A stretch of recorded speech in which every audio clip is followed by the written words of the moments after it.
We weren't talking about chemistry. We were talking about mathematics.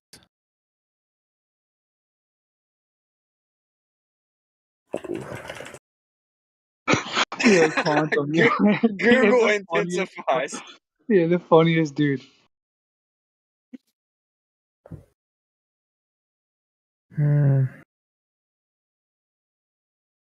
Well, ask him on a date on another server, man.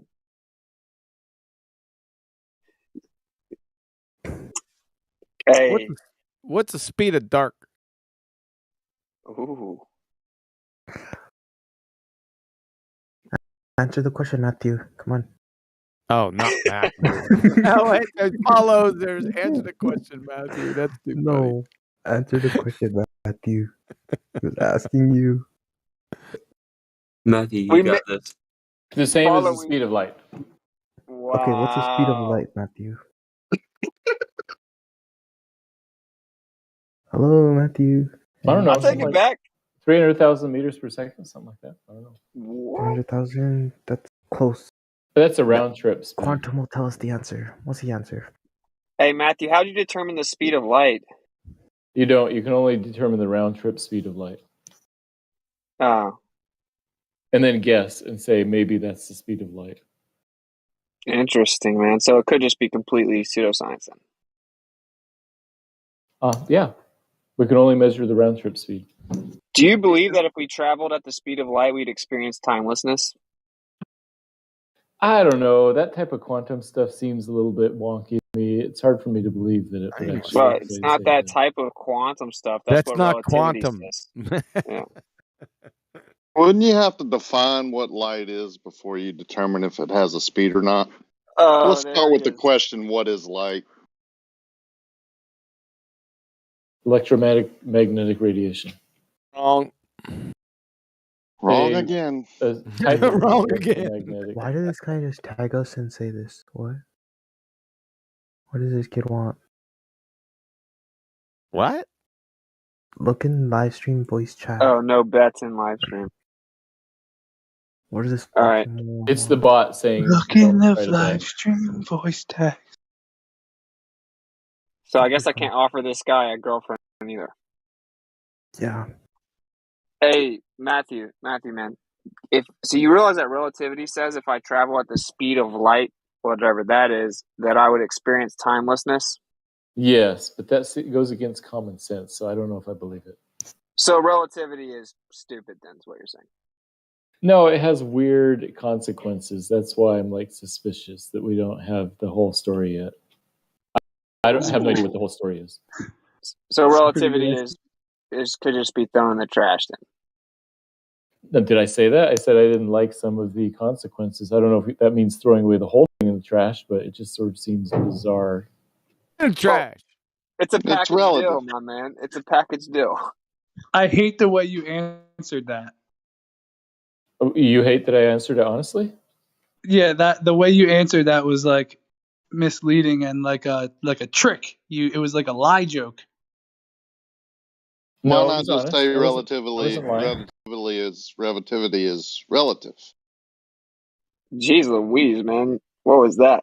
That was my attempt at being drunk and actually being sober and stupid. Matthew, what's the Pythagorean theorem formula? Pythagorean theorem? Why can't you just look it up? Yeah, I'm testing if you know it. He wants to know from the math teacher. Yeah. A right triangle has sides a squared plus b squared equals c squared. Welcome to Flat Earth. What does the Pythagorean theorem have to do with Flat Earth? Nothing. Oh, I wouldn't say all that. I wouldn't say that. No, I'm just kidding.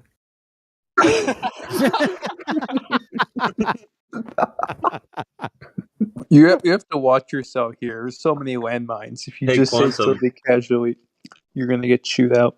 Even if you say, I believe the earth is flat, that's a landmine right there. You can't say believe. No, that one's not. Called holding your feet to the fire. No, that one You can't is. say No, planet. we don't believe. Yeah, that's right. Those don't exist. Actually, you can say that because the etymology means wanderer. So it's a wandering light. So Well, it's planeta. Yeah, or plane. Or planet in English. Which means wanderer. Planet means wanderer? Fucking What? comedians Well, in here Earth is not a tonight. planet. You know what I mean? There are those planets up there. You know what I mean? Wandering stars. Yeah. But Earth is not that. Yeah, of course. Because hey, Matthew, could the Earth be wandering if it's stationary? No, it couldn't be wandering. Oh, so it can't be a planet. Cool. Not according to that ancient definition, but we've expanded the definition. Most Oh, people whatever, dude. Okay, so Matthew, from 1 to 10, how sure are you that from 1 to 100%, how sure are you that the Earth is in fact a spinning globe in a vacuum with a radius of 3959? I'd say 99.2, something like that. All right, dude. 1 through 10 is what he said. No, I changed it. 9.2. Fucking jerk off. Well, 9.92 is probably. Yeah, 9.92. So who's the jerk off? We're the 0.08%, I guess. Yeah, that's what I was going to ask. Oh, that's for comedic effect. So you actually think it's 100%? No, I just want to leave myself a little bit of room just in case. Just in case, like. Leave yourself a little room to be right. Hey, Matthew Learns, do you think that NASA has ever lied? Yeah, they have, but I don't know. I couldn't give you lots of examples. What about Raxa or JAXA? Do you think they lied? I'm not as familiar with them, but I know that they have some websites where you can go look up stuff if you want to see what they say. But I don't read Japanese or Hindi. Good answer. Hey, so Kiwi helped you understand your little problem with the vacuums. So when you calculate how much force a container has to withstand, my impression was that you took the pressure inside and then the pressure outside and subtracted to see the pressure differential. It sounds like you were saying something different. Is that right?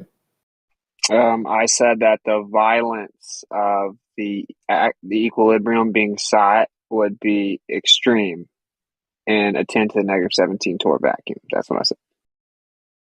But my car tire has 35 psi, and that's a bigger differential than the ISS to the vacuum, right? So a bigger differential from what? 35 psi, and the difference is from what? Inside of my tire to outside of my tire, the differential is 35 psi, whereas it's only a 14 psi differential between the inside of the space station and zero, basically zero outside. What's the pressure outside the tire? The pressure outside the tire is 15 psi at sea level, and the pressure inside the tire is about 50. It's 14.696 at sea level. Sure, I was rounding. Okay, so can I survive in 14.7 psi? Yes. Okay, so that's a non sequitur then. So let's try again. Wait, we're talking about two different things. You're asking how much pressure a human being needs to survive. It's 14.7. Well, if there's much less gas present, then the violence that is resulted from the equilibrium being sought is going to be much more immense, right, Matthew? Right. If a human being is something like 5 psi, it's going to be bad news. Hey, Matthew, the less gas particles you have, the violence will be violence. We're using the word violence, okay? Will be proportionate to that, correct? The speed of the gas particles is related to the temperature more than the pressure. Yeah, see, why does it always sound like a math lesson when you talk, dude? It's really because I'm telling the truth, and that's how the truth works. It's really interesting. Bro, the arrogance is repulsive. My goodness. Hey, my man. I'm sorry, I didn't mean to be as arrogant. I should have It's been more okay. kind when I'm telling the truth. I forgive you, dude. So don't you think that if we were going to send people to Narnia, I mean outer space, we would test the spacesuits in the strongest vacuum that we can replicate on the Earth first? Doesn't that seem like a pretty logical first step? It makes sense to test the spacesuits, and what they need to test would be that the pressure differential will hold up. So that they probably test them at more Didn't I than already 15%. compromise your dumb ass about 10 minutes ago with this? Are you fucking kidding me? He's Matthew Learns. Are you fucking kidding me? You're going to come out with the same shit that I boiled your face over 10 minutes ago? You mean when I said that differential meant difference? No, you fucking idiot. When I showed that you can't math. You put two numbers up there. Shut the fuck up. Oh, shit. My word. You guys, I stepped away for a second and you guys let him on that shit. I just fucking crucified him no less than 10 minutes ago on this. Yeah, Witsit did it. I was trying to tell Witsit to call him out, but he wouldn't. Well, I just wanted him to try to be honest for a second and admit that the first thing you would do is test it in a vacuum on the Earth. Yeah, but actually, yeah, see? You could drool from your mouth constantly and need a helmet to walk outside of your house, and you would still understand that the first thing you would do is test it in a vacuum on the Earth. Joke's on you, dude. They already did that, and the dude almost died. Yeah, that's my whole point. Yeah. What's it? If you want to change topics with him, I'll go ahead and take him off mute. I just had to stop him because he had already been debunked. All right. Oh, I don't care. I don't care. I'm making a point to the room. Like, I think that like someone that's new to the subject, that would really make them think if they're even slightly honest. You know, like when they tried to put an astronaut in a vacuum chamber in a spacesuit, the dude's tongue began to boil, and he immediately had to be rescued. So how are you going to do it in a 10 to the negative 17 torr vacuum if you can't even do it in a vacuum on the Earth? And then the strongest vacuum we have on the Earth is like 10 to the negative 6 torr, the Sandusky facility, which obviously has to have like incredibly thick concrete walls with rebar and stuff like that. But my point is that they can't even replicate it on the Earth. So what in the world makes you think? What they were just like, oh, you know what? Let's just wing it. I hope it works. Throw them out there in space. I hope it works. All right, check this out. Remember what his claim was to you in chat, since he brought it back up again. So his claim was 15 psi. 15. Let me write this down. 15 psi to 10 to the negative 17 torr. Negative 17 torr is pretty much the same as 15 psi to 10 to the negative 2 torr. That's what he said, right? Yeah. Okay. So 15. We gotta get on the same sheet of music here with our units. This isn't gonna take too long, guys. So just entertain me. 15 psi is 775 torr. So 15 psi equals 775 torr. So Matthew Learns is claiming that 775 torr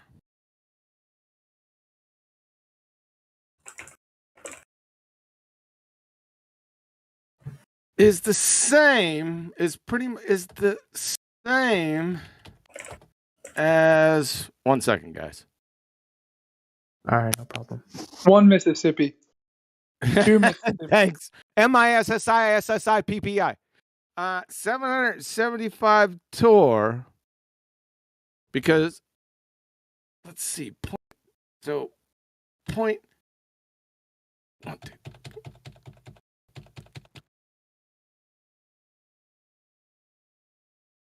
1.17.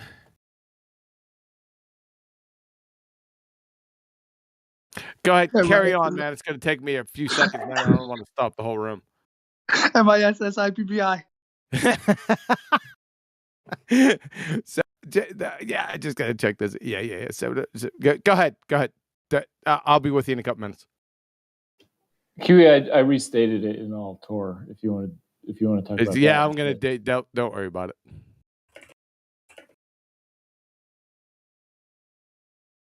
Yeah, I'm actually in Mississippi right now.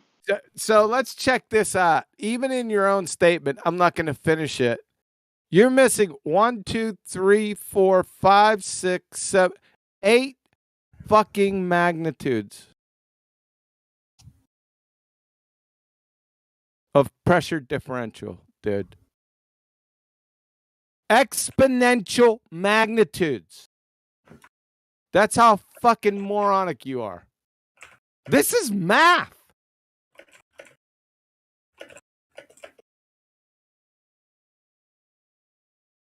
And your numbers are wrong. This is awkward. I find that so funny. What the fuck, dude?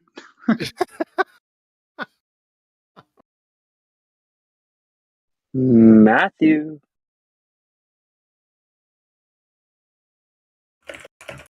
Matthew. I'm writing numbers. Oh, okay. Are you a robot? Matthew. Come out to play. Hey, Matthew. Hey, Matthew. Hello? He's writing numbers. Oh, my bad. No, go ahead. What? He's like in beautiful mind mode. Like He said you were 8 magnitudes off. Respond. I think he's just having trouble seeing them because of all the refraction.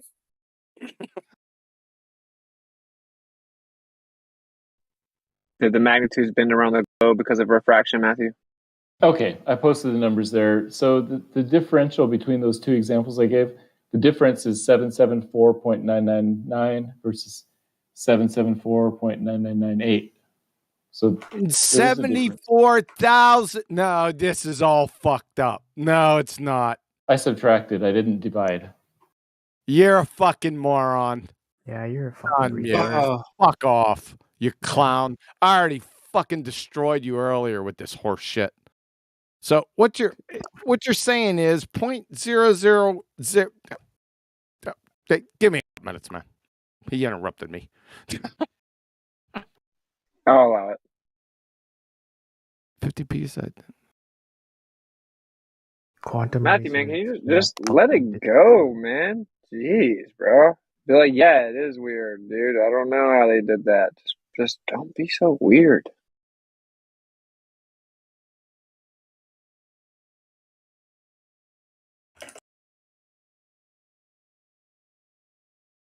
Yeah, that's what I said, dude. It is weird. It's like everything's this fuck up explanation. Like, why is it got to be so weird, dude? Why do you people always obfuscate from what we're talking about? Like, Elon Musk won't even touch flat Earth. He's like, oh yeah, fuck that, and just that's it. You know what I mean? Just obfuscated. He doesn't care. You people just don't care. You people. Yeah, NBC. Yeah, you people that fucking think Earth is a planet, like, and you love space. Yeah, I agree. Okay, this is what he's saying. This is what he's saying right here at 11:45. He's saying 0.00000000000000001 is pretty much the same as 0.01. That's it. That's what he's fucking saying. You fucking retard. Yeah, you would fucking fail 3rd grade intro to fucking decimals. That's what I thought. Fucking piece of shit failed 3rd grade, bro. Yo, follow. You gotta chill, man. You're kind of funny, but hey, Matthew, I'm Matthew, helping my boy what? Quantum. Oh, I'm sure he needs it. Matthew, what say you?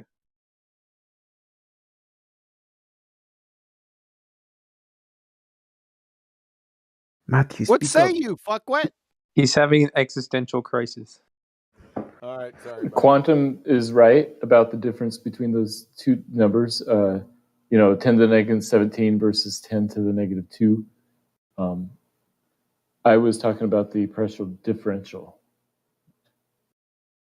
Oh my God, Dude, I love it when you concede. That is the that's all you need to differential. do is concede. What's the difference, bro? Yeah, That dude, is the just say you're differential, wrong. dude. It's okay. it is differential, Matthew. 15. So 15 minus one number and 15 minus the other number, still going to be about 14.99 something. Now In your both cases. exponential magnitude's off, Holy you fuck. retard. It's still gonna be 14 point something. Is that what you just said? What the fuck? You're 15 magnitudes off, retard. Exponential magnitudes. You don't understand exponential magnitudes, do you? Can I give an analogy? No, you can't. You're fucking done. I'm Why do we tired need of an it. analogy? Yeah, we're not listening to it. A hypothetical. That's what all of space is. It's all a hypothetical. No. This is hardcore. So everyone look at 45 minutes after the hour. He's saying that statement right there. 0.000000000000001 is the same as 0.01. Pretty much the same. He's absolutely retarded. He would fail, like I said, 3rd grade intro to decimals. Dude, I'm 14 and even I know that. Yeah, exactly. He's fucking retarded. Mm-hmm. Yeah, Get him. We can move on, man. This is Just stupid. So anyway, so there's also a picture of the spacesuits they supposedly went to the moon in, and there's this giant zipper from like the neck all the way down past the crotch. Like, how could you have a giant zipper in a 10 to the negative 17 torque vacuum? Am I missing something?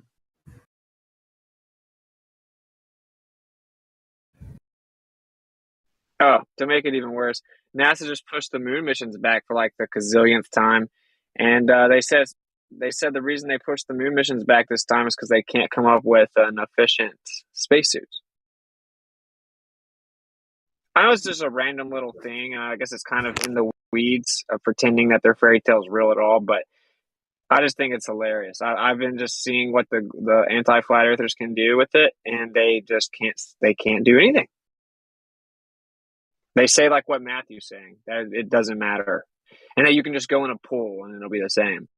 They literally say that going in a pool is the same, even though it's literally the opposite. And as opposed to it pushing in and being the opposite of it pushing out, it's the same. They have nothing, bro. They've scoured the internet. I've given them over 24 hours. The globe earthers have nothing in response to this other than to just say, well, they probably did it and then just didn't tell us about it or show it. Yeah, that's right. Nothing. 0.0.7%. That's like nothing, bro.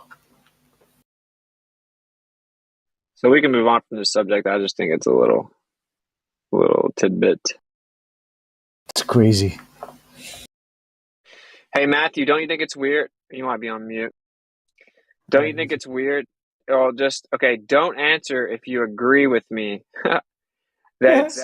It's super funny that in 2022, the globe Earth still can't explain the magnetic field. Wow. We're so crazy we don't accept your model that doesn't exist. Yet you can't even model out the magnetic field. With Harvard and Stanford and Yale and hundreds of years and all the world's governments and billions of endless funding, you can't explain the most prominent, arguably the most prominent phenomena on the earth. Oh, time for bed. All right, man. Well, it is past your bedtime, bro. You are 14. Yeah. Good night. Who said I was sleeping? Nah, bitch.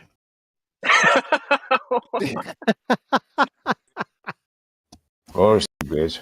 That was a good one, dude. I like Listen, young man, if you want to be edgy, like study shit, like learn, right? Because that's the opposite of what everyone else is doing, right? Everyone else is just watching cat videos, not learning shit. You want to be edgy, like learn the difference between science and like the bullshit they be teaching you at school, man. That's Do you play seriously. Fortnite? I've learned a lot today. Like Do the you play Fortnite? radius. No. Do you Thank watch God. Yo, porn? your dry Holy humor is shit. really good, dude. You have Do you really watch good porn? dry humor. I play Valorant. You guys should download it. Do you watch porn? No. Okay, good, man. Don't start watching porn. It literally desensitizes you from reality and like actually kills brain cells. Okay. Yeah, Yeah, thank me dude. later, man. Follow Larry's advice. Like, yeah, being like studying is literally being edgy as fuck nowadays. Like for your generation, like try to learn, try to challenge yourself. You know, try to challenge everything you're told. I've learned a lot today. Great. Honestly, just having independent thought makes you edgy in your generation. That makes you ultra based. You're just like a fucking god if you can do that. Hey, you want to learn some more? I'm about the shotgun style, with the style. You ready? Okay. Okay, so NASA was actually founded with Nazis. A SS officer named Werner von Braun was put in charge of the space exploration program. Side note, he was actually famous for literally showing fake footage of rockets and claiming they go places that they can't go. This is right after they went and explored Antarctica in Operation High Jump in 1945 and then discovered in 1945 in Operation High Jump, they then said that they were going to go to the moon with your boy JFK in 62. Said that they would go 61, so they go 8 years later. In 62, they did something called Operation Fishbowl, where they shot high altitude balloons. This is just a few years after they founded NASA. Dang, I keep going out. They founded NASA, and then they signed the Antarctic Treaty within 1 year of each other. Then then JFK said they're going to the moon, and then they shot high altitude missiles up, and then kept on hitting a certain area. They couldn't go any further, called Operation Fishbowl. And then 7 years after they claimed that they were going to go, one of the main guys that was supposed to go, an astronaut in the crew, said, "There's no way we could ever go to the moon. We can't even get to low Earth orbit. We can't even communicate within our own buildings." He then hung a lemon on the module to show that it was no good. Like if someone tells you a car that's a lemon, it doesn't work. And then he mysteriously blew up right after that. They replaced him, magically went right after that, no problems. And then no one's ever been back since in 50 years. They claim that they destroyed the technology. It's a painful process to go back. It was all fake. No one ever went to the moon. You can't go to the moon. The moon is not somewhere you can go. Outer space is completely fake. NASA does nothing but take $60 million a day to give you cartoons. The Earth is stationary. It's enclosed. It's obviously a topographical plane, provably, measurably, and that's the only way you can practically use it. And the military agrees. Everything that you were taught about where you live and all these little crazy fairy tales about lightning striking primordial soup and then rocks turned into fish that jumped out of the water and were like, this water's whack, let me grow feet, and turned into apes that turned into humans. That's all fake. They're trying to give you this nihilistic, apathetic worldview of materialism so that you become quote-unquote atheists, even though atheism doesn't exist. So just so you know, the Earth is stationary, which means it's geocentric, which means it's the center of everything that exists, and the sky continues to revolve as a sky clock around Polaris for all recorded history, meaning that you're very special, the Earth is very special, you were created, you should get right with the Creator, and there you go. Wait, so I have a question. Okay. So if the moon is fake, then is Neil Armstrong like fake too? No one said the moon is fake. The moon is not what they said that it is. Oh. The moon is not something that you can land on. The moon is not going around the Earth just over 2,000 miles per hour, orbiting while it also rotates, but it's tidally locked. And if it was rotating 1/4 a mile per hour faster or slower, you'd see the other side. But coincidentally, for all recorded history, we see the same moon forever from all places on the Earth. And it's coincidentally exactly the same size in our sky as the sun, but it's actually 1/400th diameter of the sun, just coincidentally exactly 400 times closer, so it looks like they're the same size. That's all fake fairy tales. The sun and the moon are just the same size in our sky, one's for the day, one's for the night. That was a good tirade. Yawn. Okay. So Yawn. Oh, okay. Anyway. That was good information. Who else would like to speak next? Do you actually care about any of this? Yes, of course. Okay, let me slow it down for you. Okay. In 1945, the government did something called Operation High Jump. They sent someone named Admiral Byrd, a well-decorated admiral for the U.S. military, to Antarctica. He came back, and on national television, He said there's an area as big as the continental U.S. on the other side of Antarctica that remains unexplored and no one knows about. Then he mysteriously died 2 years later, and his son was found murdered in a warehouse. Right after that, they ended up founding NASA and signing the Antarctic Treaty, which is the longest lasting peace treaty in the world, and all major countries have agreed to it, saying that it's illegal to privately explore that area, which would, of course, prove the Earth's a ball because you would just come around the ball on the other side, circumnavigating it north to south, but no one's ever done that in the history of mankind. Ever since then, the media has been controlled by the CIA in Operation Mockingbird. They've literally studied how to brainwash you. Everything you see on the news is literally used to brainwash you. The government runs everything that you see on the TV, right? And so everything that you're being taught in your school systems, everything you're seeing on the TV is literally meticulously crafted propaganda brainwash to make you just kind of think that trolling and not caring about anything and being a nihilist is cool. And so I'm trying to actually help you out with something that actually matters, which is so that you understand you're being born into a generation more brainwashed than anyone in the history of mankind. That's really true. Yo, what's up, man? Hey, what are we talking about? Just talking about like how our generation is really fake, and they just try to brainwash everyone through like news outlets and like radio, school system, education system. Your voice is so creepy, bro. I can't even listen to it anymore. Fuck me. What? Your voice is so creepy. Me? Mine? Yeah, yours. Yeah. Oh. Hey, bro. Okay, I'm sorry. His voice is fine. Yeah, that's what I'm saying. He's just being disrespectful for no reason. It sounds Your like. mic sounds crazy, bro. Yeah, Zia, can you please fix your mic? Okay, let me be right back. Just sounds so fucking creepy, bro. I think it's funny. It's like deadpan.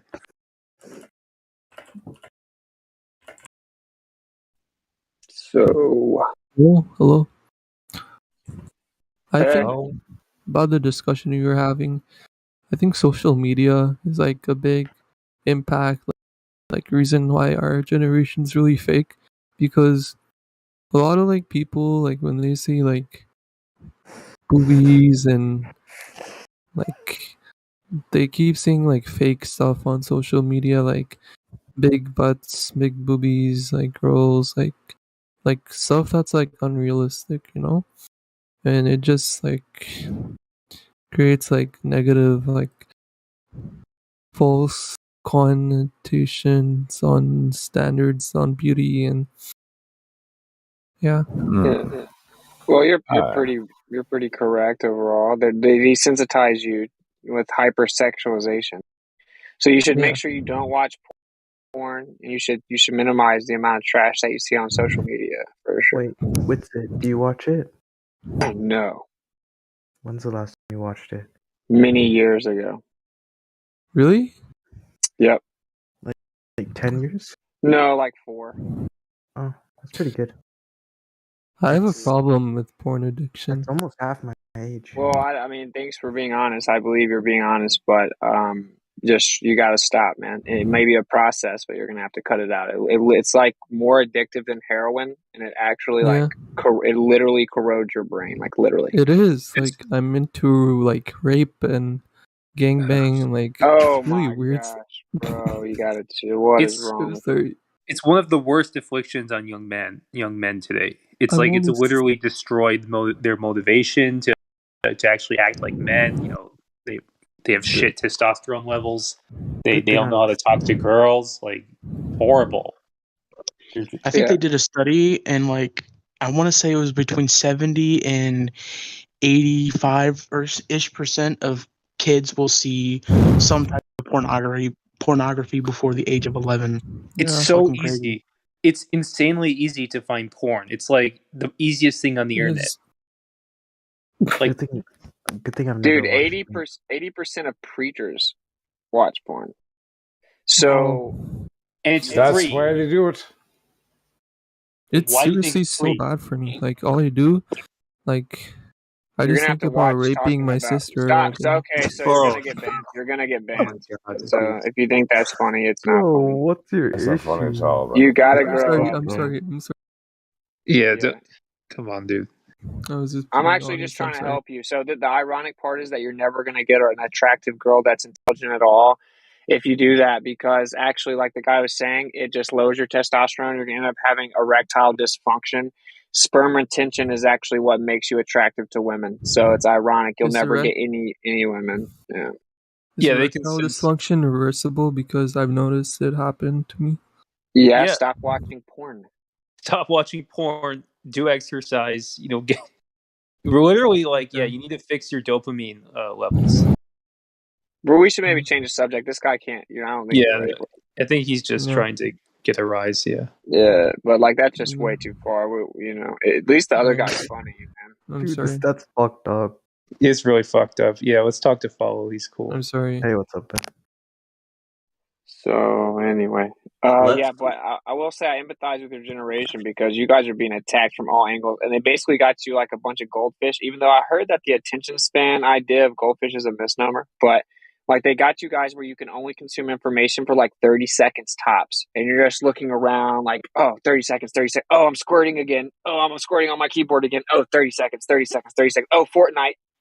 And you guys gotta, realize that you're being attacked because if you guys aren't able to get through it, then everything will cease to exist that you love. I mean, I know this is heavy and you're kind of like, this dude's a buzzkill and I just want to make stupid little jokes behind my anonymous name on the internet, but I'm trying to actually help you out here, because if we don't have the younger men stand up and realize what it means to be a man, then everything will cease to exist that is good. I mean, that's actually the truth. So I'm trying to reach you because the younger men is actually, they're going to determine the outcome of the future. And think about this way: if you can get through like this attack in this growing up in this generation, to get through the biggest coordinated attack on a generation in human history, like just imagine how great you'll be. So think of it, it's like a bigger test, but you have more potential to be great. If you can get through this, like there's nothing that can stop you. So Just look. Literally nothing. Just look up who owns some of the world's biggest pornography websites and realize what they're trying to do to people, and then that should be enough to make you want to stop. Yeah, They're why all is it free? Zionists, the same people that own the media, the same people that own the banks. I mean, let's just say it. Yeah, they're No. Who gives a fuck who owns it, bro? Just stop. Okay. You guys are honestly inspiring. Go ahead. You guys are really Like I was, yeah. Like you guys are actually inspiring. Like I'm gonna take what you guys said and do art and stop. You should. And here's another like positive of it is if you are just like a real man, like you're gonna stand out in your generation. Like just being like a real man or having any type of morals, or again, sperm retention. I'm not trying to be too reiterative and I don't want you to take the bait. We don't want to hear about your weird fantasies, but like I'm saying little things like that, just basic things that have existed forever in your generation are gonna make you stand out. And so although your buddies may act like you're not cool if you don't do this stuff, actually they're losers and you have it easy. You'll be one of the few men that aren't gamma males or beta males, and you'll stand out and you'll basically be like the cream of the crop, if you will. So you should just take this opportunity as a blessing. It's a blessing. It really is. It's an opportunity to come through the crucible to distinguish yourself, and don't pay attention to the snickerers or like the snakes, the fake friends, the orbiters. Are you guys also red pilled? Yeah, basically, yeah. Depends what you mean by that. I hope you don't mean the psyop connotation of red pill. No. Like aliens. No. Yeah. Sure. Colloquially speaking, yeah. We all took the red pill, yeah. You guys are really wise and I have a question for everybody. All right, here. but not too bad. Yes, Heavenly, you can now speak. What is your definition of a real man? Can I know that? Yeah, sure. So a real man, it stands up for the defenseless, like women and children, has a moral compass, so does what's right even when it's difficult, always tells the truth, always stands for the truth, and then most importantly, speaks the truth even when he gets attacked for it. That's what a real man is. Shouldn't that be basic human nature? Very few people satisfy this criterion these days, so it's not basic, I would say. Well, but it should be. It should be in a perfect It should world. be. Do Yeah, I you mean it's guys very watch simple. Sneeko? What? Do you guys know what Sneeko is?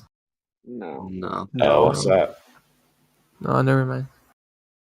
Okay. It's my Tell us. favorite YouTuber. Okay. He's also red pilled, and like Ugh. I don't know, a lot of what he Well, you says is like can only be so red pilled on YouTube. Yeah. no, he He's on. keeps it completely raw and real, and people have tried to cancel him, and it's just like he never goes back on his word. And Is he a You, music guy? you no, admire he's him? not. You He's just a admire him? YouTuber. What does he talk about? Like You can just society. go on his main channel, you know, like Is it just Sneeko or Sneeko? Sneeko. Sneeko is his live stream channel. Okay, he has some new age shit in the background. It's a Pink Floyd album, so whoa. I think he has a limit to his red pilledness, but okay. I mean, if you But think Pink Floyd, I mean, it could be worse. It could be worse. Like, we'll try to meet them where they are. I sure. mean, yeah, I'm saying, you were the most attacked generation ever, bro, for real. And so, all jokes aside, I empathize with you, and I also know, like, I just turned 30, so I'm pretty old now, but I'm not old like that. Like, I understand the younger generation very well. And I know that it's like you guys think it's cool to whoever can be like the wittiest or the most sarcastic or the most trolly, like you guys equate that to being cool.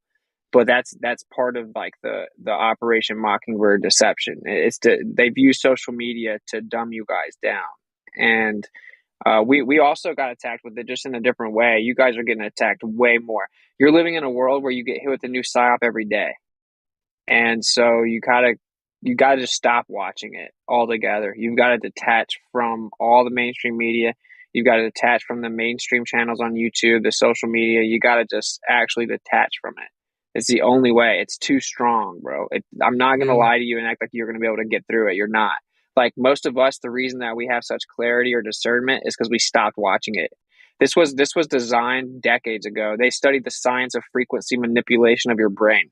They can show you stuff in like a fifth of a second that literally brainwashes your subconscious, but you won't even consciously see it. That's what they do with commercials. They've been doing that for decades. It's been admitted in court.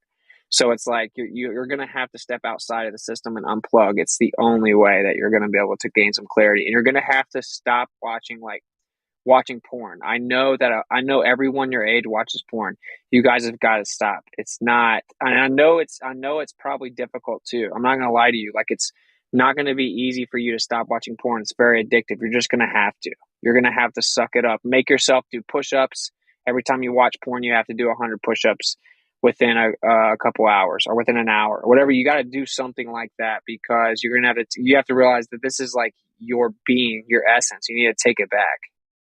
It's super important. And you're going to find out again that all the females are going to end up wanting you anyway. If you're one of the men that like defend the defenseless, say things that are unpopular, but they're true. Like, I don't support defenseless babies being chopped up and murdered. That's not very popular in your generation, but if you say it, the women actually are going to respect you. And when you say the things that are not popular, they're going to be like, wow, that guy's got balls, and you're going to be the one that gets to pick whatever woman you want anyway. So you see how it's like actually very ironic. It's a test. It really is. It's like there's a sea of like, consensus and social media likes and, just the slime mold that's like most of your generation. And if you can just stick out, you can stick up for yourself, stick up for defenseless and distinguish yourself. Like you're really like a shining beacon. Like people will see you and then you're just like this shining flame for people to admire, to look at. Especially in women, they really operate on an intuitive level. So they can tell when you're sincere and when you are this like real man. So yep. They're actually normally more intuitive. They're much more intuitive than majority of men. Like, it's a different world. They're in a different world of intuition. It's like, yeah, that's actually how you get the women. Is you're one of the men that can understand the intuitive aspects that most men don't. And that's why sperm retention is so important. And I hate to have to always bring it up, but it's actually like a chemical aspect of life that they are attracted to you because you have like your male essence. And whenever you're pheromones. draining it, when you're draining it every day, you don't have that So sometimes they may not even intellectualize while they're attracted to you, but it's because you have like your male essence still, and they want to drain that from you. They want to take your life force from you. That's your male life force. And I mean, it's bigger than that, but if we don't have men with their male life force, dude, you're like, it's going to be bad. It's all fun and games because you got Twitter right now, or I guess you guys really got TikTok. So you got TikTok, you know, and it's all cool. I play my video games. What do I have to worry about? You're not going to have TikTok in 10 years, dude. You know what I'm saying? Like you're going to lose everything that you've taken for granted. And there's going to have to be some legends in your generation that stand up. And like, that's why I do what I do on just to try to reach some of the younger men. I have a bunch of younger men that watch my channel. I'm hoping to spark some type of like ideological revolution in the younger generation, as little as I can do, as shadow banned as I am, because that is where it all comes down to 100%. And there is no doubt about it.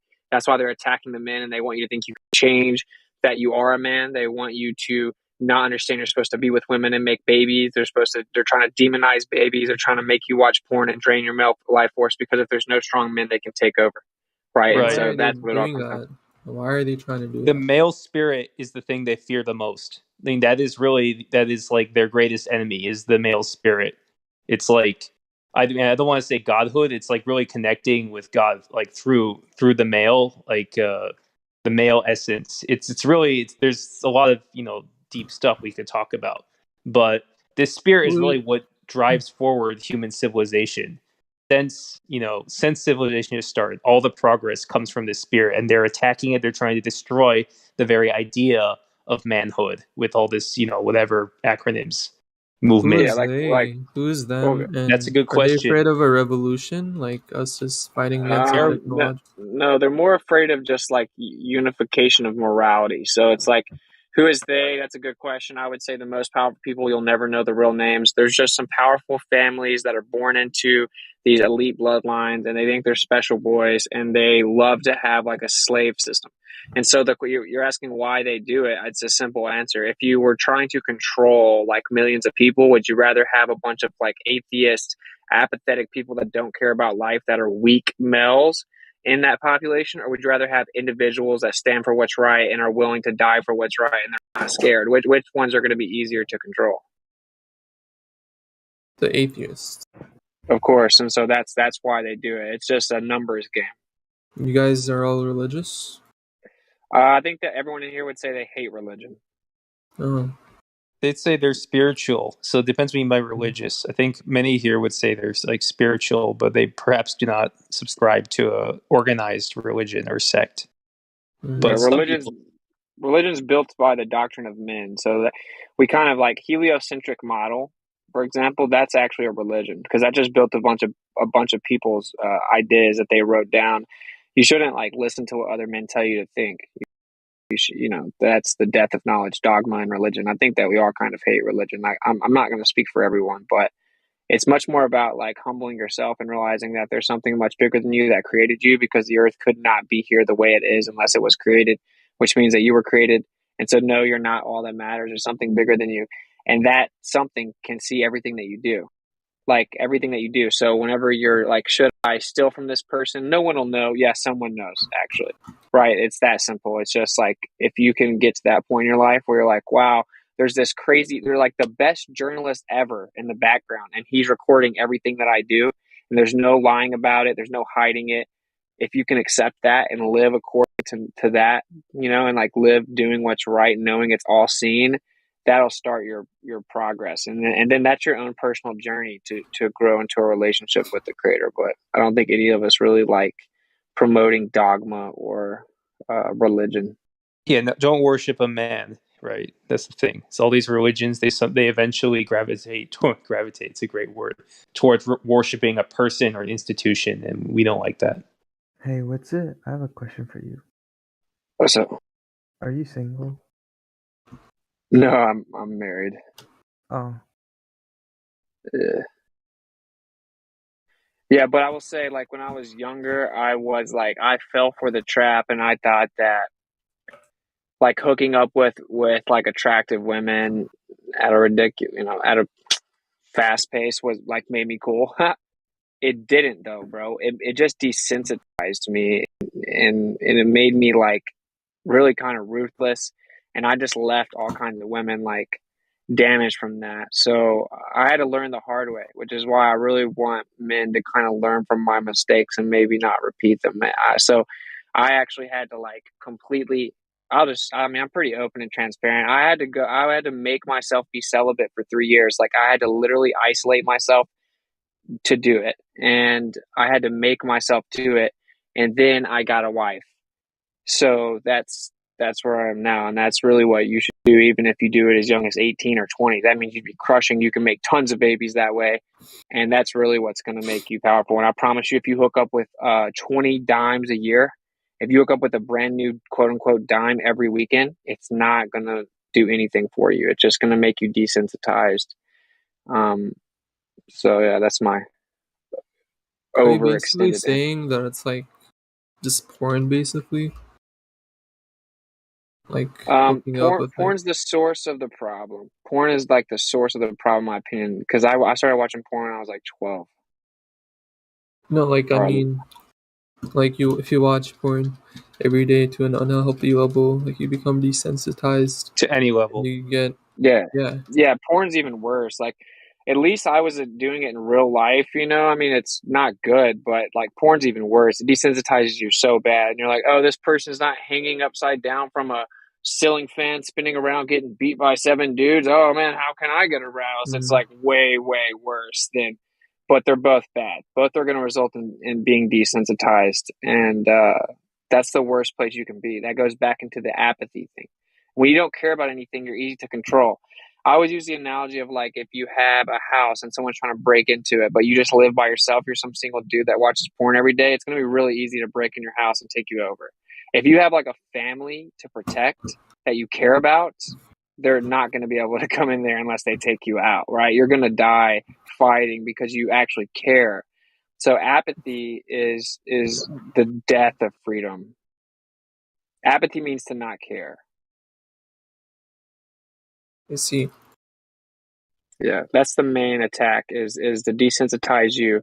And that's why they try to convince you of atheism and evolution. Although they're actually doing away with that. Your generation's not going to be sold the lie of evolution. You're going to be sold the lie of simulation. Yep. Yeah, because they have to throw away evolution. It ran its course. It didn't really work. It worked for a while, but now they're acknowledging that this place was designed, but they want to tell you it's some like detached algorithmic programmer that doesn't care about you. So because they still get the same primary goal, which is apathy. And that's why they promote video games. That's like the whole reason that this video game culture came to prominence is to promote this simulation theory. It was planned out a long time ago. So that's something you should realize. Don't get pulled into this like video world or whatever, this Gamergate, whatever, all this acronym stuff. Because that's just to again desensitize you to reality, and so they can push the simulation theory so that you can just reset. There's no accountability. If you make a mistake, oh, no worries. You know, I'll just reset and then just start over my next life. It's like, so you are accountable. Sorry. It's going to be a process though, bro. Like I'm going to be real with you. If you're watching porn and playing video games a lot, like cut the porn out first. You're not going to be able to just like wake up tomorrow and like just, you know, I almost said Gandhi, but he was actually a pedophile. But you're not just going to become some guru that overcomes everything overnight. You need to be realistic and take steps, like limit the amount of times that you watch porn, limit the amount of games you play, and then work your way to where you cut them out. But you should end up cutting it out. Now, I know that's really hard, bro, because everyone I know that's young, they play video games a ton. Yeah, they really got them with this video games, all this like cartoons and stuff. Like they really live in like this like virtual world more than the real world. This I generation. sleep in VR chat. You know that game? VR chat? Yeah. It's like a VR. You wear a headset, like a VR headset. Is that like your cartoons? Man. It's like a meta. Yeah, like you like put it on your head, and then everything you see is like online. Yeah, and like I just you sleep in it. You said. Yeah. Yeah, you I've had sex in it. Okay, you're gonna have to try to cut that out, my man. You should probably stop that because when you sleep, that's actually a very important experience. It's a very important part of your day is to sleep, and then also the dreams is those are messages to you. They're from your subconscious, and they're from well, they're actually from the creator. So you should really focus on getting a good sleep and then, What's it? having dreams. What's up? Do you think playing a couple hours of video games every day is really bad for you? I think that it could be worse, and like I just think you need to work on trying to cut them out. I mean, I'm trying to be realistic here. I know how much of a grasp games have on the younger generation. So I'm not. Yeah, like I think it could be way worse if you play a couple hours because there are people that literally open their eyes and play till they close their eyes. But yeah, you should still try to work it out. Just replace it with real life experience. I play like 12 to 14 hours per Yeah, day. Yeah, you got to cut it out, bro. Trust me, because it's desensitizing you. And let me hear you both, guys, with the red pill, since you guys understand that term, I guess, colloquially. They want you to be so into this virtual reality, and games are still virtual reality. They're just not a literal virtual headset, but because they want everyone to end up migrating to never leaving their house, never leaving their room, and integrating into a virtual reality where they pay you in digital currency if you're compliant with the world system. And that may sound like something out of a movie, but that's literally what they're doing, and they've already wrote about it, and they're already starting to implement it. And so that's why they've got all you guys playing games so much, because the younger generation is going to not even miss a step to walk into the virtual integration.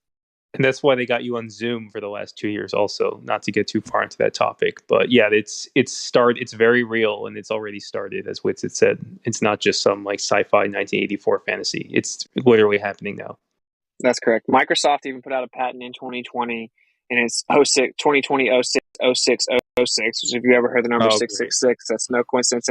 And literally it's already patented, and they're going to reward you for compliant body behavior. So they're going to monitor your body activity. And if it's compliant, meaning if they say your curfew is 7 o'clock, be in your house by 7, and you do that, you're going to get paid to do that. They're going to pay you to play video games. They're going to pay you to stay in your house. They're going to pay you to be in virtual reality, and it's already patented. So just know they are trying to work towards that, and you need to overcome it, because you are not just some like meat suit, bro. You have a spirit, and science itself can prove to you that there's something metaphysical to your existence, and you have dreams and intuition and a spirit that science cannot explain, nor can they even fully understand the brain or the neural pathways or what dreams are. And they're trying to attack that. They're corroding that, and you got to stand up for it, bro, because that's what makes you you. And I'm not trying to get all preachy on you. This is just real life, bro. You have what you call a personality is your spirit. It's actually your spirit. That's like who you are, and they're gonna try to rip that out of you, bro. And they've said that, and it's again because they're gonna be able to control you. If you were to monitor everyone, how much better is it if none of them leave their house, and then you know exactly where they are? You can digitally track them, and then their money is just numbers on a screen, and they can give it to you as long as you obey them. Just look at China; they have a digital credit score. They have a social credit system already.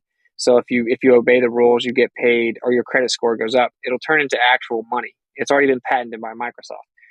So I mean, yeah, you should definitely try your best to break out. And again, the best way to do this is to find a wife.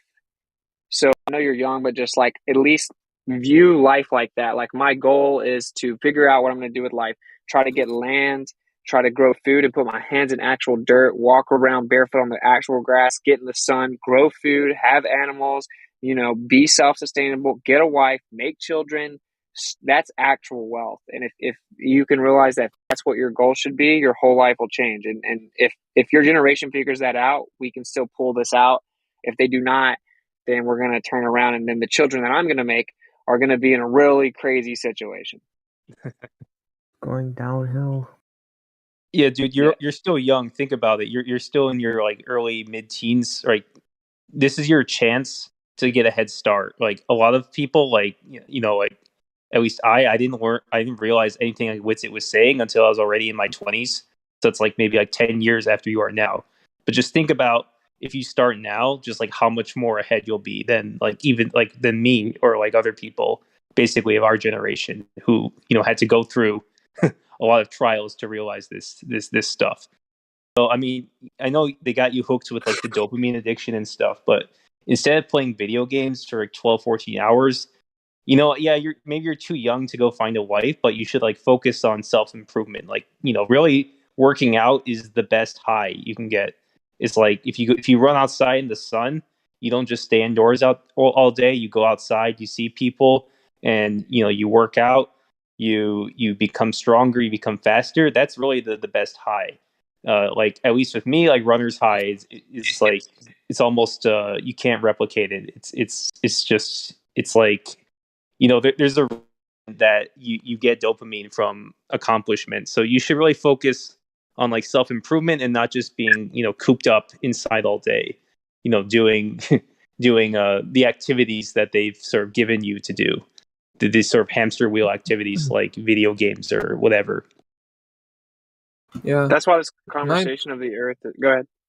No, you can go. I was saying that's why this conversation of what the Earth But is now's your very... chance really to get ahead. And I think if I think I'd say like doing exercising, working out is a great substitute for that sort of dopamine rush that they've got you hooked on with like social media and video games, because it's much stronger than anything you can get, any validation you can get from social media. This has been really eye-opening. Like, a lot of us, I feel, in our generation, myself included, don't really have strong role models, like male, like masculine role models, Yes, that was show us the coordinated. path.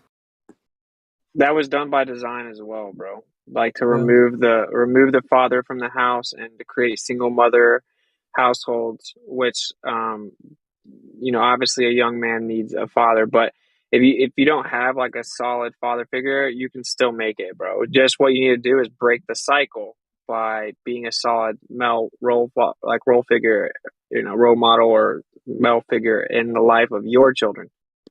That's I all just you can learned do. that, dude. It's really important to father figure yourself. Like, exactly. if I could go back and do things differently, dude, growing up, I would father figure myself instead of looking for help. Like, if you can help yourself, that's way better than begging.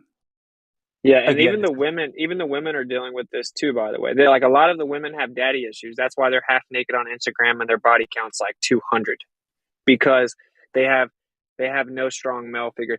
So like, if you're just a strong man that can lead and they feel like you can protect them and they know that you're going to go provide for them, then that's what they're going to gravitate towards, even though that word has obviously been bastardized. But you know what I'm saying? Like, if you can protect and provide and you have like morality, you're going to be like the diamond in the rough, bro. And that's what you need to worry about. Like, let what you can't control go and take self-responsibility. And the faster you do that, you'll be eons ahead of everyone your age. And honestly, again, the most important part is ultimately your goal should be get some land, grow your own food, work for what you have, and to have a wife and to make babies, and then to be the strong male figure that wasn't in your life. What are daddy These women issues? just want that. Daddy issues, So yeah, like women, a bunch of women, they have like a bad relationship with their father, whether that be that they were abusive, they were out of the house, they cheated on their mom, they abused their mom, they were never there, they abandoned them, whatever it is. They were never there in the first place. And so they are constantly looking for male affirmation. And society has told women that the way you get male affirmation is sexually. And so they think the only way they can get validation from men is to basically objectify themselves and offer themselves up sexually. And it just really like damages the women, and then they become more and more desensitized over time. Can I get your guys' attention to the live stream voice text? Witsit, you threw out that Witsit style, and I recorded it on Rap Chat real quick. It was really, really hot. I just want you to check this and make sure it's good. Okay. All right. I messed up a couple times with it. All right.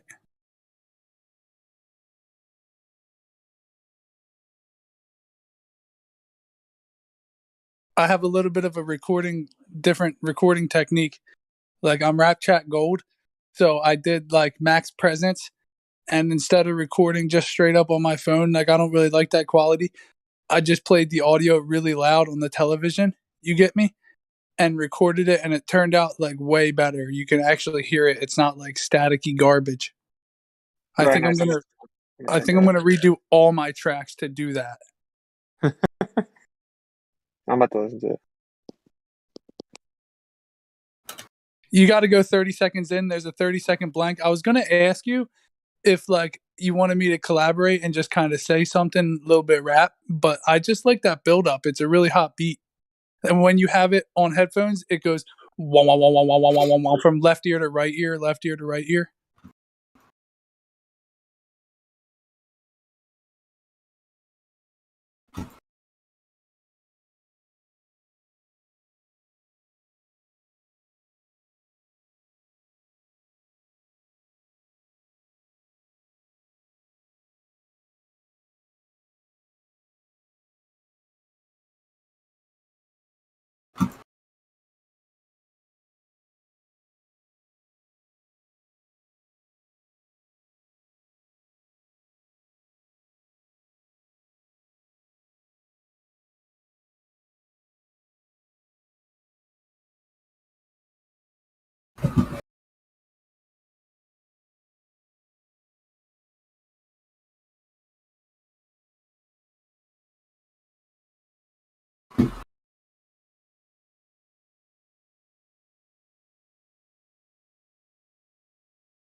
I have a question.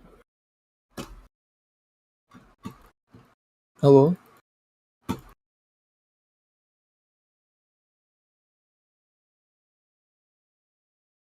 Hello? What's your question?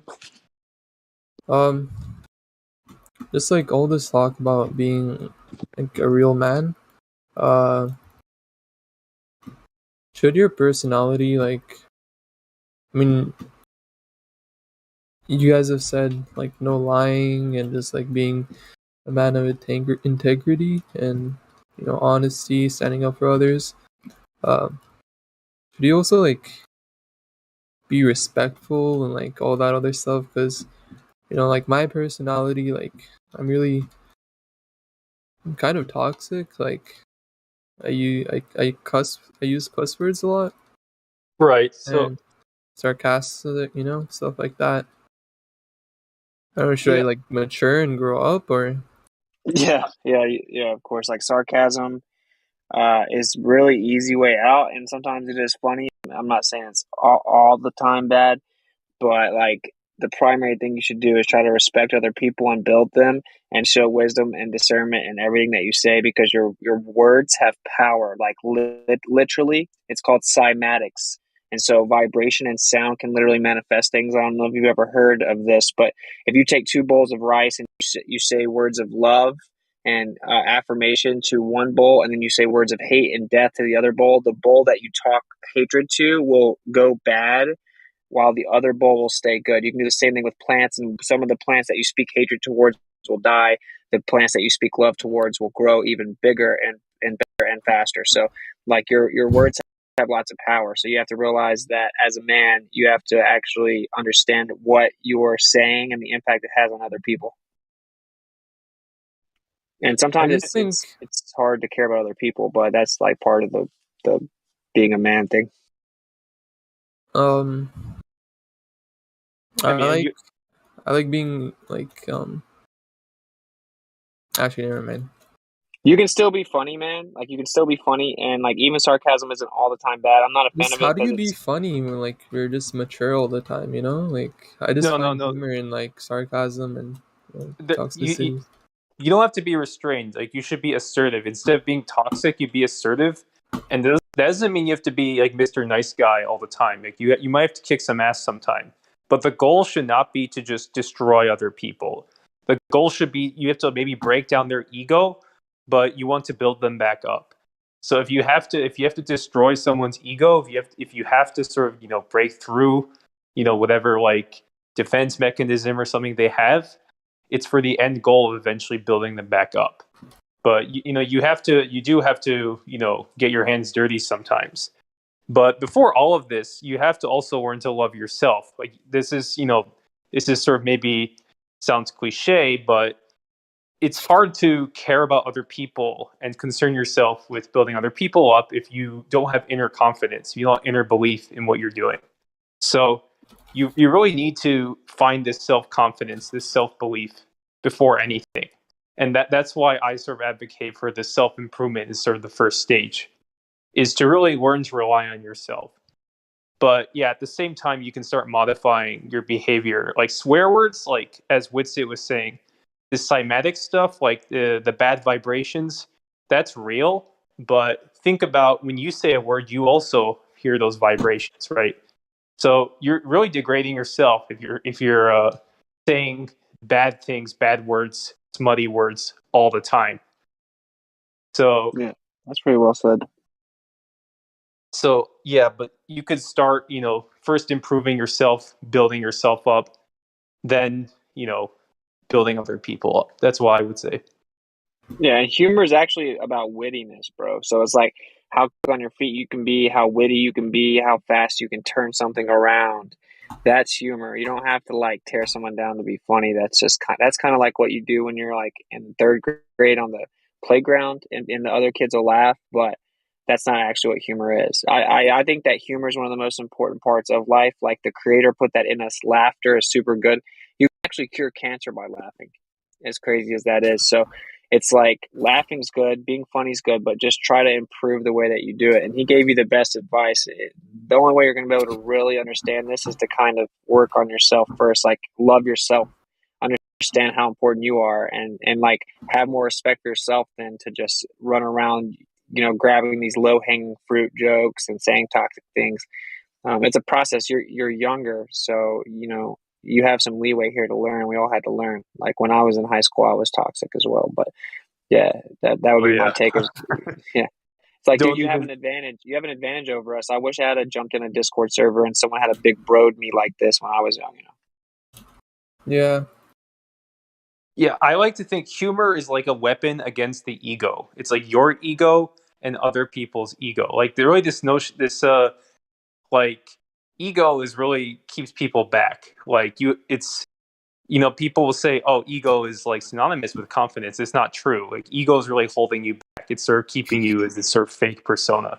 And humor is a way to break down sort of, the fake, the narcissistic, egos that you encounter every day. It's like a weapon given to you by the creator if you know how to use it. But it's also a way to get rid of your own ego, to overcome your own ego. So, that's why people find self-deprecating humor funny, right? It like as long as you do it right, you're not like, putting yourself down. It's really a useful tool to learn how to use, and it's not just about being toxic. It's about, coming to a realization and seeing through the ego, discerning what is actually useful, what is not. You're going to have to, and that's not, I mean, dude, that's a good question. I can tell it's a sincere question. It's going to be a process. You're going to have to learn that. You're in a very pivotal moment of growth of your life. It's going to be a process to learn how to communicate with people efficiently and to bring in comedy, which is like the best icebreaker in the world. And like, again, the creator did that. Just look at penguins. If you don't think that the creator has a sense of humor, just watch videos of penguins and blowfish. Yeah, like penguins are the funniest animal ever, bro. Like, all you have to do is look at a penguin and a blowfish. Comedy, humor is good. The creator built that in us. Like, that's why you feel so good when you laugh. But you don't really feel very good when you laugh at other people. You're only going to feel good for a couple minutes, and then you're going to be like, damn, like you're not, that's not real. That's not the pure vibration. Everything comes down to vibration. And also, when it comes to your words, let me say this, bro. When it comes to your words, like you brought up cuss words, I try not to really cuss anymore because they're called curse words for a reason. I think that they actually can be curses and we write in cursive, right? But beyond that, it's much more about your intention. You know what I'm saying? Like, if it's about your intention. So, like, if you're standing up for children being abused and you're like, I'm cutting this bullshit out. Like, trust me, your intention is stronger than the word bullshit, right? But it's like, yeah, you should just, bridling your tongue is the number one power you can have because there's power in your tongue. And that's actually how everything was created as I can see it. So there's a middle ground here. Don't lose who you are. Don't lose like your humor. Just like realize that you're taking the easy way out and you're grabbing low hanging fruit and you're better than that. You can have better humor than that. And it's going to be a process. I can tell you right now that cutting sarcasm out is very difficult. I know that firsthand because I'm still trying to do it. It's very difficult to do that. But I think sarcasm is bad because it's inversion. And that's an esoteric belief, like inversion. There's power in inversion. And so try to detach from it, and you'll just have to work with it and see how you can be funny outside of that. I definitely don't want you to stop trying to be funny though. I think that's a good thing that your generation has. Your generation still has that purity of humor, and you shouldn't lose that because that's one of the most powerful things you have. Just don't be toxic in this, in the process. Yeah. Did that help at all? Yeah, definitely. I'm just tryharding Minecraft right now. Hold on. Yeah, it's all good, man. Like, wittiness is what's funny, man. It's like when you can like flip something quickly, that's what's funny. You don't have to say anything toxic. It's just like when everyone else that heard it has to catch up to what you said, that's what's funny. So just work on your processing speed. Honestly, that's what humor. The best comedians, which I feel really bad for your generation. You guys don't even have funny comedians anymore because they were all blacklisted. They don't even exist anymore. All the funny comedians here. Wait, what do you guys think about the LGBTQ community? Or they were killed. I don't know. Anyone that has to like self-identify with their sexuality is weird to me. We think they're gay. Well, self-identifying is one thing, but it's the public display that I think is where it's a little much. You know what I mean? Well, if you find your identity in your sexual preference, that in and of itself is very egotistical and weird, and usually self-projection of insecurity. To identify as a man, you find that weird? Well, like I'll give you an example. I used to your identity is attached to your sex, right? No, I'm talking about sexuality. He asked about homosexuality. God, yeah. So it's like when I used to think that I was so cool because I could pull the baddest girl at the bar, and I identified, part of my identity was that I could pull attractive women. That was super lame and egotistical and like effectively gamma-melish. That wasn't cool at all. Like the fact that I found any form of my self-identity in like my sexual preference or prowess was really, really lame. So it goes all ways. And like, I think that's the safest way to answer the question. That's why I did it that way. Like, when did you decide to be straight, you know? Probably right when I came out the womb and I saw my nurse had pretty eyes. Yeah. Yeah, I don't know. I don't think that that's even a decision to make. Exactly. Well, that's the point that I was making. Yeah. I think that I don't like them because now they're trying to sexualize children, and that's a generalizing thing, but it's not cool. But I think just pick your battles, because I had to grow a lot in this sense as well. But I have a certain worldview, and I think that people struggle with what people call sin or whatever, but it's like lust of the flesh. It's like temporal things, temporary wants and needs and lust, and that's really what quote unquote homosexuality is. It's just a struggle with fleshly lust, and there's no one here that can say they've never struggled with that. It's just the determination to do it forever. So I wouldn't even feed too much energy into it and try to show love to those people. But obviously, we couldn't exist if everyone did that. It results, you will die much faster that way. Life itself will take care of decisions like that. I would not, again, don't feed too much energy in that. Just kind of self-reflect is the answer to everything. But stand for the children. So whenever they go start reading these crazy books to children, that's different. You kind of now have to step in. You always have to defend the defenseless. There are a few. I have to get out of here, bro. But these are the few rules I want you to kind of take with you, man. Being a man is standing for the defenseless. So if they're trying to murder innocent babies that are defenseless, that feel pain, you have an obligation. You have an obligation to stand for them. If someone's abusing women, you have an obligation to. You always have an obligation to stand for the defenseless. And the primary thing I want you to really soak in is that what's going to make you a man is always standing for what's right or the truth and speaking the truth, even when you get attacked for it, even when you get ostracized for it. And trust me, that's what's going to happen. If you're actually speaking the truth, you're going to get attacked for it. So that's what you should just focus on that. Be like, I just want to do what's right. Make the little decisions and little steps in your life. Like, I could lie to this person. I could be mean to this person. I could steal from this person. I could finesse this person, but I'm not going to, because that's not what's right. And when you start to live like that, you'll see that you get blessed way more, and you'll get way more blessings than you could get being dishonest anyway. And that's the primary thing I think you should focus on, is getting more out in the nature, detaching from the fake world and starting to see the real world, and always defend the defenseless and speak the truth even if you get attacked. If you can start implementing those things, your life will drastically change. You'll start to get more clarity. Stop watching porn, because they say it makes you go blind for a reason. And it's the eyes of discernment that go blind. And if you can start doing these things, then the rest of these questions you have, you'll start to be able to answer yourself. So that's And on my that last my point view. about the last point about when you're getting standing flack. up for the defenseless. Sorry, go ahead, bro. Oh, I was just gonna piggyback on what he was saying. It's like when you're getting the most flack, that's when you know you're over the target. Yep. Yep.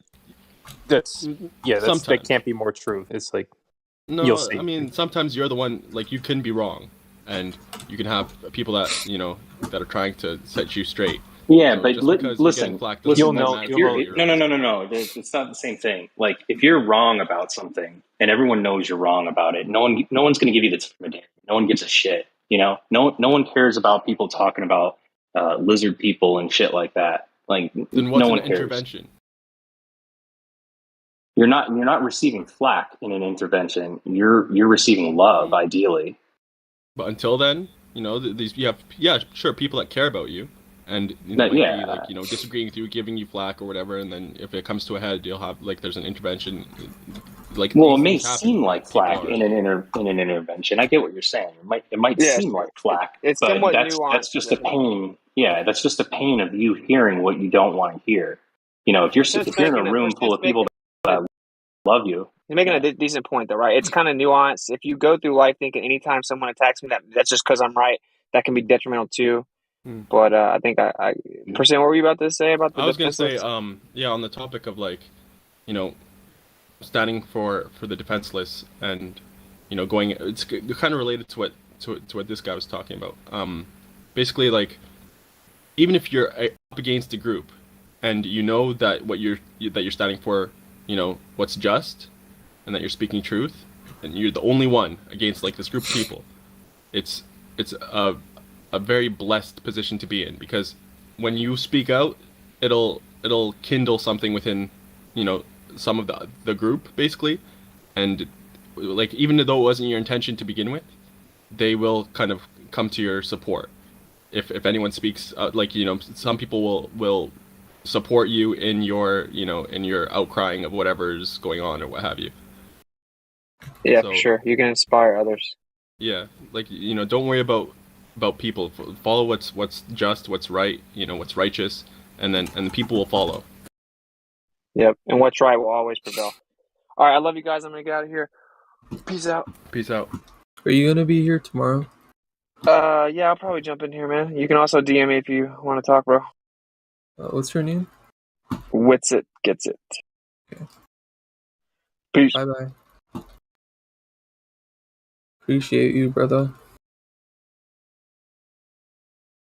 I don't know if he said, but he has a YouTube channel as well. So, do you mind sending me it? I can find it.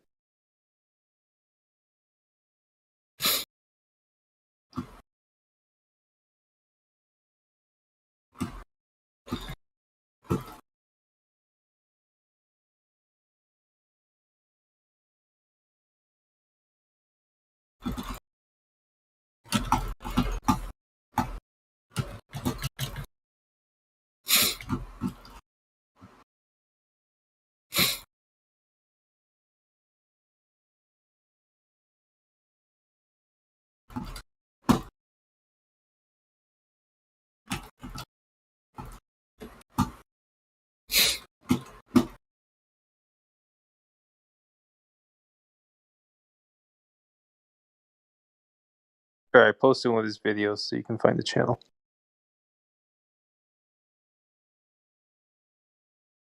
In the VC chat. Mm-hmm.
Type in the red flag to go to buy the tickets. Click on it.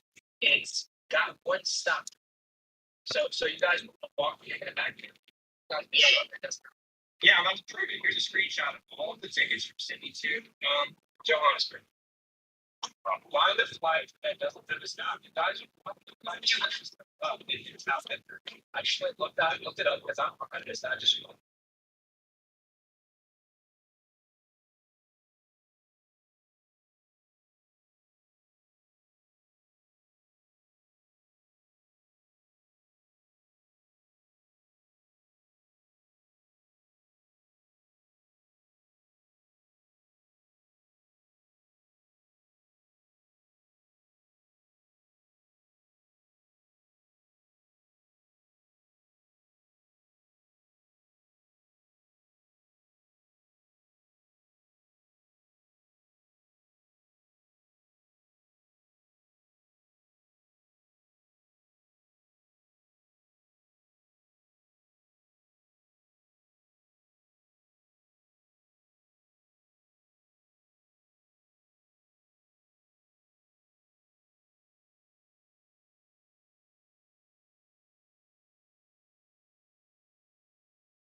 If Professor Phil's listening, he guaranteed that I wouldn't post that in the chat, so I just posted his comments in the chat. I'm just saying, though. Keep the halo over the head.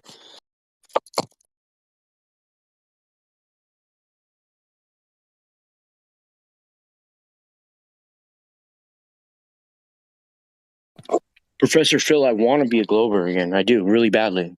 I don't want to be knowing these thoughts that I have. So if you can convince me with a good argument, I'll even move in with you.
Hey, if anybody wants to jump on, let me know. Nobody's saying nothing. DJ time.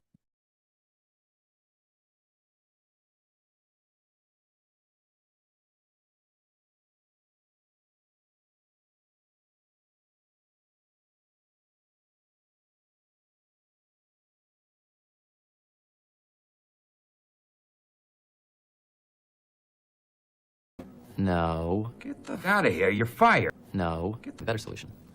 You keep me on the payroll as an outside consultant. And in exchange for my salary, my job will be never to tell people these things that I know. I don't even have to come into the office. I can do this job from home.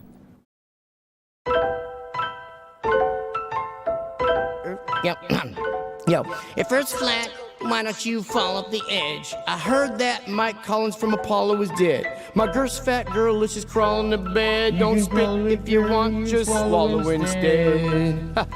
Swallow instead. Can you hear me, Siri? Swallow instead. Hello, Siri. Is gravity a theory or a fact? Thought my tampons in the house where my period's at. Get my rap on when I'm pissed about the serious crap. Passing so fast through space, time bends and how. After blasting through warp speed, we get to plaid. Don't listen if you don't like when I spit these raps. Rhymes I write like lightning, I write so fast. I'm like Mike Tyson, you ain't got to fight in chat. Yo, I'm going back to basics, flat smack in the faces. You can't have gas pressure without adjacent to the vacuum of space, bitch, without a container. Like paying for a lawyer without a retainer. I ain't playing about to let a slug out of this chamber. When you see the red dot, yo, no doubt it's a laser. Helio flatty dude, shot up for later. Helio flatty dude, shot up for later. I've been around the world, and I measure the earth, measure the earth. The devil, he's so clever with words, but level don't never mean curved, it never means curved, and pause from the metaverse, metaverse. Playing Call of Duty help build my immunity up. Insurance policy paying you, they usually bluff. I'm not saying they won't do it, but it's usually tough. The last few years I've seen some unusual stuff, but if I mention the shot, you say I'm off the beat. So now I'm beating off to the thoughts of shots in me. What a rotten little awful getting off scot-free. Son of a gun of a bitch, I've come to be. Shaking up the game to break up the redundancy. And if it wasn't for work, they'd have no taxes. And if it wasn't for burnt, there'd be no ashes. And if it wasn't for bird's egg, be no hatching. And if it wasn't for dirt, there'd be no trap. And if it wasn't for hurts, there'd be no passion. And if it wasn't for learning, then why all the classes? If it wasn't for your purse, yo, I'd have nothing to snatch. And if I don't come in first, then I'm coming in last. I've been around the world, and I measure the earth, measure the earth. The devil, he's so clever with words, but level don't ever mean curved, it never means curved, and meta pause from the man. All these atheists must hate my guts, cause I say to their face, space is fake and stuff. NASA astronauts, everything you say is suspect, cause I suspect you make it up. Not your average FE thespian beast, faster than faggots fasting at a lesbian feast. She that loves me the least will give me nothing to eat, but he that loves me the most will give me something to smoke. This ain't how much your mother loving murder she wrote. The spin of the earth should have made your vertebrae broke. Every word that I spoke you couldn't refute it. Water finds its true level, so you couldn't dilute it. You couldn't dilute it. It can't be refuted. You couldn't dilute it. You couldn't dilute it. Who the f do you think you are, you crazy little shit? Security? I am Jack's smirking revenge.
We don't have time for a meeting of the flat earth.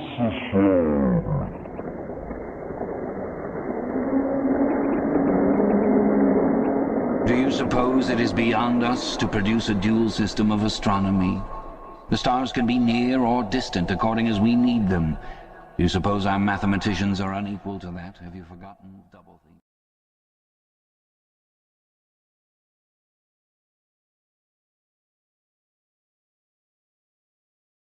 Iron Horse.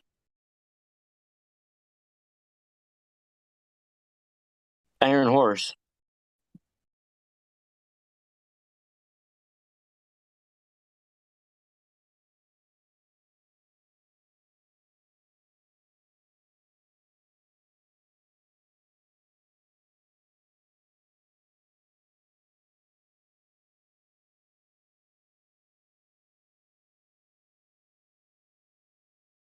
Good morning.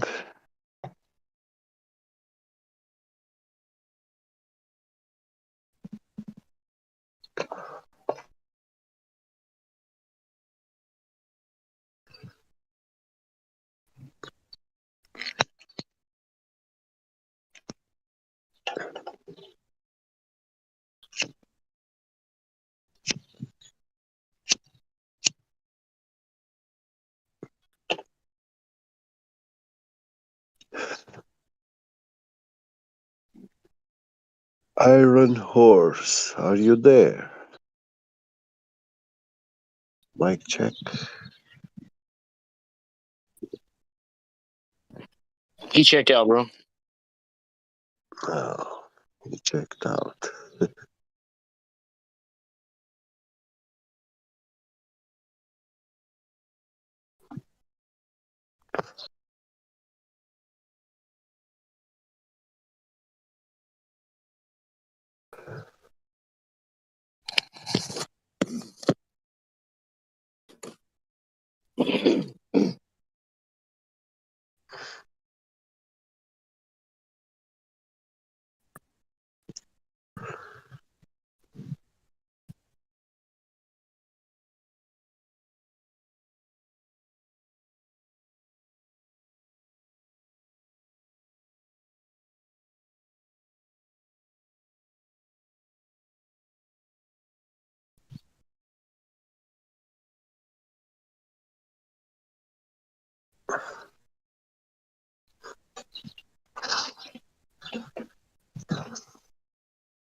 Well, when I was a kid, nobody was nice. I was 6 years old. I found out there's no such thing as Alpo baby food. I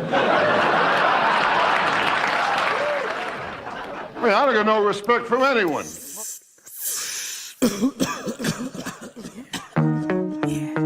Yeah, girl. I see you over there.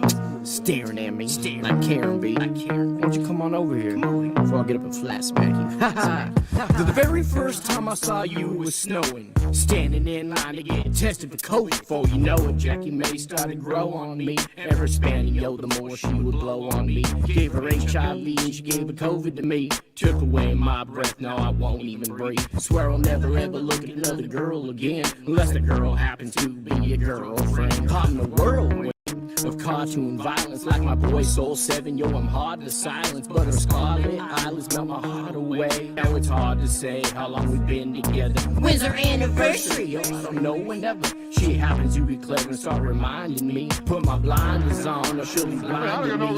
All the times that we gotten crazy ass fights, I beat Flat Nasty's ass. Yeah, you may be right, I get no respect, and all the ladies be like, they call me Flat E, mother loving Dangerfield. You can track me but never know the pain I feel. This ain't no Fortnite, baby, I don't play for real. Till one of our blood done stained the steel. I'm losing my mind like NASA data. Ask James from modern day, I'm a masturbator, and I'm a crash the data and give Macintosh a virus. Still walking barefoot while you rock Osiris, and I can talk all night about the cash NASA stole on the Baby Truther show with a Jack the asshole. You mean Jake the asshole? I don't take Tabasco on my pineapple and Target when I eat them whole. Yo, grapefruit goes out to Karen B. When I'm high on Jeranism, she's always staring at me. Not to mention how Pharisees precariously, nefariously trying to be embarrassing me. They call me Flat Knee, mother loving Dangerfield. Have you heard the way he raps? Yeah, it's strange for real. Pittsburgh stole my mind to use my brain for steel. Call it Coriolis going down the drain for real.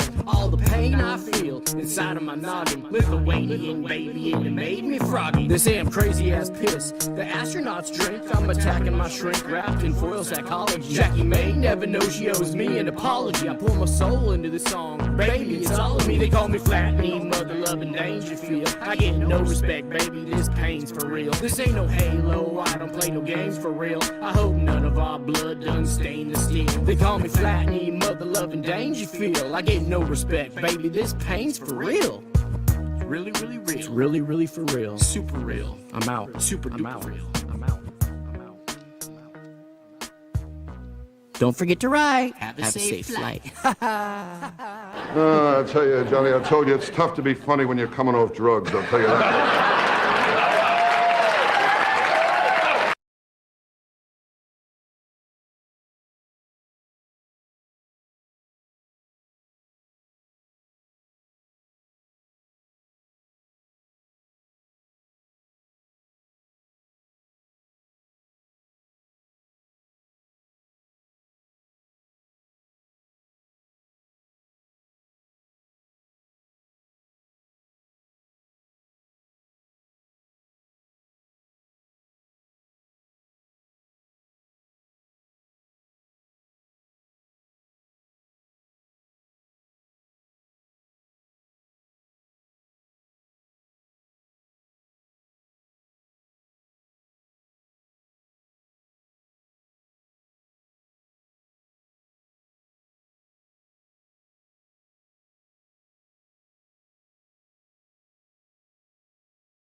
outer space, or maybe meeting other beings from another place. Have you ever wondered what it's like on other planets? Then you watch a science show and come to believe you understand it. You feel empowered by the knowledge and you feel enlightened, listening to Bill Nye and Neil deGrasse Tyson. But then you wake up and you start to see the obvious. Life is just a lie and this whole world ain't what we thought it was. NASA's missions to the moon were never completed. They just filmed them in a room and people believe it. I used to wonder what it's like to be an astronaut. Now when I see them acting, I can't help but to laugh a lot. They give us cartoons and they claim that we live on a ball, but it's flat and it's not moving or spinning at all. Why you lying to us, man? That's something that we want to know. After that, you're gonna have to pack up all your stuff and go.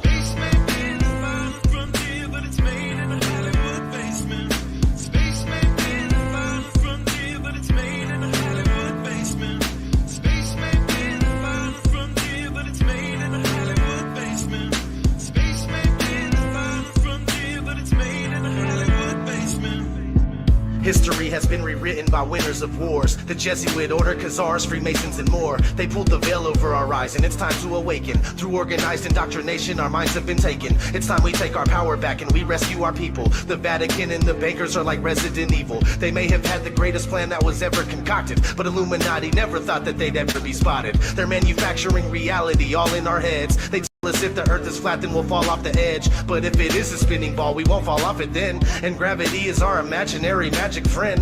Why is water always flat when unmanipulated? Why are pictures of the earth computer generated? Why you lying to us, man? That's something that we want to know. After that, you're gonna have to pack up all your stuff and go.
It's becoming 100% crystal clear that you and the other space programs that are in operation are connected and are deceiving the entire world. More and more people are waking up every single day, and we are now able to see right through you. But what we really want to know is, why are you lying? Sincerely, me and the great people of this earth.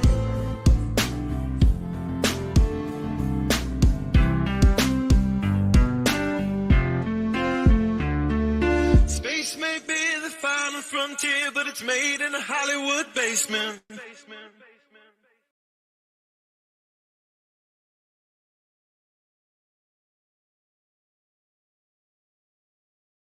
I don't believe that man went to the moon. The deadly radiation would have guaranteed their doom. They've never tried to go back, the elephant's in the room. I don't believe that man went to the moon. On 7-7 drills were underway. At each of the locations, the bombs went off that day. A man called Peter Power announced with some dismay, on 7-7 drills were underway. I feel a sense of positivity, a different way to view reality. The truth is that it starts with you and me, and we can make it happen if we come together. On 9/11 drills were underway, that mirrored what unfolded in the skies that very day. They blamed it on Bin Laden, who was nearly in his grave. On 9/11 drills were underway. The time has come for us to make a choice. It started with a solitary voice, but now it's a cacophony of noise. and growing by the day, because it's now or never. I don't believe that man went to the moon. The deadly radiation would have guaranteed their doom. They've never tried to go back, the elephant's in the room. I don't believe that man went to the moon.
Sports are in Los Angeles. We're bougie, we're fancy. We don't call them home runs, we call them rodeo drives. And that's exactly what Juan Soto does here. Nationals, Reds, solo dinger.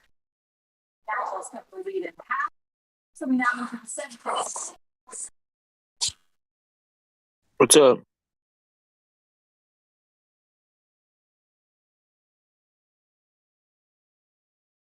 You're hot micing.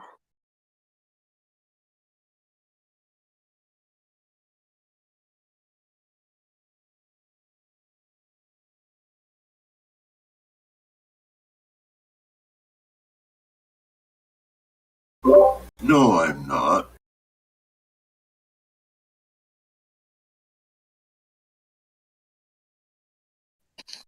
Oh, what up, bro? Not much. How you doing? I'm all right. I'm all right. Cool. Yeah, like this guy's gotten on and off a couple times, but he hasn't said anything. Who? Iron Horse? Oh, yeah, he's kind of new. Okay. How you been? I've been all right. And you? Yeah. Yeah. I lost my lady's. Huh? Go ahead. You lost No, what? I lost her Apple Pencil. Things are like 100. How much are they? Like almost $200, dude. So what's it do? Huh? It's an Apple Pencil for the iPad. Oh. It has all kinds of different tips on it and stuff. What? Fell out of your pocket or something? Or I don't know, dude. I didn't leave the room with it, but I can't find it. I'm bad, bro. I lose stuff like crazy, though, dude. I'm so bad. She's usually the one that finds it for me. You'll find it if you didn't leave. You know what I mean? It's got to be there, right? Yeah. Yeah, it'll show up. We got a lot of stuff in the room, though.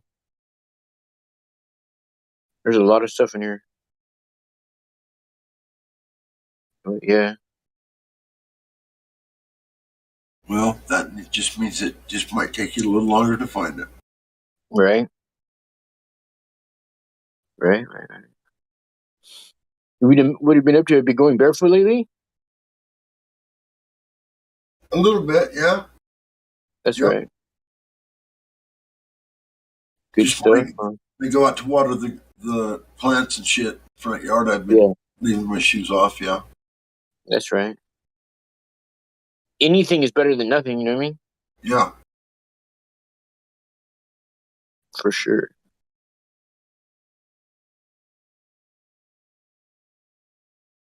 So what's the weather been like in California? Oh, really hot every day. Yeah? Hot with a chance of chemtrail. Huh. Well, let me tell you what. With those chance chemtrails, by the time they get here, The Yeah. entire sky is nothing but gray. Just the entire sky. Oh, it's like that here sometimes too. Chemtrails don't really have to go that far. All they do is after they spray them, they have another plane that follows behind them, and it hits it with a frequency, and then that like spreads it out hella. You know what I mean? Oh yeah. Yeah. Have you ever seen like if you ever notice a plane will follow behind them? Sometimes you can see it, and it'll go right after. And what it'll do is you'll see it put lines like frequency lines through the spray. Yeah. And then right then it just starts breaking up. Huh. It puts like these little rivets. You know what I mean? I haven't seen that. I'll pay attention, see if I can see that. Let me see if I might have a picture. Hold on. Let's see. So the weather forecast for tomorrow is a high of 85 with a 100% chance of chemtrails in the afternoon. Right. I got some pretty good pictures. There's one right there I just posted. Wow. Yeah, right there.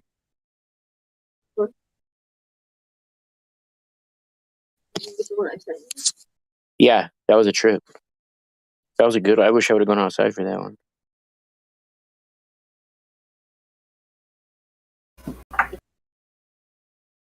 Mm-hmm. Check that one out.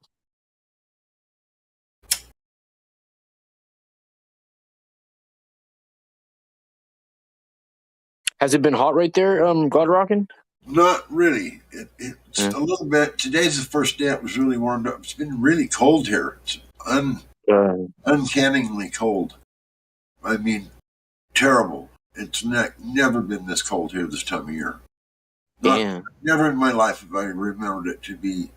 I mean, yeah, every now and then you'll have a chilling night or whatever, but it's been like 40 fucking degrees, you know? Damn.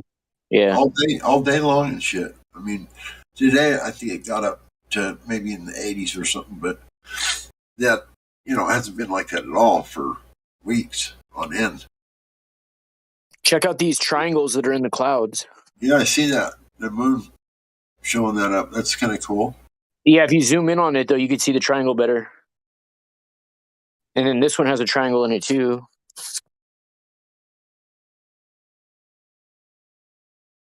What I think they are is they're crafts that are high altitude platforms, and what they have on them, they're really simple. They're just helium powered, and what they have on them is like it's like this see-through material. Remember we were talking about it, how like those baseball cards where you scratch, they have like a scratchy noise to them, and you turn them and they show you a different picture. Yeah, that hologram type technology. Yeah. They're selling that stuff on eBay and on Etsy now, like big sheets of it, where it's like big enough to like where somebody could just walk into it, like something that's like 5 feet tall, and it's curved a little bit, right? Like a quarter of a toilet paper roll section, but like way higher. And then you see them put it like in front of a window, and then you walk past it, and you keep seeing the window. You don't see the person. You know what I mean? It's pretty simple technology. Oh yeah, I've seen that. I've seen a person hold the sheet up in front of him and turn around. Yeah. And they just blend in with the background. Yep. I think that's what they're doing up there in these pictures.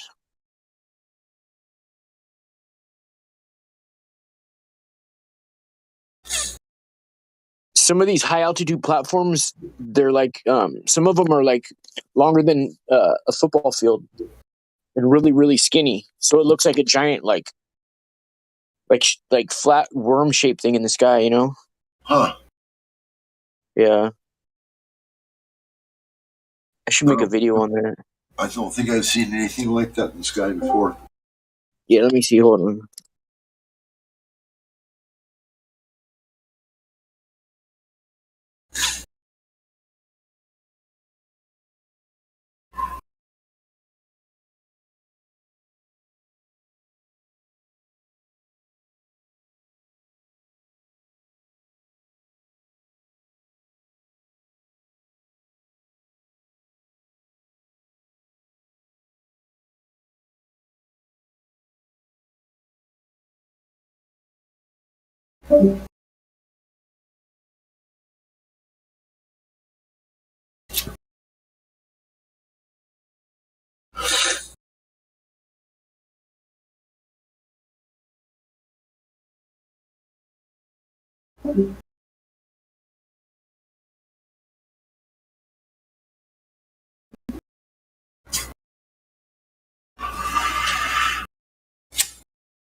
Was that you that played the music?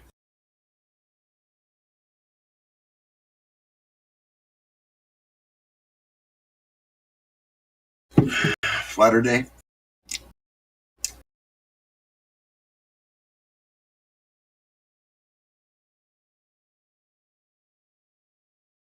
What, he left? Damn.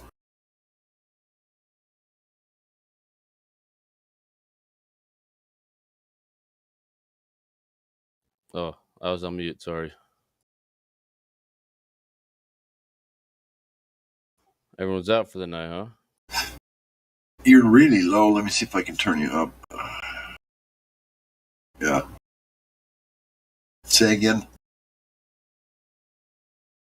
I didn't quite hear you, bro. Check, check. I can hear you. It's just really low. Let me turn it up. All right. Let's see what. Go ahead and repeat what you said. I didn't quite hear you. I'm sorry. Mic check. Yeah, I hear you. I was just saying nobody's everyone's going to sleep, huh? Yeah, it appears so. Flatter Day was just on, and he was going to go see if he going to find a video, and then he just disappeared. I don't know what's up with that, but he just posted these two pictures, and then said he was going to look for something. I can't remember, like a long object in the sky, some thin something.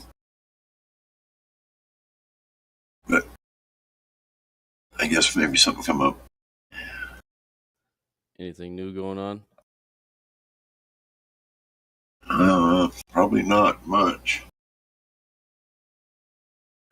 I was at the bar earlier having dinner, and some guys next to me started out of nowhere. They were like, "You know what's the craziest thing? I saw this flat Earth movie.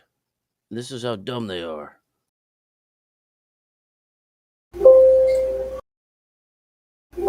That was some guy in a restaurant told you that? Yeah, but they were sitting next to me at the bar. Oh, at the bar. And I just sat there kind of listening like, ha ha.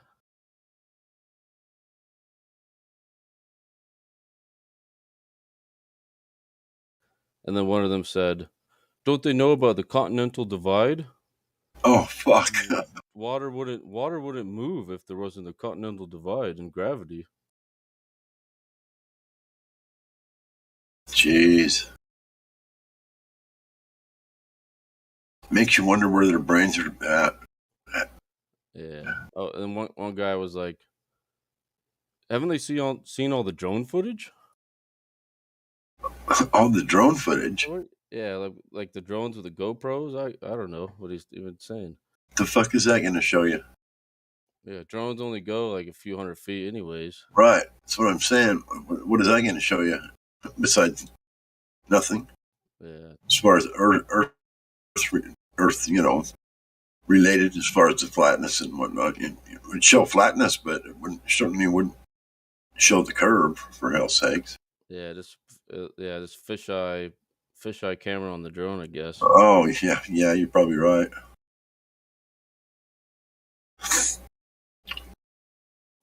That only lasts like a minute of them talking, and then somebody changed the subject.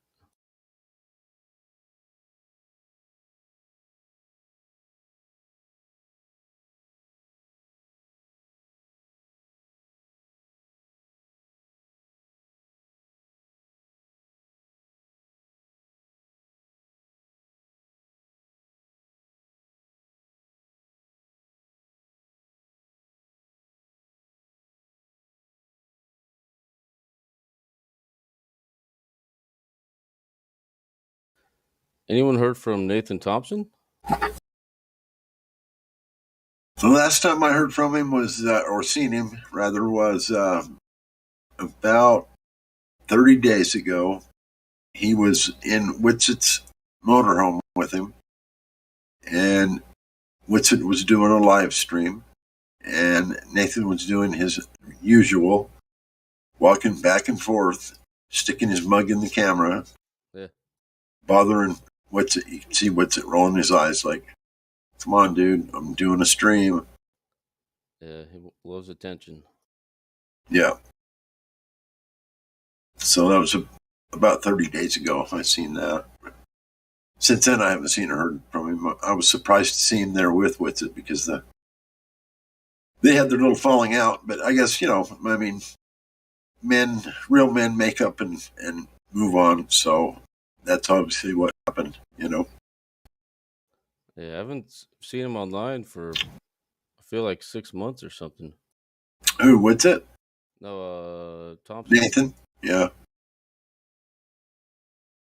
I don't really know what's up with him because he sort of disappeared there for quite some time when him and Wittzett had that falling out, and then since then I only seen him that one time that I just mentioned, and so that's been months on end.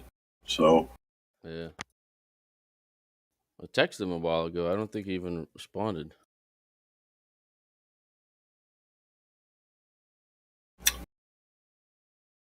I don't have Nathan's phone number. I got Witzett's, but I don't have his. I live in LA, so whenever he would come out, he'd hit him up. I'd pick him up from the airport or something. Yeah.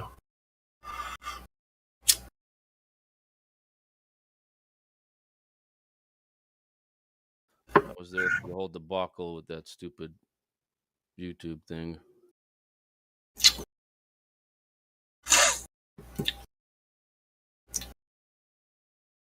The fake Harvard scientists.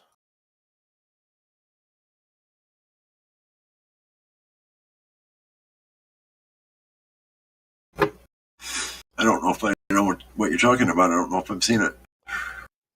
It was like, it probably by now it's been like a year or close. It's probably been close to a year where this YouTube channel known for being trolls kind of disguisingly said they were part of like travel channel and had some people hit up Nathan to fly him out to LA and try to do like some experiments with him. There was that thing with the guys in like the penguin suits or the duck suits. I don't think I've seen any of that. Cut out. Yeah, I must have because I thought you disappeared for a minute. No, I just went to pull this up to show you. Yeah. Did you find it? Yeah. Oh.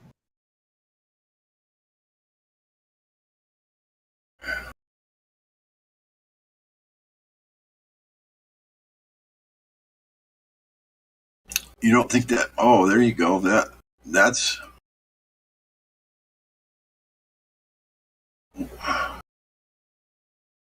Weird, huh? yeah. Now that last one clearly looks like some kind of experimental, maybe electric airplane, maybe or something. Yeah, they're like drones. Some of them fly on helium, and some of them just fly off whatever power they're whatever in electricity or solar power, because their Right. wings are like solar panels, Yeah. But when they're in the clouds and stuff, they make the clouds like cookie cutter, like a triangle shape sometimes. You know what I mean? It could be because of their shape. The air. Yeah. Yeah. Yeah, it's like a cookie cutter. Huh. That's interesting. Yeah. Weird, huh? Yeah. They've been having these for a long time too, bro. Really?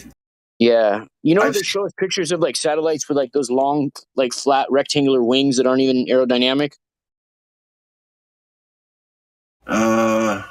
Like they'll show like a box with like those, like the kind of wings that are on the ISS, kind of, Solar panel looking things. Yeah, yeah.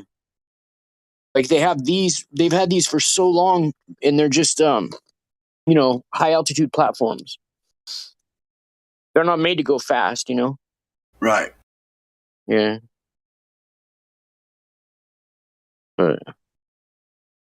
Yeah. So whenever you see weird cookie cutter shapes in the clouds, it's probably one of these things. Do you have a picture? I put it in Livestream. Yeah, it's in Livestream. We're looking at them now.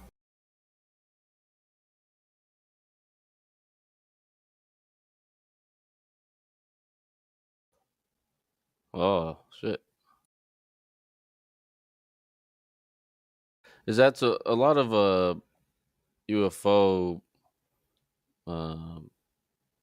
visuals? Is like have you heard of like the triangle with the 3 lights? Yeah, yeah. The It's black. probably just one of their drones, bro. Yeah. I actually seen a triangular UFO a long time ago when I was a kid. Yeah. I lived Had them for a long time. Yeah, I live right by Hill Air Force Base, and I was laying in the backyard on a blanket. It's like 12 years old or something. And then all of a sudden, this gray, perfect triangle, just dull gray color, no lights, no nothing on it. It was probably, I'd say 50 feet across in size or whatever, if you can measure a triangle that way, just give you a basic size. And it just drifted right over my head, just no noise whatsoever, and went straight to Hill Air Force Base because where I was at the time is like a quarter of a mile from the gate at Hill Air Force Base. So when it drifted overhead, it was probably only about 500 feet high above me. Yeah. And it was headed straight for Hill. So to me, that says it was military of some sort. Yeah. Oh yeah. Like 1980 or something. No, probably 1968. Oh shit! Yeah.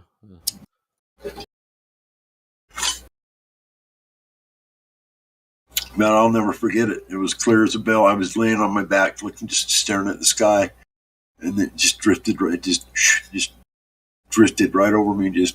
And clear as I could see it, clear as day. Yeah. Yeah. Yeah, they've had this stuff out. They've had this technology for a long time. Yeah, I'm sure they've had all kinds of stuff that nobody's really been too much aware of. All experimental aircraft. I looked at the patents for weather modification, United States patents, and they date back all the way to like 1895, dude. Yeah. There's hundreds and hundreds of them, and they all of them say different things, like for creating fog, creating tornadoes, for stopping the rain, for creating more rain. Like the list just goes on and on. All you have to do is Google U.S. patent for weather modification. Hundreds will pop up. Wow. Yeah. Yeah. Even like it. I was thinking about how each state has like their own weather and climate, and it's like how it's probably all fake too. Like why does Washington always rain, or like these places that have tornadoes, or they have lots of snow, or The thing, what I think it does is, I think that since we're in an enclosed system, that wherever they create the weather in one place, it throws it off in another place. You know what I mean? And I think that's why places that are like really poor areas where they don't really like, I think a good indication of how much money they spend modifying the weather over a certain place is to look at the road construction, how much they've put in 5G in the ground, and how the buildings are in that city. That's a good indicator of how much they're going to spend on the air. Like in Dubai, they actually advertise it's like, I don't know how, let's just say like $5,000 per square cubic meter or like whatever of like guaranteed sunshine from this time to this time. And so you could buy a whole area for like yeah. They advertise it right on, like, it's like mainstream there, dude. In like Dubai and Saudi Arabia, they're not even really that secretive about it. Yeah, I think it's Dubai who's gonna have the first smart city. I think Dubai or one of those fucking places. Probably, They're already yeah. all ready to go, and so that makes sense. Part of the smart city is you can buy an area to control the weather. Well, another main reason for controlling the weather is because where the 5G frequencies are going like heavy.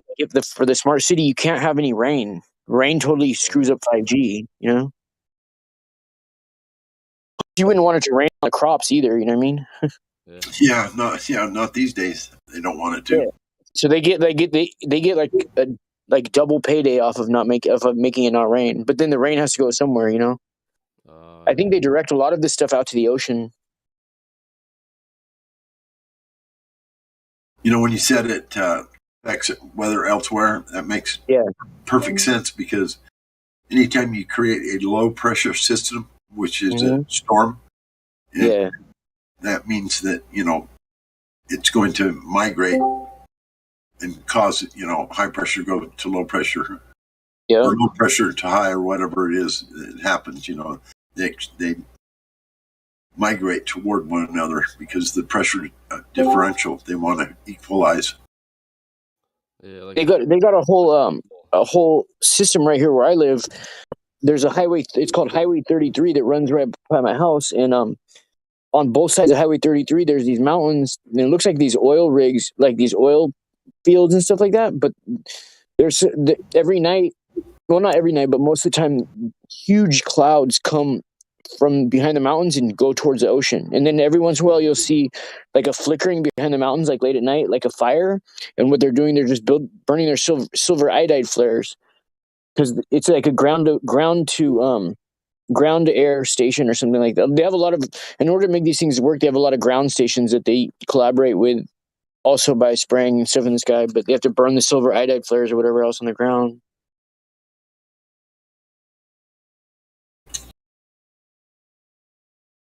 A video. I'm gonna post a video about it. What does that silver iodide do? I mean, what is the purpose behind it? Do you know?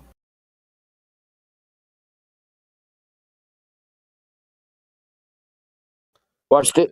The video I'm posting right now is of Santa Barbara, and it hasn't rained here in so long. You in Santa Barbara? Yeah. So I just posted a video about the cloud seeding in Santa Barbara on the live stream. But you're not in California, though, right? Yeah. Oh, near the beach? That's Santa Barbara? Yeah, it's like an hour and a half north of Hollywood. Yeah. I live in LA. I love Santa Barbara. Oh yeah, it's nice, huh? Ventura too. Yeah, I went to Santa Barbara like 3 weeks ago. Oh really? Lake Cachuma Lake. I love. Okay, yeah. On the 154. Yeah. Yeah. I got friends who live up there on the top of 154. Like Cold Springs Tavern. Yeah, they go there a lot actually.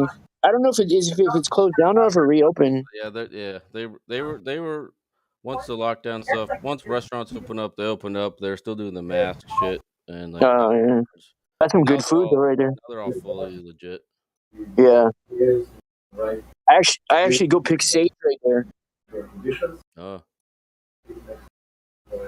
You pick what? California white sage. Oh.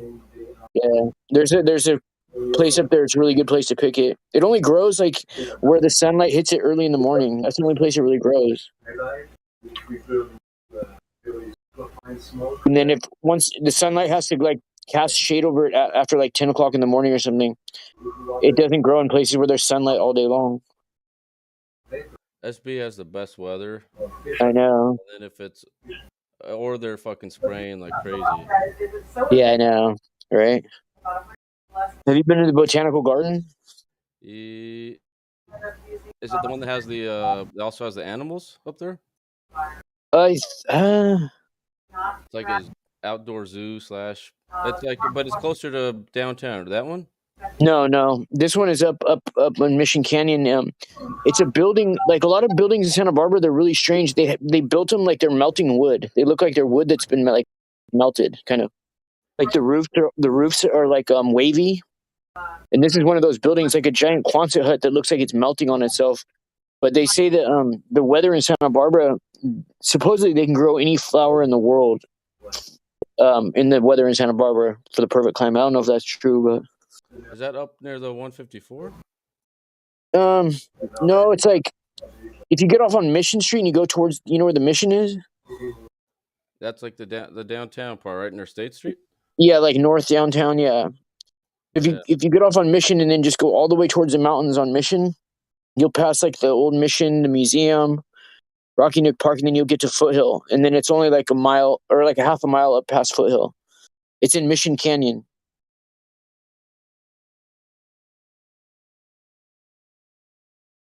I think it's called there's one called Lotus Land right there. Lotus Land and then the Botanical Garden. Yeah, I went to I think I went to one, but they also had they had a few animal areas. Is that it or no? It's a different one, I think. It might be. Was it up in the mountains, kind of? Yeah, up in the mountains. They had like one big gift shop. Yeah, I think that is it. Yeah, I haven't been there in a long time. They had like a sundial. Yeah, I think that is it. Yeah.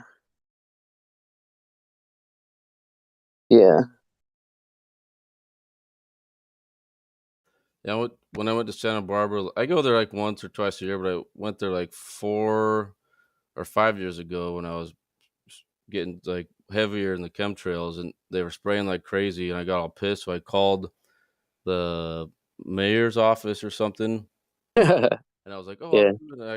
I work for this weather company. I want to do an interview. I want to talk about the weather." And then they're like, "Oh no, Will's she's busy. We'll send you her voicemail." So I left her a fucking voicemail. Right. Of course, she didn't call me back. There's a picture right there from the top of the 154 looking down on the town at the old San Marcos Pass. Oh, yeah.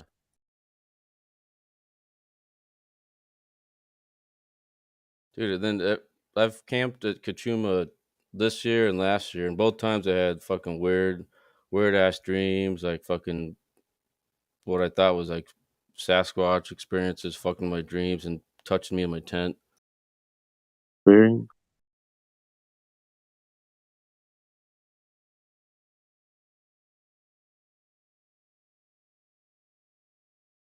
Look at these shapes in the sky right here.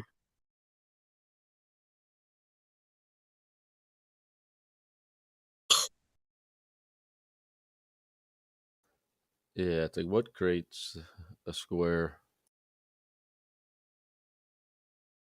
Is that the sun or the moon? That's the sun. That's the sun right there. Yeah, I see that whenever I wear sunglasses, I can almost always see the sun like that through the Yeah. clouds. And then you can see like why are some clouds so dark and filter all the light, some don't. That's the ones at night are weird too. I've seen like this one right here that I just posted. It's like a giant black shape that just comes and swallows the moon up, dude, completely. And then it'll change shape and then like disappear or like move away, you know? And yeah, it's like it's illuminating the clouds around it, but that middle part is all fucking black. Yeah, like a solid object or something. Yeah, like clouds aren't black. No clouds are like that. Here's a picture of the clouds that come up from the mountain where they do the weather modification. They come up in curls sometimes or in weird ass shapes.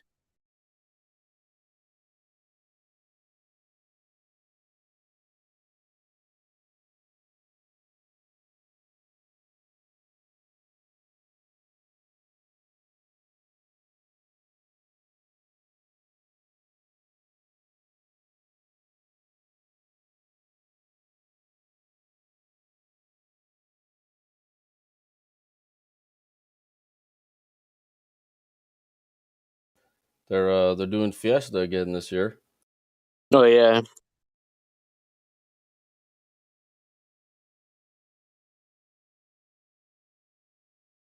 Really?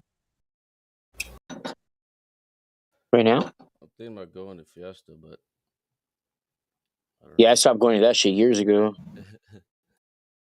Yeah. I don't like being around large groups of people that are like all screaming and shit though. yeah. Yeah. I'm really sensitive to noise and lights and shit.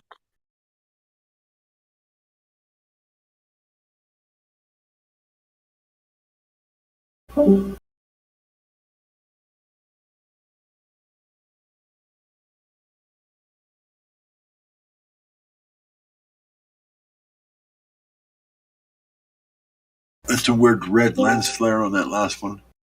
Mm-hmm. Check out this one's I got of a hawk with a fish in its talons, dude. We got a Glober. Oh, cool. What is up? I am a Glober. Oh. It is me, the Glober. So Yeah. yeah. He was just saying that you can calculate the centrifugal force of the rotating Earth. Oh. Yeah. So, how do you do it? Yeah. I did. It's how do you do it? Let me look up the equation. I forgot. Yeah, the formula. It proves reality. Wait, you did it yourself, or you just typed in a bunch of numbers? I actually did it in Desmos, unless you think that the calculator spat out a different number than the actual thing was.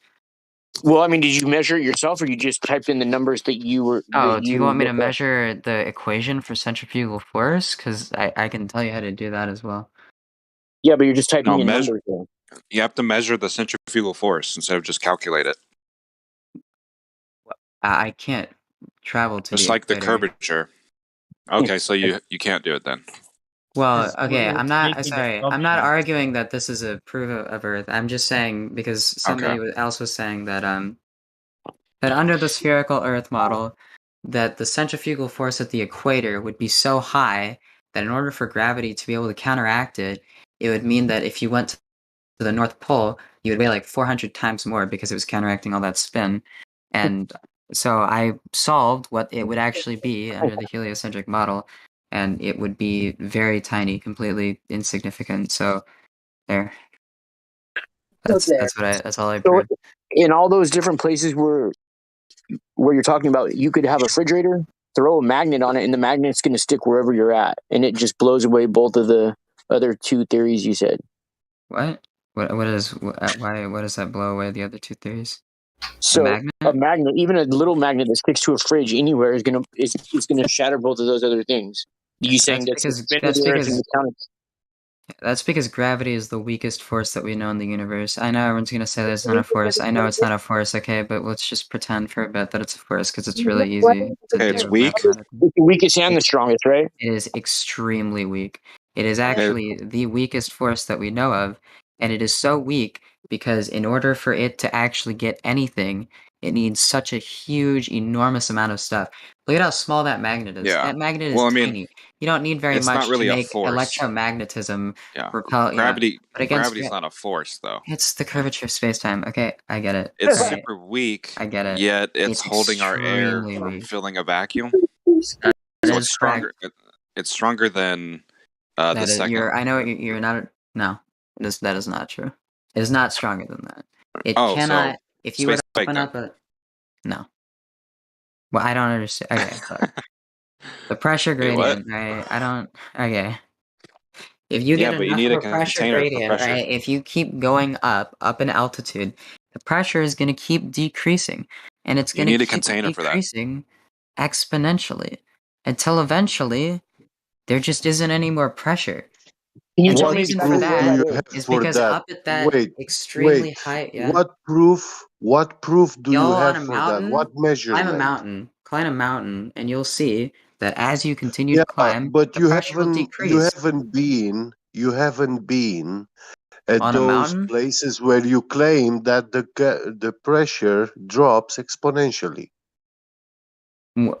I've been to a mountain. Yeah, I sure have. I haven't. Yeah, when you go to a I mountain, live the in the pressure atmosphere. on listen. Yeah, I gotcha. Sorry. When you go on a mountain, the pressure on the top of the mountain is negligible lower than at the bottom of the mountain. That's true, but it's still measurable. It is and we not can actually. exponentially lower. It is exponentially lower. No, it is not. Exponential doesn't mean fast. Do It just you means that know it what gets exponential faster, means? faster. Define exponential. So exponential is a rate of change in the rate of change. That is what exponential is. So the rate of change might start out No, very, very, very is not small, but the just the rate of rate change of will change. increase over time. What do you think exponential? What do you mean? What do you think it means when you add a square to that x? It means that when you get the derivative of it, it's still x. The derivative is the rate of change, and the rate of change is still changing. That means that exponential is a rate of change within the rate of change. That's what you're solving for. Yeah, but you said it gets exponentially greater. No, oh, sorry. If I said that, I meant it was right. It gets exponentially greater as you approach the surface until it reaches 1 ATM. I'm sure if you dug deeper, it would 1 continue to ATM, increase. 1 atmosphere. Yeah. Where's the exact place in space where it goes from the vacuum of space to a tiny bit of pressure on Earth, gas pressure on Earth? Where's the exact measurement? I how high don't up think you that have you to can go? find an exact measurement for that because there's always going to be like 3 particles just sitting in that giant 1 kilometer volume of air, and those still technically count as a gas pressure. That You'd is probably have to like leave the that solar is an system. assumption that you make there. Well, when we say exponential fall off, You have to Can leave you the show solar me? Can you system. show me? Listen, can you show me that cubic kilometers where you have only 3 particles inside? No, but I can No, but demonstrate it you how. can Okay, imagine it. You that's can true. That is do correct. some I could imagine it. calculations on a paper that it could exist, but you don't fucking have it. Yeah, that is correct. I haven't shown you the 3 Okay. atoms of air because I can't show you an atom of air, and I also don't own a rocket ship. But if I did own those 2 things, then I would be Why happy to can't show you you show those. me an atom of air? Do you not believe in atoms? Science doesn't work with belief systems. Did you know that? That's not true at all. What? I mean, I Yeah. guess it depends on your belief system. If you have a certain I belief know. system, I sure, know that science. matter. I know matter has 4 states of existence. There are more than 4 states of matter, but sure. There are more. Can you tell me? I mean, there's superfluids, and there's fucking other wacky shit, and there's Bose-Einstein Okay. condensate. We can make those in labs. You don't need to like. Bose-Einstein condensation? Yeah, where can you show me that? We can't. Okay, but sure, we'll say that is not a state of We matter. can. Where has Wow. been that demonstrated? Where has it been that we can't do Yeah, that? show me the experiment. We Yeah, don't need show to me I don't where. need to demonstrate that we Show me can't do it. where they achieved the Bose-Einstein condensation. Oh, I told you that we can't. So I said that okay, if you don't want to You count that, then can. we don't have to count that.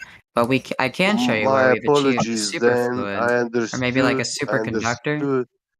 Okay, Like those are pretty easy things to show. Like I can send you like a video of it and stuff. Like those are states of matter as well, and we've made them. Yeah, you're talking about low energy states. Well, Below the I lambda would point. disagree. I think a superfluid is anything but a low energy state. It's like super, No you shit. know, and it's like fluid. It's like Oh, crazy. really? Yeah, it's crazy. Really? Did you say that you would have to leave the solar system to not be in Earth's atmosphere? No, I don't think that you can really draw a line, because you're always going to be able to find some particles like within an area unless you like go to interstellar space, in which there's like really nothing out there. So they call that an imaginary line, right? Yeah. Yeah, we So, do you call have that an anything? imaginary line, like all the other lines that we draw in the Do you have world. anything else besides your decide. imagination? No, but I hope that there's a universe around me and I'm interacting with it right now. But I can't really know that, I guess. But I mean, if we really want to go that far, personally don't really want to go that far because it doesn't really kind of boring to do that. But I Yeah, mean, you don't think that's the truth, right? I guess technically I don't really have anything other than my mind. If we're gonna go the solipsist route. You don't even have That's Oh, not what we're doing. so Okay. yeah, Imagination. you can play the Imagination. clown. I feel very imagination. Yeah, you can play the clown role. I will play the right? clown. I'm putting on a Yeah. clown face for you right now. Here you are. Okay. Put on the full suit. Yeah. Dun, dun, dun, dun, dun, dun, dun, dun. I lent it out to my buddy. I don't have it right with me right now. I'm sorry. You are who you hang out with. Sure, I guess, you know. You are who you eat. So Yeah, so I'm an innocent He man. eats his friends. I heard. So Right. you were saying that superfluidity is actually not a low energy state. So can you I don't know what explain you that? mean by low. Okay, if you mean low energy state, as in like it literally has very little energy in the system in the very literal way. Yeah, I thought you meant like low energy, as in like it's just not very cool, like it's boring as fuck. And I was like, first of all, what? But yeah, no. In like a way that it's like there isn't. It's very cold, you know. Then yeah, there isn't very much energy there. But I don't know why that matters. It's still a state of matter. It's still pretty Well, it important. does matter because you are misconflating and you are misunderstanding terms that you are using, and you are speaking stuff that you have no clue. Okay. All right. Thank you. So that's what's bothering me. Okay. When you said low energy state, I just didn't know what kind of low energy state you were talking about. But Yeah. like, if you literally mean that, I do know what low energy state means. I don't not know. I just defined it for you, and I didn't need you to like start it out for me. Like I just knew that. But okay, Well, these are scientific terms. they are science. That's correct. These terms mean stuff. Mhm. And they are very precise and correct. They are not True. Broad spectrum meaning. That's true. Yeah. Okay. Now you were invoking some existence of a infinite space-time vacuum. I didn't say it was infinite. Yeah, interstellar. Thousands Okay. of Also, light years space isn't even a distances. perfect vacuum Now, either. listen, But, okay. listen. Can you show me a physical demonstration? Can you prove a direct violation of the second law of thermodynamics? A violation of the second law? No, of course Yes, I can't. yes. Oh, as You in like. can? Well, I mean, Yeah, show I us, could say for example. gravity. Show us, But for like, example. okay, so first of Oh, all, gravity. the second law of thermodynamics is pretty misunderstood. It doesn't state that entropy must increase always for everything, period, always. It just means that entropy, however long it may take, in a system will increase. You can do things to limit the rate at which entropy increases. That is possible. But in the end, entropy will win over. That's all that the second law of thermodynamics states. Okay, It does not exactly. it just states that in the end, it will win. Exactly. So tell us how our atmosphere stays. Yeah. Here without Gravity. anything containing Thank it. you. How do you have gas pressure without a container? Show us a open system where you have gas pressure. An open system in which I have gas pressure. Well, I would Yeah. think that I'm currently sitting in an open system in which I have gas pressure. That's your belief. Yeah, well, Yeah, that is my that's belief, but reality. okay. That's the world which I guess we do not share. So no, I can. it's not about sharing. It is contained. So let's But just let's start from because the top and work our way listen, down. just Okay. because we don't have the technology or means to go to sure see do. the container, to reach the container, that Have you seen doesn't those mean rockets, the bro? Those container things, if isn't NASA really there. wanted to, they could have sent their rockets all the way up and run right into the Listen, container if they wanted to. don't go to NASA. We are talking about science. We are not talking about circus clowns. Okay, But I'm talking about NASA. Even if you think that they're fake, right? They still built a really real big machine, and even if you think that big machine is a whole lot of useless junk garbage, I don't it still care. does NASA, ascend. listen. We clearly have the technology NASA to make it to the claims, firmament. Hunter, Yeah. NASA claims that that interstellar vacuum, yeah, there is 10 to the minus 17 torr Exactly. pressure, yeah. Mm-hmm. Can you show me the sensor, the physical sensor, gas pressure sensor, which can measure 10 to the 17 to the minus 17 torr? Show me such a device. I can't show you that device. I don't know what NASA Oh, you does. I'm not a can't because specialist in this, my guy. I literally no, am a high school listen, student. Okay. wait. I can't. I You, don't have the I answers to tell all these you questions why you cannot show me. You cannot show me because because it doesn't they exist. do not exist. Correct. The lowest gas pressure we physically measured, probably, yeah, it's somewhere 10 to the minus 6 torr. And the difference between 10 to the minus 6 to I know it's a really big. 10 to the It's a minus huge. I understand. 17, I it is understand. huge. To the power, yeah, powers of 10. I get it. So it's a It big is number. trillions. It's a. Yeah, it's The actually difference is more than trillion. trillions, many Yeah. more than trillion. But okay, first of Yeah. all, I would like to see that where they said that, and second of all, I just because I don't know the technology that they use to do that doesn't mean anything. I'm literally an 18-year-old. Okay, I can't. Would you Yeah, agree? you are 18-year-old. Okay, I give you that. You are young. You are going to school. You catch up on information, on new stuff. You learn very quick. But you don't have the right compass to distinguish between science and pseudoscience.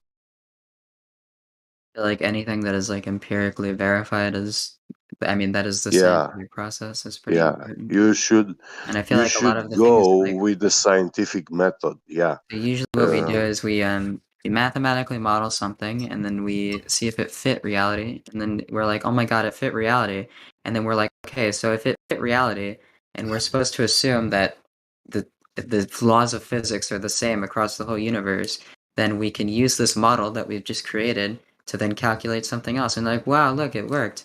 And so then we're like, okay, we have this cool model and it works. So I think we can use it to Well, calculate, and okay. this is how we've done. Look, So then when you say, okay, I know that you just use this really successful model and it's been working all this time, but now that you're using it to calculate this thing, I think that that model is wrong.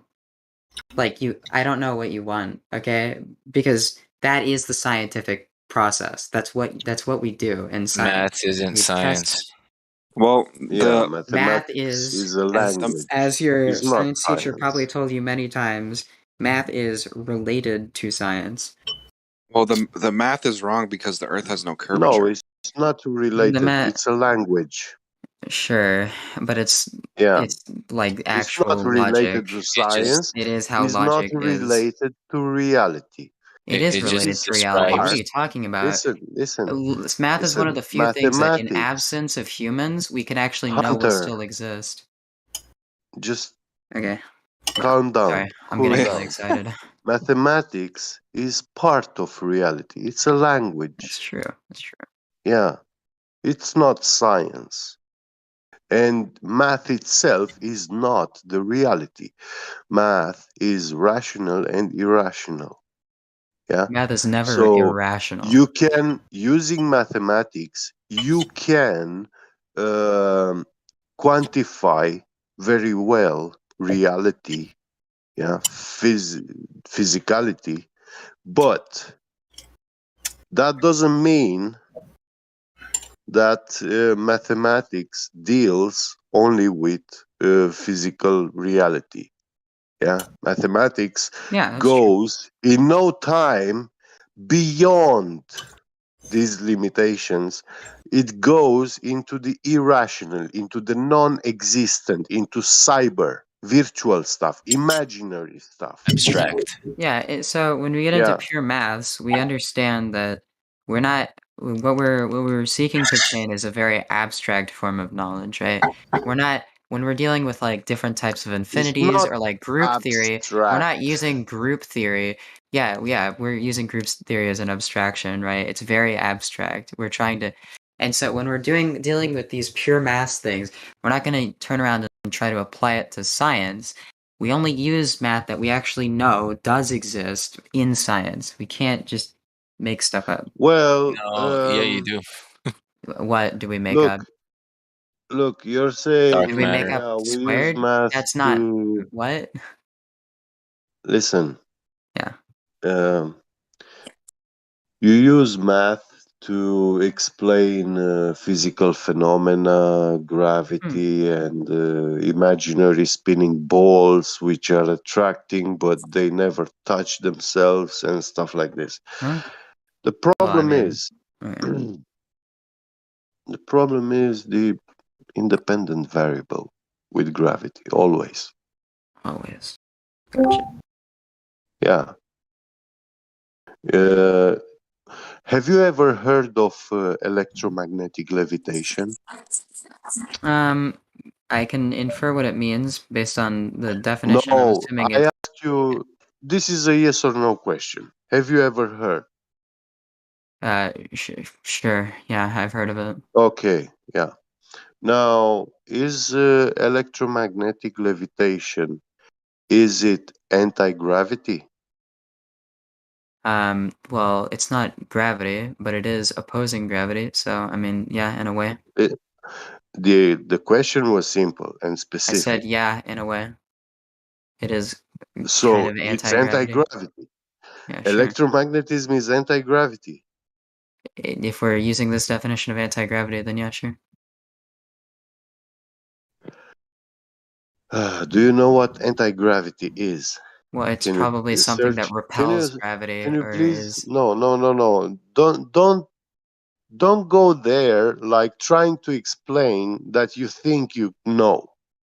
Just Well, because you hear the word and you should know it, well it then doesn't what's your mean you can definition then? define it. Yeah, What's your please definition of do a Google anti-gravity? search. Please do a Google Yeah. search of the word anti-gravity. Yeah. All right, let's see. Let's And take read me one definition of it. Also known as non-gravitational field is a hypothetical phenomenon creating a place or object that is free from the force of gravity. So under that definition, So no, it's a hypothetical. you're not really. Yeah, no. Yeah. Now, can you ask Google if anti-gravity exists? Mhm. What is the scientific academia saying about anti-gravity? Assuming that probably not, but it could be. Probably Is not. your Well, training? I tell you what they say. Mhm. They say it doesn't exist. Yeah, probably. They will never accept it to exist. Well, are you gonna say that magnets are anti-gravity? Uh, did you hear me say that? Yeah. No, I Well, no, didn't. sorry, not that. I I just heard you say said, the magnet thing I asked, before. look, when I ask you, my question is trap question. So when I asked you if electromagnetic levitation is anti-gravity. Electromagnetic levitation by no means is anti-gravity. There's no chance for it to be that because electromagnetic levitation is electromagnetic levitation.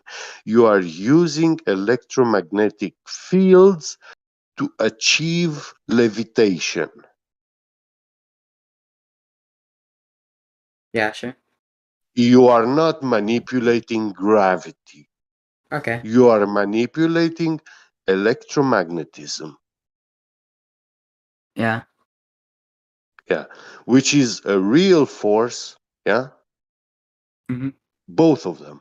The electric and magnetic fields are the two known fields in which these forces of electricity and magnetism manifest. Okay. And the construct of these fields, of all existing fields, are binary.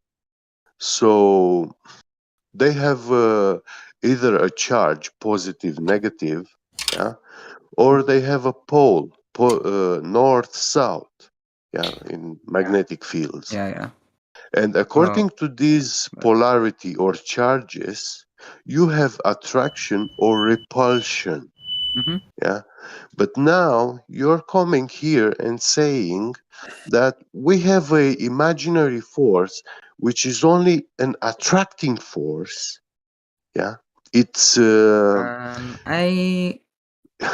can it's create if you it's all right. monopolar or single charge. Yeah. Sure.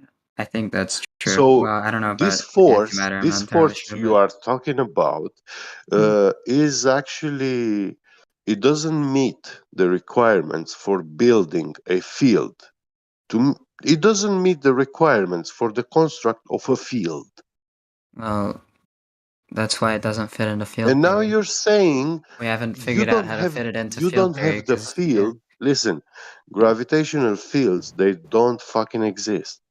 Okay, I So can now explain to you you're how gravity saying arises, but it's like it's not. That's why we haven't figured out how to fit I gravity into field know theory all yet. those stories. There are many long stories about gravity and even mathematical mumbo jumbo equations, which they never end. Yeah, you can do them forever. Uh, these people worked hard to actually bring them to some sort of closeness, to see like matching the reality, but they are actually hijacking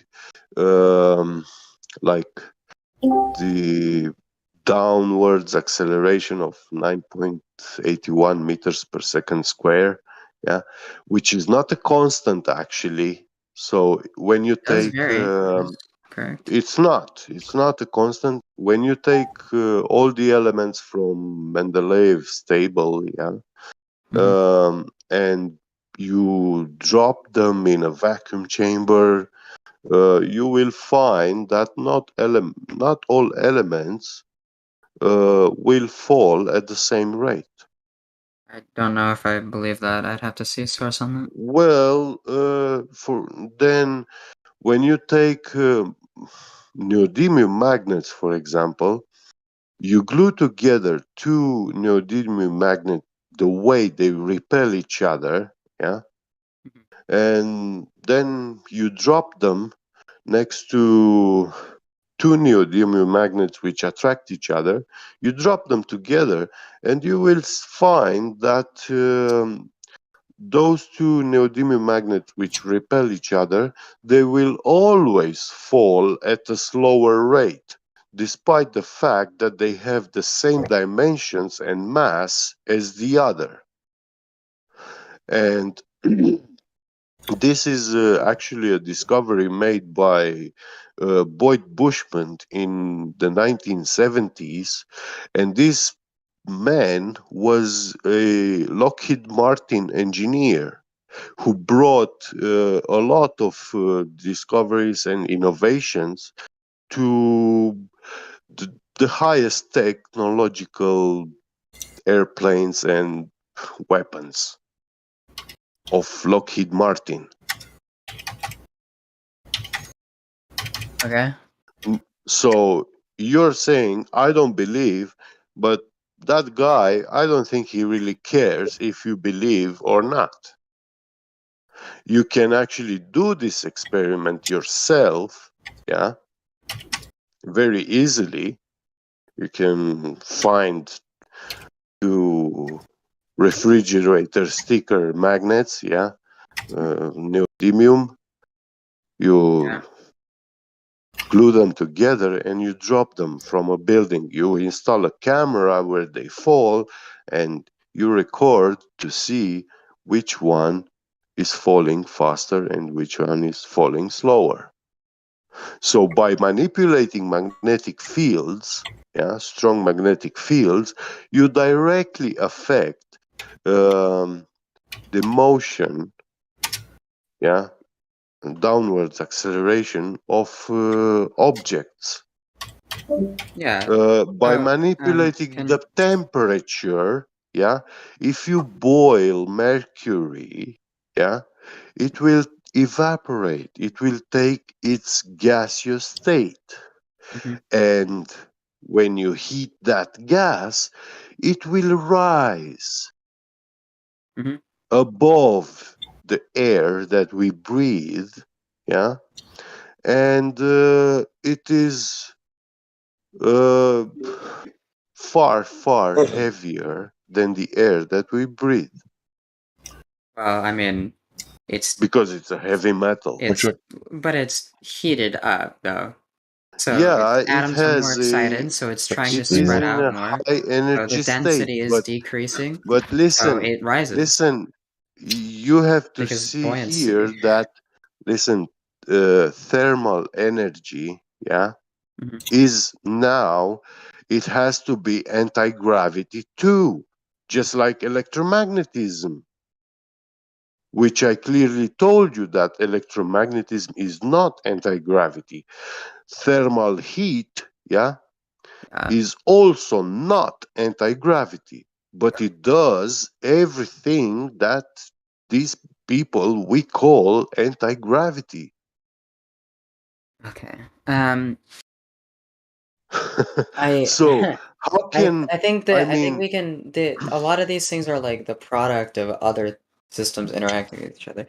I don't know about the magnet thing. Okay, I have no do you know flipping what clue. happens when you pour, for example, molten steel into liquid water?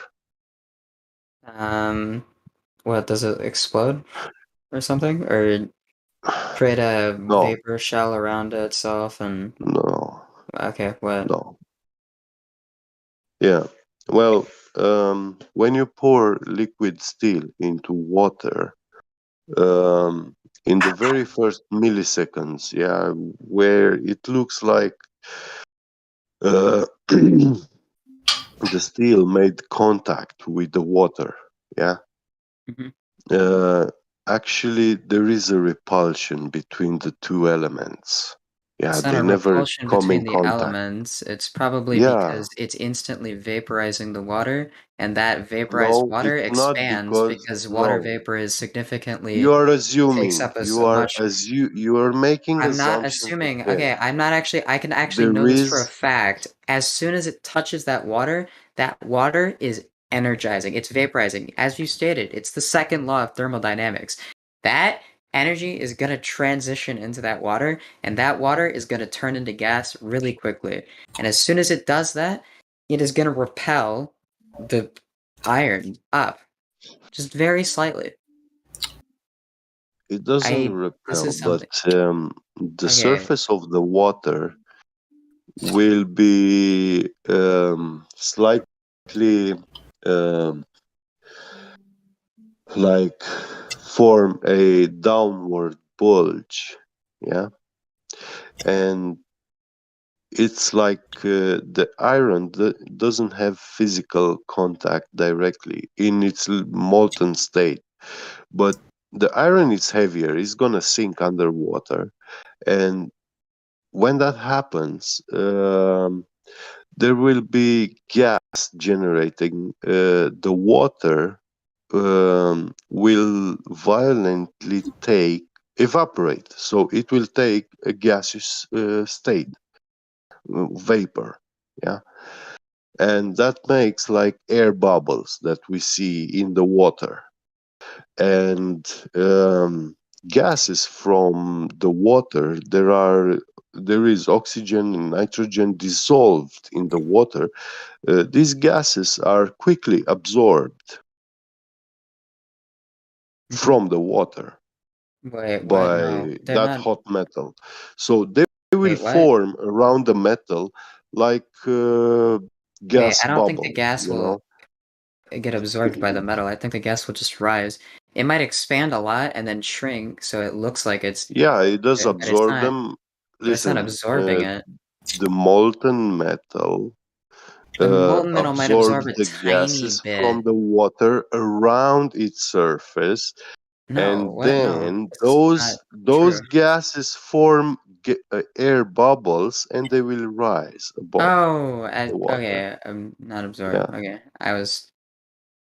I now understand. You mean that it will Well, yeah, I said vaporize the water absorb around it. around it. That's not Yeah. what absorb means, but yeah, I get you.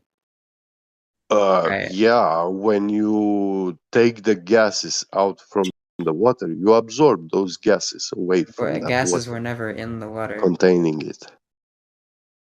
The What? gases were never absorbed in the water.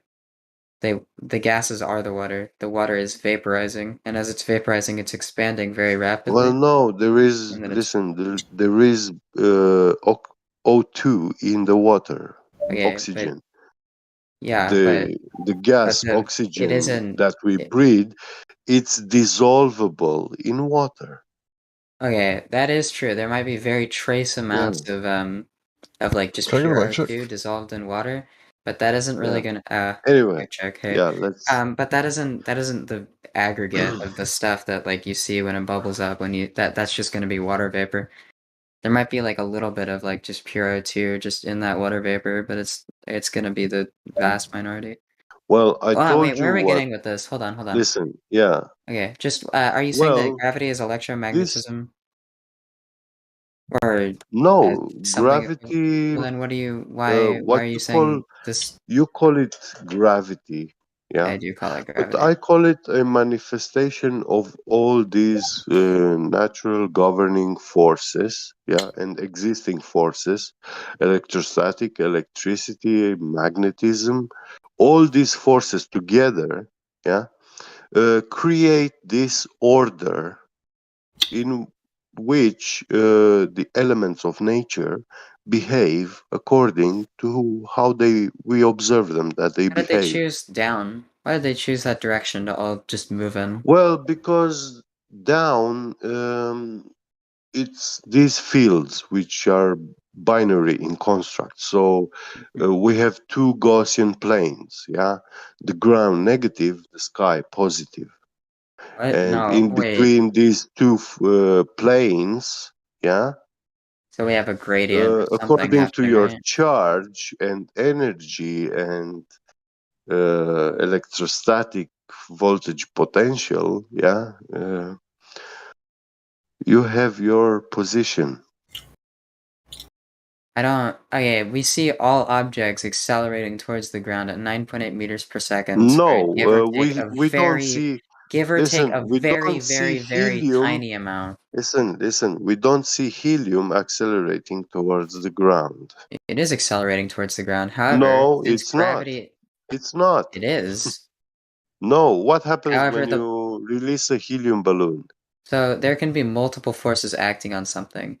In this case, even though it is accelerating, like all objects are accelerating within a gravitational field, Well, the force explain of to me. buoyancy happens to be larger Explain on to it. me how a helium balloon is accelerating down to the ground. Explain that to me. So when we say force, right, we say force is mass times acceleration, and it just happens to be that the mass of the helium balloon is very small. So the force of gravity on that balloon is going to be very tiny.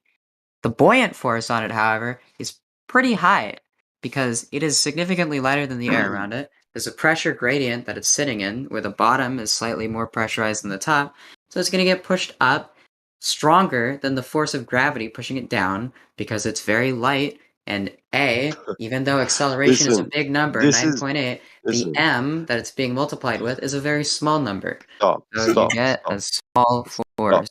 Tiny, You're teeny going tiny. over your head. um, Yeah. my question was simple.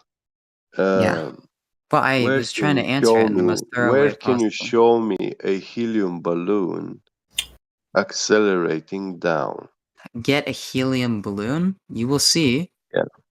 You let it go. Well, Even though it whenever may I be let it accelerating go, it down, it's goes up. accelerating It up never went. faster. No, Oh my god, wait, what happens it's when you not have... accelerating. Listen, It is the helium accelerating. balloon. No, stop. Do you know what When accelerating I means? It release, means that you're increasing in dude, I speed. know And in what order to move... accelerating means. Okay. You do not know. Yeah, okay, tell me In what this world, it this means. world is not made all of acceleration. I mean, it kind of is. In order to Acceleration move is not the only anything, thing there that has to be... exists. That is Yeah. true. So when you release a helium balloon, what happens is it is not accelerating upwards. It is rising. Why? Yeah, and that's a In order to big achieve any difference. motion No, at all, in order to achieve motion, you have to at some point increase your speed. And when you're listen, increasing your speed, you are accelerating. So at one point the helium balloon was stationary, and at another point it's moving at some speed. yeah, In between those points, show it me. had to have accelerated. That is just Listen, how it works. the higher that balloon rises, its velocity doesn't constantly increase. There is That's no correct. It'll demonstration for eventually that. fall off. Yeah, but there was a point at which it was No, accelerating. eventually it will reach a high altitude point where it's cold enough for the rubber to fail, yeah, and it will explode, and the helium gas will be free. And the helium gas still continues to rise, but to claim that how much it rises, that's lunacy.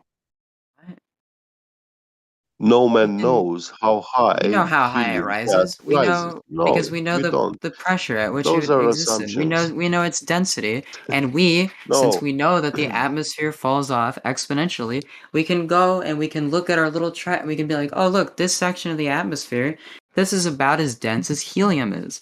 That's great. That means that when helium pops in a balloon, it goes up to there, and it stops. Because why would it just keep going? It doesn't have anywhere. It'll rise to that point. Wait. What is dense like helium? Air that is very, very thin, very high up in the atmosphere. Oh. Yeah. So what's the density of helium? I don't know. You'd have to go look it up. I don't know what the density of helium is offhand. But you can figure it out. Okay, you can know. You can figure this out. The density of helium, Yeah, since you know well, that it falls off exponentially, you can go find the point X at which the density is equal to the density of helium, and bing bang boom, you just found the place where helium sits. That's where it so goes. you It's think helium heaven. It's a helium heaven. you are Watching down imagining at me. this helium to be something like beads? No. Some tiny balls you take No. and put together? What am I? What? No, helium is not like beads or tiny balls at all. Well, What unless you're is it looking at like like then? at the super tiny, tiny, tiny level, then I guess yeah, it is atoms. Well, what's its natural state of existence? Helium That gas. is a completely subjective thing, and since humans have no right to decide what anything's natural state of The helium. existence is. Listen, the helium. We Or usually an interact with it as subjective? a gas. It's usually the way that we see it. Is subjective? Yes, it absolutely is. It can be a solid, it can be a liquid, it can be a gas, it can be a plasma, it can Oh, be any of solid. these things. Yeah. We I'm decide, curious. Show however, me that that since we solid. live on Earth, we've decided that like oh, actually, I take it back. The solid thing. Hold on, don't. Yeah, All right, actually, just remove the helium. solid from Listen, that, okay, and it's helium is correct. the only element in nature Yeah, which because does not have a that's a solid whole state. quantum. Yeah, No, it doesn't have a solid state. yeah, I know. That is yeah. It's the only Is element that in objective? nature. Is that objectively true, or is that subjective? Is it like only on Sundays? I think it's only on Fridays actually. Yeah, it's He's trying to defend No, gravity. hold on. I don't understand what you mean by objective natural state. What is that? What are we defining as the natural state of helium? Because we as humans see it usually as a gaseous form, but like, who are we to decide that that's its natural state? It exists in literally any form that you can imagine. Well, hold on. Take the literally out of that, okay? And the Like a any solid form. state, right? Yeah, And that's exactly. objective? Just like that. Or is that subjective? That is objective, unless we live in a simulation. Then it is subjective. That answer your question? Okay, what is gravity? I don't understand what gravity is. What is gravity? Is it like your charge? It's You like imaginary force. it is an imaginary force. Yeah. Okay. What is it? Like under your model, okay, not under my model. I know what it is under my model, okay, but It's under your something model. made up. Listen, What is it under your gravity is a theory made up, a story. Story. It's an excuse story, not to learn science, yeah, but to still You have want- something which almost matches and explains what happens in reality. I mean, that's what theories are for. They exist to explain something that Well, happens in reality. if it's not real, then it has nothing to do with reality. That is also true. Yeah, However, and gravity I is real, and so it told does you, have something to do with reality. it's a theory which is an excuse not to learn The theory is not an science. excuse not to learn science. It's not true at Yeah. all. A theory is an abstraction. It's our The way to theory of allow us to get gravity. a better Listen, understanding of the listen. universe. The We can the use theory of theories to get gravity. an even deeper understanding, to build even more theories. We When you don't build need theories like on theories, you have theories. an We don't. understanding. Yeah, you Build the can. constructed theory, or which one? We have a What's very constructive what's the theory with latest? gravity. What's the world's latest theory I today? don't know. Okay, I don't know Oh, what that then even. you Maybe don't like care. field theory. I care a lot about this. What are you talking about? Well, you don't seem, if you are not aware of today's trend. I'm aware of the Yeah? important theories. We got the standard model of particle physics. That's really The important. We got general biggest relativity. hotness That's today. super cool. This is. Do you want me to show you evidence of space curvature? Yeah. Please. All right. I will. All right. let me set the scene. Okay. So Isaac Newton comes along, and he's all like gravity, and everyone's all like, "That's really cool, bro." And so we continue on, and then Einstein comes along, and for a while we had noticed irregularities in Mercury's orbit, but I know that you don't believe in that, so just ignore that part, okay? So Einstein comes along and he solves that, but everyone's like, "Okay, but Newton's stuff has worked for a really long time, so you know what? We're gonna go see if general relativity is actually how gravity works, okay?" And so what they were going to do is, because general relativity predicts that light will bend because space bends and light travels through space, and so light will bend around massive objects.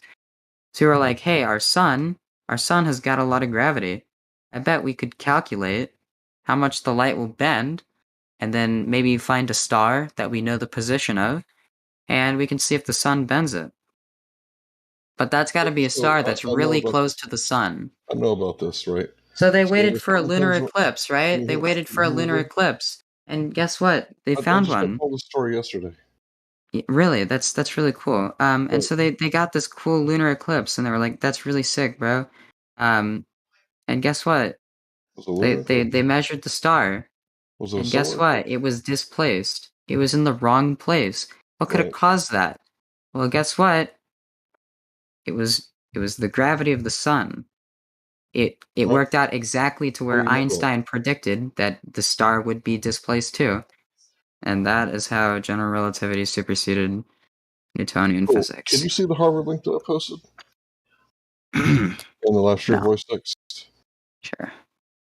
All right, why don't you check that out for me real fast? Vacuum catastrophe. An element. So Are you were talking about? quantum field theory, right? I'm not talking about quantum field theory right now. This is general relativity. This is very The vacuum closely- catastrophe. Go Let me ahead see if you that. want to. Listen, Right. that Quantum field theory theory is predicts a very large fundamental. energy density for the vacuum. The density should have large gravitational effects. However, these effects are not observed. The discrepancy between the theory and observation are incredible. Okay, 120 you're orders of reading magnitude. Wikipedia now? No, he sent me a thing so that I could read it. Ah, okay. There is no generally accepted explanation for this discrepancy, although numerous papers have been written about it. As usually stated, the problem requires knowledge of quantum field theory and general relativity, topics not normally studied by undergraduates. We have tried to make the problem accessible to undergraduates by using only the simplest ideas of quantum theory, such as the uncertainty principle and theories of and the theory of the harmonic oscillator. In classical gravitational theory, we believe that such simplification, oh my god, I lost it. Oh, is only an amusing oh my god, what is that even word? Exercise, but clarifies how basic is the conflict Well, between read the quantum word. theory and gravitational theory. Pe de Gall. I'm not gonna read that word. Okay, I'll figure it out. Okay. Context clues. We do not discuss the various proposed solutions for the problem. Okay, yeah, this is just well, obviously, we understand that general relativity is not the final explanation for gravity, because clearly it does not work with the standard model of particle physics, so one or the other is wrong, and we still have to bridge that gap. That does not mean that general relativity is completely wrong. As I just described, it makes very, very accurate predictions, and it does them consistently. We have used it as a tool to describe many things that we weren't Okay. previously able to describe. Just According because to it has an general issue. relativity Hold on. theory. Yeah. Go ahead, Hank. I was just going to say, what if I predicted that it was off by 120 orders of magnitude when you try to observe this gravity? And this discrepancy between theory and observation. This is within a vacuum, okay? And the vacuum amount that it predicts is already teensy tiny. 120 orders of magnitude is not a very big amount. Like when you actually add up the total amount. Obviously, statistically, it's very significant, and it definitely means that we have some issue. Listen. Wait. Young man. Would she be like young? Yeah. Would she be like petite? Obviously not. But if I had a tiny pebble and it was like 120 orders of magnitude, I would expect to see a rock. Okay, there's not like No, that's not true. The predicted amount This of number, energy listen, for general young relativity man. in empty space is very, very, very small. Okay, we're not. Mic check. Hi. Can you Go hear ahead, me? bro. I'll be quiet. Yeah. So this number, 10 to the 120th. What? 10 Oh, yeah, to the sorry. 120. Can you explain the size of this number? How big it is? It's probably how could I possibly explain it to you? It's like an incomprehensibly large number. Like I could give you like I don't know, an example of how long it would Can take you you to reach that quantify it? number of years. Can you quantify it? How would I possibly quantify that number? Yeah, Like I can't. physically. No, there is no thing in like at all in the world that I could use to physically Oh, quantify it. There aren't so enough atoms then, in the earth. There aren't okay, enough years in wait. the universe's lifespan. Yeah, so there are not enough subatomic particles in the world Probably in the to universe, I would explain this wager. number. I think actually that's a pretty fair bet. In the universe, Yeah, you call it universe, I call it world. You know, you that's can believe but whatever you want. yeah, it means the same thing. You know. Yeah, I guess so. Yeah, the We all world just is agree what that the universe. world is You what say we universe, see, I what say we universe, and I perceive. mean with that, and you say universe, and you mean world. No, when I say world, I see a ground, I see houses, I see mountains, hills, lakes, rivers, Wow, oceans, what a and great a argument. sky. And a sky. The sky. True. And in the sky, we have celestial bodies. Yeah. Yeah. What They are are they? called bodies, but we have no empirical proof for that. Well, I mean, have They are you just can get a big luminaries. telescope? Why? They are luminaries. Why are they like? Why And are they they shaped are, weird? Why are the planets moving differently? Why except do the sun they and grow and moon. shrink? Why do the planets go through The sky, you phases? don't see Why would you say if planets. they're not three-dimensional Yeah. objects, why would they go through Have you phases? seen NASA Jupiter's pictures? I've seen them through a telescope of my own. I don't need to see NASA's pictures. You can get a telescope. You can see these. They go through phases as well. Why would a two-dimensional object go through phases like the moon if it wasn't a 3D object that was orbiting around a sun relative to us? So Why it's do they go very, through like these reality is circles in the very sky? different than imagination, That's than really cool and digital all, but like you artistry. still can't like make something up and be like, well, they actually just do that because That's because who made this? We created a system that actually works and that we can observe and actually use to make predictions. Create You created a anything. system that does not make predictions. That is, you did not create a theory. You can't do anything with this. I can say that if I hold a rock, it's going to levitate and fly into space, but Do you it's make not going to do scientific anything. theories with predictions? Or do you Huh? make layman's theories with predictions? Do you make what theories with You know the predictions? difference between a scientific theory and a layman's theory? A layman's theory is, I'm assuming you mean just like theory as in whenever Is people just say madness, theory. is But like insanity. scientific means that it has to be empirically verified, it has to be testable and falsifiable, and it has to be able to make So when you predictions. make a prediction, is that science, or do you need to actually run the No. test? Obviously, you need to run tests, and you need to develop a model for a theory Well, that can you you can show use to me a predict test? things. Yeah, can you show me a test that you run and you show me that your feet are older than your head? What? Yeah, What does that even mean? relativity. It's what the Oh, sure theory I of could. relativity says, Sure I could. Yeah. that your feet are older than your head. I couldn't show you that Yeah, specific thing. show me, But demonstrate that to me. that's like saying, Not just if I tell me. push a cart, it's gonna move at 10 miles per hour, right? Show me a If you theory what? that tells me that if I push a cart, it's gonna move at 30 miles an hour. I can't show you that. I can show you that when I push a cart, it moves at a certain velocity, right? Cutting But I out can't. for This I am. isn't something that I Mic can check. do. But what I can do Yeah, you're is good, I can man. show you why we believe general relativity to be true. And when we accept something to be true, there are other things that we accept have to be true because of it. Because it has to be. Okay, let me ask you a question. Does dark matter and black holes exist in the same universe, or are they competing theories? They are not competing theories, but Mm-hmm. Okay, so you're we don't telling know me if that dark your matter model of entirely gravity is exists. so fucked up that you need dark matter and black holes to make gravity work at the galactic level? Mic check. No, we actually don't need black Am I holes to still make here? gravity work. Yeah, We you're do need good, bud. dark matter to make gravity work. So why doesn't gravity work on its own? Why does it got this missing 120 orders of magnitude? And what is it? 26% of the universe is made of this dark matter. So I your think it's like model for gravity. something percent. No, that's dark matter and dark energy. It's 95% Oh, energy. that actually might be true. So yeah, your model of the universe, it's so fucked up that 95% of the universe we can't see or detect, but it has to be there to make your model work. If you got a tire that was like 95% plugs and patches, you wouldn't have a very good tire, would you? Can you even make a model of the Earth that like floats and has water on it in a vacuum where the air doesn't fuck off? You sure can.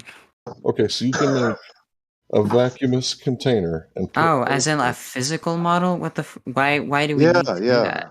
Obviously, Vacuum chamber. gravity is not local. It's not You don't have a strong enough scientific to do model. You that. need to show us a You physical can't just model. do that. Yeah, You you know that can't. gravity is like super weak. It's the weakest force in the So universe. weak. Stop. It'll Don't say make it's up not a like force. We get 95% it. of the universe to make it work. Yeah, need but some that's because the electrons to universe is penetrate full of a matter. lot of shit, bro. We need a It's lot full of of shit shit. to make gravity work, and Nobody's full fortunately, of the shit. universe I'll has tell you got that us right now. covered with that. So there's a lot. We see a lot of the large scale stuff being impacted by gravity, but what we're seeing is the super weak force. All the other super strong stuff. The reason why we don't see it happening is because it's so strong that it's in tiny little places and holding atoms together and shit. That you're never gonna break an atom apart with your fucking hands because that's what makes nukes work. That's how strong those other forces are. That's how Nukes weak work by gravity breaking is. apart atoms with your fucking hands. Is that You what you don't just know said? how nukes work, What do and you mean we don't know how nukes you work? do not know. What? Why? What? What the fuck? You do not know how nukes work. Okay, thank you. This is a fact. Is it really? Do you know how Yeah. nukes work? Are you a nuclear expert? Do you know how nukes work? Nuclear physicist? I didn't say I was any of those things. Are you I graduated? understand the Are you very graduated? basics as to how nukes work, Young man, but I do young not man. understand. Are you graduated? This is such a non sequitur. No, I'm not talking It about it non is. sequitur or not. You It's not. Let's are. get back to the gravity model Yeah, network. this Yeah. isn't relevant at Let's all. not talk about him personally. Yeah. So, get beget. None of us are Yeah. experts here, right? But Yeah. we know there's Yes. a problem with gravity because it's such a weak force That's that true. helium just wanders off without Yeah. any concern whatsoever about gravity. Why is that? It has concern for gravity. It's just not enough Does it? concern for it to stay on Earth.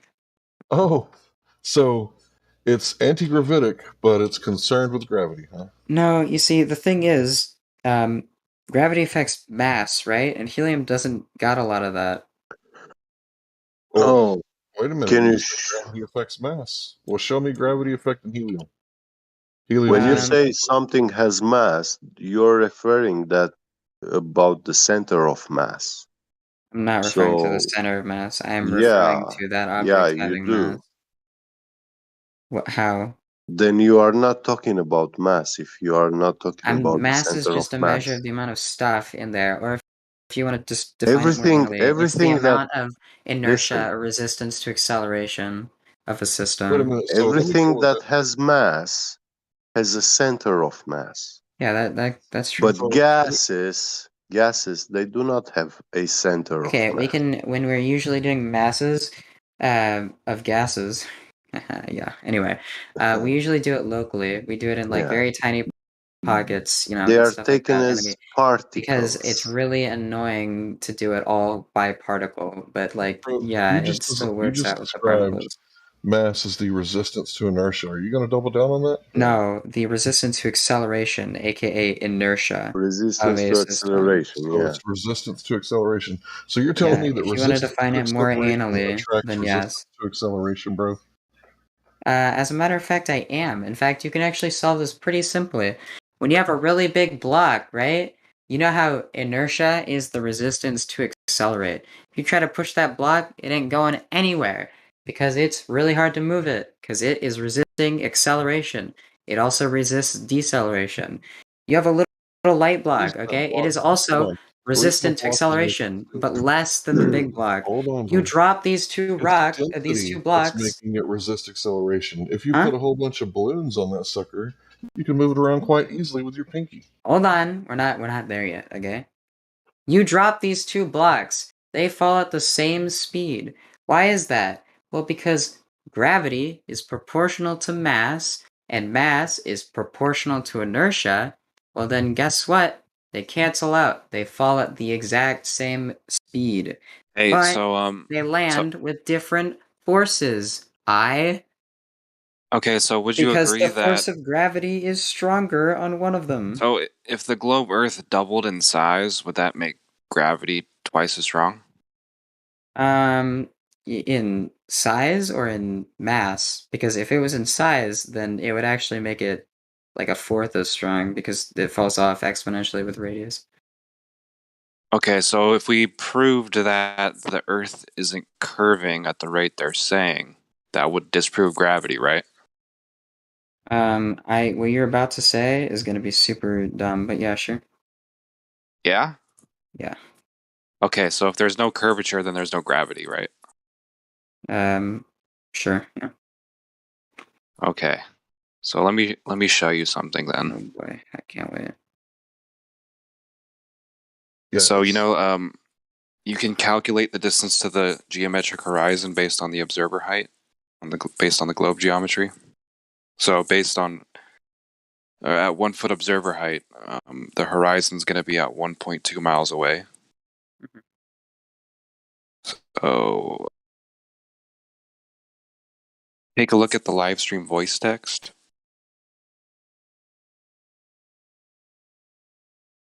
All right. One second. Let me just get this GIF. Okay.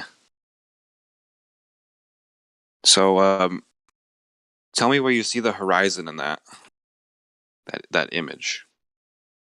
It's like it's pretty low to me. Right. If you were to ask Is me. it in front the oil rigs, in between them, or behind the oil rigs? I mean, personally, it looks pretty behind the oil rigs. Okay, good. Yeah. So That's that's 10 miles away. Yeah, it sure is. Yeah. Yeah, you can safely say it could be at 10 miles away, because the second oil rig is known distance to it is 9.4 miles or 9.6.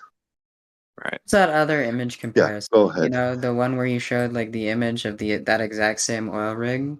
The distance comparison? from the shoreline to the oil rig is a known distance. No, I know that. Google, But there were two oil rig pictures of these exact same oil rigs, right?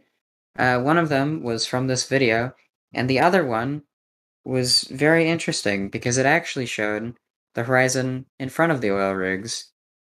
Yeah, I can show you that. That actually. The question is then, why did the horizon move? Let me explain you. Let me explain you. Yeah. That image where the horizon line shows like in front of the oil rigs is actually made from the same location, the same height, with the same camera, but on a different day with a Yes. Thank different you. refraction Oh my index. god. You got it. Thank you. Yes. Amazing. That's crazy. So So refraction, yeah. this demonstrates that refraction does not increase the distance that you see. A higher refraction index actually limits to how far you see. Yeah. Okay. Yeah. And even in that second one, the horizon is still like 6 miles away. So still like way too far. Okay. First of all, it is understood that light can bend around the Earth. I don't know. No, it doesn't. Yes. It doesn't. This is an understood thing. Secondly, No, the very you fact that you can to take two demonstrate. images of Listen, the exact show same. me. Yes. Young man. It's not young hard man. to demonstrate. Wait, wait, young man. Now, you have to show me in this world a curvature of 18, a arc curvature, like a hill, with a arc curvature of 8 inches per mile squared drop, and I can't find you that hill. That hill is the size of the Earth. No, it's not the size of the Earth. It is It's the a size arc of the Earth. curvature. It's a arc curvature. Yeah, of It's 8 not the inches per size of the mile Earth. squared? That is the size of the Earth. That's such a huge hill. That's listen, such a gigantic hill.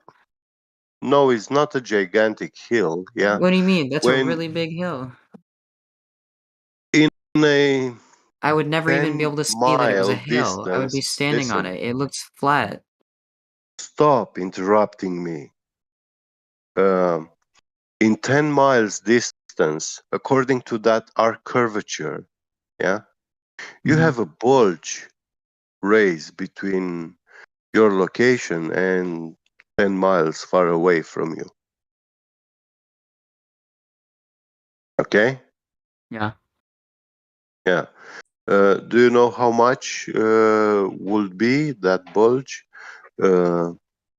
according to heliocentric model? If not, I can pull you up the numbers. Tell me. Okay. Mm,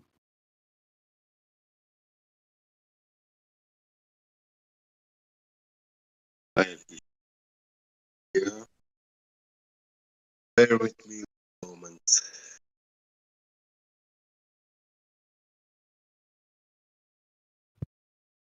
There it is. So, in 10 miles distance, you have a arc curvature bulge of 66 feet in height. Mhm. Yeah. Yeah. Now, can you show me a laser or a light source? Yeah. You shine it, and it's going curved above that bulge.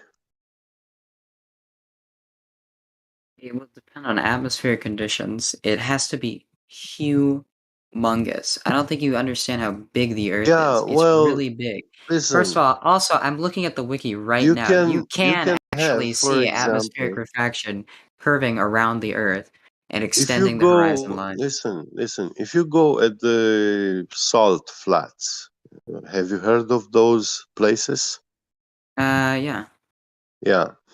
Now, those are like 100 kilometers long flat surface, and I'm not sure how wide, but they are pretty wide. The largest one is 9,000 square kilometers in Bolivia. Yeah, yeah. So now there you Okay, measure the salt 10, flats are 10 apparently miles about 12 distance. miles. Listen, on that salt flat, you measure a 10-mile distance, yeah, Mhm. and in the middle you make up a hill of 66 feet high.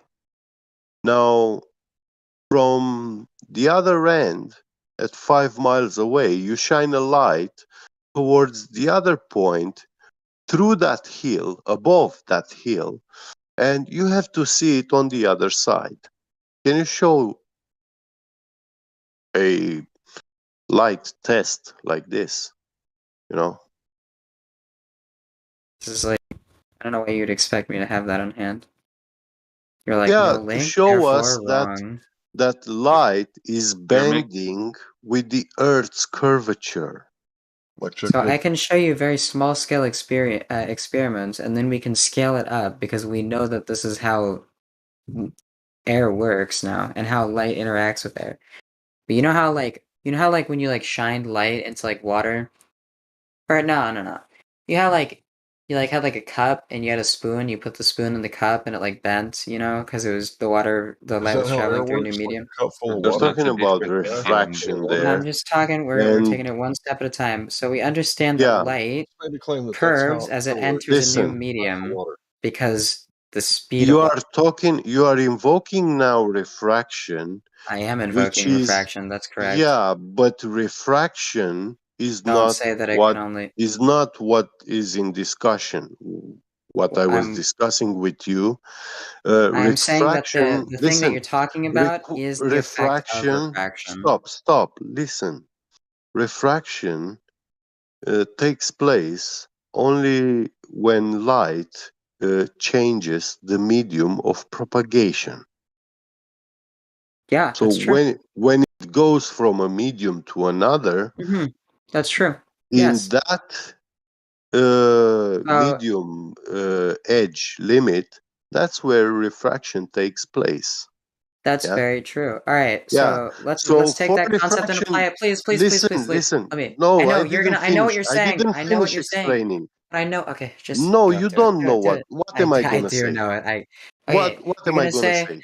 So for the refraction to happen, okay, it's still traveling through air. It's all air. There is no refraction because it's just going through the same air.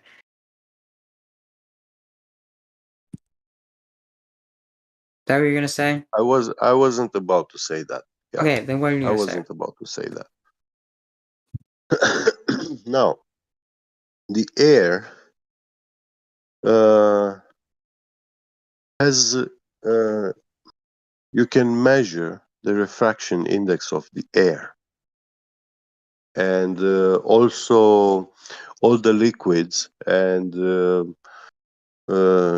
transparent materials. They all have a refraction index. Do you know what this refraction index is actually measuring? Yeah, the index of refraction. Yeah, but what is it that? What is that?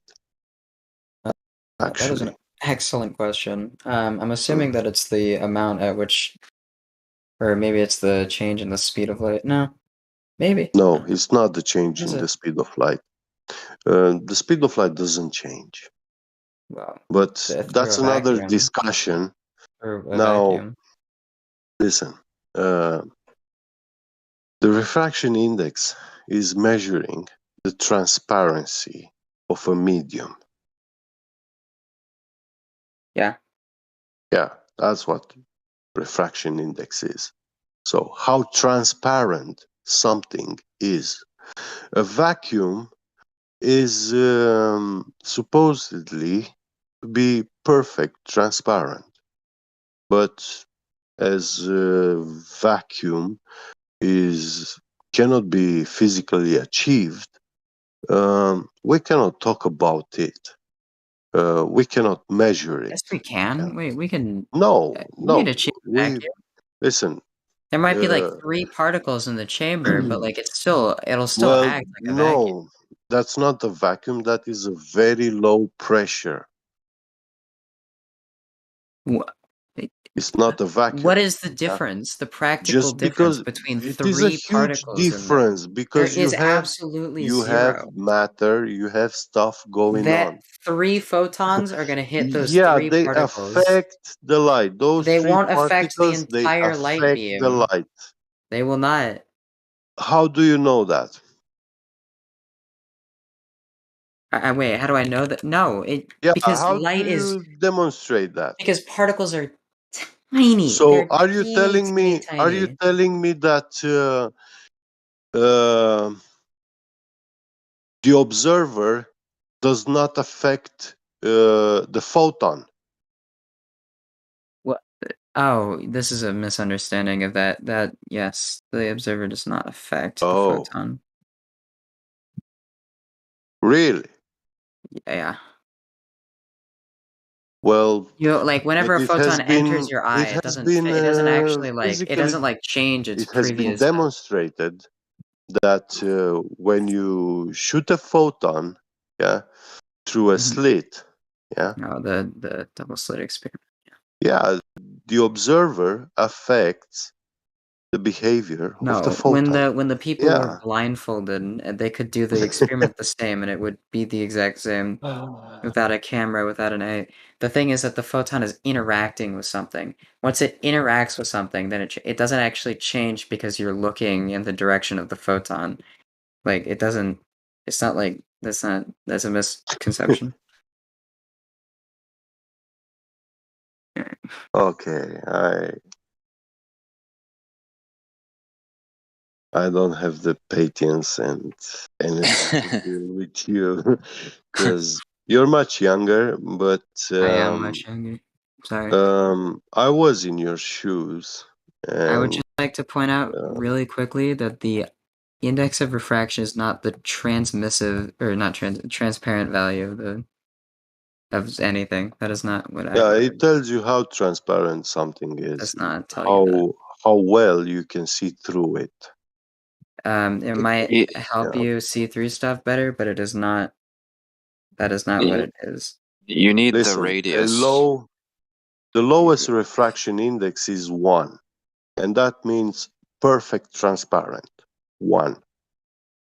Anything above that, I'm gonna launch up Blender right now. And I'm gonna see if superfluid that's true. helium has 1.00 something above 1 refraction index. The air is also almost the same like the superfluid liquid helium. If you had both together, you couldn't see any difference between them. Yeah, they will look pretty much identical. Yeah. I mean, you need the radius to even calculate the refraction, though. So. But I don't think that matters at all. Also, this is the radius. You don't think the radius matters? no. The fact that you have to calculate it, like we know the radius of the Earth. Wait a minute. You know it, if the horizon moves from in front of the oil rigs to behind the oil rigs, is your radius changing? Oh, I'll say it again. How do you know the radius of your Earth if your horizon moves from behind the oil rigs to in front of the oil rigs? Yeah. Radius of the Earth is not changing. Unfortunately, you're not in charge of any scientific team, and so you're not in charge of finding the radius, because that would be a terrible method of finding the radius. Since we clearly know that the horizon, the distance at which you can see, changes very greatly. So trying to find the radius of the Earth by measuring the horizon is a terrible idea. But this has been done in history before. Yeah. So how did you do it before? That's That's Albert they did it back in the days, the bro. radius. We can. So That's how they go to We know space. They the needed angle of to radius. shadows. Okay, we don't need to find the They radius. apparently they figured it out before, right? They figured it out before using the angle of Listen, shadows. That's not you how they have figured no the radius of the orbital universe. mechanics if you don't have the radius. Alberini So the didn't. radius is very important This isn't in your how we orbital find the mechanics. radius, though. This That's is how they true. found the radius. It's really Jay. important, but You want this to isn't change how the, we you find want the to change the radius. history? How do you find the radius? How do you find it then? On Yeah. cartoon? I think the first time that we found it was using the angle of shadows from different poles and different locations of the Earth. And using those Angle of angles, we can shadow make a or- triangle, and using some basic triangle math geometry, Was this like we can 300 years find the before radius. Christ walked the earth? Huh? No, so No, this you is know before. trigonometry? Before Christ? Yeah. Are you good at trigonometry? 22. I don't know about good at trigonometry, but I can do radius. trigonometry if you want. Is a caveman with Okay. sticks who came before the shepherd herder? Yeah, sorry. Hank, can you say that again? Go ahead. Yeah, so Ask your him best again. evidence for the radius in the year 2022 is I don't remember how. I don't know how we do it today. measured Okay, I can't. I don't know. Okay, I don't You're right, you know what don't that know, you believe proves. you have. Well, Well, I suppose you don't have. know how we do it anymore. Okay, Well, listen, look but at I what know I that wrote. the first time we did it, this is Hold how on. we did it. This is Hold just on, how. relax. So I'm giving Hunter, you an experiment Hunter, that's pretty Relax, simple. You can do it Hunter. yourself. Yeah. Listen, bro. Wait. What is this about trigonometry? Hunter, wait. Don't talk. Let Hank Listen, I explain you. posted Ask you his something question. hours ago, right? So I posted it 49 minutes after the hour, right? And what this is joint research between all these different universities of Maryland, the Army Research Laboratory, the Air Force, all these different things, Dayton, right? And guess what? They were trying to figure out, is it the refraction model or is it the atmospheric turbulence model? And guess what? They said if it's the refraction model, then there's going to be chromatic aberration where the different frequencies or colors, if you must, of light, when large refraction is happening, they break down and they refract at different indexes. Guess what didn't happen? That's very true, actually. And I can explain why that is. If it was the refraction, I know where you're going. I Yes, know, I bro, know. but I'm not done. You gotta let me finish, and then I'll let you speak because that's how conversations work. And you notice that I do go on mute and I'll let other people speak. Okay, go So on.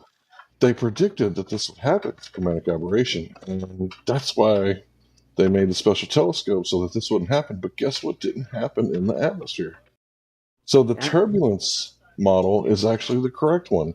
And I posted my source, so you don't have to believe in this fairy tale stuff anymore, because this right here is how you actually find out stuff. You don't just make a prediction, you actually test the prediction, right? Well, obviously you would make a prediction, and then if prediction is verified, then that means that you did a pretty good thing there. And if you can develop a model that can consistently predict and get good predictions, then that seems like that was a pretty good model. No, and the predictions which you cannot, they don't test out. They do test out, though. That's the issue. But for chromatic Well, the aberrations, this problem is try, it can didn't. So, there isn't. Yeah, well, we made big telescopes. Well, not big telescopes, but why we stopped making lens telescopes is because we got to a point at which the lenses, they're not perfectly made, and we can't make these perfect lenses that are just perfect at everything. So What? we got some chromatic What? aberration, and so What do you it know? was pretty bad. What do you know about lenses? Okay, I don't know very much about lenses, but I know this about how Yeah, telescopes were first made. I'm a CNC machine grinder. I'm talking about back in I ye olden days. know the precision grade You do of not know. lenses. You don't Yeah, know when I it. do know. I deal with that. Were you around when Sir Isaac Newton was around? Sir 'Cause Isaac this is what I'm Newton did talking not about. had listen. Sir Isaac Newton did not have the CNC grinding That is machine. correct, and that is Yeah. why I am saying they did So not I'm have saying to nice you lenses. now. I'm saying to you now that the latest these telescopes, yeah, Yeah. they use lenses at ultra high precision, polished I'm at talking ultra high about. precision. I'm We are talking about. talking about nanometers I precision know. grade. What? Well, This you is not. didn't. You said that these lenses are not perfect, I was but they talking are about fucking back when perfect. literally the first telescopes ever made. This was the issue that they ran into, was chromatic aberration, because their lenses, they weren't made very well. They started messing up the light.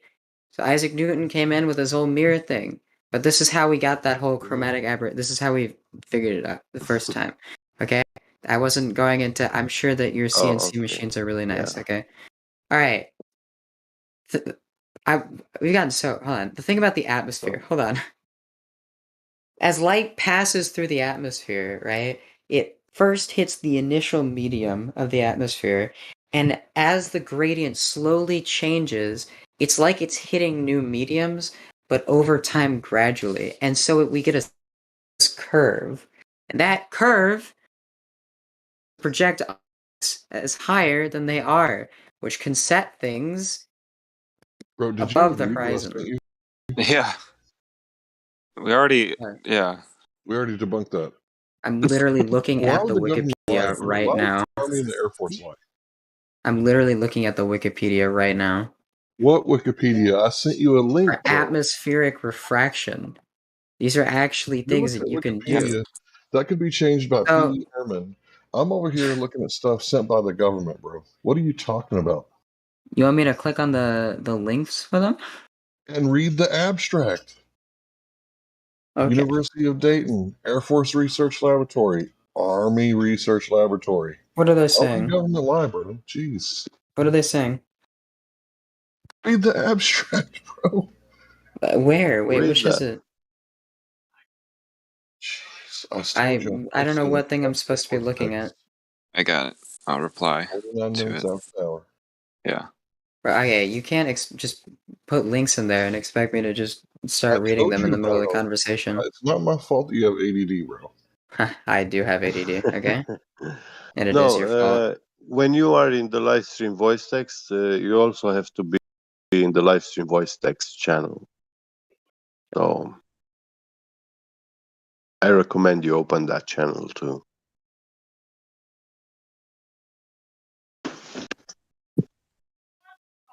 Because everything we talk here about pictures, about videos, about observations and stuff, that's where we post them. Was this about the thing where they were testing lasers and seeing if they could shoot down nukes or something, and then it didn't work because they weren't Bro, listen. good Oh my. enough? Hold on, Okay. I'm just trying to remember if I No. have seen this before. Okay, a distinctive feature of the experimental campaign referred to here is the coherent multi-beam atmospheric transceiver. Combat. Experiment is in the measurement of the atmospheric turbulence induced laser beam intensity. I don't know how to say that word. At the receiver telescope aperture were obtained simultaneously using 3 laser sources or laser beacons with different wavelengths. In other words, different colors. Right? And they didn't get what they thought they were going to get. So, what does this prove? There's no refraction. How does this? Yeah. Wait, what? I did not understand any of that. It's okay. I can't help that. Hold on. So it's saying that they had lasers and they shot them at each other, but then they didn't get No, what they they shot them wanted to get. over 2 mountains, or sorry, Gotcha. islands in Hawaii, right? And they expected them to deviate because of the atmospheric index says that different color or frequency or wavelengths, however you want to call it, light is going to refract at different indexes. They didn't refract at different indexes, disproving the atmospheric refraction model. So what they're saying Because they here didn't refract at different indexes does not Right. mean that they didn't refract. Oh, okay. So when refraction happens, they refract at the same index? I don't know that. I don't know what wavelengths they tested. If they tested RG and B, then I would expect that they would all refract at very similar amounts. No, they're different wavelengths. But they're very close. They're not like super far apart. Red and green are close? Yes, have you seen the entire spectrum of light? The visible spectrum is very small. Yeah. But yeah, but the green spectrum and red spectrum are not close to each other. Alright, I don't know why you're choosing They red are and very green. far It would be away. like red They and are blue. very they are very far They're away not apart very from each far other. away. Yeah, they are. They're So I what's think next after red? Infrared? What's next after blue? Ultraviolet? They're at the Yeah. ends. They're going to refract. No, what? There's so much more after that. You can't just say what's after red, infrared. There's so much more. First of all, we usually break down infrared into near and far infrared, near, mid, and far infrared because it's such a huge range. And then we even have radio waves when we get further out. And then we get ultraviolet, we got X-rays and microwaves and gamma rays. We got all that stuff. There's so much more. And those things are like, each one of those categories are like 10 times larger than the entire visible spectrum. Okay? The visible spectrum is tiny. It's not very big. I know, it's just These a are very frame. similar wavelengths of light. Okay. They're similar, but if the chromatic effect is happening because of refraction, then what's going to happen is it's going to cause the image to look red, blue, and green. Like it's almost like 2D glasses, right? Because when you take the picture, I mean, you just said that the Navy just described that they did not see the refraction that they were expecting to see. So it seems it seems like it seems like then in that case we wouldn't see that with atmospheric refraction, probably because the atmosphere is fairly uniform throughout, and so we wouldn't see too many irregularities that would cause light to refract. Exactly, because it's the same medium. What you're going It to is see the is same medium. listen, Yeah. listen. When I'm mowing my yard, The medium right? varies in density, right? Actually, I'll let the other guy go first. Go ahead. Better be good. Yeah. What have we here? By the way, hold on. I want to just give I gotta go. It's 4 in the morning. Don't leave. In like 10 minutes, okay? I'm gonna All right, go. Hunter. Alright, why, yeah. why do you don't leave, man? I just woke up. Anyway. Oh my god, bro. Yep.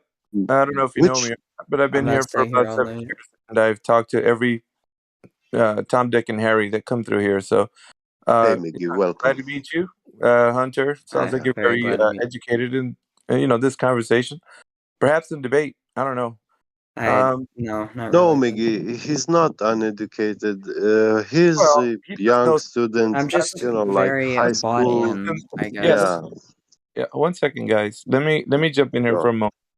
Hunter only gets 10 minutes. All right, so the guy does sound like he knows a little bit of things, right? I mean, obviously, let's throw Yeah. him a bone. Um, Thank you. I feel so much better now. well, not that it's for you, but I'm just talking to my I'm gonna teammates. cry now. Well, Yeah. not really that bad. Anyway, Wow. but because you've jumped into the server, were you curious about the topic, Hunter? Just a little bit. I'm gonna only ask you a few things, not too much. I Were you mean, just curious obviously, about I flat was Earth? curious about what people think. Yeah. Okay. Well, why do you think that we think the Earth is flat? Probably because you've seen evidence that suggests that, Okay, and what and type of also, I mean, evidence do you think that we've seen? I mean, I'm just going off of um, I think we're my guess is it's probably, if I were to guess, the first thing that maybe like sent someone over or something like that would probably be like one of the videos of people seeing boats going over and then zooming in and they come back and then they zoom in and they come back and they zoom in. Probably that. okay. So we're basically just believing that we think the Earth is flat, right? According to you.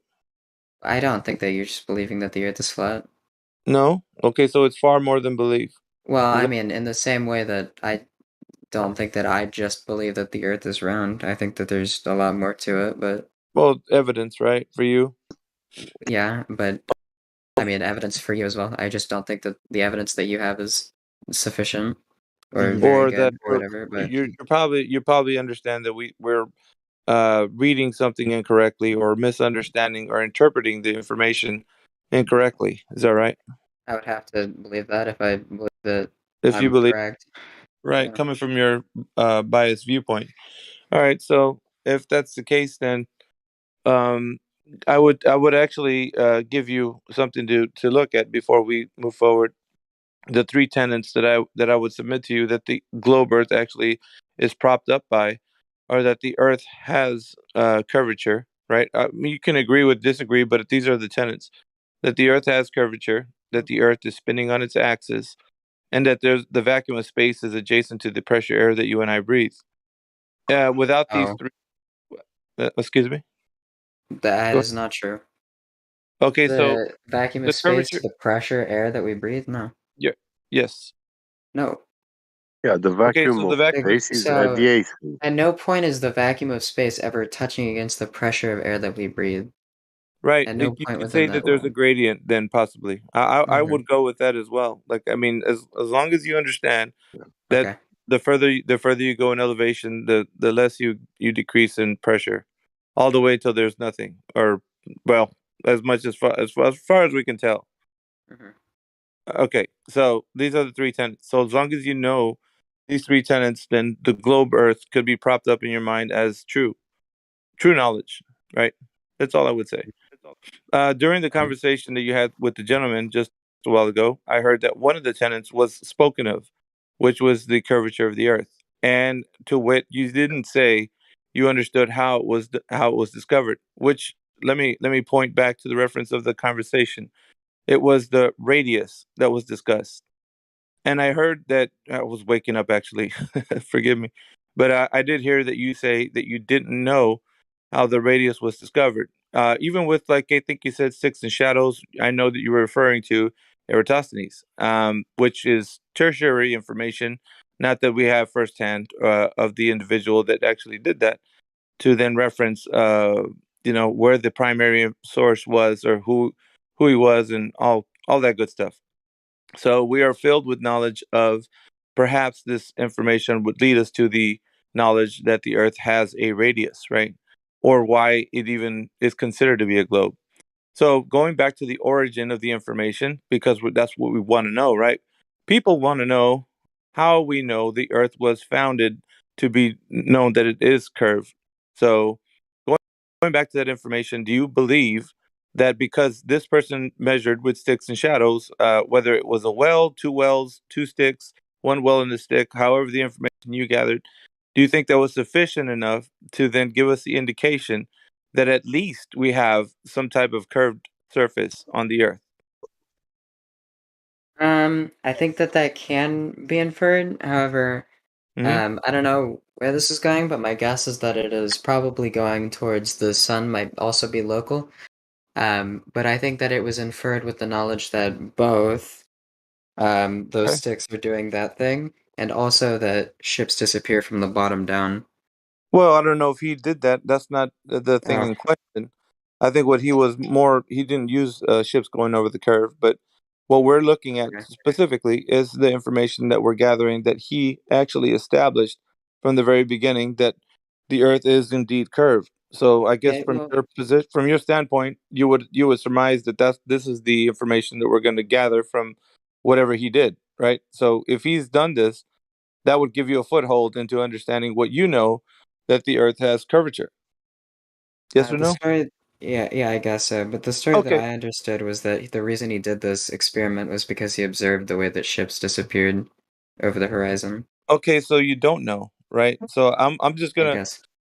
well, and then But that's not we'll just say that he only went off of that information. well, yeah, for argument's sake, because you don't know, right? Okay, so this is the disconnect, Hunter. The disconnect is that you believe that you know this information, which, and I'm pointing out to you, and I'm not demeaning you in any way, but what I am pointing out is that because you don't know, you're filling in the gaps with what you think you know, and this is where the information gets moved into the category of misinformation. So you're misinformed. It's not that you have figured it out. It's that the information that was supposed to be there is not there, and you're filling it in with some other information. But he had nothing to do with ships going over the curve.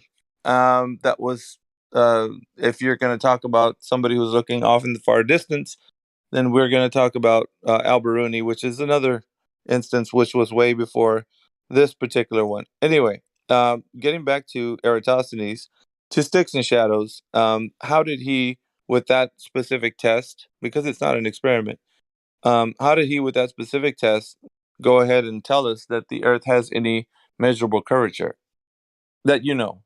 You can walk us through what you From what know. I understand, he had the sticks on the ground and he measured the shadow at the time of day on one, and then he had his assistant measure the shadow in the same time of day on the other, and he was able to measure the angle of that, and then from the angle difference, he was able Hmm. to use some good old fashioned trigonometry and figure out what the radius of the Earth was because they just made a big old triangle.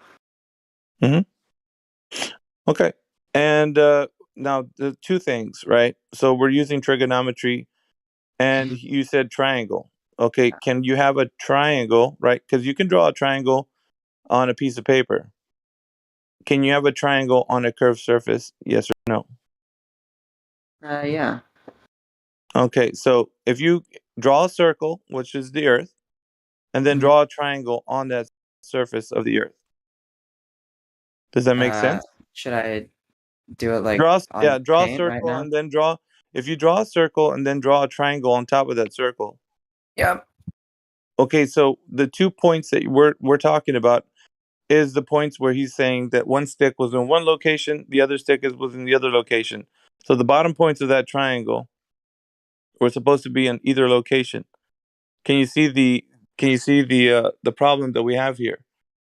If you're trying to draw a triangle, and I'm going to go ahead and just tell you because I don't want, for the sake of moving this along, if you draw a triangle on a curved surface, the 2 points at the very bottom of that triangle are not going to meet.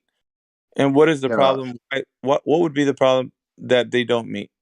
And why trigonometry is not sufficient to work this out? yeah, Miggy, I want to Yeah, correct. 1 second, Get. We're walking through Yeah, this. I okay. apologize, but let me walk through this with them. Um, I hold on.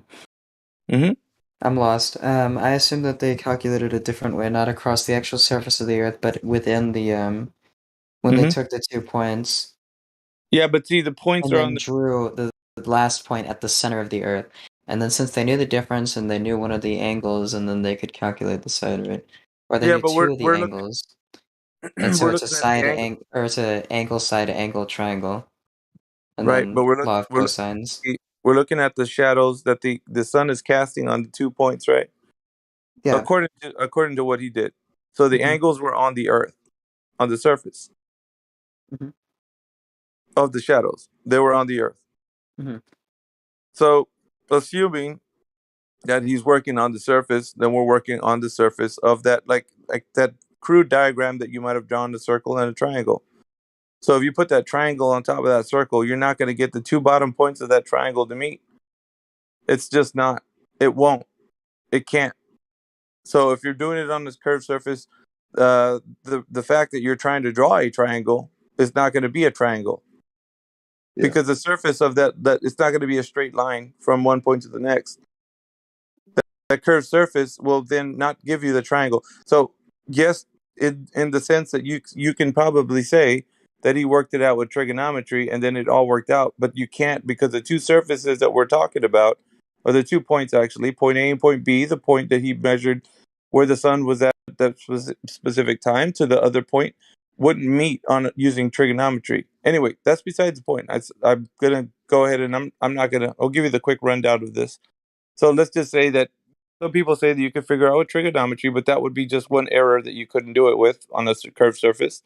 The other thing is that if you're working out with only using sticks and shadows on whatever time of day, and you can do this with your friend in another location on the earth, right? Let's say your friend lives in I don't know, Australia or whatever, and you tell them, okay, at 12 noon my time, I'm going to measure the stick on where I'm at, and then 12 noon I'm going to ask you to measure where the sun is on your end of neck of the woods, right? So he does that. He measures, and of course, you guys are both going to come up with different lengths of shadows. Okay, so you're going to say, well, we have different lengths of shadows. I then will say that because of that, we can measure the distance and then say, voila, bingo, bango, bombo, the earth is curved because we have two different lengths of shadows. But then now I would submit to you, could you do this on a flat surface? Now, if you have a flat surface, right, like maybe the floor of your house, and you have a flashlight, just a quick test to show if we can do this on a flat surface, right? Yeah, I If I have understand that you can do this with a local sun as well. Okay, so well, before I get into it, you've already understood the principle that if I work this out on a flat surface, it works just the same. Is this correct? Or if not, I'll walk you through. Yeah. Well, yeah, Okay. you can have a local sun, and so you can still have the angle differentiations. All right. Well, we can be in agreement that I can do this on a flat surface as well as we can do it on a curve. Mhm. Which is not anything here or there. But there's an issue when we come into this, because if we could figure it out for both curved and a flat surface, then we have a problem. Then Eratosthenes really didn't figure anything out, because we can, on this other end of the spectrum, can say that it's a local sun and it's a flat surface. So the problem now remains that he said that it's a curved surface, well, presupposed anyway, that it's a curved surface, and also we can say on our end that it's a flat surface. So because of the fact that the Earth would appear that way for us, we would say it's a flat surface. So now we got a problem. Eratosthenes couldn't figure this out. There was no end to the debate, obviously, because of the fact that you can do it in both models, then there is no definitive proof that it is curving. So now we have an issue, and we need a resolution for that issue. Now, if Eratosthenes did not give us that resolution, how did we then continue moving forward with that idea? Was it a broken idea that we moved forward, or was there a resolution for that? Was there somebody that said, haha, I know how we can figure this out? And then from any time in, well, I would say ancient times, did somebody figure this out? Did somebody resolve the issue of Eratosthenes? I'm submitting this to you because this is where it gets interesting. I would say that the observation that boats sink from the bottom up is a pretty big one. Okay, that's fine. I'll But agree with hold that. on. Alright. I have a question about the local sun thing, though. Sure, go ahead. Um, Go some of my ahead. bigger issues with this is that it has to illuminate exactly half of the world. Why Mhm. doesn't it? Why does it act differently than any other light that we know of? Why does it Well, like yeah, stop at no, the it halfway doesn't. point? Yeah, it doesn't. And the idea that what we're speaking of right now, because I'm going to jump from the curved surface of the Earth argument to actually talking about light propagation. So light propagation through a medium always has a limit, a light attenuation limit. So how light attenuates through a medium will then be dictated by what medium it attenuates through. I'll give you one example. Okay, let's use the medium of water. A diver is going to take a nice dip into the ocean. He's got his tank full of oxygen, and he goes into the water. Well, the depth of the water that he goes to will then start uh, dictating with the attenuation of light from the surface to the bottom of where he's diving to, will then start to lose light on a clear sunny day. And I don't have to go into farther detail to kind of tell you that because of that, you will understand light will not attenuate all the way to the bottom of that water that he's diving into because it Yeah. starts to diffuse. Well, you understand the rest, sounds like. You're very intelligent. All right, so you understand that because of. Go ahead. No. Well, you understand because of that. That solves the mystery of what you just spoke of. So if you have light attenuating through the air, right, because air is a medium, we would then say that light attenuating through this medium would not go on forever. It would then have kind of like a diffusing limit where it will start to kind of get less and less as the light source moves away from your location. So Yeah. that is known. I mean, you can see because of dawn. When you see outside when it's dawn, it looks like light is the strength of the light source is at its farthest point starts being noticed when you can visibly see in the air that you start gradually seeing light becoming stronger as it appears to get closer to your location. Anyway, that solves that issue that it doesn't keep going forever and light the whole entire Earth. On it, like let's say somebody showing a little meme with a lamp shooting across the like a flat Earth disc or whatever, and it illuminates the whole entire Earth. That just wouldn't be possible in what we understand with like physics and whatnot. So, anyways, Yeah. that solves that issue. But I understand that. okay. The problem is why half? Because we would expect it to fall since the inverse square law, it should fall off Mhm. circularly in all directions in the exact same speed. Why does it go further on one side, but it stops short at the North Pole? I don't know exactly what you mean, but the model that you have in your head is probably not the model or the reality in which we're living in. So you're I can comparing. I You're can comparing. model it if you want in Blender. Yeah, I know you can. We've had many people, not just you, do this very same thing. But what I would submit to you is that it hasn't been done in reality. So one thing you can do is tell me how it works out on a piece of paper or probably with a math formula. But another thing you cannot do is actually demonstrate to me how this can be looked at in your environment outside, and which you can't replicate what happens in nature. The only thing you can do is observe the things that happen and attempt to show me with a crude way of demonstrating to me. But what we can do is use the materials that are available to us, right, and attempt to do things like create models and such. But what we fail to do is actually replicate the things that actually happen in nature because they just are happening. So anyway, getting back to the point, light attenuation will be sufficient enough for us to move forward and say that that is a good enough answer as to why light doesn't just go everywhere when it's on the Earth. If it is a I local, still disagree with that because we can get into that, Hunter. But like, I just wanted to get back to the point. You don't have too much time, so okay. I'm trying to rush through this Yeah, a little I bit. wanna go. Yeah, all right, but just Yeah, go. I just want to get to the point real quick before you dip. So Eratosthenes wasn't good enough to figure out the curved surface, so we need to actually have a definitive answer. Somebody needs to give us the proof that we need so that we can say, okay, this guy figured it out. He's given us the method by which we can measure the surface of the Earth. So this is in need right now. So we need to break it down, figure it out, and somebody needs to give us that sufficient answer. So either you can point us to the guy who's done it, or you can tell us, okay, the method by which it was done by the ancient people. They might not have got it, precise, let's say, but they've got more or less close to the answer we can, stand on to say we're living on a curved surface. Um, Do you know I any can other? I Go ahead. can back to you with the calculations because I started doing it just here, but then I just Sure. can't. I'm so tired right You're now. tired. Yeah. But I Okay. can. But like using the distances between them, and since you know at least two sides of the triangle, it is a side angle or sorry, angle side angle triangle, and then that should just be the law of cosines. Right. So Right. You've worked it out. Right. I get that.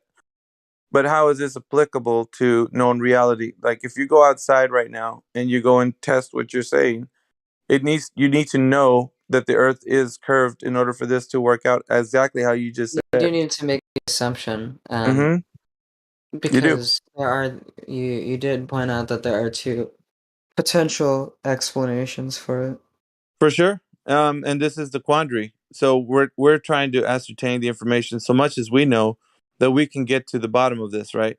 And if there isn't any getting to the bottom of this, we're really just going to be spinning our wheels trying to give assumptions and assertions, and we're really not going to get anywhere in this argument. As far as like in this room. So if there is a method, however, you can tell me, because I've been waiting for the person to unlock the gate right to this knowledge. The guy who's going to come in here and tell me the method by which I can measure the curvature of the Earth. So What about for if not you, somebody else, or point me to the guy who can, because this is the information that I need. Now, real people, quick, go how ahead. do you describe the Coriolis force and lunar eclipses? Coriolis and lunar eclipses. Yeah. These are all based on a presupposition that the Earth is a curved Earth, which globe, excuse me. So it's a globe, and because of a globe, then hence you have everything that will be a derivative topic, which is Coriolis, lunar eclipses, anything that you can think of that the globe provides that in the way of that information. So everything's built on the presupposition. So it's a foundation, Hunter. The foundation that I'm trying for you to realize that if you don't have, you can't have a presupposition of anything else. So if I was to say that there is no curved Earth, which there is no globe because there's no curvature, everything that precedes that would be no radius, no way of figuring out Coriolis, no way of figuring out refraction. But the issue is that Everything we is just still falls apart. observe the effects of a Coriolis force, though, even Well, on a flat plane. Where did right. the Okay, we can storms talk about always reach? why. Yeah, we can talk about why that is, right? But you would have to then presuppose that on my side, you'd have to go along with my argument that perhaps it could be flat, but then we're Well, talking about yeah, I can put myself in that world, right? For right. But however long you know what you that know. means, though, right?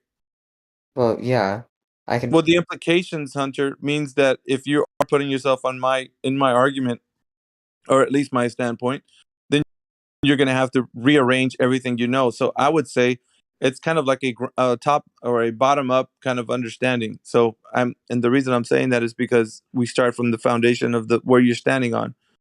So if we're talking about, it's literally from knowing that the Earth isn't curving to then how does everything apply physics, right? We want to know how everything works on this Earth.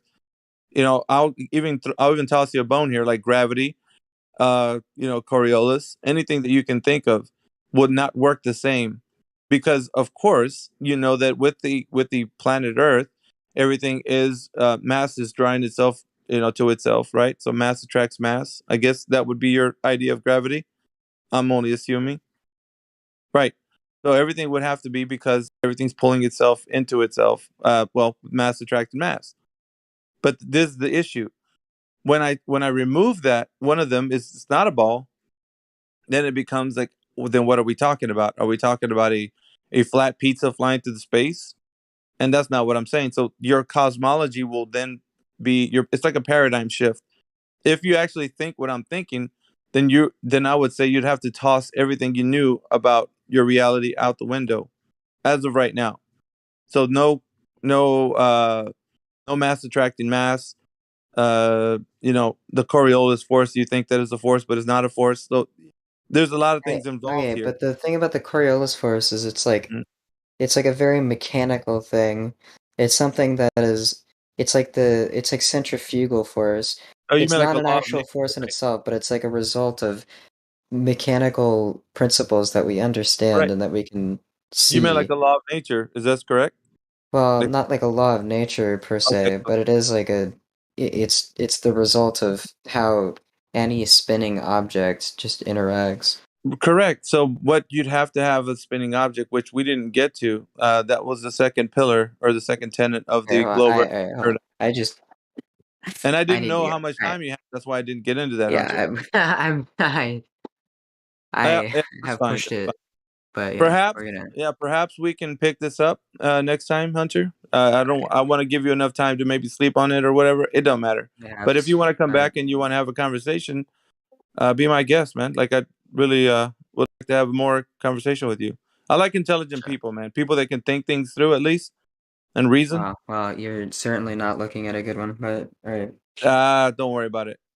Okay. Alright, good night. See ya.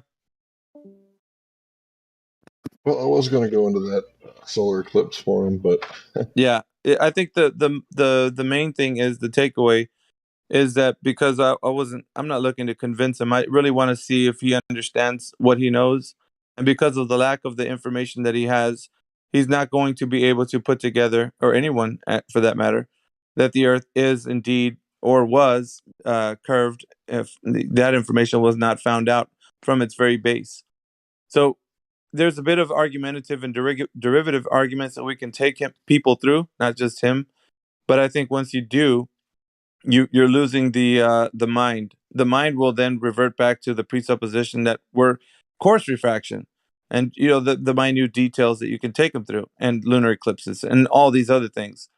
But remember, when we do that with these minds, they're not going to be able to understand any given argument because in their mind it's already a curved surface.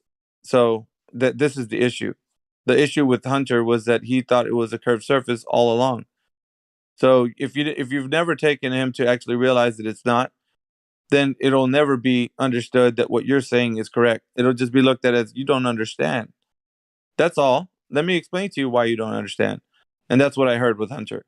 So you can take him anywhere you want to. It's not going to break the will of his understanding, which you need to take him there. You need to actually take him to the base information so that it could be understood that he doesn't have the correct maybe information, or even that you can work trigonometry on the curved surface. So anyway, um, yeah, hopefully we can get some more people in here because we got some others. well, to be fair, I came right in the middle of him talking with someone else, and I was having a lot of Yeah. getting But in. I always make sure that if we're going to, because Hunter, he's got a little spunk in him. He was a little spunky, and but it's good. It's good. It drives passion, and perhaps he can look into this a bit further. But we can only hope. I woke up to Geppy Get. I heard Geppy Get talking about piles of gold or something. Were you talking about gold, Geppy Get? Maybe I was dreaming it. Did he leave? Oh, Were you, I don't remember talking about gold. that was something that you were saying. Draw. And in my dream, I was dreaming like this big. Gold. Yeah. We were dropping all elements, I in knew it. vacuum I was chambers. dreaming Yeah. of it. I was like, "The hell is going on here?" Yeah. I dreamt You like you were, were. I don't know yeah. what you looked like, but I dreamt like somebody was walking somebody with a pile of gold. I was like, "Shit, this is weird." Nice. And you want to take it. You want Oh it. yeah, if you were, I was like, "This is like." I was like, I was fascinated in my dream. I was like, "This is crazy." I was dreaming of gold. What does that Yeah, mean? you have to grab it quick. Yeah, what's up, Larry? You're up late, man. Like, what's going on there? You've been up late. I do that sometimes. I work nights, so I go in at 5. Oh, it's time for work. No, I go in at 5 p.m., bro. Oh, PM. Okay. The night shift. Yeah, I've been seeing you like over the nights. Like I've been listening to people in here. Yeah, I got an extra day off this week, so nice. Touched my computer for like the first time in some months. It was a little hard for me to deal with this young man. I know it was. I heard. They That's are what so yep. quick talking. You were frustrated because he jumps. I know, Gibby. Yeah. That frustrates you to all hell. He's like, yeah, but you're like, just hold on a second. Yeah, you're like, oh shit. You want to pump the brakes on him. You didn't want to stop. Mm. That was funny. Yeah, where they are shooting terms like, a machine gun. It's, man, you can't talk like that. You can't. Because you have no clue what you're saying. Yeah. He had a bit of a motor mouth, but I mean, yeah. Well, he did admit he has ADD, so that's. Oh, did he? He just admitted it. I guess Larry said it or somebody told him. He's like, yeah, I got ADD. Yeah. Yeah, that's twice in a Well, row I've done that past few nights. I gotta stop doing that. Yeah, but people actually admit it. That's the other thing too. I don't think they're hiding it anymore. Well, it's like a virtue Yeah. signal now. Like if you got some sort of Yeah. Well, I hope he can make use of it and turn it into like a godly gift. It can be actually. I mean, if he really Yeah. applied that fervency that he has for speaking like that could benefit him in the future if he. Yes. Yes. In fact, it is a gift. I would say some people look at it Yeah. as a curse. They try to Yeah. they Yeah. try to give Like people a medication. disease. Yeah. Yeah, they try to give medication for it, but these people are some of the most creative minds. Those with ADHD, like according to people that think that it's a disease, it gives them. Yeah. For these people, it will be nice to learn the art of speaking. To master it. Yeah, Yeah. you're gonna have a class. No. Well, You're gonna be like, let's get back to how you're supposed to have a yeah. conversation. Step 1, listen to the Yeah. person talking to you. You're gonna underline it in bold, Yeah. bold lines underneath. Mm. Put them to define and explain everything, so we don't have phrases and with double meanings. Yeah, I know. No room for interpretations, No for room. wild All right. speculations. Once we understand all of these things, then we can have a conversation. All right. Yeah. We have to be concise, clear, specific. Yeah. I know. Because that's how science is. It's very extremist. Oof. Yeah. No. There'll be other minds. Mm-hmm. What else we got in here? We got who's awake right now? Or awake. Conspiracy here. What's going on? Is that you? Yes, it is. Good morning. Good I'm morning. always up around the witching hour. When I can't sleep. Well, this is when the Back freaks come online. out. The freaks I'm come awake. at night. The freaks Freaks come out come at at night. Rockin'. Hut. Why don't you let that guy tell us about the Coriolis force and how to prove I it? know you guys want to play with your food. Yeah. Gabby gets smiles when I say that because he does. You want to play I with? wanted to ask, what is Coriolis effect? What difference? What difference does any of that make? My fundamental issue with people who believe in spherical Earth is not trying to parrot what little they understand or what nugget they understand of the heliocentric, overcomplicated quantum physicist lie. Okay, it's my simple thing is show me curvature. Yeah, show it to me. Where can you demonstrate it? Where can it be found in the earth? Prove it, because you only need a square mile to measure it. That's it. That's all you would need. Where in the earth can it be found? And you get crickets. And what they do is they deflect to something else about, well, explain the Coriolis effect, or explain some other bullshit. No, Well, show me the actually, he said every formula for a circle is the same he's as far as determining the curvature. It's the same no matter whether the circle is a period or whether something is massive as a planet. It's the same, and we know based on NASA's lines, they've gone on record and give me the math that the surface is 27,000 miles in circumference, and all you need is a square mile to produce that curvature. You will be able to do it independently on your Earth, on your own, without NASA. It should be able to be pointed out. That should be NASA's first thing to do to shut us all up.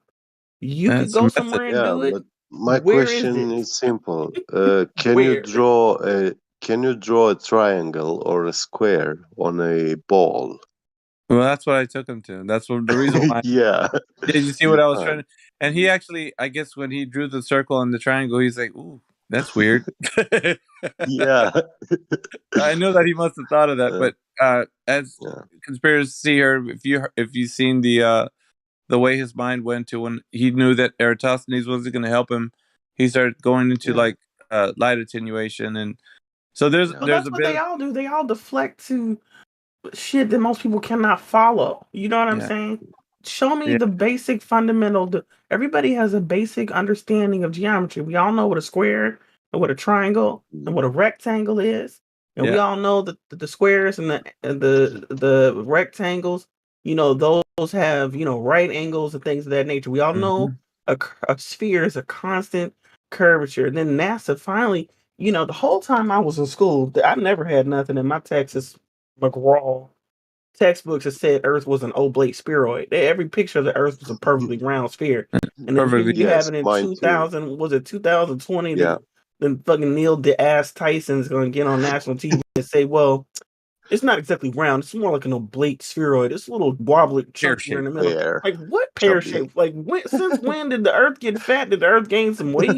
Yeah. Did the Earth get soggy in the midsection? Like, since when has it not been a perfectly, now it's not a sphere? So what they since when has the moon not been an Earth?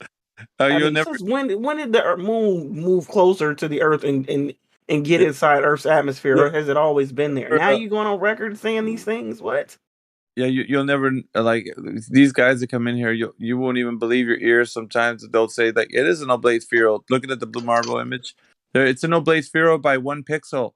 I'm like, Oh, by one. Oh, hell, it's always been one by yeah, 1 pixel. it's by They one just pixel. You conveniently didn't just mention can't that see until it. the year 2020. It is an Okay, oblate spheroid. And then this guy was the argument. I remember one time he by was like, 1 pixel. and we're looking Got at the it. blue marble image. I was like, look, does that look like an oblate spheroid to you? And he was like, yeah, it does. And I was like, how? He's like, You uh. fucking It's liar. right there. It's by Yeah, 1 pixel. I'm there's like, one what Bitch, pixel? pixel. Are first you of all, I'd be fucking like, bitch, kidding me? you Hang on. cannot even see a pixel. Okay? That's what he Does was saying, though. You one fucking pixel can't make even it pear see a shape? pixel. Oh god, it was funny. Does one pixel And make one it pear pixel shape? does not make a pear shape. Period. It will not change the image for you to the Mm-hmm. naked eye. Now with I, these I I get the so length, frustrated with people's cognitive dissonance. It's so what frustrating. it It With is. really these is is. I know why. I mass understand why confusion. some people go off on people when they come in here, because it's equally frustrating. I Get me get. understand it. So Get me get was frustrating. getting frustrated with that young man. He was like, "You're not listening." He's like, Yeah, some of y'all go off on these people to come in here, and I have to remember, like, when I have these conversations independent of the server, when I try to talk to people, I mm, try to talk to a buddy of mine who I feel like, and I try to vet people to see if I can even start the topic, if it because I remember how I reacted when someone presented to me. I reacted emotionally. I got angry, Guys, and I cussed the I guy posted out. the. Sorry to interrupt you. I posted a picture in the "Oh, you're live not stream sorry." voice Get me text. get. Yeah, and Yeah, I can you cussed the have a guy. look? I cussed the guy out, and he started asking me questions, but because I am logical, Mm. I when I could not answer the question, and he challenged me to prove the heliocentric model that I just resigned myself to believe in at some point when I was a child, even though I will admit I never really understood it. I understood it enough to pass what they wanted me to parrot back on a test, but I didn't understand it, and it really never made sense to me. When he asked me some fundamental questions that support the heliocentric model being a lie, I went to go get this information and come right back, but I ended up going down a rabbit hole, and I tell people this all the time, of 8 months of research to prove it, and I couldn't find it curve, I couldn't prove it, and I had to come back after 8 months and apologize, and I had completely converted myself to his understanding, in doing so. So, when I come across people and I try to have this conversation with them, when they're resistant, there was nothing that man could have said to me in the span of one conversation that was gonna take ball earth Mhm. for me. It just wasn't gonna happen because I had spent years in educational institutions, under that programming that this was the truth. So there was no way after years of sitting in classrooms 8 hours a day, all the way to through the university out that he was going to take that from me in the span of a conversation. And I think that that's something that we need to understand as supporters of the information in this server is that when these people come in here, there's not one thing you're going to be able to say to these people that's going to take that from them. It is a quest for knowledge, for information, and you have to be receptive to it to even begin Mhm. to come to this understanding. You have to open a door that has been closed for a long time through the Yep. educational process. It's yeah, it's a presupposition. It's a foregone conclusion in their mind, so they're not going to realize that they're wrong at the moment you're having a conversation with them. So even though, and I've always talked to the crew here because these guys are these are who I say are my friends, right? I would say that because of that fact, it's not going to come across as a convincing, logically consistent argument to those guys, because although it is, on its face, any lunar eclipses, Coriolis, whatever, however you present it on the flat Earth side, it's logically consistent, but it's not going to be to him because he's going to be hand waving everything and saying, nah, and then giving his understanding of what he learned and regurgitates to you, which is what he's going to tell you. But What it's programmed to do, the that's the response issue. is going to be what your program response Yeah, is that's designed to be. You cannot take that from someone in the span of one no. conversation. You just can't do it because there's been too many hours. I don't even know how many hours I've spent in educational institutions. It's just too many to count. The hundreds of thousands of hours over the course of my Right. life from being in kindergarten through university. So there's just no way someone can take that from you in the span of one conversation. I don't even try with people. I just let them know, like when they're like, "Look, there's not flat. You're not gonna convince me of that." I said, "I know that." I know there's no way I can. There's not one thing I can say to you in a conversation to take that from you. You have to go on a quest for knowledge itself. I mean, I can point you in that direction. You know what I mean? But you'll have Mhm. to ask these questions of yourself and actually want the answers. Like I can't force those answers on you. I can't force the questions on you. You know what I mean? But the fact that It's he the questioned quest. me was the key that sent me on the quest to answer those questions for myself. That's how I came to that understanding. No one could convince me of this truth. I had to go out searching for it, and I found it. Yeah, but many others don't do that. I would say, that leave this conversation. They're just in here for the funsies, and they Yeah, only come and just do in here to debate. troll people that they Yeah. think are crazy. Yeah. Yep, that's all it is. So I mean, you gotta kind of put it to like maybe this might be the only one chance you got to talk to this individual, where you might never hear of them ever again. So And with this one, Mhm. I didn't even find this server until after I had already changed my understanding and no longer believed in heliocentric model. And I'll never forget my first day in the server. This one guy went off on me because I was new to the server. They unmuted me after I went through the like the rules page and the Mhm. understanding, how you're to behave when you come to the server. And I messaged someone asked to be unmuted. Somebody welcomed me. They asked me to talk. How did I get here? How did I arrive here? Like, what I had to say.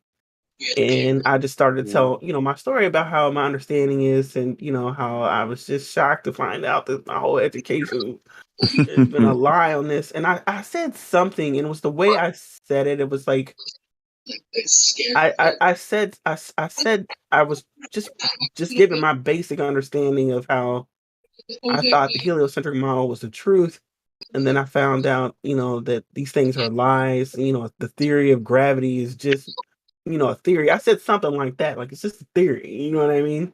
And Mhm. hence the word, and they still refer to it as the theory. It's not like it's the fact of gravity. It's still the theory of gravity. And Sure. somebody went off on me in this server. I ended up muting him. He went off on me. I was just like, and then he wanted to give me the quantum physics breakdown of like the scientific method and all this shit. And I'm like, bro, I'm not here for that. I'm not Yeah. challenging that. You know what I mean? Like, I You've don't been know why. conspiracy. You've been here a while. I've seen your name I've here been for here. a while. I've been here 2 years, and I'm glad you pointed that out because I Yeah. messaged somebody like, "What do I have to do to get a rank upgrade?"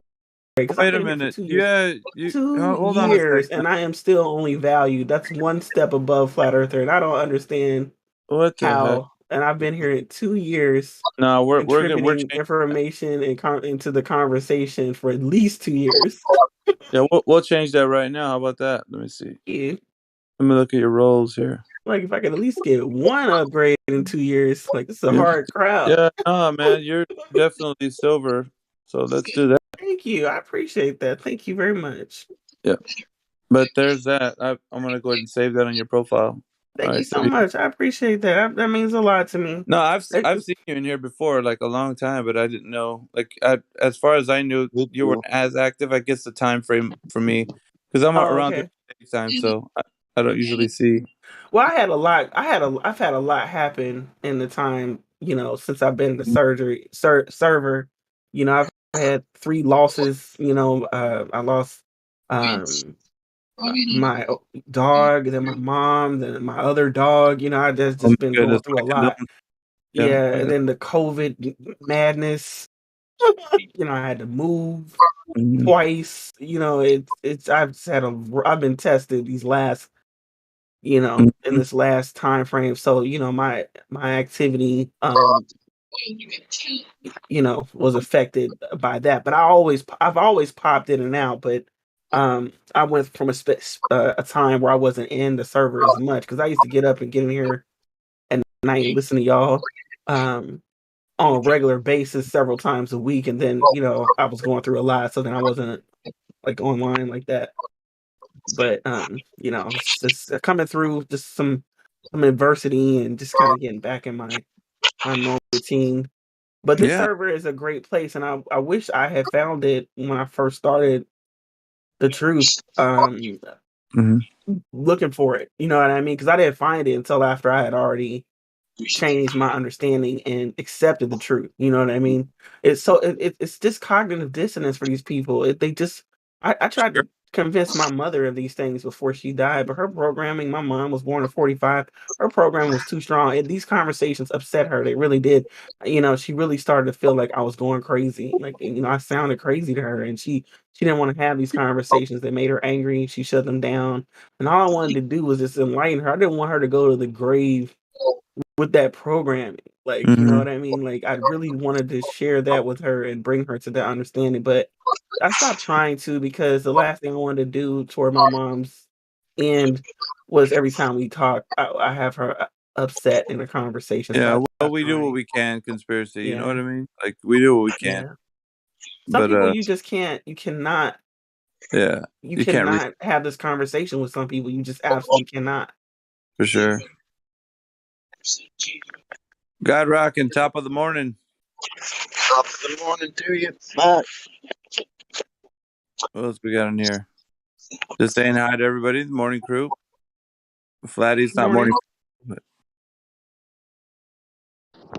Morning, Iggy. How are you, dude? not very well, man. I was waking up to the fact that Geppy Get was locking horns with this young man just a while ago. The best part of waking up is Geppy Get in your cup. I do Yeah, love those I moments. I do give find you, them entertaining when we I do have give a you little controversy dreams in the with chat. goals. I love me a good, but like Godric and all them. You guys play with your food too much, guys. You can't be doing that. Yeah, let's talk about Coriolis. Let's have it. Let's have it out. What do you got? I remember back in my day. Yeah, no, it was like a few years ago. I was real passionate, adamant, man. I wanted them to talk about their Coriolis fantasy, and I wanted to hear them tell me everything about it so I could skewer that argument. You know, obviously there's some knuckleheads that might need that, you know, every now and again, a little slapping around, but for the majority part, I don't know. It's just people that have just been victims of that information, you know, like it's just the perpetrators are the ones I want to go after, the professors and the PhDs and all them. Those are the ones that I want. That's why Congress passed that bill to suppress this information on social platforms like YouTube because people were in universities and in their schools, students challenging their teachers with this information and they couldn't respond to it. Yeah, they couldn't They respond couldn't to it. respond to it. And when that was happening, that's when Congress pushed to have the algorithm suppressed so that YouTube had to change their whole way they work. They will shut your channel down. They'll give you a permanent ban saying you violated their terms of service. I lost an account on YouTube just making comments, not as even as a content creator, but just making comments in the comments section.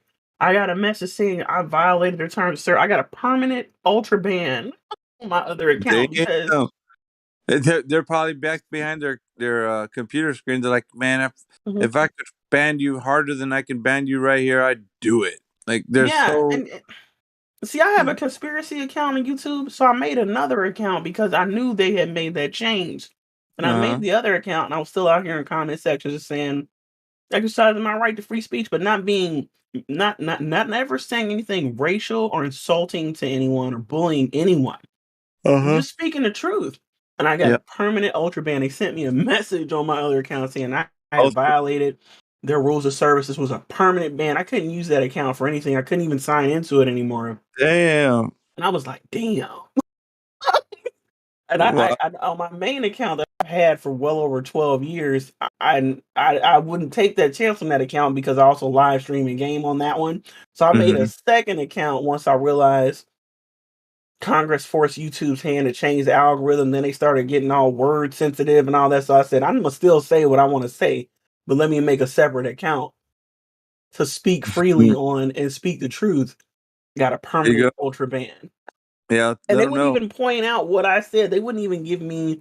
And I asked a question. I did try to appeal the ban and was like, what exactly did I say or do? What was the comment that Yeah, got me banned? Because I didn't content create under that account. I just would go out and comment on stuff yeah, about they the won't tell you. truth, They're and they gonna wouldn't tell you. respond to it. They didn't respond to it, and they wouldn't show me what I did, what I said. And I know I didn't say anything wrong because I don't go out here bullying people or saying things to trigger anything. I just was speaking on the truth on certain videos about stuff either being a lie or being the truth. And I was talking about, when they were talking about COVID and all this other stuff, so I was out here speaking the truth on multiple topics, like just in the comments, like, For and I sure. For got sure. banned. I'm like, damn, is it that serious? But it's that serious. It is that serious. They are, bro. They're so desperate. Flat Earth I is an really, archaic model, is what they'll put on the bottom of the video. yeah, I It's put that. archaic, I but saw I that. I never. put that in the chat the other night. Like I'd never seen that before. They'll put a banner down at the bottom, and you Mm-hmm. can't close it. And I feel like that's messed up. They don't put banners on the bottom of Christmas videos saying that this is a hoax and that Santa Claus is not real. They don't put that banner there. How many people are in on that hoax? Yeah, for real. That's crazy. I think Getby gets in on that one right there. Oh, to actually teach the kids reality and stay away from fantasy? No, that's a no-no. You want to teach them about Satan Claus, man? I know you do. Yeah, yeah. Hey, I freaking It's yeah, pagan. It's this is pagan crazy, man. religion. Yeah, worship of Nimrod and Ishtar and all this stuff. It's When are you gonna they're start your literally. ASMR channel? Get. Sorry? When are you gonna start your ASMR channel already? I'm at the bankroll you to start this thing, or what? Yeah. What's gonna have to happen here? Doesn't he conspiracy? Doesn't he have that voice for? He can, like, if you like some nights that you're just having like a hard time getting to bed. Oh, he You has put the ASMR worthy voice. you got to get just explaining to you like the fundamentals of flat Earth, and it's like, because some people have a voice, like that deep voice or that soothing Some tone. people have great voices. Like, I love James Earl Jones's voice. He has a Yeah, wonderful voice, and sometimes he does narration work for like Discovery Channel or whatever. Some people have for really good sure. voices. Yeah. But not just James Earl Jones, but oh god, what's his name? He comes out in Bruce Almighty. I always forget his name. Oh, Morgan Freeman. He has a really Morgan good voice Freeman. too. He's got a great narrator's voice. Yeah, he does. He does Discovery Channel narration. I've seen him do Animal Planet narration too. Doesn't he sound like his voice is so authentic? Like, man, this guy could narrate like life or something. Let's tell you who else has a great voice. I could just listen to this man talk forever. I could listen to this man read the dictionary or the IRS or Internal Revenue Tax Service code. Who? Friggin' Anthony Hopkins. Anthony Hopkins? Anthony Hopkins. Maybe Hannibal Lecter from Silence of the Lambs. I love to listen to Anthony Hopkins talk. I just love the way he talks. His voice is so amazing to me. What has he narrated? I've only Nothing. He's just a great actor. But I don't care what he plays in. He's always just Anthony Hopkins to me. You know what I mean? Like, if you want to see Anthony Hopkins in a movie, you just want to see Anthony Hopkins. It's kind of like Samuel Jackson. Samuel Jackson is always going to be himself in a movie. He's just going to be himself in a different situation in a movie. You know what I mean? He's going to be loud. He's going to be hollering at somebody. But he's so going to be Samuel Jackson. unapologetically himself, man. Right. Samuel Jackson. So if you want to see Samuel Jackson in the movie, you don't want to see the character. You just want to see Samuel Jackson in the movie. And I feel the same way about Anthony Hopkins. Like, Anthony Hopkins is going to be just himself in a movie in just a different situation. And I don't know. It's weird, but Anthony sometimes I think like I'd like to meet these people in real life just because like of who they are, like their character. I'm not talking about who they play in like the movies, but just because they're so well at their craft.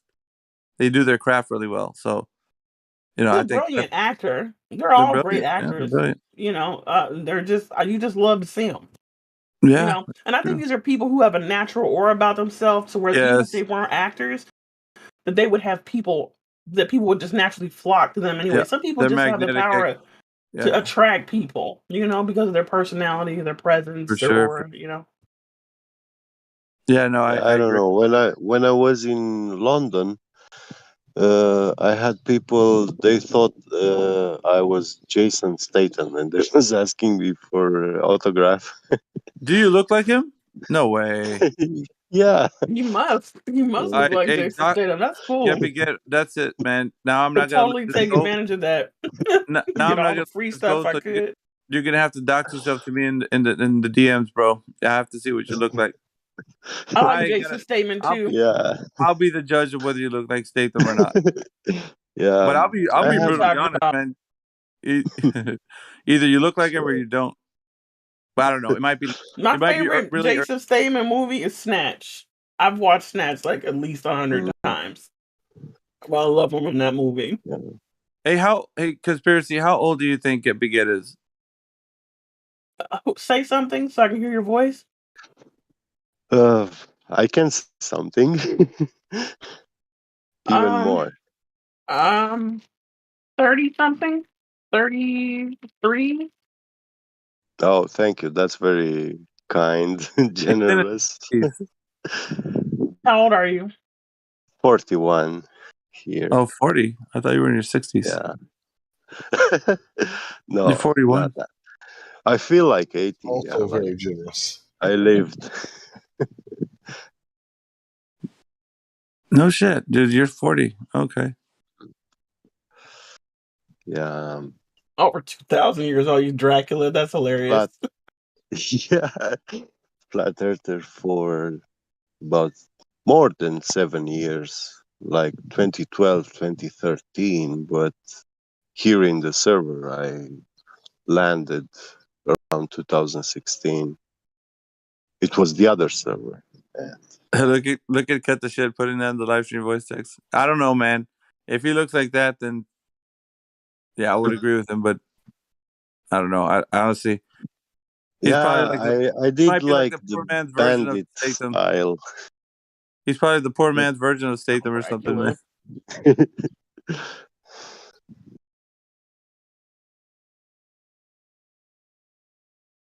Were you guys all happy? I hate to check this a little quick detour from the subject. Were you guys all happy with the Johnny Depp verdict? I felt like my team had won the Super Bowl and he got a unanimous win against Amber Heard. Oh, Amber Turd? Amber Heard, yes. She ain't never She should gonna go live sit that. down. She She ain't should go never sit gonna down live somewhere. that down. Ever. No, she's done in Hollywood. She won't be able to get she won't be able to get cast for an infomercial. Nope. After this. Yo, you know why? Because we all love Johnny Depp, man. Johnny Depp is the shit, dude. Why you gotta do that to Johnny, man? I remember when I first heard that they had trouble a couple years ago. I remember hearing her op-ed a couple years ago. Mm. And I remember thinking, Johnny Depp? He's a shit, bro. Because, Johnny Depp. I've loved Johnny Depp since 21 Jump Street, and you just never hear nothing bad about him. Never. Yeah, Now, I Johnny wouldn't. Depp is. The drugs, the alcohol, and you never heard nothing bad. I mean, so everybody in Hollywood is doing drugs and alcohol to some amount. But you never heard nothing bad. No one has ever worked with him or dated He's a him people and ever person, come out man. and said anything bad about him. Yeah. When I saw that, I remember thinking to myself, I just had an eyebrow raised, like, really? And I said, you know what? You could just I don't tell know she's in about the that. courtroom. Look at her face, man. Just look at her. I was like, oh, She didn't seem credible to me when she made that statement on the steps when she gave that op-ed. I remember just looking at that, taking that with a grain of salt, like, really? Like really? Domestic violence? Johnny Depp? Like, I just remember thinking, Johnny Depp? I didn't think anything more of it. And just like when Rihanna got the shit beat out of her by Chris Brown, do y'all remember that? Did she? You don't.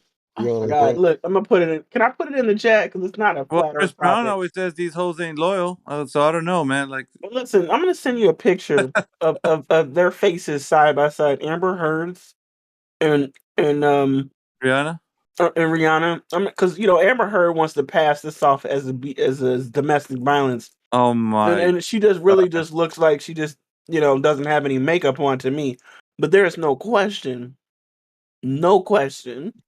at all that Rihanna didn't get the shit beat out of her. But see, when this happened, when I saw this, when someone at the hospital leaked this photo of Rihanna, I said, "Damn." Now I'm not a feminist, and I've never been with this Me Too Oh shit. my gosh, is that for real? Did Rihanna get beat down like that by Chris Brown? Chris beat the shit out of Rihanna. But here, when I saw her face for the first time, I'm not a feminist, and I've never been with these movements. Me Too, Black Lives Matter. I think situations need to be nuanced for the individual situations that they are. We cannot have a collective of believe everyone without doing our due diligence. We have to look at the facts of each situation where we cannot just give someone a pass of an umbrella just based on some shit they say and not fact check it. You know what I mean? Exactly. When someone leaked this photo in the emergency room to TMZ, she did not do that. Someone did that, unfortunately, and this was all over the world. Amber Heard photoshopped her photos and leaked them herself, and then tried to change and delete the metadata, and all that came out in court. Yeah. But if you look at these two photos side by side, to me, Amber Heard just looks like she doesn't have any makeup on. She doesn't look like she's been hit in the face or she's been abused. Like maybe Just she got looks like some under her eyebrow or something, like underneath. she just looks like she doesn't have any makeup on, but she photoshopped those. Whatever you do see on her face, they prove that she changed it because the file size metadata had been altered. Oh, so that lets them know that she added something to the photo, so it was not. Man, why?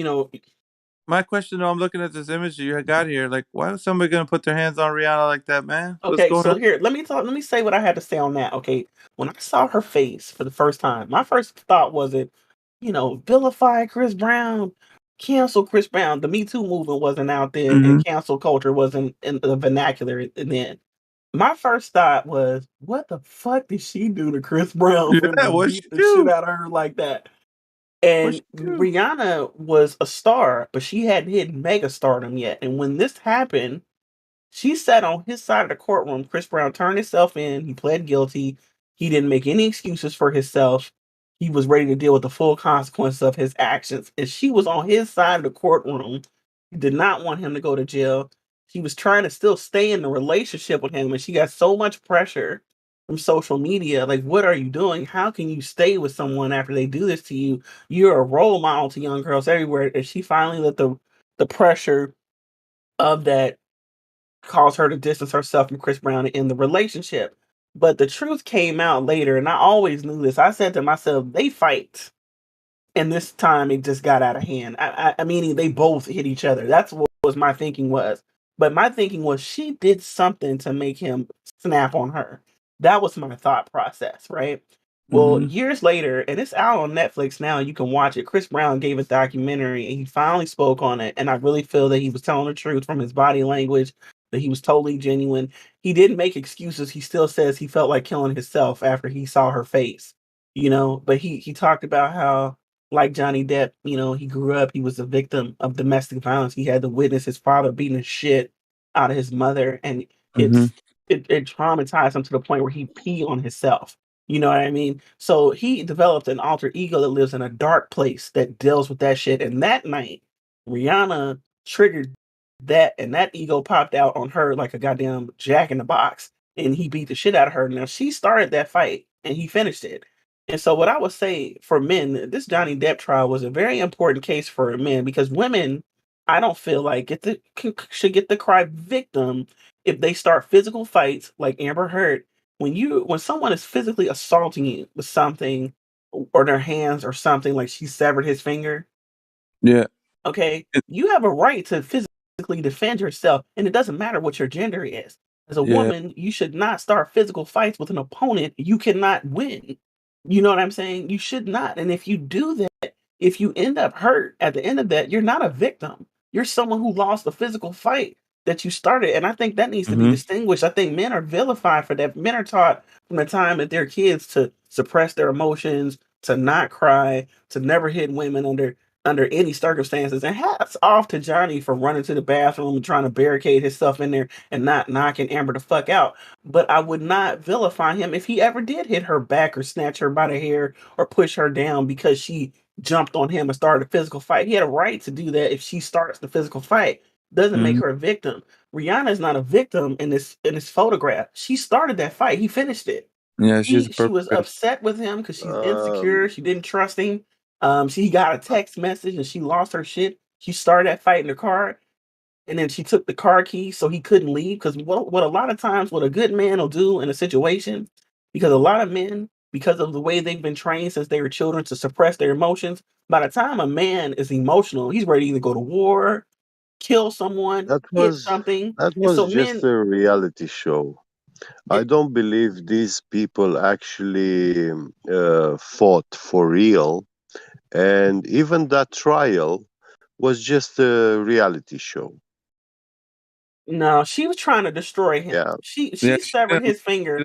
She severed his finger with a bottle a few years ago. She threw a bottle across the room. She's always throwing shit at him, pots, pans, or whatever. She threw a bottle across the room and it shattered because he had his hand resting on something. I think it was the bar or something like that. And it exploded in a thick shard of the glass. And from the force, it severed his finger through the bone. He was filming the last Pirates of the Caribbean he was in. He missed 4 months of work while they had to surgically reattach his finger, and he had to do physical therapy, and he has a horrific scar. They showed it, like, they took pictures of his finger. It was really gross. And he never told anyone what happened that day because he knew social media and the internet would swarm her. So he just let people think he mm. had some accident, that he inflicted that wound on himself, but he was done with her after that. He told her, "Look, I'm done. I can't do this with you anymore. I'm done." So what she did was she knew that was going to be news if he filed for divorce. He wasn't going to say why. He wasn't going to get into why. He was just done and going to file for divorce. So she decided, and a lot of women do this. She decided she was going to beat him to the punch, filed for divorce first, so it looked like she was the one that asked for the divorce, and on her way to do so, she got a restraining order against him. Because the restraining order, when you get a restraining order on a man, if you guys share the domicile and the man's got to go, that means he can't come back to his own home, even if he's paying the bills. He can't come back to his own address until that's resolved. So what she did was underhanded. She got the restraining order. She filed for divorce first, leaked these bullshit photos to TMZ and tried to play it off like she didn't do that when they proved that she did, because TMZ can't publish the shit unless they have vetted it first and made sure there's source material. They can't claim copyright on it, and they can only get that from the source. So they know she gave her that, and they testified to that in court. What she did was underhanded, and then to burn him now that this Me Too shit has started, she decided to insinuate that he had been abusing her for years. Now, because it was a lie, she never said his name in the op-ed. She just said, "I've been a victim of abuse and sexual abuse for the last several years." Well, she named a time period that everybody knew she was with Johnny Depp. So there's a whole Me Too shit, and the cancel culture started. Disney dropped him. He was dropped from 3 other films. The Sun posted an Yeah, that article was called "Man a garbage. Wife Beater," and it was defamatory. It was slander. It was libelous. And the Sun and the Washington Post, as journalistic publications, they, to avoid slander and libel, they have to vet stuff and for validity before they just post it, and they did not do that. They just published it, and he should be suing their ass next. He already tried to sue the Sun in the UK and lost, but the way they do shit over in the UK is different than the way we do it in America. He should be doing the Washington Post and the ACLU next, because if I was him, that's exactly what I would do while I'm on a roll, is sue them next, and I would Talk drag about Amber flat Heard's Earth. ass right back in there again. For sure, for sure. Yeah, sorry, but this was an important. I'll just finish this topic with this. This was a win for men around the world, because this Me Too shit is bullshit. It Domestic is. violence can happen to anyone Mhm. at any age, and Men or it women, yeah. shouldn't, man or woman. And this Me Too shit is Yeah. is how he lost his career, is because of this Me Too social media bullshit. And I hope that this sets that back, because this hasn't set back real victims. Because Amber Heard's crying about, oh, this set back women 100 years and it set them back. No, it hasn't set anybody back. If you come with the truth, you're not going to be set back. What Yep. this has set back is this Me Too bullshit, and it to me is just as useless as Black Lives Matter. You know what I'm saying? Like Oh, that's interesting. Yeah, that's interesting. you know, we don't need movements. BLM is also a deception. It's a deception. Exactly. Yeah, distraction, stuff And a like this. distraction. Yeah. And we have due process for a reason. If someone's going to bring charges against you, then that burden of evidence needs to be met before people are convicted, especially in the court of public opinion. This man was convicted in the court of public opinion before he was ever arrested, charged with anything, and his livelihood was canceled ultimately. And that's crazy. You know what I mean? So yeah, I don't like how social media has really changed, has really affected the way things work in the world. Like, it's scary. You know, Yep. they use it as a tool to manipulate the masses, and they spin it like everything's trending. Facebook, YouTube, Twitter, and Instagram, they all have a nefarious, fundamental, operation, right? And Yep. if you look at these social media platforms, they all have one thing in common.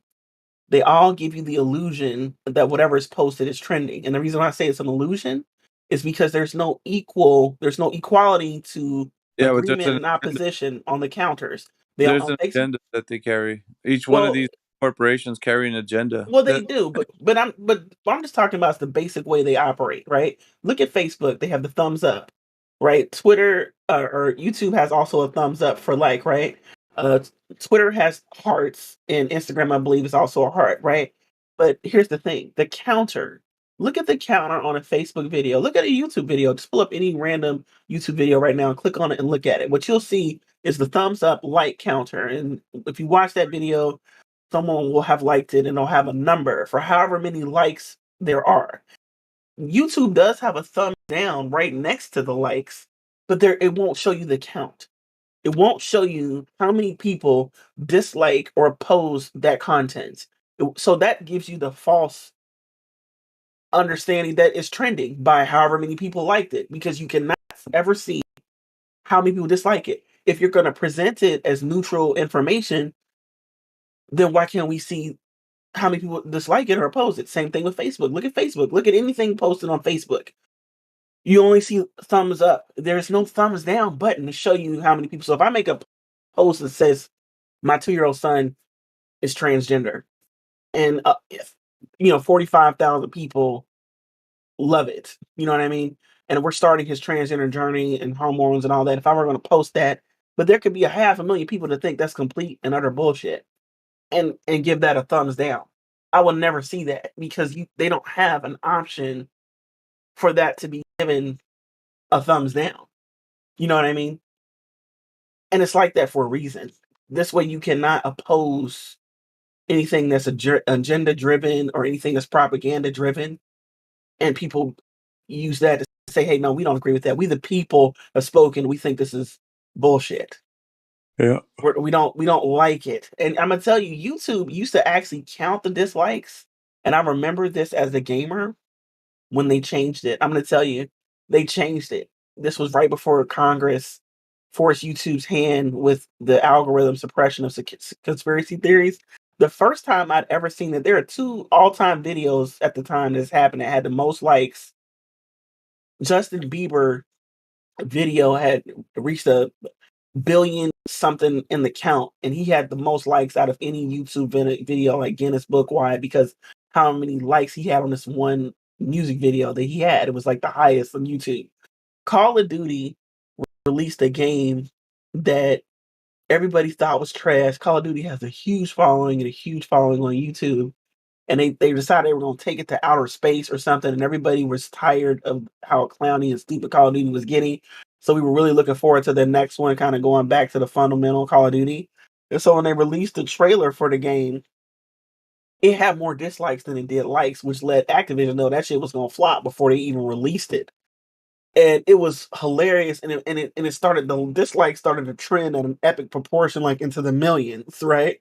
And people were coming back to really just see how everybody stood together and disliked that shit, and it affected a corporation.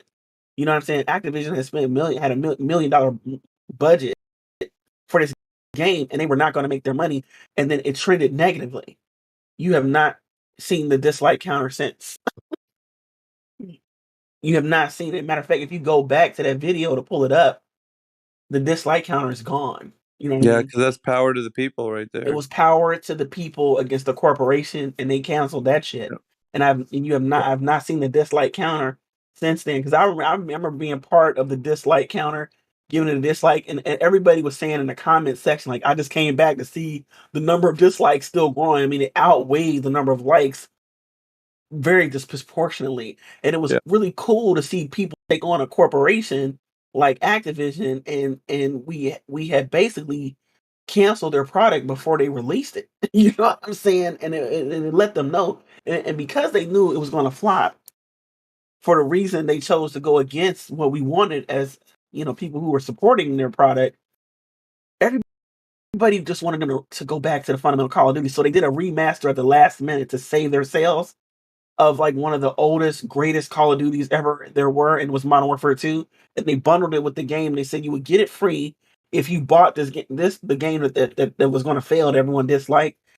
They said you would get it for free, the whole game remastered for free, if you bought this game. That's what they did to salvage it, and they bundled it together at no additional cost just to sell it. So they just re-released something that people had already spent millions of dollars on that they still had, and they released a digital version of it as a DLC, and they attached it to the game. So if you bought the disc version, you get the DLC license automatically for free because it didn't come on disc. But these motherfuckers are so nefarious. What they did was they fixed it. So I was like, cool, I don't want this bullshit. I went to the store and I bought the new game that we all knew was going to flop that nobody wanted, just to get the DLC remaster of the old game for when it was really good, right? So I said, I'm going to take my shit home, put my disc in my console, get the free DLC download, and then I'm going to take this fucking disc back to the store and get my money back, because you can sell a new game as used and get a good majority of your money back while a game is still new. So if you pay $60 for a game, if you trade in the next day, you might be able to get 40, 45 on it on trade in, right? So that's what my plan was. So I took the game back to the store, got my money back, And when I came home and tried to play my free DLC content, it would not play because it said I need to insert that disc. There you go. Even though that disc had nothing to do with the DLC, because it was a different game on the disc, it would not play unless I kept that disc. I could not, and that was their way of making sure I couldn't, that nobody could do that. Ultimately, get the refund and keep the free DLC content. And I was like, wow, you see how underhanded these corporations are to us as consumers? You know what I mean? That's why YouTube, Facebook, Twitter, and all this shit works this way because they've infiltrated that to market us to death, to telemarket us to death, to sell us shit to death, to push their agendas on us to death, and they don't want to see our pushback. They don't want us to, they know how powerful these tools are. They know how we can speak and unite as a collective, and they don't want to see it. They don't want to see us united as a collective. Hell, it was just, was it last year? 26 states across this country were burning, they were looting, there was a run on Capitol Hill. We haven't been united since this Amber Heard Johnny Depp trial. This is the first thing that's reunited America in a long time, was everybody rooting for Johnny Depp. You know what I mean? Yeah. It's crazy out here right now. Like, this social media shit is crazy, and it's not fair the way they use it so biasly and this nefariously and just malfeasantly and just underhandedly. Like, I use this shit, but I use it with a grain of salt because I know what they're doing with it. You know, they're using it to augment humanity. They're using it to stop people's independent thought and to make them think that I just need to go along with whatever's trending, and that's dangerous. It's Yeah, they creating put on the bottom of the videos, flat Earth is an archaic model. Yeah, That's it's one right is there in the banner. Yeah. I posted that last night. I hadn't seen that until just a couple days ago. Like, wow, I couldn't even close that. And if you click on it, it's a hyperlink that'll take you to their push on the heliocentric model. That's complete Yep. utter bullshit. That's complete Yeah. utter bullshit. That would be like if I wanted to look up a video on Santa Claus and it puts a link in a banner at the bottom that says Santa Claus is not real. Click on this shit to see why this is a pagan occult tradition Yeah. that's satanic. You won't see that on any Santa Claus videos. That's complete and utter bullshit. Because you're not the controllers of information. This has always been the way it works, man. The controllers of information are going to give you the information they want to program your mind to think the way they want you to think. That's how we get the information that I know that the Earth is a globe, and because the hunter, bless his heart, he tried doing the best that he can to try to stand up to the argument. It's like you can't do it if you don't have truth on your side. You're not gonna withstand the scrutiny, or the lack of information that he has is not going to be sufficient. So, and I remember because I was listening to the conversation before I jumped in here, and the conversation with Get Beget, and he did admittedly say that he doesn't know how the radius was got, but he just wanted to bypass that information so he can get to the good stuff of what he wanted to talk about. It's like, no, you're bypassing the most important part. Like, this is the reason why you think that there's refraction. That's the reason why. It's because you think it's a globe, and everything. All the derivative arguments are going to follow, are going to happen because that They're you think. trained to do that. They're Neil deGrasse Tyson. Do you know that on Flat Earth videos now, this shit was getting so bad with the heliocentric model attack that NASA started, and they used Neil deGrasse Tyson, who's really not some quantum physicist astronaut. He's just a beeline actor that's He's a a regular paid guy. actor who's now the new spokesperson. He's like the fat Morgan Freeman of NASA.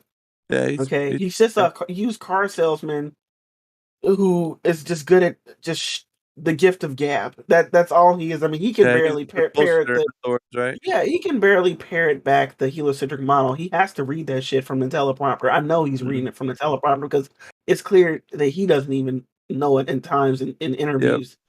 The way he tries to explain it, he's just someone whose aura is attractive that they picked, who has the gift of gab. He's just, to me, I liken him to a fat Morgan Freeman. He's someone that people can just listen to run off at the mouth, right? But here's the thing, you know, um, when YouTube reached a turning point because of Congress and wanting them to suppress, us and labeling us conspiracy theorists, when I would go back and just so thank God I saved so much of the stuff I found on my journey to my hard drive. I had this program called KeepVid. It was $20, and you could put any YouTube link in it, and you could download the video as a full file in either audio or video format. YouTube did something to where the program doesn't work, and I can't extract it from it. And then YouTube started charging the service. I think YouTube Red, you might be able to download videos if you pay a subscription of theirs. It might allow you to download videos, but I don't know. I refuse to pay YouTube for their subscription. But anyway, when I would go back and it was harder to find legit content creator information due to the way they manipulated the algorithm search. If I could find it, Neil deGrasse Tyson's Masterclass commercial would pop up on there and it would just spam you the whole time you're trying to watch the goddamn video. So instead of getting a commercial about whatever, how you watch these YouTube videos and you get a commercial like every so many seconds or minutes into a video for whatever product, like that man's natural soap commercial or something like that. Instead of you seeing any other commercial, all you will see is the Neil deGrasse Tyson masterclass, and they actually came up with the masterclass so you could argue with flat earthers, and that wasn't what his masterclass was. I thought that shit was fucking hilarious.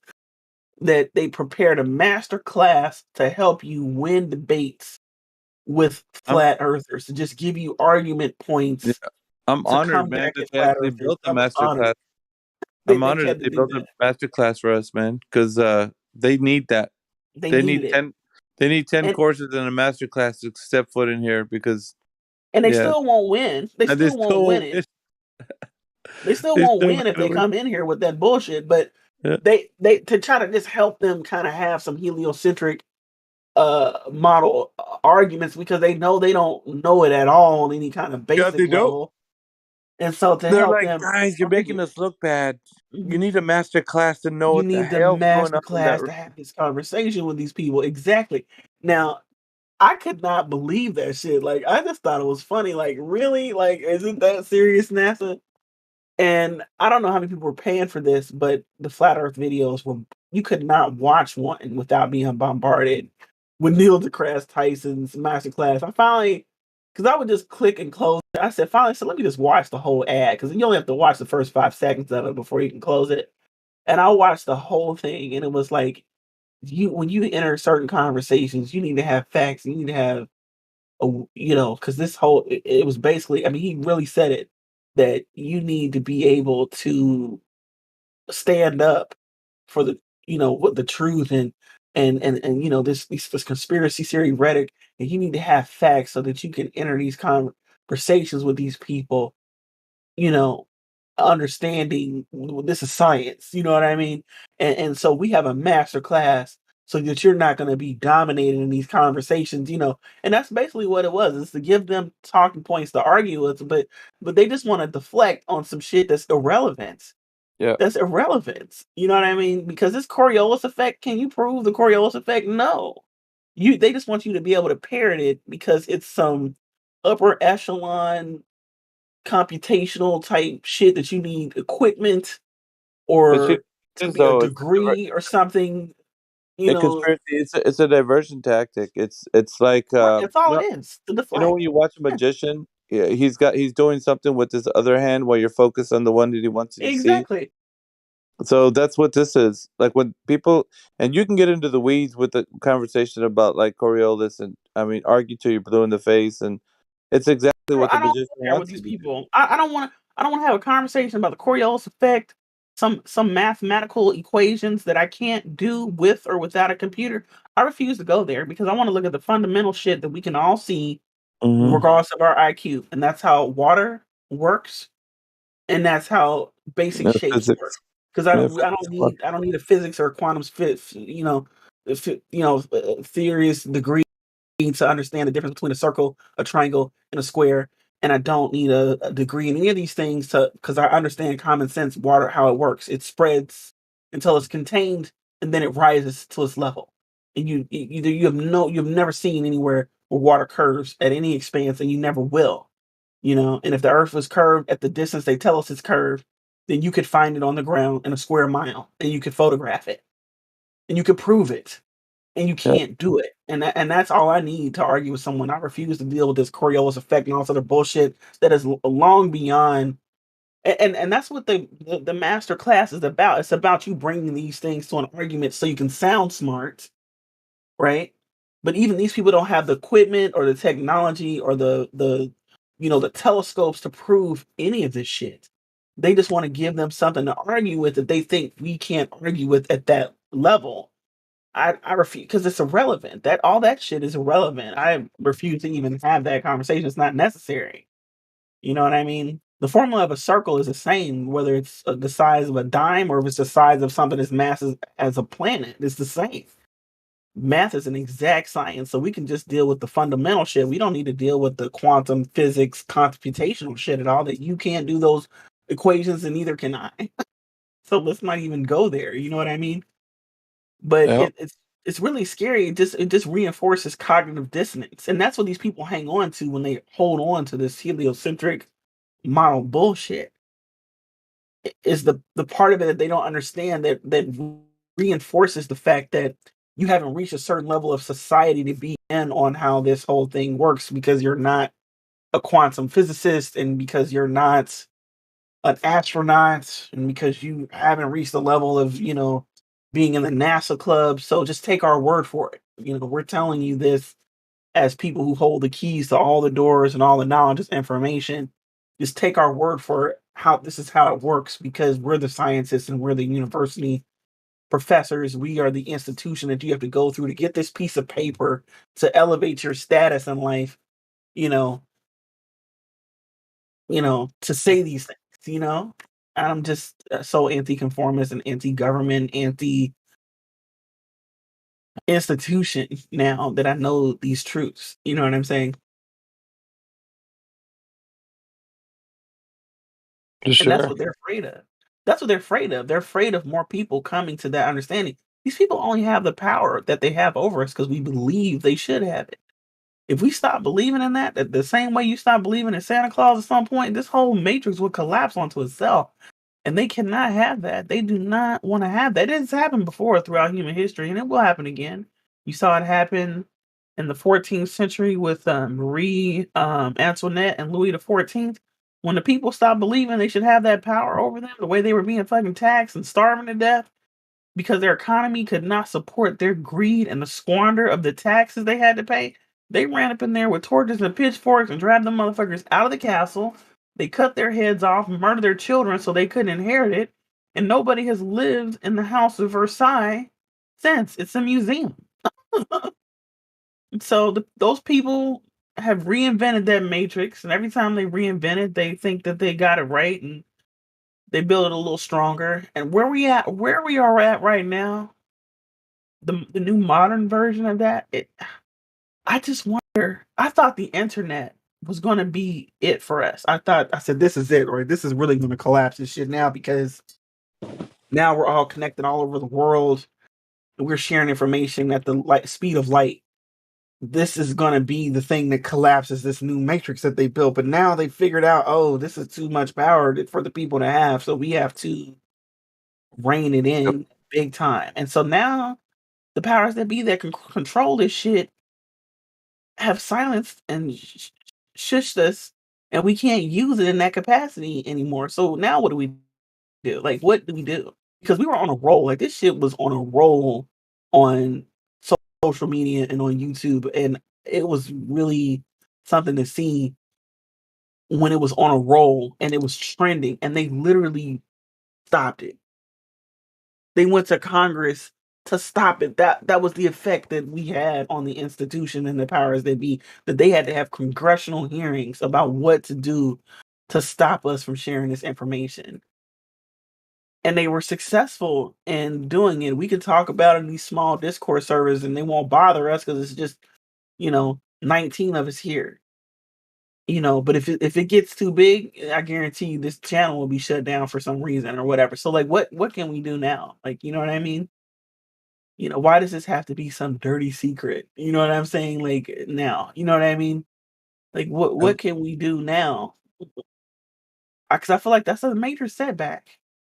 and spreading the truth and uniting everybody with it. You know what I mean? Like it's very disheartening and discouraging. You Yeah, know? for sure. And I think most people who do come around, they feel like, yeah, okay, I believe it now, but better not talk about it. You know, it's like they still function in society like I still know I can't really openly speak on these things. You know, what can we do now? Like what's the next move? What do you think what do you think that's gonna be? You know what I mean? Well, I think first people have to get over the fact that they can't control what somebody else thinks, but at the same time, they shouldn't feel like they have to conform to like society's rules and regulations of like how they think. You know, so they have to be fully aware of their environment, and then every individual let him, freely think what they shall upon themselves. But I think that if you go forward thinking that you're going to try to convince everybody to think how you think, I think that's going to be a real bad experience for you in life. You should never that should never be the agenda that you have. You should go in there and speak the truth. Whatever ear it falls on, it falls on. If it doesn't, it doesn't. And then just keep moving forward. If you're in the convincing business, you're in the wrong line of work here. This isn't like the convincing business here.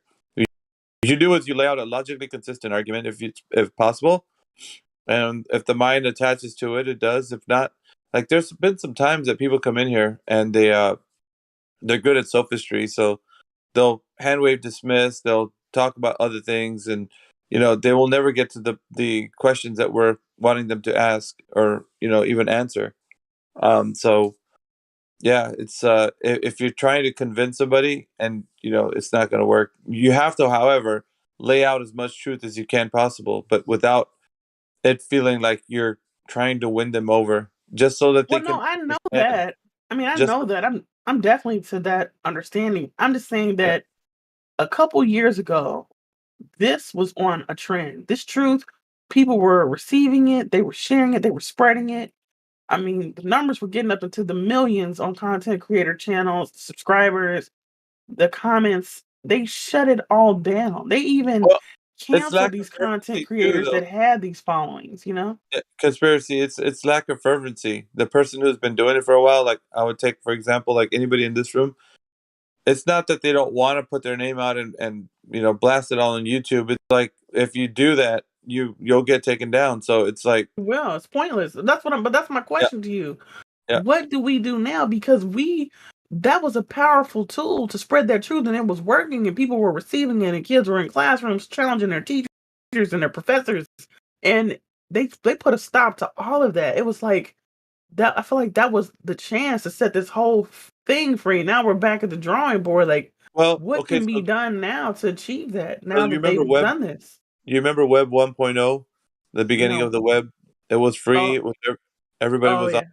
You could say what you wanted. Music was free. You could trade music. Napster. Remember the early days of Napster? All that kind of stuff. Yeah, they reined all that shit in now. You can't Yeah, move around freely on the internet anymore. right. So Web 2.0 was big corporations, big tech stepping foot in here, saying, "Okay, now we're going to put a paywall between you and the thing that you want." So Web 2.0 came along and changed the perspective of people, the way they view the internet, right? So that was Web 2.0. Web 3.0, however, is entirely different. I don't know if you're up on like Where are what's we on? Is happening. 3.0 out yet? Are we in 3.0 territory yet? There's a transitioning happening right now within like, and this might upset some stomachs in here, but like cryptocurrencies, like and NFTs and all that. So there's two sides to this whole thing where people think it's all government controlled, it's all mind controlled, and all this other stuff. And insert devil coin here, right? I mean, it doesn't matter what you're thinking of, but if you actually look at what people are doing in smaller communities, that they're able to take this wealth of transfer back into the hands of the people, then you can actually start to see what good it can actually produce. And so there's a Is lot of that what misconceptions. cryptocurrency is about? Because I don't even understand it. It's like people Right. get on computers and do math problems and they get money. Like, what is cryptocurrency? I don't understand it. So there's a couple of things that to understand before you endeavor into like this whole topic. what the reason the correlation, I guess, of what I'm trying to bring it to is that if we want to get the shift of the authoritative governments, of the world, because they're trying to break into like even this system. They don't have control of something that's decentralized, but they're trying to centralize a lot of the cryptocurrency, like the exchanges, and where people actually turn fiat currency into crypto. So they're trying to like gatekeep those things. And for the most part, regulations are coming into these systems, but not into the space of where decentralized finance is still reigning supreme. So there's cryptocurrency is basically digital currency.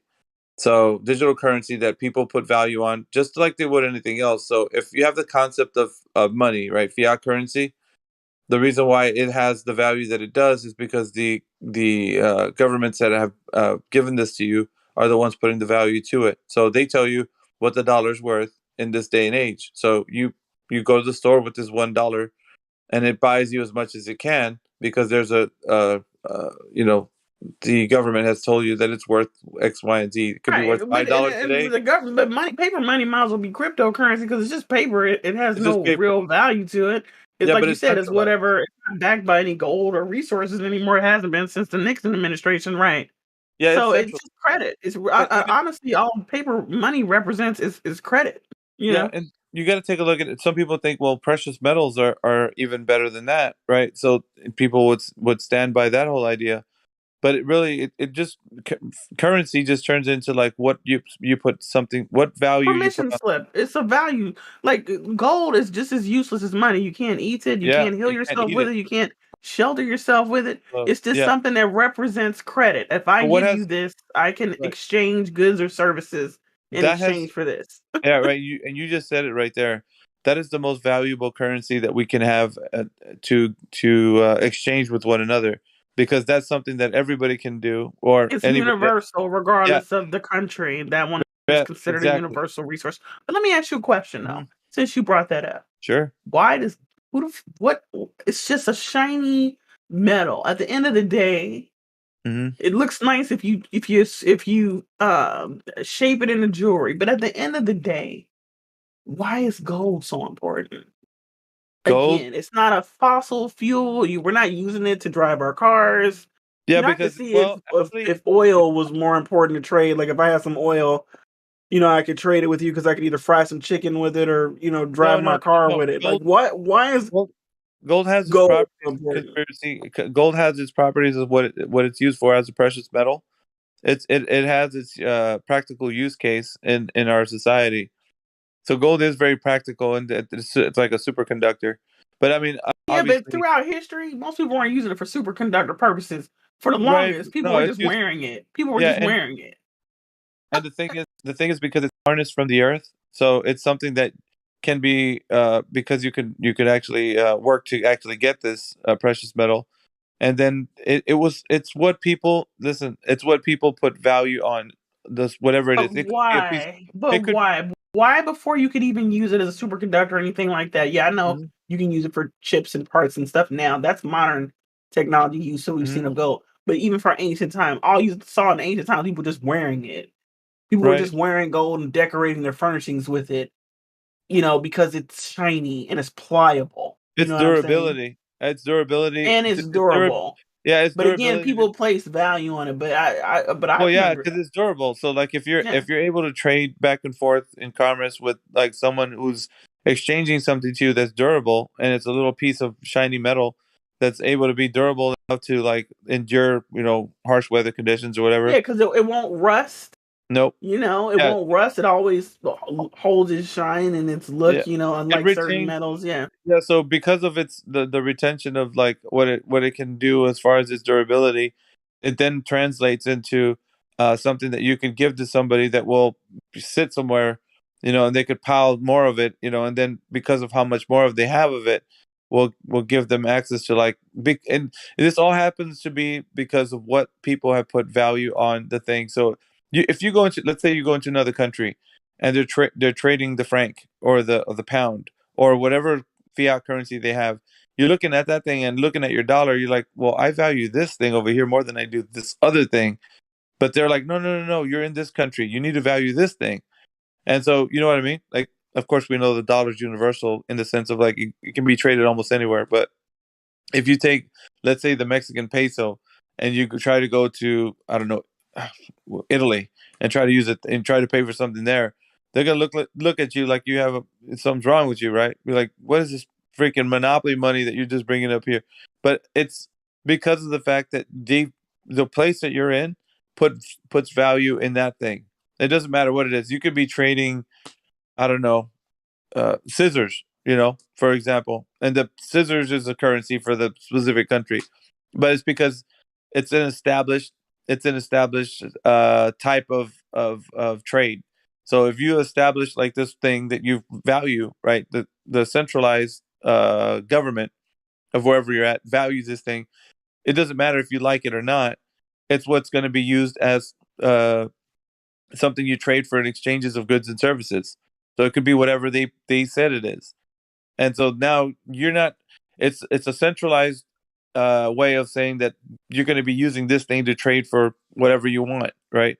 So it doesn't matter what it is. And so that idea of centralization of the specific thing they put value on is what you're going to be using from whatever time period they designate.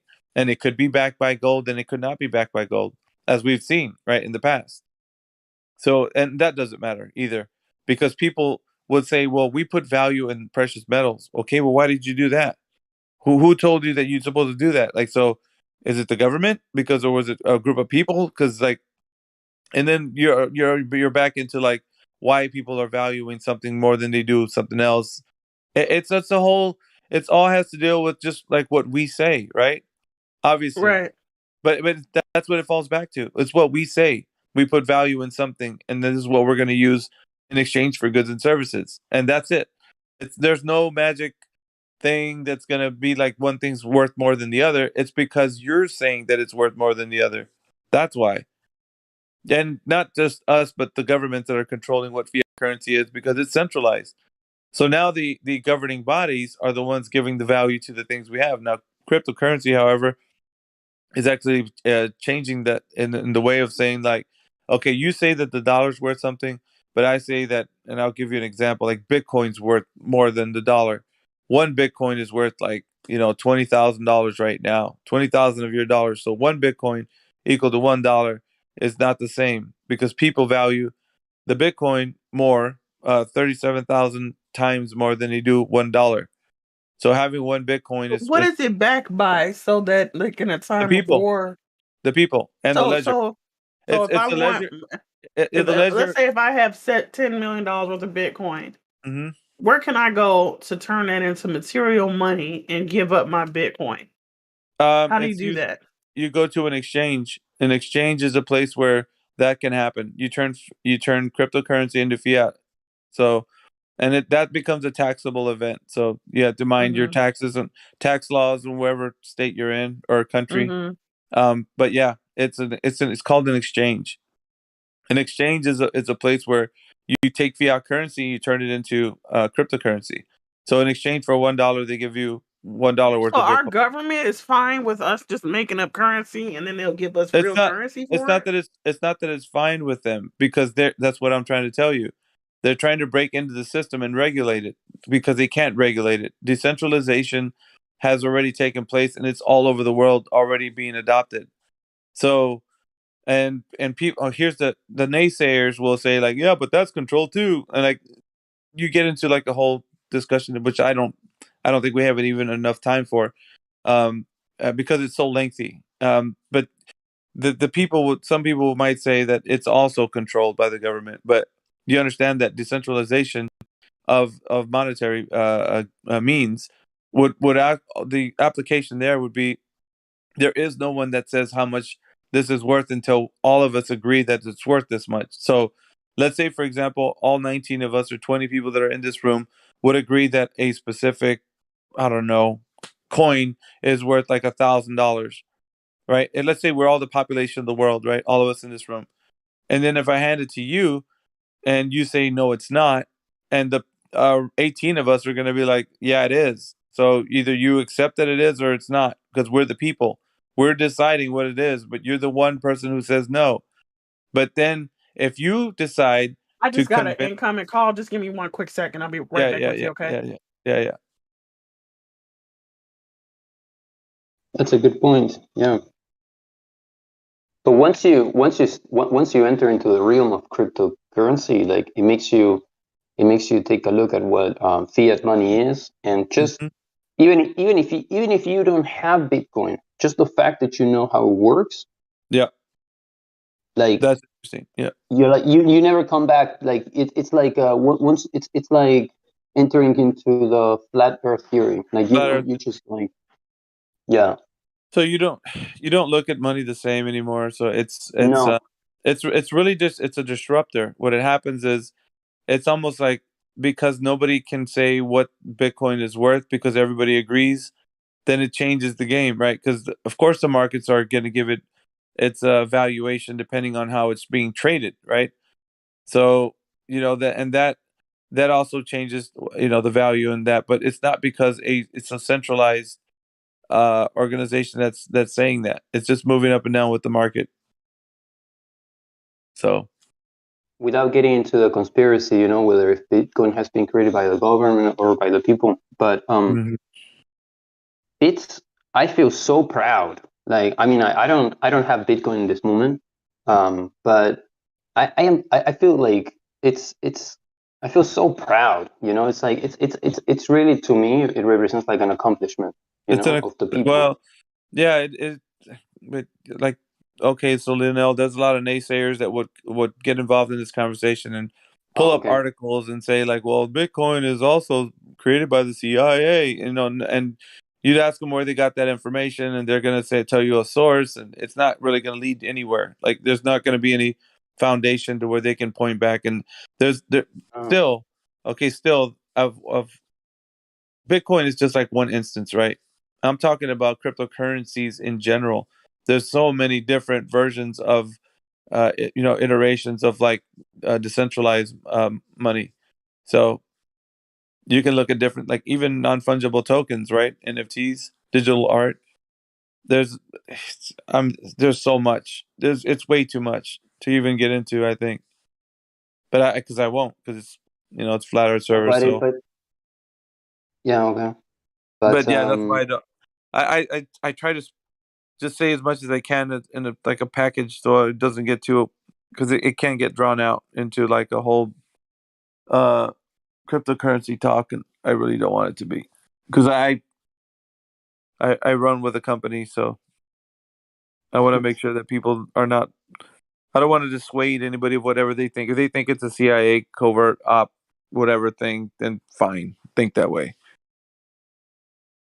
I don't change people's minds. They can think whatever they want. I fiat just don't money want. at the moment, fiat money at the moment is the most practical thing that we have at the moment. Mm-hmm. Yeah, it is. But it's what it is. It is what it is. Yeah, it's almost like sometimes people have misinformation on this as well, so they're going to take a look at it like the controlled opposition would, because that's what they would want. They would want you not to know how to do any of this because it's like Web 3.0. It's power. It's a power transfer. It's a wealth transfer back to the people. Whereas big techs, big corporations, took that away from us, and now you have control. You're your own bank. You have a wallet that's in your. You have basically like a Swiss bank in your pocket. That's what Beautiful. these. That's what these software wallets are. You can hold millions of dollars of money in the palm of your hand without having to go to like if you throw all your money into a bank. Let's say you throw $200,000 into a bank, and then you go like a week later and say, hey, I'd like to withdraw 100,000 out of here. They're gonna look at you like you have three heads. They're gonna be like, "No, you can't. You can only take 30,000 out. That's the maximum amount of money you can take out and walk around with." And you're like, "Why not? This is my money. I put it in here like a week ago." They're gonna be like, "So what?" Our rules and regulations state that anybody walking around with like over, $25,000 will have to be, wondering why you're walking around with $25,000. They're gonna ask you questions. What purpose do you have? And it's like you're like, dude, I earned this money. I made this money. I can walk around with 100, 200, 300, $1 million in my pocket if I really wanted to. I could walk around with 2 duffel bags every day full of cash. Why are Private you property. stopping me? And so they're the arbiters of like what you can or cannot do with money. And so isn't that interesting? But fiat currency is like it's looked Private. upon that way, but people would say that that's you know cryptocurrency is the devil, like, and then they don't know that the system they're in right now has been like it's the worst, man. It's the worst. The returns that you get on like investment for when you stick your anyways, I'm getting caught up in it. Let me revert back. Yeah, makes sense. Back to flat earth. Sorry guys. I'm passionate about crypto, that's all. Yeah, and you have a reason. You have a reason. Yeah, this man. We Actually should have have like we should have a channel for like cryptocurrency. no, I have my own server actually. Oh, dude, send me something. Send me. Can you Yeah, click on my name. DM me? Yeah, click on my name and I have a link under my info. It leads you there's a link there that leads you to my server. So Oh, that's so cool. yep. Rumple Dimple? Yeah, that's No. probably if it looks that way on your screen, yeah, it's me. Huh. But I talk shop there. We can actually go there and I could show you how far the rabbit hole goes, like Morpheus said. How do you open the server? Like how do I get into the server? I supposedly I'm just I'm click I'm takes you there. I'm in your profile right now. Okay. There's a link. Let me see. If you click, Yeah. you see it No. Yes, I got it. in the About Me section. Accept invitation. Okay. There you go, I didn't even know there was like a cryptocurrency server. I'm like so dude. fucking. You you don't even know that. Then you have. There's a whole other world, my friend. It's as far as the eye can see, too. There's so much to know. And if you don't know, now you know.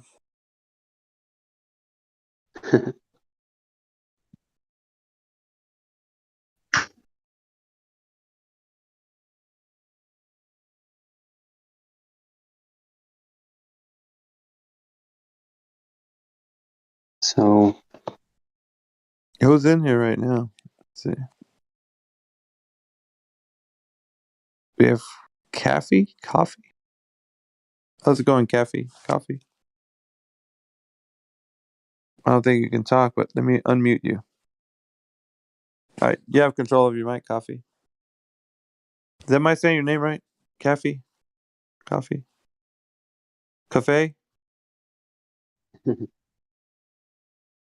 That looks like a vampire with blood.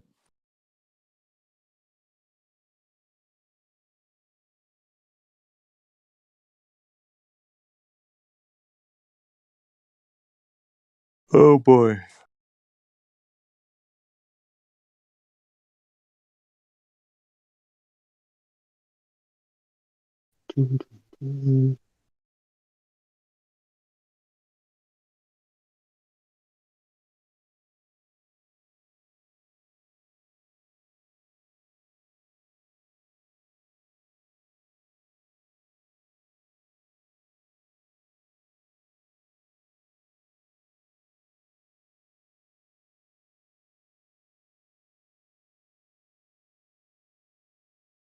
Oh, it looks like there's nobody else in there. I might skip out.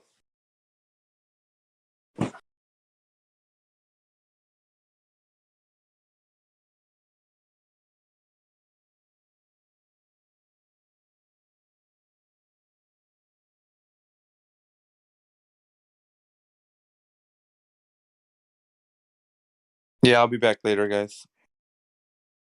thank you so much. See you Yeah, no around. worries. Yeah.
And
ye shall know the truth, and the truth shall make you free.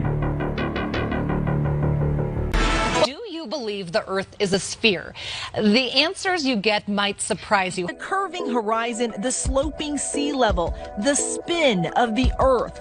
Unless you can see these phenomena with your own eyes, they may not be true. Unlike what we've been told in school, the Earth looks like a snow globe, round but not sphere.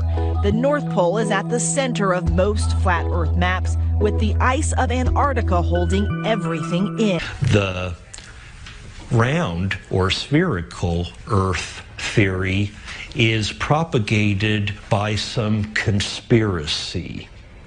And the number of people who think so is growing. Millions of people still believe the world is flat. And it's the subject of tonight's special report.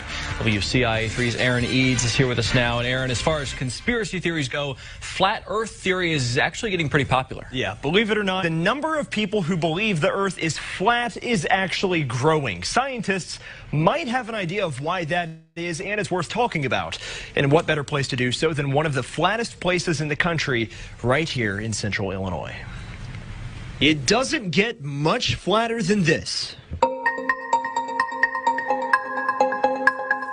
Geological survey data shows Douglas County is the flattest county in Illinois, which is the second flattest state in the whole country. On a clear day, it seems like you can see forever, but you can't. Through the eyes of a person of an average height, the horizon is about 3 miles away. But that's it. You can go up higher to see a greater distance, but you'll never be able to see the whole world no matter how high you get. But there are ideas that this is a sham. NASA, a fraudulent organization bent on siphoning your tax dollars. The moon landing didn't happen. Those iconic blue marble images seen from space, fakes. You start seeing words like composite or animation or something that tells you this is not an actual photograph of the Earth. The biggest concern with the flat Earth movement is how fast it's gaining steam. All right, fascinating stuff. All right, Aaron, thank you. Very interesting. Well, new this morning, all our lives we've been taught that there's little doubt that the Earth is round, of course. We've seen the images from space, but not everyone's really convinced. There's a whole group of people who are not convinced. Denver 7's Nicole Brady joins us live this morning. And Nicole, a conference dedicated to people who think the Earth is flat kicks off today. There are some variations in what flat earthers believe, but some common themes are The Earth is not a sphere, as you said. It's not moving. We are not spinning on an axis or revolving around anything. And they don't really believe in space. Some flat earthers are biblical literalists, believing the Earth and everything we see when we look up in the sky exists in sort of a dome. That's the belief of organizer Robbie Davidson. He does not believe that there is a vast government conspiracy to hide the truth from us, but he does believe that mainstream science deliberately hides a creator or God. And he says it's become taboo to question science. They become authority figures that are so high, you can't even question them. And I think it's dangerous for anybody to be at a point where they can't be questioned or critiqued or looked into. The billboard for the convention just went up along E470. People can go there, be uninhibited about their beliefs, what they think. They can discuss it openly and freely. As a pilot and engineer, Bob used to think it was crazy. One of the theories he now believes: Flat earthers also do not believe that there is any such thing as space. And that's a crazy claim, right? So what about astronauts? The space shots are actually shot in a swimming pool. And they are shot in a place that's called the NASA Neutral Buoyancy Lab, okay? And in this neutral buoyancy lab, they have a full-size mock-up of the ISS. Len, NASA calls it their neutral buoyancy lab. It's just behind Ellington Field here and is becoming an important source of new revenue. NASA's Neutral Buoyancy Lab simulates space underwater. In a pool 4 stories deep and so wide, we saw astronauts floating on one full-size International Space Station replica. Bob knows this is controversial. He welcomes debates and says, investigate it yourself. Do your own research. That's what matters. If you are curious about the international conference, make sure to visit us online. We have more information there at cbsdenver.com. Live in Denver, Jamie Leary covering Colorado First. But I would say that people should have a better understanding of why it is they believe what they believe. The answer really is because all the smart people say so. And that should never be your baseline of why you think something is or is not true. I did not think I'd get applause for that, by the way. That was nice. So Buck just said the Earth is flat. That is freaking me out. All right. It's not a way to make friends and you know, impress your family, because if they're not willing to look, they're going to think you're crazy. And many attending the conference here say the theory has really gained popularity over the past few years, enough popularity where they can hold conferences like this. One factor of the growing popularity may be the coverage in the media. It became a hot topic recently when Duke's very own Kyrie Irving came out and claimed he believes the Earth is flat. Kyrie is my little brother. He's my all-star point guard, superstar point guard, and if he decides he wants to say the Earth is flat, then so be it. So he's an interesting guy, man. And, you know, he believes it. So Kyrie, the Earth is flat, right? Yeah. So whatever. That's news. That's news. There we go. No, the Earth is flat. Oh, here we go. The Earth is flat. There's no concrete information except for the information that they're giving us. They're particularly putting you in a direction of what to believe and what not to. Is this like a long troll game? Are we being trolled? I don't think we're being trolled because if you want to talk about anything that's scientific, two things must be met. Two underlining materials and variables are: is it reliable and is it valid? I just got off of a flight from Connecticut seeing my daughter, and this is a reliable. She's doing good. And let me guess, the plane went straight. So let me just say this, Mama. So I heard Kyrie talking about it, and I said, let me do my own scientific experiment. Let me take a look out this window. Nope. At 36,000 feet, I saw the skyline, and you know what I didn't see?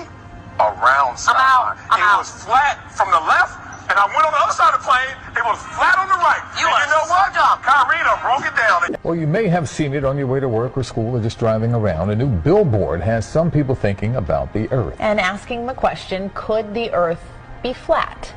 Greg Argos is here with more on the movement that is taking on centuries of scientific research. Greg? It really is, guys. And Yuki, this was just unveiled just yesterday, in fact. This billboard, a digital billboard unveiled yesterday, and it's calling into question a theory most of us have accepted, that the Earth, of course, is round. But those behind this billboard say, well, we've all been tricked.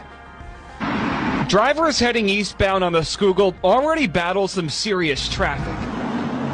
But now there's another distraction slowing them down, and it's just 100 feet above their heads. Sandwiched between two insurance ads is this bold 3-word billboard: Research Flat Earth.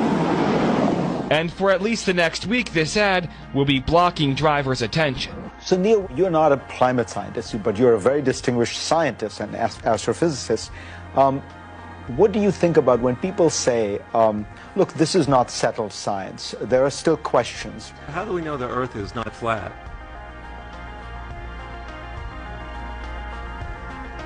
We don't. It's flat. And flat earthers admit while many will say their beliefs are ridiculous, they believe the theories and conferences like this will continue to grow. Probably most people who hear about it will laugh at it, think we're idiots. But we're not idiots. We're intelligent people from all walks of life and all ages. In Cary, David Hirsch, CBS. And ye shall know the truth, and the truth shall make you free.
Now, I don't want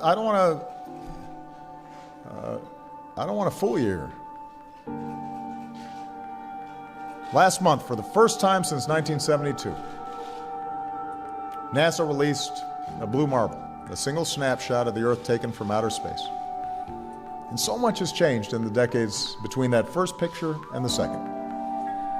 Borders have shifted, generations have come and gone. Our global population has nearly doubled.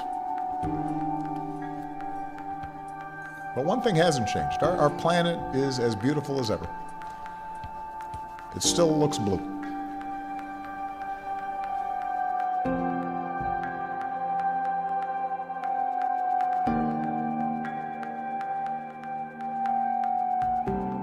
In 2002, Blue Marble 2.0, NASA's Rob Simon made this.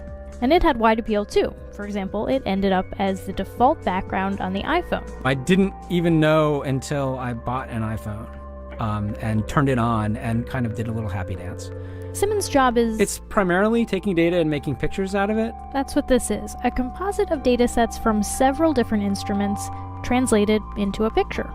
To us, the really cool thing was the data set. Up until that point, there was no realistic color map of the globe anywhere. So the land layer here comes from the moderate resolution imaging spectroradiometer aboard Terra. And the tricky part here was the weather. So we actually had to take clouds out. They stashed the clouds for later, went onto the ocean. That came from an instrument that measures phytoplankton in the sea. Where it was low, I colored it dark blue because they're low mostly in mid-oceans. And then where it was a little bit higher, it was like a little bit brighter green. Then add the clouds back in. There's a small problem with it because there's a very slight gap in between each orbit. So some of those are painted on. It is photoshopped, but it's has to be. Then there was another layer to sort of simulate the atmosphere. And then there's this little bright spot. It's called the specular highlight. So it's the reflection of sunlight off of water. Those are the pieces, but you can't just slap them all together. It just didn't look realistic. It looks kind of flat, or the clouds are sort of too see-through. So I just hit Command Z a lot. There's artistry to creating the world. What I imagine it to be. Unfortunately, I'm not an astronaut. I've never been to space, but I've looked at these images over and over again, trying to sort of get the essence of it. It is photoshopped, but it's has to be. It is photoshopped, but it's has to be. It is photoshopped, but it has to be. It is photoshopped, but it has to be. It is photoshopped, but it has to be. What you're seeing here is a mirage. A lie is a lie, and it don't matter how many dumb sheeple believe it. And the truth is the truth, hiding right out in plain sight, and still people don't see it. Man, this shit got me heated, and I won't stop till the elite are being defeated. They keep us deceived about everything that we think, and they keep it a secret. What we're taught is not conducive with reality. Big bang, evolution, and there's gravity. I tell the truth, and then these motherfuckers laugh at me, telling me the earth is photoshopped because it has to be. Most people accept the deception happily, but what they're doing to us all is a tragedy. God created the heavens and the earth in a verse, but we're living in a Freemasonic galaxy. They say we're monkeys on a ball flying through outer space, but there's no proof, it seems to have vanished without a trace. NASA and other agencies falling down from grace. You can take that bullshit pseudoscience and get out my face. I'm the antisocial type, you're a government prototype. That's why you make it a point to tell me that I'm crazy every time you're angry, cause you know I'm right. I'm standing outside the house of cards about to watch it fall. No more living on a cartoon ball. Horizon means horizontal. Indoctrination is awful because you're taught the globe model. Ever since y'all could crawl, we follow rapists and murderers, liars, thieves, and sun worshippers, saying we can't see curvature cause we're all too small. And though it's never been proven, they say we're ripping and shooting. The earth is spinning and moving. Oh no, not at all. It's a criminal enterprise where deception intensifies. Assholes got us all living life on a cartoon ball. It is photoshopped, but it has to be. What you're seeing here is a mirage. They say that we went to the moon 6 times, but pure BS is the way that smelled. Now they're telling us that we can't even leave the planet because of the Van Allen radiation belt. Yeah, okay, sure. NASA, what you lying for? You lying now, you lied before. I can't take this anymore. The only thing they took to space was your imagination. Fake aliens are coming, now they have you waiting. We need to do something about it, no procrastination. Trying to cause the masses to awaken, that's the path I've taken. But you can see if you check all the percentages, so many people having cognitive dissonance. But that's what happens at the loss of your innocence. Then you get involved with all of this wickedness. They try to do all the humans this way. So are they just idiots? Who is to say? Conditioned by the television, it makes your decisions, opinions, and you just obey. Stuck in the material domain of Satan, where everything in each and every day is pagan. Mandela effect, cause the game is changing. People waking up and now the cage is shaking. The earth is flat, and that is a universal fact. If it isn't that, then tell me where the fuck the curve is at. They tell us that we can't see it because we're all too small. And now we're spinning on a cartoon ball. Horizon means horizontal. Indoctrination is awful because you're taught the globe model. Ever since y'all could crawl, we follow rapists and murderers, liars, thieves, and sun worshippers, saying we can't see curvature cause we're all too small. And though it's never been proven, they say we're ripping and shooting. The earth is spinning and moving. Oh no, not at all. It's a criminal enterprise where deception intensifies. Assholes got us all living life on a cartoon ball. It is the world that has been pulled over your eyes to blind you from the truth. Like everyone else, you were born into bondage, born into a prison for your mind.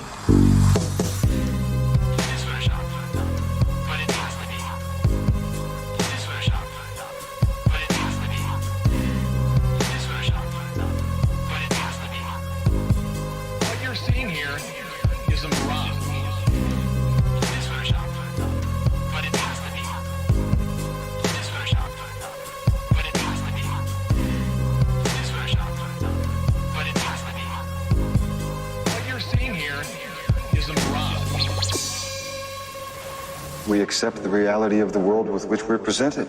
It's as simple as that.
I want to thank you all for coming.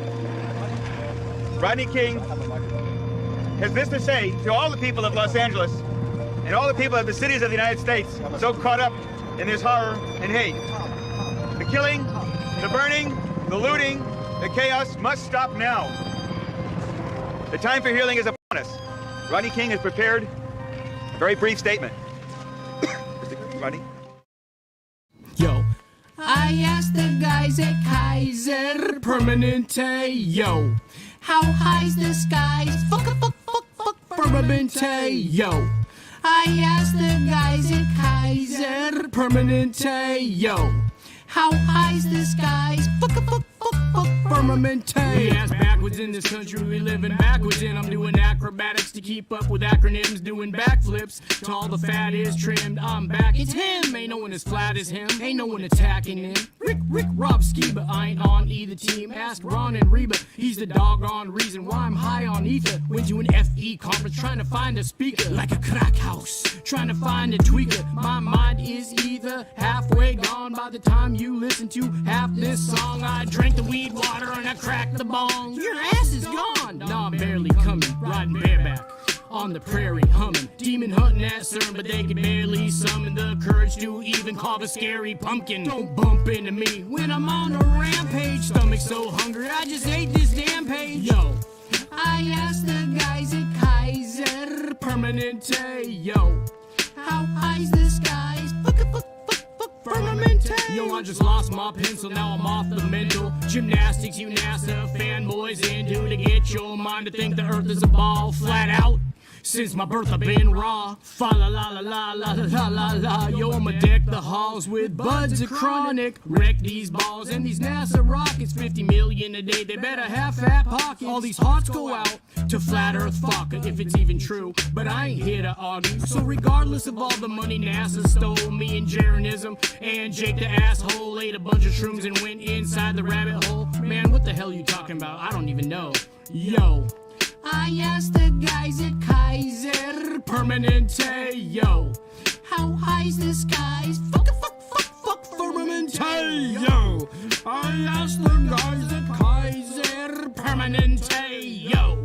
How high's the skies? Fuck, Permanente. I'm killing these raps like Michelle Fowler's husband. I'm filling up this gas like a vacuum suction, spilling all this crap till the facts don't function. Like Belinda's jab when it packs a punch in, filling up your blood with this nano substance. The only shot I'll ever get is from these ammo gun clips. Banana done split when I went up shit creek without a paddle in the Amazon River Phoenix as it was rising with Blue Origin with a crew inside it. If you don't know by now, please excuse my silence. 1,000 pictures ain't worth a few words I'm writing. My verbs are smitten to uncurve your vision. They call it sea level, cause the curve is missing. I thirst for wisdom while you slurp the pissin'. Sergeant acid cup that you got for Christmas. Fa la la la la la la la la la. Ha ha, yo, I'm cracking up, check it.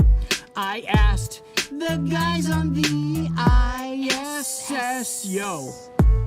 How you like your coffee milk? We like it breast, yo. I asked the guys on the ISS, yo. What part of a little boy do you like best, yo? We tap the chrome and we scrap the rest, yo. This is the Rodney Skiba song, can't we all just get along, yo? This is the Rodney Skiba song, can't we all just get along, yo? This is the Rodney Skiba song, can't we all just get along, yo? I asked the guys at Kaiser Permanente, yo. How high's the skies? Permanente. This is the Rodney Skiba song. Can't we all just get along? Can't we all just get? Can we all get along? Can we get along? Can we stop making it horrible for the older people and the kids?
We have John Le Bon Clown and George the Space Git Idiot. 29 September 2018. So, John, that's not what I've done. I've said which North are we talking about? There's several. Oh, there are? What are the several Norths? Not George. Not George. I don't care about you. You're thick. Okay. Well, I also don't know what the several Norths are, so can you help me? What are the several Norths? Really?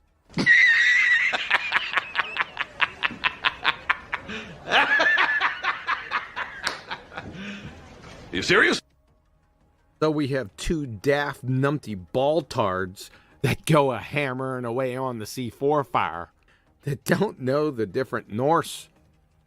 This is tantamount to an alleged carpenter not knowing what a framing square is, or a butcher not knowing what a ribeye is. And a special bonus. 2 minutes before this debacle, your collective self-admitted train wreck, you were asking Nathan for a map.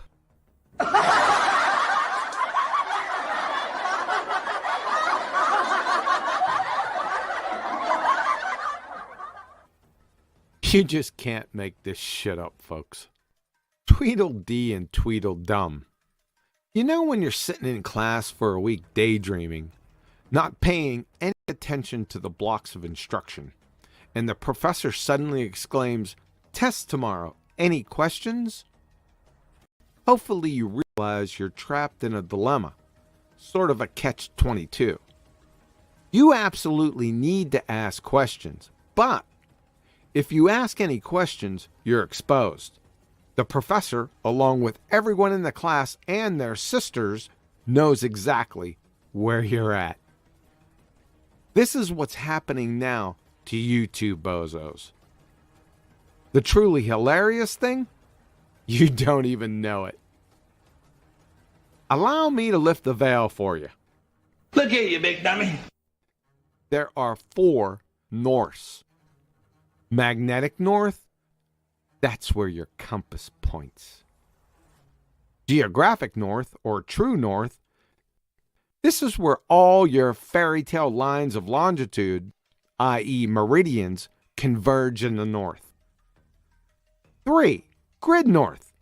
This is a navigational phrase. It's the direction of a plane grid system used to refer to northward on a grid line in a map projection.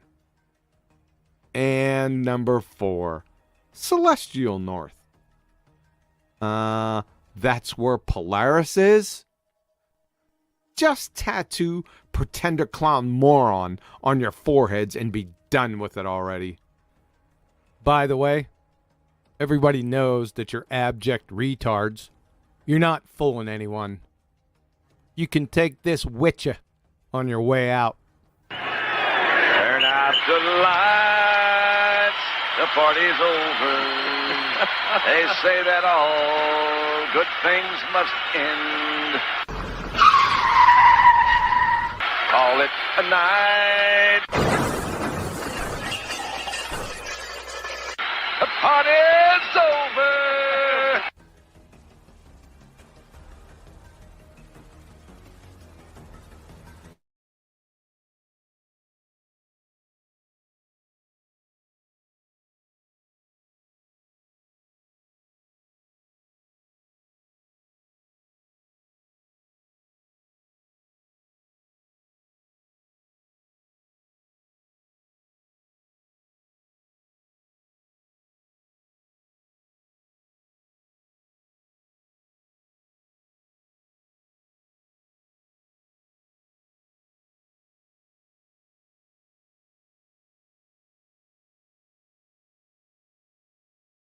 Twilight Zone.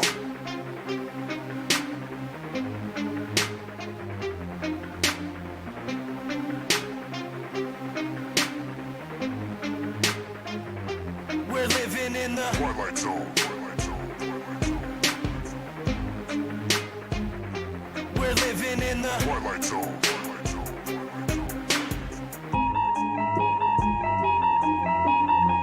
These crazy days that we live in just cause me aches and pains. Lately my life is like a season of Stranger Things. This place is flooded with demons and they invade your brains. This is an artificial hell and they create the flames. Day to day I just try to stay strong and make it through.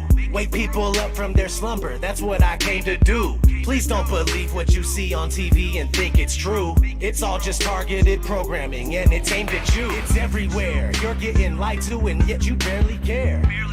People with common sense are now very rare. But the way that they brainwash you isn't very fair. They can shove that mind control programming up their derriere. I do not consent to the way they tailor society. Ain't no variety. Plus I really hate when they lie to me. I use music as a tool to release the anger inside of me. You don't know how fucking crazy it's driving me. That we're living in the Twilight Zone. They claim you have freedom, but they don't honor it. The world is a prison and you're the occupant. We're living in the Twilight Zone. The government's useless and they're incompetent. And satanic pedophiles are prominent. We're living in the Twilight Zone. The things that you believe are the total opposite. And being called crazy is just a compliment. We're living in the Twilight Zone. It's ran by the New World Order conglomerate. But there's a storm coming and there's no stopping it. We're living in the Twilight Zone. I ask myself, why do I even bother? Cause people are just like sheep that are lining up for the slaughter. If they're killing rats with fluoride, then why is it in the water? They're using the news to fool us, divide us so they can conquer. The longer you stay asleep, then the longer I'm gonna scream at you. I can't believe you let them deceive you, it's inconceivable. I won't stop until you wake up and do what you need to do. This world is overran with an evil that is unspeakable. Most people don't know, so they just vote and pay taxes. The devil's hiding in the shadows and controlling their actions. And they think that the earth is a spinning globe on its axis. But I don't have any time to devote to this madness. I have nobody to relate to, so I ride alone. Just me and all these wild thoughts that are inside my dome. I feel like I don't belong here and I can't find my home. I'm tripping and I'm wishing it was different, but we're living in the Twilight Zone. They claim you have freedom, but they don't honor it. The world is a prison and you're the occupant. We're living in the Twilight Zone. The government's useless and they're incompetent. And satanic pedophiles are prominent. We're living in the Twilight Zone. That you believe are the total opposite. And being called crazy is just a compliment. We're living in the Twilight Zone. It's ran by the New World Order conglomerate. But there's a storm coming and there's no stopping it. We're living in the Twilight Zone. Twilight Zone. Twilight Zone. Twilight Zone. Twilight Zone. We're living in the Twilight Zone. Twilight Zone. Twilight Zone. Twilight Zone. We're living in the Twilight Zone.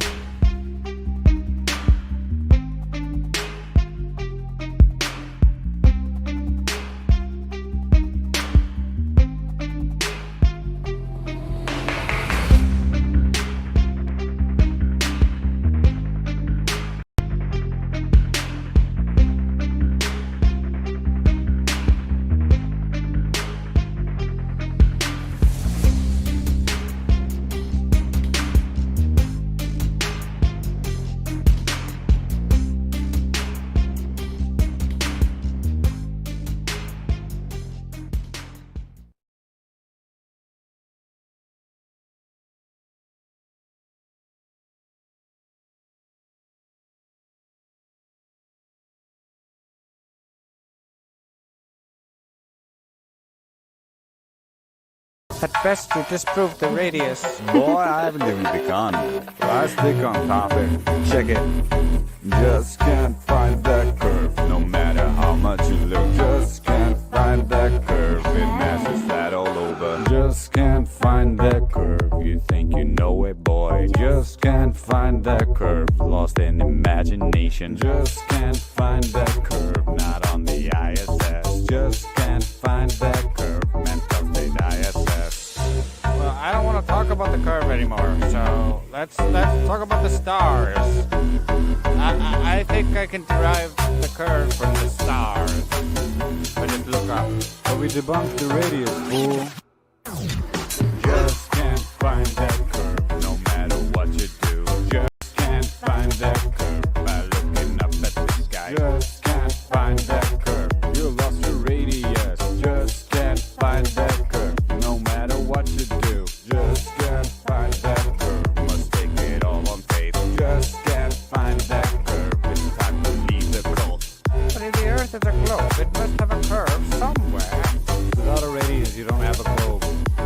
repeat myself, but just can't find that curve. No matter how much you look, just can't find that curve. It mashes flat all over. Just can't find that curve. You think you know it, boy. Just can't find that curve. Lost in imagination. Just can't find that curve. Not on the ISS. Just can't find that curve. Man, the ISS. The ISS is so high up, you should be able to see it. Nah, it only claims to be able to see 3% of the Earth, buddy.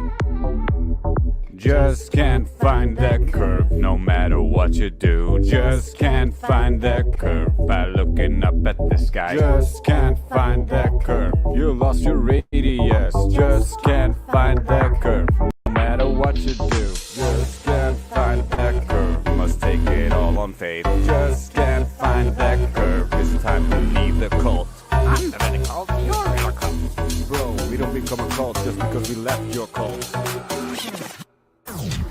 Just can't find that curve, no matter how much you look. Just can't find that curve, it masses flat all over. Just can't find that curve, you think you know it, boy. Just can't find that curve, lost in imagination. Just can't find that curve, not on the ISS. Just can't find that curve, and from the ISS.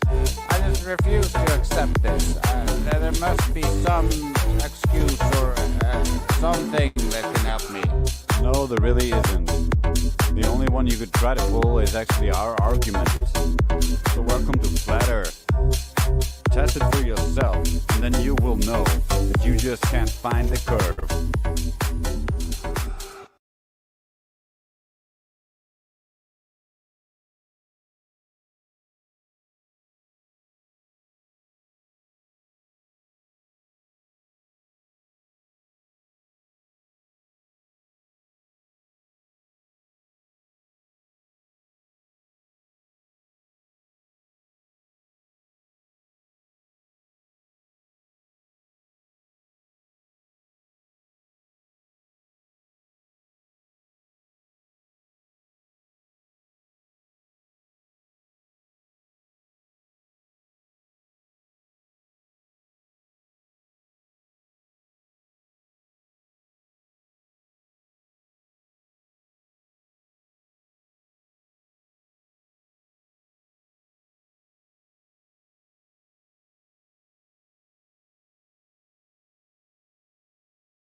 It's the Norm Pattis Show on WICC 600 AM and 107.3 FM. Let Norm know what's on your mind. 203-333-9422.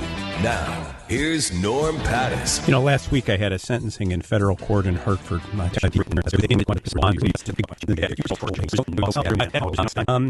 Our next guest is David Weiss. He is, I believe, the creator of the Flat Earth podcast. A friend of mine contacted me and said, you ought to have this David Weiss guy on. He's pretty interesting. And as luck would have it, I had just read a book by Kelly Weil, W-E-I-L-L, called Off the Edge, Flat Earthers, Conspiracy Culture, and Why People Will Believe Anything. Welcome, David. How are you? Hey, thanks for having me, Norm. Glad to be here, and happy that you're open for this conversation. Don't expect you to believe me, and I'm telling nobody, don't believe anything I say. Go verify this stuff yourself. So, you know, this will be a wide-ranging thing, and I want to play straight with you, David. We didn't do a pregame warm-up beforehand. You're calling in cold. One of the questions I'm going to have for you along the way is why the lie? No.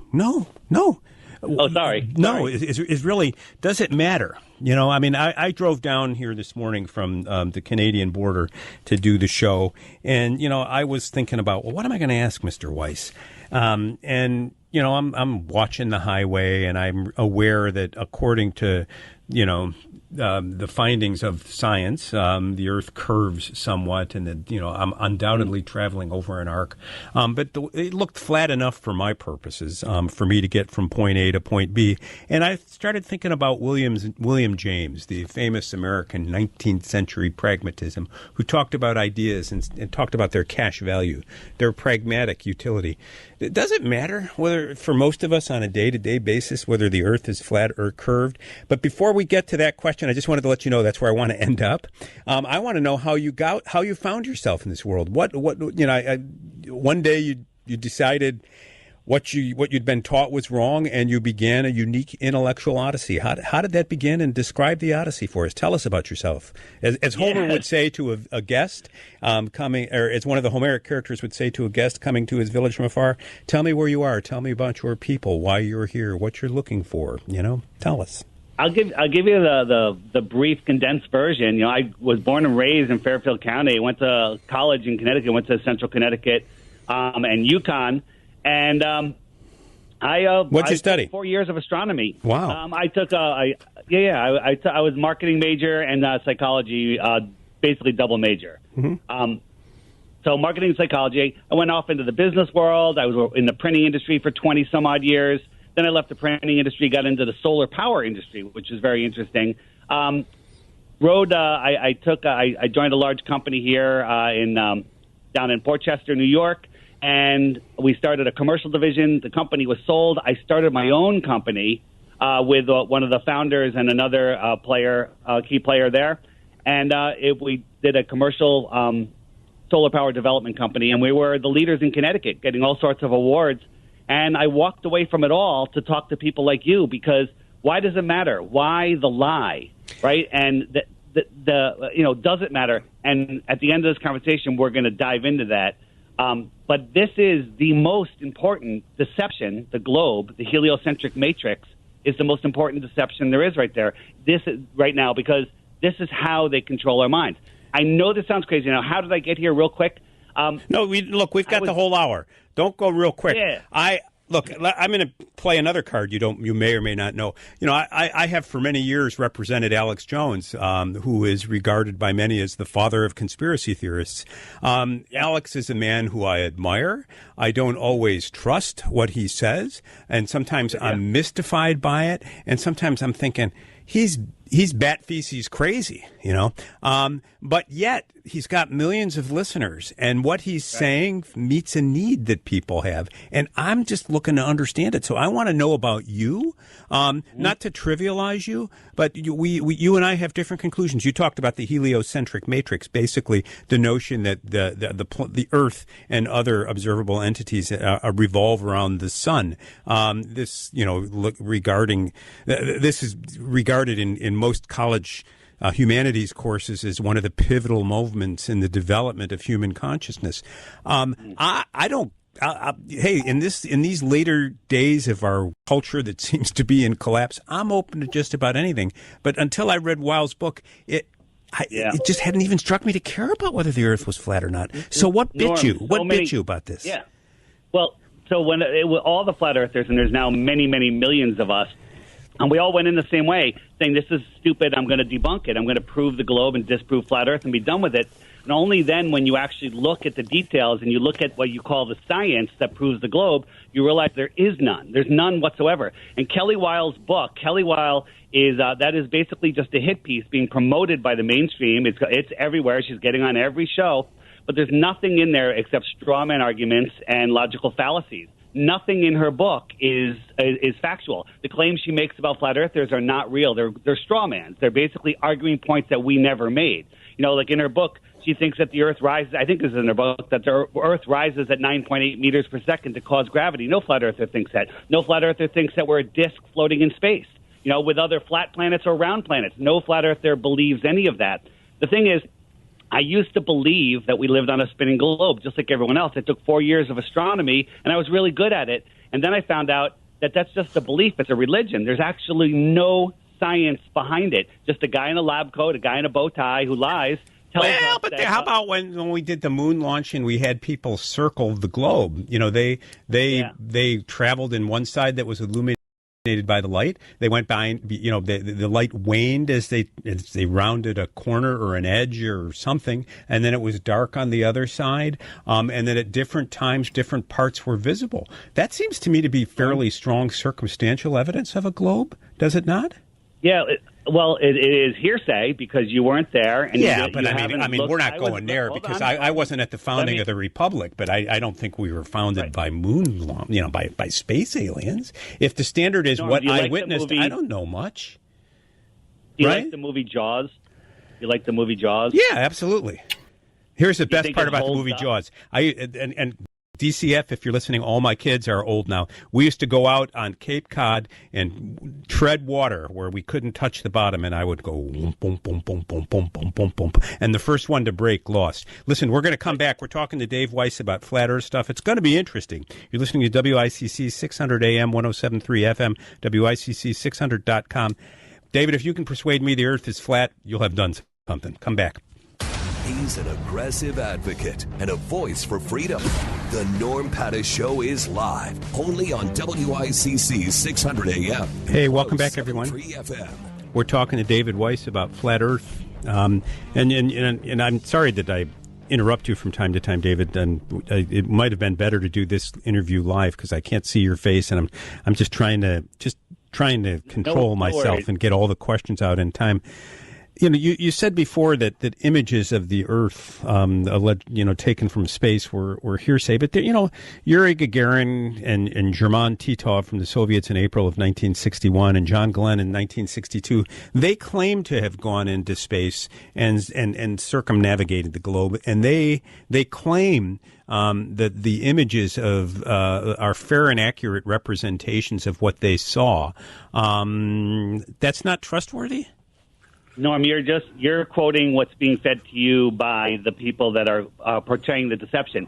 So without having video and all sorts of stuff and only having an hour with some commercials in here, we don't nearly have enough time. So let me make a couple of points to understand what flat Earth is, what it isn't. And my point about the movie Jaws was it holds up better than the moon landing holds up. Go and look at the moon landing stuff. But here's the problem. If you Google flat Earth, if you Google moon landing hoax or anything like that, you're going to get fed propaganda. You're going to get stuff that, and you won't find the real information. The place to find the real information is on my website, flatearthdave.com, and there's tons of information there, tons of information. Flatearthdave.com. That's a site that you do you generate it yourself, or do others help you with it? Flat Earth is it's all mine, but we all work together trying to help each other, feed off each other. It's not all my content on there. I put all sorts of stuff on there. I have what's called the Flat Earth Crash Course. I challenge anyone to watch the first 3 videos on that and then present one globe proof. And if you can, just one scientific proof that we live on a globe, I will pay 3 Bitcoins. But this has been out for several years, and nobody has been able to do it yet. one proof of the globe. So let 3 me bitcoins, quickly that's almost explain. $100,000 right now. I'm going to be on flatearthdave.com. Get those bitcoins ready, you know?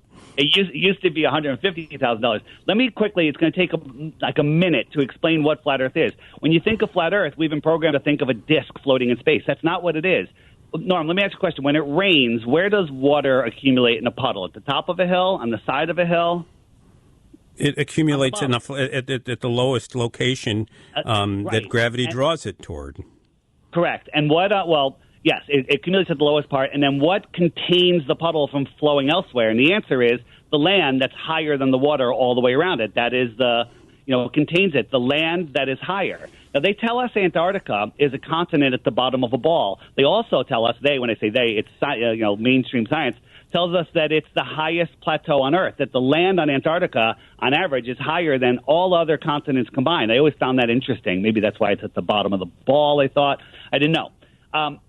But in reality, that's not how the world is set up. If you have a puddle, the water is being contained by the land. A pond is a bigger puddle. The water is being contained by the land that surrounds the pond all the way around. A lake is a bigger pond, right? The water is being contained. If you dig out some of the land that's surrounding the water, lower than the pond, the water will flow elsewhere. So think of our world as a giant pond. And the shoreline of our pond is Antarctica. Antarctica is the shoreline of our pond. Let's put this into perspective. If we had a lake in Kansas, let's say it's 25 miles in circumference, big lake in Kansas, and there's islands in there. At the center of the lake, imagine there's a tall mountain that's magnetic, and if you get a compass out, that magnetic mountain is going to make your compass point towards the center of the lake. So if you tried to dead rec in east or west, 90 or 270 degrees on your compass, just looking at your compass, you're going to make a circle equidistant around that center, and now you just circumnavigated your lake going east or west, and you would barely know that you're turning because it's 25 miles around, okay? So you'd barely even notice it, but that's how you circumnavigate. On a flat Earth, know what you can't do? You can't head south and pop up on the other side of the Earth. You can't head south from Santiago, Chile, and pop up in Australia. And guess what? Why can't you? I mean, how do you know you can't do that? How do you know it doesn't happen every day? How do you know that when an airline goes from one of those locations to the next? I don't know what pop-up means in that context. But they didn't go around some dark edge, and they didn't surf. They didn't, and a pilot in the air will see what appears to be curvature. He will see what appears to be a sun setting in the horizon. And that sun we know that sun he claims goes around the Earth, and that's why it's always setting somewhere. Because the Earth, arguably, that according to science, is a sphere that is rotating itself, creating a gravitational pull, keeping us all from flying off of it, and that is itself going around the sun, and thus the periodicity of our seasons and of time. You don't buy it. Can I respond to? Of course you can. No, I'm trying to really have an honest discussion there. I don't get this. So, because you're not understanding what the model is. If you look at a globe, Santiago's down right near Antarctica, and on the other side of Antarctica is Australia. But if you look at the plane routes, the plane will fly from Santiago all the way up to the United States, all the way across to China, and then all the way back down to Australia. And that doesn't make any sense on a globe. Why didn't they just stay at the same latitude and cut across the bottom right around Antarctica or even over Antarctica? But they go all the way up to the north. But if you plot that same chart on a flat Earth map, everyone just look up the Gleason's map, which used to be in every library in every school until like the 1950s when they removed it, and draw that same line, that same route. It's a straight line. Well, I'm aware of discussions like this with respect to the North Pole, and that it used to be that navigators didn't fly directly over it, but they do now. If that's true, wouldn't that rebut your claim that it can't be done with respect to the South Pole, so to speak? So look at my you look at a circle. So if you look up that map, the north is the inner part of the circle, and the south is the outer part of the circle. So yes, you can go over the North Pole. No one actually flies directly over the North Pole, but they come close enough, so it doesn't matter. But even on a flat Earth, if you were allowed to, you could fly directly over the North Pole. You can fly from America over to China or Japan in a straight line over the North Pole, over Alaska. You can also go east or west from New York and end up in Japan or China because you're circumnavigating that North Pole. But what you can't do is head south from Santiago, Chile, for an example, and then pop up on the other side. And I'm saying this would prove... Has no one ever attempted to do that? Nobody's ever done it. Now, No, that's a different question. Has anybody ever attempted to do it and found it to be physically impossible? I'm wondering if there might be other reasons, such as no place to re-land, unusual weather patterns, perhaps violent weather patterns down there. I don't know. That's what they claim, but the trip from Santiago to Australia or New Zealand, you don't have to go over Australia, and there's islands on the way, Easter Island. There's plenty of places to land if there was an emergency, and there's longer flights over more barren ocean in other places. So that doesn't make any sense there. So when you look at it, they don't make any sense. There's been also 16 emergency landings where, oh my God, someone's having a baby, someone's having a heart attack, they got to land. They go like 1,000 miles out of the way to land. But if you look at it on a flat Earth map, that landing runway is right on a straight line in between the 2 points. So what does a flat Earth map look like? I know what a globe looks like because I had one as a kid. What does a flat Earth map look like?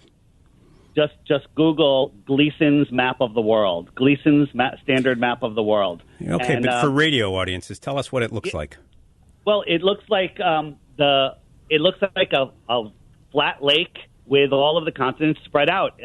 If Australia was at 10 o'clock on if it was a clock, Santiago would be at like 5 o'clock directly across from it, and Africa's in the middle, to the right of that, 90 degrees about. And you have all the northern stuff at the center of the lake, right? So where did the world come from? Well, that's a great question. Here's the thing. Do the flat earthers have a position on, like, the Big Bang special creation, or whether these are questions that we simply can't know because of the limitations of human reason and experience? Yeah, the flat Earth looks like the UN map. So there you go. The flat Earth is the UN map, and the leaves around the outside were representing Antarctica. And so all of the major agencies of the world use that map. Well, they use it because they want to have a two-dimensional surface. You can't put a globe in a book or in a report, and so the globe, when it gets sliced up, ends up looking ungainly on a flat surface. So I'm not sure that that's a persuasive argument. But you asked. No, I wasn't using it as an argument. You asked me what it looks like. I'm telling you that's what it looks like. Mm-hmm. And where did the world come from? So before I became a flat Earth researcher, knowing a globe denier, if you will, I believed in the evolution of Big Bang. I believe once upon a time nothing exploded. It became everything. And then all of the rocky bits decided to turn into rocky planets, and all of the gases accumulated into other big giant gas balls that became nuclear furnaces, leaving a vacuum in between, which is impossible scientifically. And then lightning struck on one of these rocky planets and created DNA, which is also impossible. Well, they created the amino acids, which eventually combined into DNA. No, I'm aware of that research in the 1950s at the University of Chicago. Well, let me finish the answer to the question. Is never once has anyone witnessed one animal turning into another animal, other than inbreeding, breeding of dogs between different dogs. But that. I believed all of that, which when you look at it is actually impossible. So where you asked me the question that I'm getting to, who created the Earth? Well, it's created. It's intelligently designed. We're at the center of creation. We're not corkscrewing through an infinite space vacuum, flying 4.5 billion miles a year from where we were the previous year, and the stars never changed. We're at the center of creation. So there is a creator. Who's the creator? That's your own personal journey.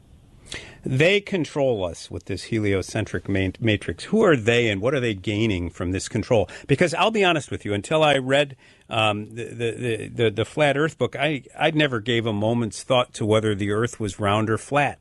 It just doesn't matter to me. And so the notion that somehow somebody's gaining something out of making sure I buy globes, I mean, you got to take me there. What are they gaining? Who are they? They're gaining control over you. What if you found out there was 100 or thousands of more continents on Earth? They only tell us about 7. What if there's more continents in our Southern Ocean? What if there's more continents beyond the shoreline of Antarctica? Go back to my analogy of a lake in Kansas. And what if I woke up tomorrow with an ear in the middle of my forehead? I mean, what if? I mean, I'm not aware. I mean, I've read accounts of travelers and of the discoveries that took place in the 14th, 15th, 16th century. I think we've kind of stumbled upon the continents that are. Do you have any good faith reason to believe there's a continent out there that we don't know about here on terra firma? Yes, I do. We're going to talk about that after the break. Unknown continents, real estate bargains galore. All you've got to do is know how to find it. You're listening to WICC 600 AM, 107.3 FM, WICC600.com. We're talking to David Weiss, and he's trying to educate me about why I'm letting them deprive me of the good things in life. Norm Pattis wants to hear from you. Give him a call, 203-333-9422. Back to the Norm Pattis Show on WICC 600 AM and 107.3 FM. Welcome back. We're talking to Dave Weiss. FlatEarthDave.com is a website he administers. If you're having a hard time following this interview because my questions are so inept, take a look at Flat Earth Dave's website. You can win 3 Bitcoins if you can prove to him. What was it again, Dave? 1 proof of the globe for 3 Bitcoins. If you can prove that the Earth is round by doing other than something than sending him a globe, looking at a picture, study the site. But prior to the break, you were saying you had reason to believe there were continents that the rest of us don't know about. What are those reasons? Where are they? And how do I get involved at the ground floor and investing in real estate there? The last question is obviously tongue in cheek. Actually, it's the best question of all. The real question is, why are they stopping people from exploring our world? So I'm not aware of anybody stopping anybody from exploring anything. Who are they? I'm going to tell you exactly how that happens. So in the 40s and 50s, we started exploring Antarctica. Admiral Byrd flew out, did missions called Operation High Jump, and he flew out over Antarctica. He came back. He went on early news television with a big flat Earth map behind him, which was quite interesting.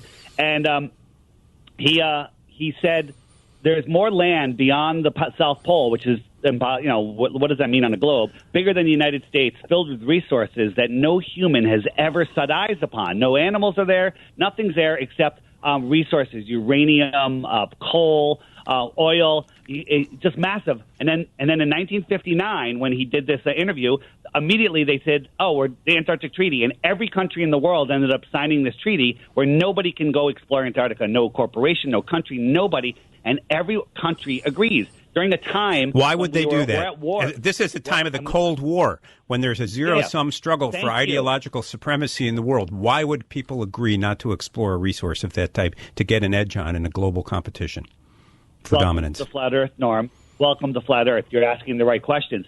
So not only is that treaty still in place today, you can't question it until the year 2041, and nobody has... It's the longest... Well, we're questioning it. I mean, what do you mean nobody? I mean, you mean to tell me nobody in the UN has called people to account and said, look, in the face of global poverty and the climate crisis, if there is one, and I think there is, we've got all these resources there, and, forget about the fact that we've got that the treaty can't be questioned. We're going to open it up in the name of survival. Nobody's done that?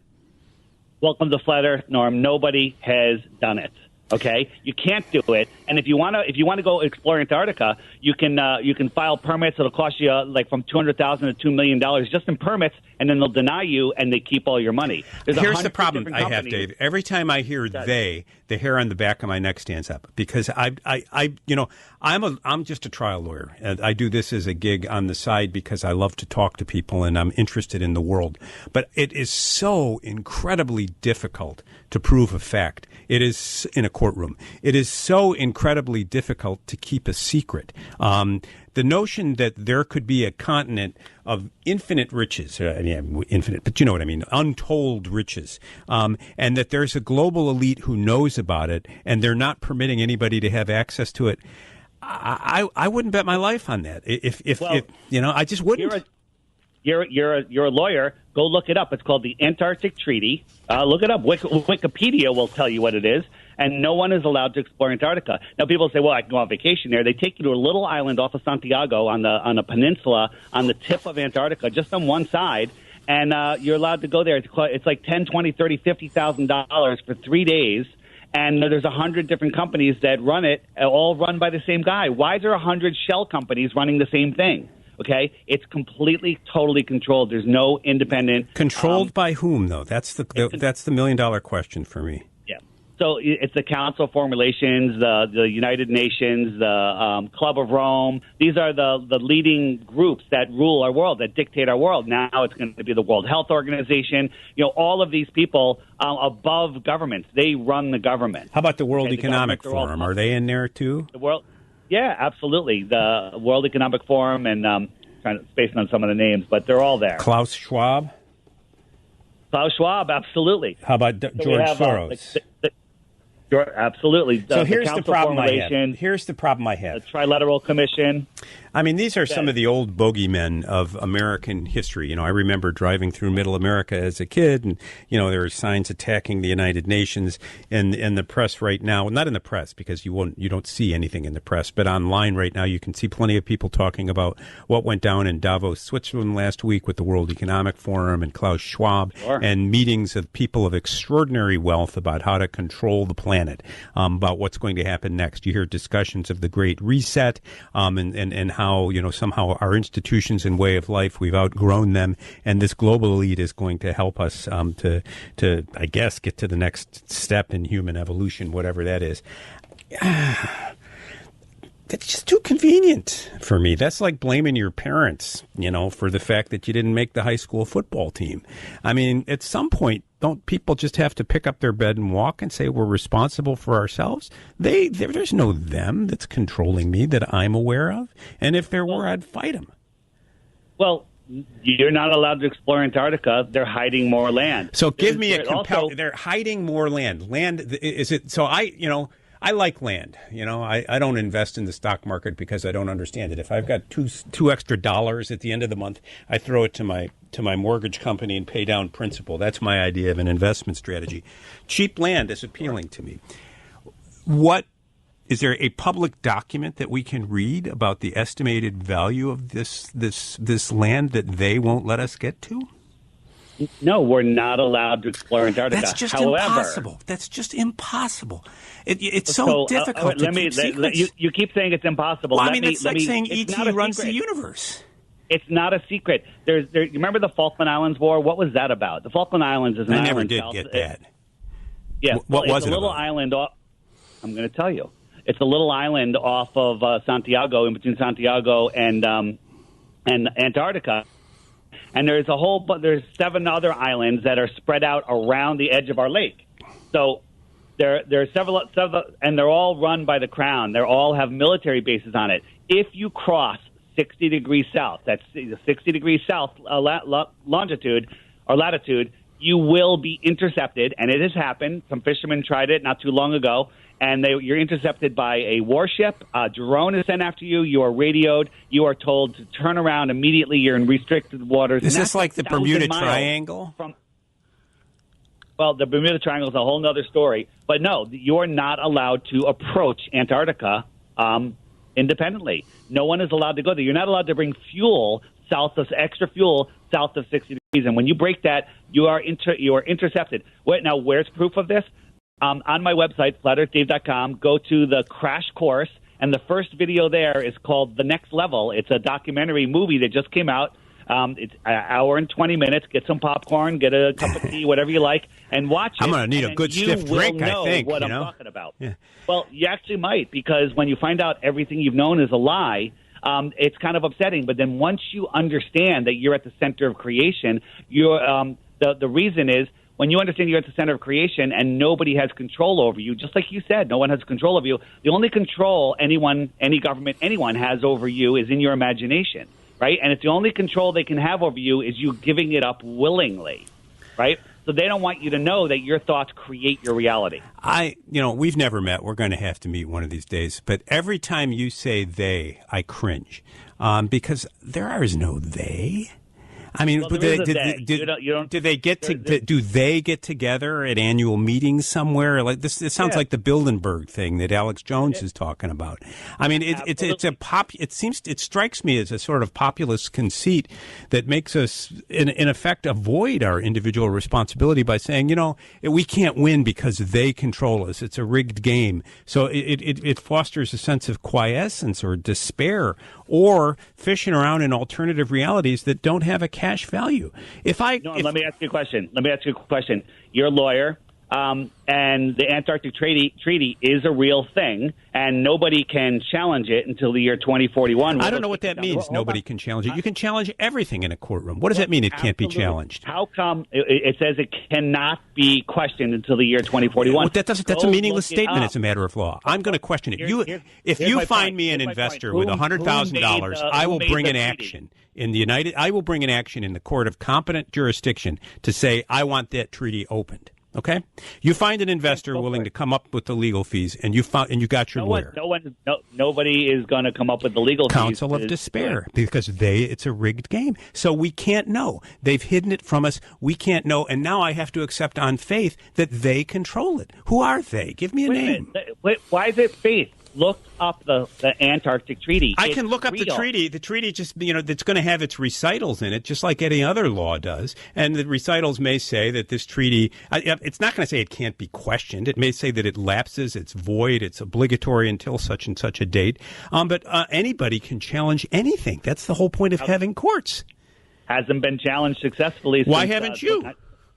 Well, wait. Hasn't been challenged successfully or hasn't been challenged? That's a difference. I'm not sure who, if anyone, has actually challenged it in court, but it hasn't been challenged. I'm not the guy to do it. Well, fine. I am that guy, so I'm going to look up the Antarctic Treaty. But I need to have some reason to believe that there's a lost continent out there. Are there other continents other than Antarctica that you believe are out there on the flat Earth that we haven't been able to see? So we're under the belief that the Greeks figured out the Earth was a ball by Aristophanes 2,000 years ago, but in reality, they were teaching flat Earth here in the early 1900s. But they were teaching a lot of things in the early 1900s in this country that are bull. And the progress of scientific knowledge is not linear. It goes by fits and starts. And, the Greeks had some insights and not others. I mean, my point is, when you say science proves that the Earth is a globe... I didn't say that. Well, you were saying that science has told us that the Earth is a globe. But there are proofs that I don't have the mathematical sophistication to understand. I can't perform the calculations for myself, and so I've not seen the cash value. I've not seen the pragmatic use in challenging these things. If I'm not a dumb guy. I'm rounding third, heading to home. I only have so many years left to live, but I'm doing radio because the courts I'm losing interest in the courts. Make this my life's mission. Why should I master the science of flat Earth, and what's the pot of gold at the end of the rainbow? Why is it going to matter to me or to my neighbors at the end? The pot of gold at the end of the rainbow is when you understand who you are, where you are, what you are, and the power that you actually I already understand that based on my reading of Augustine and the New Testament and the Old Testament. I think we are created in the image of God. We're unique. We're creative. We have a tendency to sin, that our sin is love of the wrong thing, and when we sin, we're miserable. Are you a Bible guy? No, I'm a nothing guy. I believe in the power of grace. I believe I have been transformed by gifts from others. And when I read Augustine, I'm prepared to accept the possibility that he's right, that there is a God and that God is infinitely loving. We're going to talk more about the flat Earth and related topics with Dave Weiss when we return from the break. You're listening to WICC 600 AM, 107.3 FM, WICC600.com. When you come back, I'm going to tell you about Pattis's wager. Got a question for Norm Pattis? 203-333-9422. The Norm Pattis Show is on WICC 600 AM and 107.3 FM. Hey, this is Norm Pattis. We're talking to Dave Weiss. Before the break, I said I'd tell you about Pattis's wager. Blaise Pascal was a famous mathematician in the 17th century in France. He was a Catholic, and he was coming of age at the dawning of the age of reason. And he reasoned and concluded that he would gamble on a belief in God because given the dogma that he had been taught, if there was a God and eternal life, and he believed, he stood a chance of living eternally in better circumstances than if he didn't believe and found himself in hell. So it was ultimately a pragmatic wager. He wasn't persuaded necessarily by the proof, but the consequences of being wrong were such that he wagered on God. I would say, in our lifetime, David, I call it Pattesy's wager because I'm struck by Fermi's paradox. The Enrico Fermi, the brilliant physicist who said, in an infinitely large universe, how is it that there's life only on Earth, and it may not be shouldn't it exist elsewhere? I look at AI and the materialist assumption about the world, that is that we are simply the product of atomistic interactions, and thus our consciousness is a question of complexity. I view both as wrong. I think that Fermi's paradox is solved by creation. I think that there is something unique about the human species that can't be replicated as a matter of mere complexity. And to me, as an article of faith, it makes sense to assume creation. The notion of grace, or overcoming ourselves and our perspectives, and sin as the love of the wrong thing, that just seems obvious from my work as a criminal defense lawyer. So where that puts me on the religious spectrum, I don't know. But my wager is I'm wagering on the Judeo-Christian tradition because I don't think there's anything better out there right now. I don't, and having said all of that, that's a near miss to flat Earth, because to me it doesn't matter whether the Earth is flat or round on that theory. So I'm missing something, Yeah, you're definitely missing something, and it could all be found at flatearthdave.com. Check it out. It's being hidden. Just real quick, back to my lake on Kansas. Imagine sailing to the edge of the lake. You're not going to fall off because it's the edge of the lake. You step up on the land, you start walking. Let's say you walk 20, 30, 40, 50, 100 miles, right? You can't see the lake behind you, but then you come to another lake. Well, whether there's other islands, continents on this lake, okay, that would be extra land, extra territory, extraterrestrials from where? The outer space beyond the lake. That's just a concept. I have no proof of it. So how those who say those who say the Earth is round say it's roughly 23,000 miles at its circumference. How big is the flat Earth? Have we come to the edge of it, and what happens when you get to the edge, or is it infinite? Great question. So Antarctica is supposed to be 10,000 to 13,000 miles in circumference. Captain Cook was the last one to try to circumnavigate the shoreline, and it took him 3.5 years. He went over 60,000 miles. That's because it's not a continent at the bottom of the ball. 60,000 miles. That's bigger than the equator, which is supposedly 24,000 miles, which would be on the flat Earth a circle halfway from the center. But there has to be an end to it somewhere, doesn't there? What, an end to what? The Earth, if it's flat. Well, where's the end of space in your infinite space galaxy? Let me ask you a question. Here's the thing. You're defending the globe. I'm not defending. I'm asking questions. I've not cared about this until a couple weeks ago when I saw a book about conspiracies, and now you're here. So, I mean, I'm trying to get you to make me care, and I'm trying to see what's at stake on a cash value basis. Yeah, it's finding out who you are, where you are. I don't need to, whether it's flat, round, or rectangular. I told you who I am. Shape doesn't matter. No. It's your position in the world. Size doesn't matter. Maybe shape doesn't either. Okay, sorry. Couldn't resist. So, do you know how far the sun is from the Earth in the heliocentric model? I can't recall, but it's like 90. Yeah, go ahead. Do you know how the circumference of the Earth? Make your point. My point is that if you ask a person that believes that we live on a globe, they don't know any of the physics. No, and I don't need to know. I just know stay out of the sun or I'm going to get skin cancer. If I want to get a little round, get a little, it heats the Earth. I mean, I'm not an astrologist or an astronomer. None of this stuff has ever mattered to me before. And so I'm trying to get you to persuade me to make it matter. And we've looked at everything. We know the globe model better than anyone else. And when you look at the globe model, the science doesn't work. You can't have burning balls. You can't have a high pressure gas atmosphere adjacent to a space vacuum, right? You can't have high pressure next to low pressure. No experiment ever in any lab or in nature has ever shown high pressure next to low pressure. And the only explanation you have is gravity. But gravity is ridiculous. I could take a straw with the weak vacuum or low pressure of my mouth and lungs. I could pull air and water up and away from Earth. How come the space vacuum doesn't do that? So here's what my impression of how science works. Obviously, in the early 21st century, we have vast economic power behind institutions.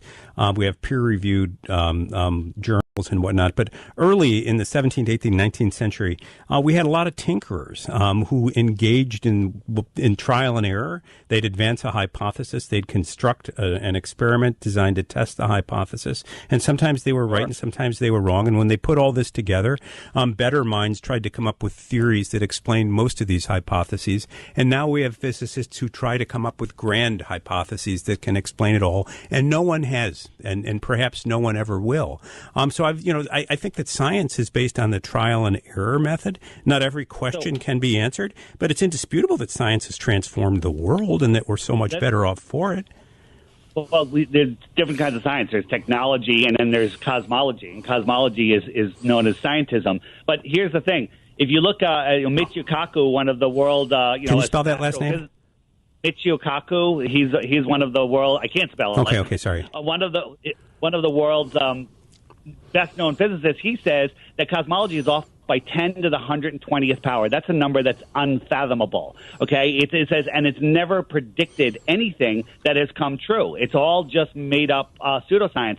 And then you say science, over time, scientists have done experiments. Yeah. Have you heard of the Michelson and Morley experiment, Airy's failure? There's a whole bunch of experiments where they went to prove axial rotation of the globe or curvature, and they all failed, proving a flat, stationary Earth. Well, the fact that's a logical fallacy right there. The fact that a theory fails doesn't prove another theory. It just means that the theory that was tested failed. What hypothesis? Incorrect. What experiment has proven a flat Earth? Airy's failure proved that we're not spinning. There is no curvature. We can see too far. You can't if you construct an experiment to prove that something is spinning, and the experiment fails. It doesn't mean it's not spinning. It means that the experiment failed. There's a logical difference there. If the Earth is 24,901 miles around, like they tell us, there should be a 6-foot drop at just 3 miles. But we can see things farther. I can zoom in on a buoy over 10 miles away, sitting at the beaches right at the water's edge. I can see that buoy, which is only 10 feet tall. It should be under 66 feet of curvature. Okay, that's an argument that I can understand, and that figures largely in Miss Wiles's book. And she tried to explain it away, and it didn't work. What was the canal in England where one of the flat Earth? Bedford level. Bedford level, 6 miles. Yeah. Tell us about that, because that was an interesting piece. So the Bedford level is, a scientist, Robotham, early on, put a camera on a tripod in the water, just inches over the water, and then his buddy on a little rowboat with a little flag on the back of the rowboat rowed away, and it's 6 miles. What is it? There's a lot of curvature. At 3 miles, it's 6 feet. So it's a lot more than that. I can't do the math in the amount of time that we have, and he could still see it. Now the will say, refraction and whatnot. We could see across Lake Michigan. We could see Chicago 50 miles away, and the science tells us it's a mirage. But we got guys who went on a boat. We put our camera on the mirage, supposedly, and we went 50 miles across the lake, and the mirage never changed. That's impossible. We were seeing the buildings the whole time. There's a million other proofs, and it's all on my website. All right, flatearthdave.com. You're going to read. You're going to look at that, and people are going to try to take the challenge. You've got the 3 Bitcoins set aside. Yep. I will look at it as well, and we'll talk again sometime. Thanks for coming on, Dave. This was Dave Weiss. You're listening to Norm Pattis on the Norm Pattis Show, WICC 600 AM, 107.3 FM, WICC600.com. I wanted to take a couple minutes at the end of our interview with Dave. And Dave did a great job. I'm just not persuaded there's cash value. I mean, whatever the shape of the earth is, the fact is I will leave this office, hop into my car, head to another office, and my heart will be heavy because I'll be thinking, my abattoir 'tis of thee, sweet land of misery. Of thee I sing, land where the children died, land where the parents cried, from every mountainside let sorrow ring. And I'll be thinking of those sorry sad sacks that we have in office in Connecticut, in every state of the Union, who for 10 years since Sandy Hook, maybe 20 years since Columbine, have been promising to do something about gun violence, and the problem's getting worse. And the problem's getting worse because it's not about guns. It's about us.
It's not okay to think that the Earth is flat. Is the Earth flat or round? It's round. Okay, now let's see. How do we go about proving that? Earth, throughout its life, even when it formed, it was spinning, and it got a little wider at the equator than it does at the poles. So it's not actually a sphere. It's oblate, and officially it's an oblate spheroid. That's what we call it. But not only that, it's slightly wider below the equator than above it. A little chubbier. Chubby's a good way. It's like pear-shaped.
What you're seeing here is a mirage.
It's not okay to say that the Earth is flat. This is some sort of strange denial. I don't know where it comes from. And it's something where I keep getting this question. We really need to put this question to bed because we've known the Earth is a sphere for a long time.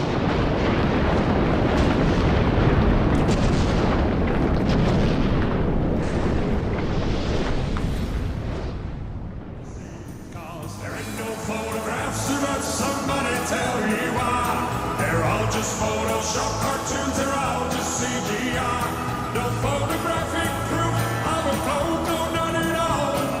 Why the hell can no one take a photo of this ball?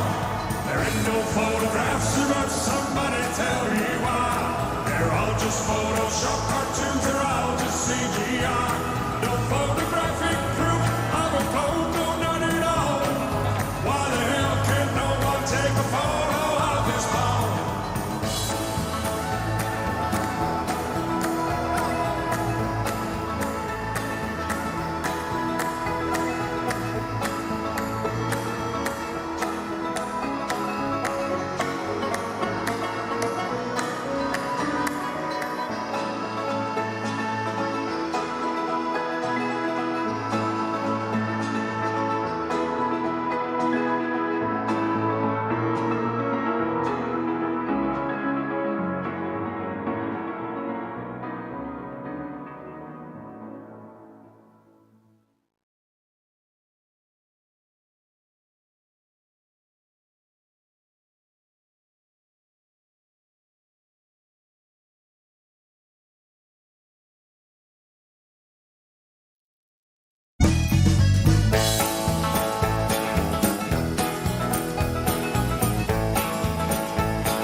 A friend of mine once told me to do a search online. Search for photos of Earth, he said. This shit will blow your mind. So I opened up the Google and I looked for photos of Earth. Well, a lot of photos came up. He said, click on the first. He said, that's the famous blue marble that everybody's seen. We've seen this photo 1,000 times upon our TV screen. But let me tell you something about that famous shot. It's not a photo at all, man. It was made in Photoshop, cause there ain't no photographs, but somebody tell me why. They're all just Photoshop cartoons, they're all just CGI. No photographic proof of a code, no none at all. Why the hell can't no one take a photo of this ball? He was goddamn right. That shit did blow my mind. Cause I thought the blue marble was a photo all this time. Well, don't you think that's strange? He said suspiciously. Now, the fact that it ain't a photo seems pretty weird to me. I mean, the most important photo that man could ever take? This huge, iconic image turns out to be a fake? Well, I couldn't quite believe it, man. I was pretty shocked. I needed further proof that this photo's photoshopped. He said, look up Robert Simon. He made that cartoon ball. He's the guy you should research. He works for NASA and all. He openly admits that it's all just artistry. He said, and I quote, it's photoshopped, but it has to be. There ain't no photographs, but somebody tell me why. They're all just Photoshop cartoons, they're all just CGI. No photographic proof of a code, no none at all. Why the hell can't no one take a photo of this ball? Yep, every photo of the Earth is artist trickery. All the photos on Google, man, are as fake can be. Download all the photos and put them side by side. Compare all the continents, they're each a different size. Compare all the colors, each globe a different shade. If all of these were photos, man, they should look the goddamn same. Where's the continuity? There's none, no, none at all. All that NASA gives us is a bunch of cartoon balls, cause there ain't no photographs, but somebody tell me why. They're all just Photoshop cartoons, they're all just CGI. No photographic proof of a code, no none at all. Why the hell can't no one take a photo of this ball? Now we're supposed to have this telescope, right, that's flying past the stars, taking beautiful photos of Jupiter and Mars. Well, I've got a small suggestion, NASA. Here's something you could do. Point that thing at planet Earth and take a shot or two, because there should be goddamn thousands of photos of where we live. But Hubble ain't taken one. That's suspicious, don't you think? We got all these fancy pictures of spinning galaxies, but not one goddamn photo of the Earth for us to see. Cause there ain't no photographs of us, somebody tell me why. They're all just Photoshop cartoons, they're all just CGI. No photographic proof of a code, no none at all. Why the hell can't no one take a photo of this ball? There ain't no photographs of us, somebody tell me why. They're all just Photoshop cartoons, they're all just CGI. No photographic proof of a code, no none at all. Why the hell can't no one take a photo of this ball?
Hello, it's me.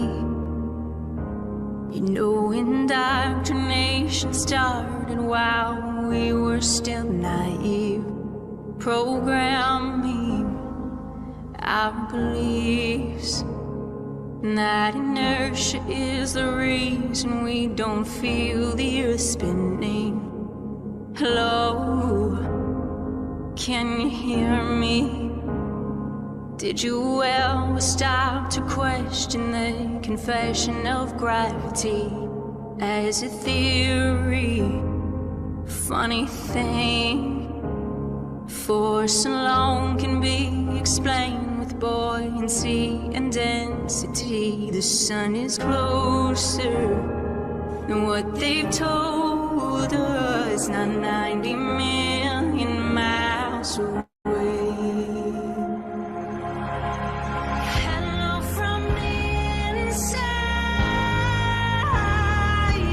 I'm here to tell you not to lie. And there never was a space probe, and those planets you flown so wandering stars. Operation Fishbowl. There never was a South Pole. We're surrounded by walls of ice, and we clearly live inside of a glass door.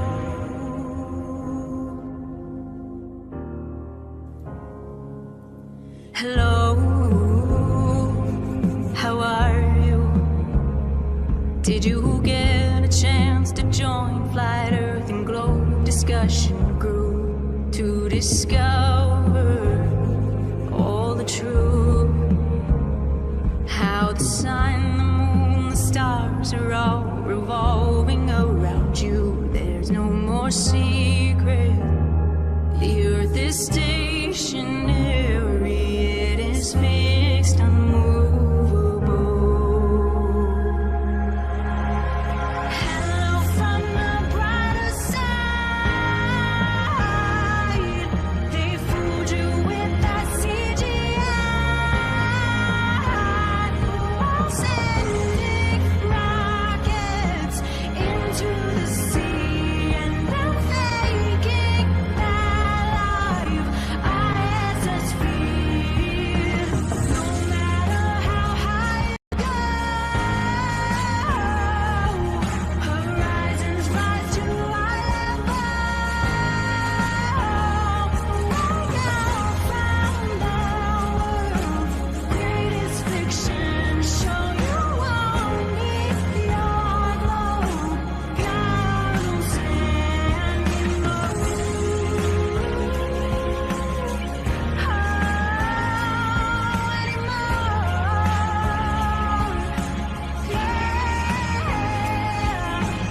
Over 120 scriptures support the geocentric design of this earth. Railroads, bridges, lighthouses, fail corrections, litmus tests. Don't be fooled by perspective tricks. It's unlimited vision, hiding your ships. Compasses and gyroscopes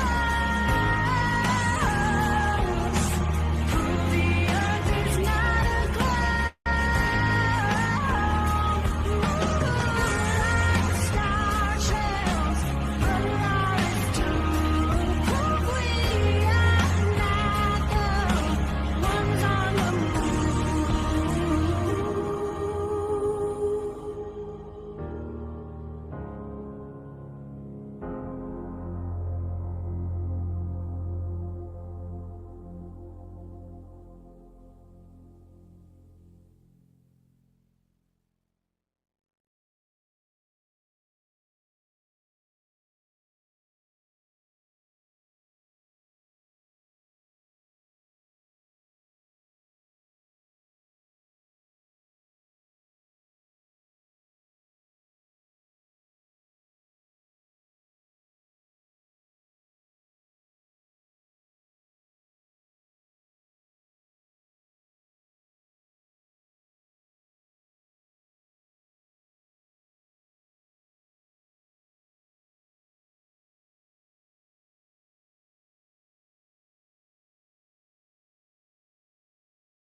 Also, if you, Mark Knight, he's here.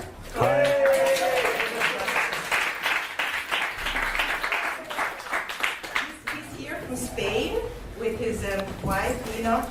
And he told me last night when I picked him up at the airport, he's like, oh my God, they're going to be freaking with all the stuff that they're going to hear. And I'm very happy that they're both are here. Wonderful people, really great to have them here. And I'm thankful that you are here. It's a nice crowd. Really nice. And yes, I'll give you the show. Great. Okay, hi everyone. Hi. Okay, where to start? First thing, just make sure your mobiles are off or on flight mode. Toilets are through there if you need them. Just watch the wire. What we're going to do, we're going to fit a lot in to like an hour, just over an hour. And you're really going to have to just open up a little bit and put your belief system at the side. Because this sort of information, I'm not the only one. There's a lot of us who've come to these realizations, a lot of smart people, and it takes about 3 months of solid research to get to even a wavering point. So what I'm going to try and do tonight is just cram in a lot. Because I could do an hour on each little thing. I mean, there's about 200 subjects in this big subject. And you could do hours and hours. So I'm just going to give you an overview, a quick run through, and just take in as much as what you can. Or not. Just see how it makes you feel. What I'd kindly ask is, if you've got any questions, which I'm sure you will have, I've still got questions, is just wait till the end. Because otherwise, you know, the question, I might answer your question later on as we go on. So what's been happening recently, the past few years, there's this sort of rise of true cosmology. People are starting to question cosmology. And at the start, it sounds really crazy. It sounds like a bunch of crazy people. So we just need to cover some key aspects. And then as a group of people, as a species, we need to really think about some things. So the first slide, there are 2 ways to be fooled. One is to believe what isn't true. The other is to refuse to believe what is true. So this is something that we all come across in our lives when we, oh, I realised that wasn't true. Oh, I realised that was true. This is something that happens to all of us as we go through life. Oh, that person wasn't very nice. I thought they were nice. So we're always going through these realisations. So I'm going to cover a lot. I'm going to go through a few different subjects. I'm going to look at the errors in mainstream cosmology, which everyone agrees on throughout the world.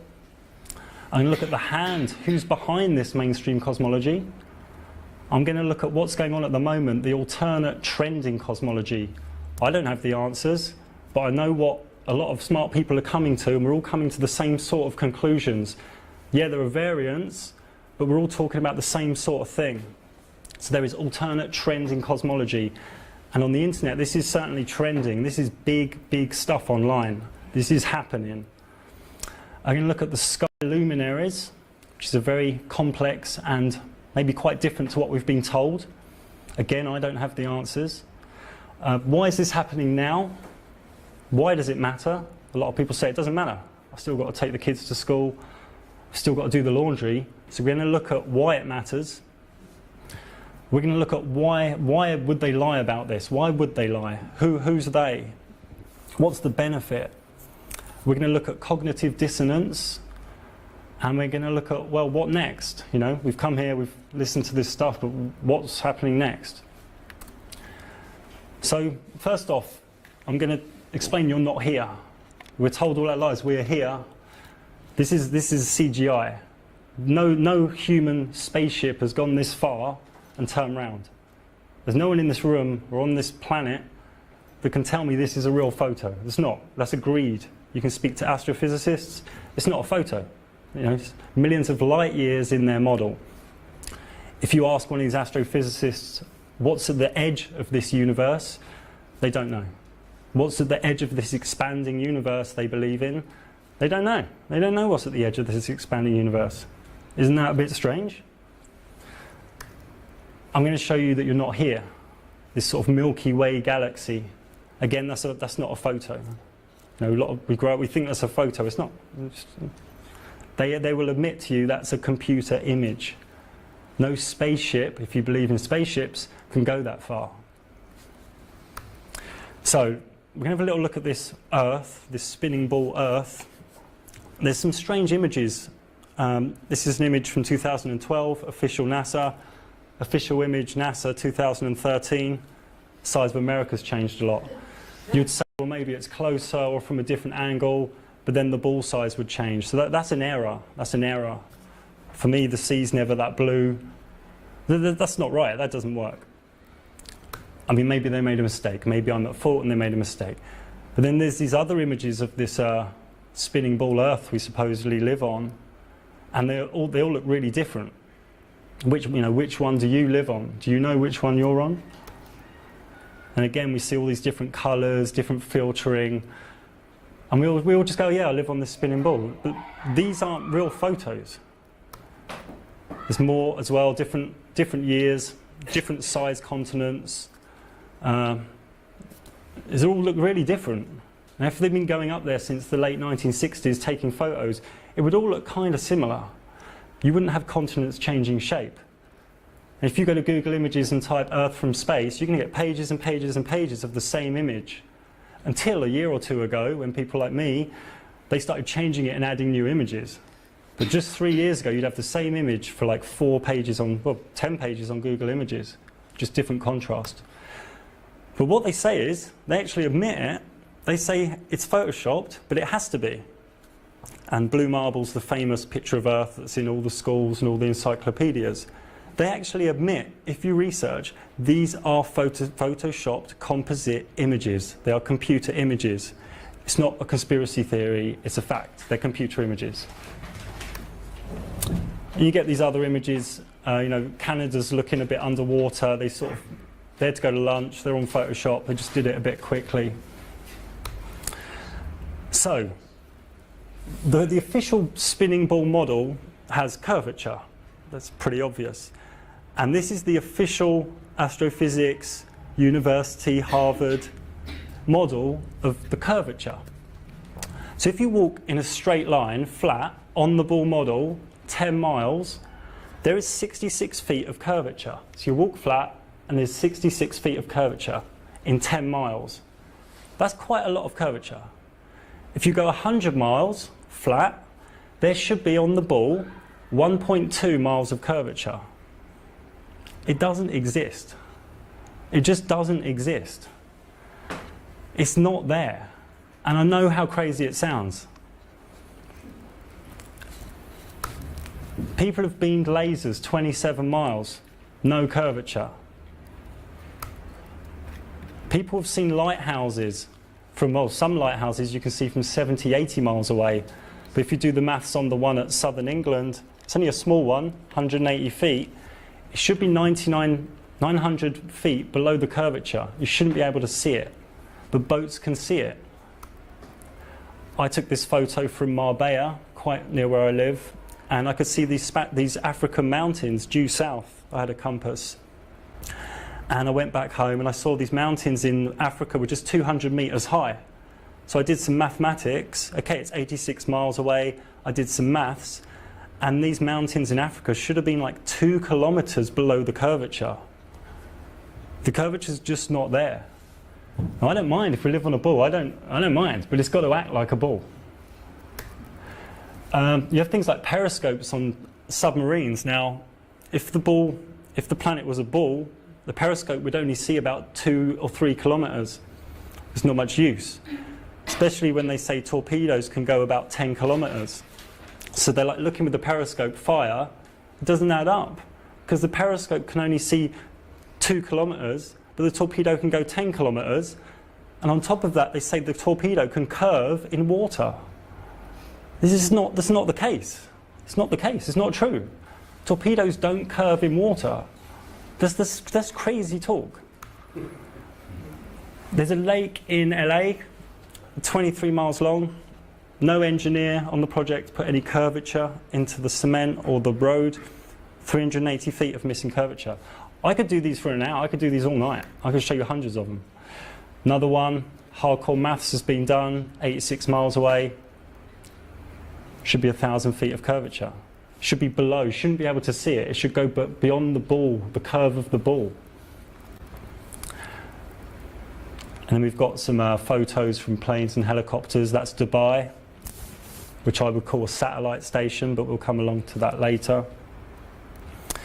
Can't see any curvature. Tokyo, again, looks no real curvature. And what the mind does, it says, well, the Earth's really big.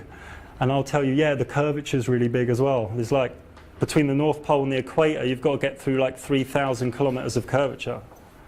It's not there. It's just not there, bro. There you go. No curvature. There's some people in schools, some people into this alternate cosmology. They've sent amateur balloons up 100,000 feet. No curvature up there either. It's not there. There we go, it's another balloon that's gone up. Bit of a hot spot from the sun. We'll come on to that a bit later. The sun looks quite close there. Again, another balloon. And don't take my word for it. Go home and search balloon in space and have a look. I'm just one guide. Certainly don't take my word for things. There we go, drawing a little line on there. You know, that's a lot of distance we can see. And this is interesting as well, is no matter how high you go, if you go up a mountain in the Alps or you're on an aeroplane, the horizon always goes to eye level. It always rises to eye level. And again, the mind goes, well, it's a big ball. But no, with the maths that they tell us, with the size of the Earth, you should see the horizon drop. Like, think of a flea on a basketball jump, 3 millimeters, the basketball horizon would go down a bit, So even at 100,000 feet, the horizon's rising to eye level. That isn't right. I'm not an expert scientist, but that's not right. You don't have to be super intelligent to know that's not right. The horizon shouldn't rise to eye level. And what they do in their line, they're frigging things. So Google Earth, which is mainly cartoons, they tell you it's from satellites. They've just done planes and modeling from high altitude planes. They own a fleet of planes, Google, and they put curvature into their cartoon model. You can see their amateur rocket, 37 miles in Google Earth. Again, NASA photo. If that NASA photo was real, that glider would be about 1,000 miles wide. It doesn't work. So we catch them out and they're using Photoshop and they're using a GoPro lens to warp things. Now, this is we're just showing up what they do. This is Lake Tahoe, 22 miles of level water. And NASA gave us that picture. But in normal life, we see that picture, we don't mind. It's like, oh yeah, there's the Earth. And we go on and wash the dishes. We don't give it the attention we really should. This is Italy. Now for me, if Italy was that big, I could go there for lunch. I'd go there for dinner and walk there in 10 minutes. I'll bring pizza back. Bring you all some pizza. And this yellow thing they put on, I don't even know what that is. This yellow thing, I don't know. So what's quite interesting to do, when you see a picture with this sort of curvature of the Earth, you just keep following it, and then you see that they're lying. Because the Concorde plane, it's not 3,000 miles long.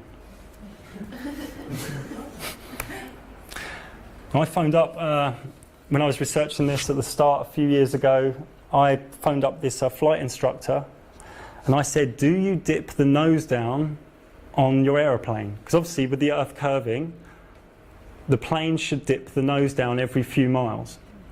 And she got really angry with me, it's online somewhere, and she said, no planes, I've been teaching flying for years, no planes dip the nose down. And I said, well, what? And then she got really angry, and I don't want to go into it. I was really hurt. Thought we could be friends. And also the gyroscope on planes is not an electronic device. The gyroscope hovers. The gyroscope is just a hovering thing, and it always shows the horizon level. It doesn't go down, then it doesn't go up, then dip the nose down. Go up, dip the nose down. The gyroscope is just like this. So I know quite a lot of pilots who are into this true cosmology. I know a pilot who's been banned from his commercial license because he's interested in this information, and this is only going to get bigger. So what she's saying, this flight instructor, she says planes don't dip the nose down and it just magically stays at the same altitude. What if that were true? If the plane didn't dip the nose down and we lived on a spinning ball, the plane would find itself at 80,000 feet in just half an hour, and it would soon be in this mythical outer space in a vacuum. There's gravity also. Yeah, we're going to come to that, sir. It's last chance, speaking out.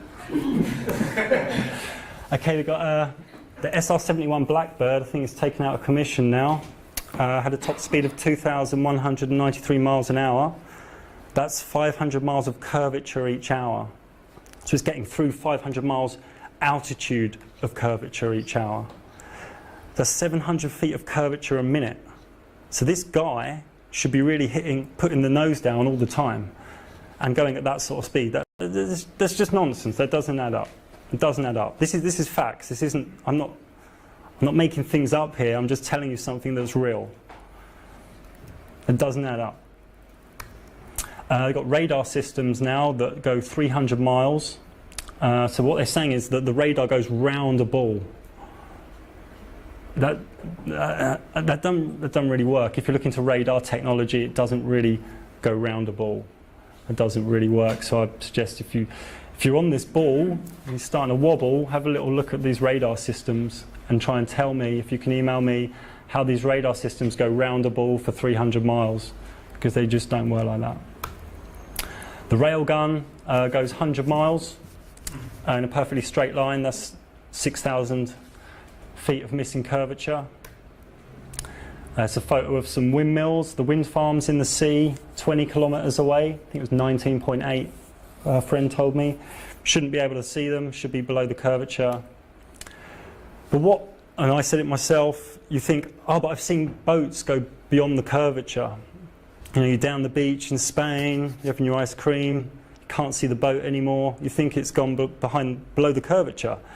But with these new P900 cameras, with this new zoom, you can bring the boat back. This is with the P900 camera. And there's a movie of this online. You just bring the boat back with a zoom lens. It just reappears. What it is, the boat's gone past the humanized vanishing point. And it can go beyond the camera lens's vanishing point. But we'll come on to that. So when you're looking into this sort of horizon, this line of convergence, you need to learn new things like the eye's vanishing point, how the eye works, what is angular resolution,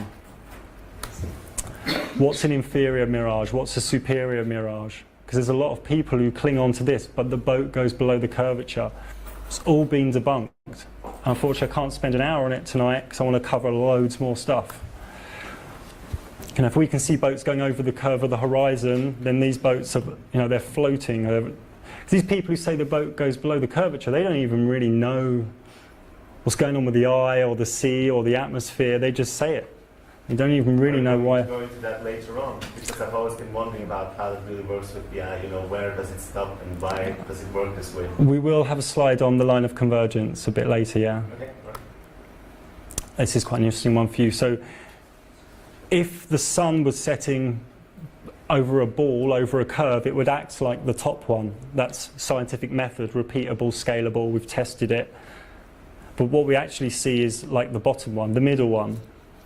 So the top one is what we'd expect to see, but we actually see what happens in the middle one, where it's level. And here we see level again. That's what we experience. So we experience like this. The sun acts like a level, like it's acting on a level piece of water. Nothing seems to be bending anywhere. Nothing seems to be curving anywhere. So I want to talk about motions of the Earth. There are 4 motions, supposedly.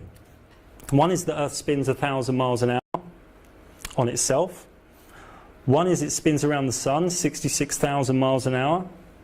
One is that the sun, or the whole solar system, moves through the galaxy, 483,000 miles an hour. And the whole Milky Way galaxy is moving through the universe at 1.3 million miles an hour. That's 4 crazy motions in a crazy spin. But we can see the same stars every night for measurably thousands of years. That don't make sense. I would expect some parallax I would expect a little bit of parallax, where some stars nearer us would move at a different rate to some stars further away. This slide's not great quality, but it's just to show you that they say this star's 700 light years away, this one's 200 light years away, but they all move in perfect unison for thousands of years. I would expect, I mean, it's a bit of an exaggeration, I'd expect something like this if I was travelling through the universe that fast, some stars whizzing by, like on, you know, Star Trek, where all the stars are whizzing by. I'd expect, you know, one a month whiz by. It's kind of normal with those sort of motions. This is another interesting one. Probably have to get your head around it in your own time. But summer solstice, you're facing away from the sun at night time. You see stars in the sky. 180 million miles later, December, winter solstice, face the sun daytime, face nighttime, face the stars. You're looking at an opposite direction, 180 million miles away, you can see some of the same stars in the sky. That ain't right. That ain't right.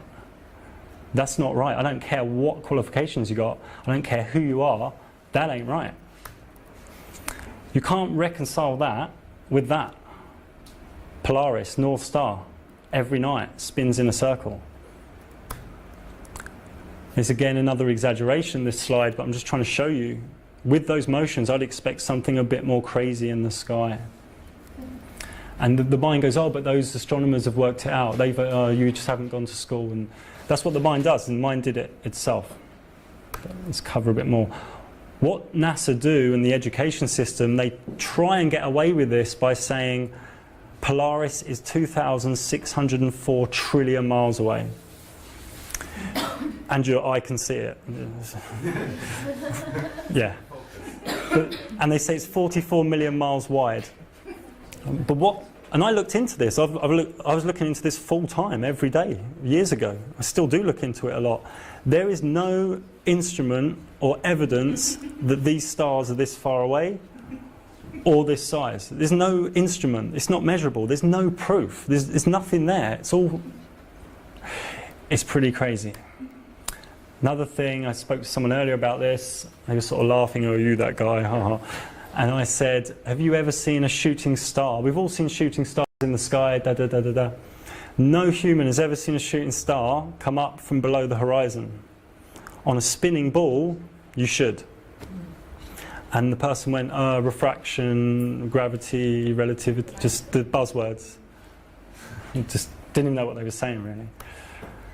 And this is a good one. When we talk about these motions of the Earth, if you fire a soccer ball out of a truck going at 50 miles an hour, you fire it out of 50 miles an hour from a truck going at 50 miles an hour, the ball just stands still. Boom. That pretty much tells me there's no other motions. And the motions they tell us we have, these four crazy wild motions, there's not one instrument that can measure them. That's fact. That's fact. You can go up to Harvard and say, knock on the door and say, show me evidence of the Earth spinning around the sun. There's no evidence. There's not one instrument that proves it. So when you go further north on this spinning ball, your weight doesn't change. You don't find it harder to move. And of course, you just say, oh, it's all relative. Okay. The next two slides, I'll lead on from them. But is this really possible if the Earth's spinning at 1,000 miles an hour? These smoke flumes from volcanoes, you would logically expect the smoke to be at an angle because the Earth's spinning. If a helicopter took off and hovered and the Earth spun, it landed from hovering, you'd expect it to be at a different place. But it isn't. Because what mainstream science says is the whole atmosphere is spinning as well.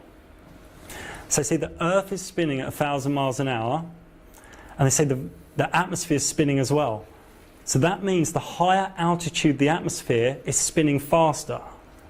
Do you understand? So nearer this vacuum, they say that the air molecules are travelling faster than the air molecules nearer the Earth. That's how they get away with this helicopter thing. This is a wild accusation, wild theory they have, and it is a theory. But then I jump into this, when I see this image, I'm like, how can you have a spinning vacuum, spinning atmosphere with oxygen and all the rest, next to a vacuum with no border. The vacuum would just suck it out. That's how vacuums work. I went to see some scientists it was about 3 years ago, and I said, I want to know how high this line is between the non-vacuum and the vacuum. No one knows where it is. They say, oh, it's around 100 kilometers. I'm like, can you show me something tangible, like scientific method? They've got nothing. I said to them, how does a spinning atmosphere become just a vacuum? They said it just gets less oxygen, less oxygen, less oxygen, stops spinning, and then there's a vacuum of space. I laughed at the guy. He got really angry. He was going to beat me up. And I said, I don't want to fight today. I'm just going to get out of here. Millions and billions of curse words.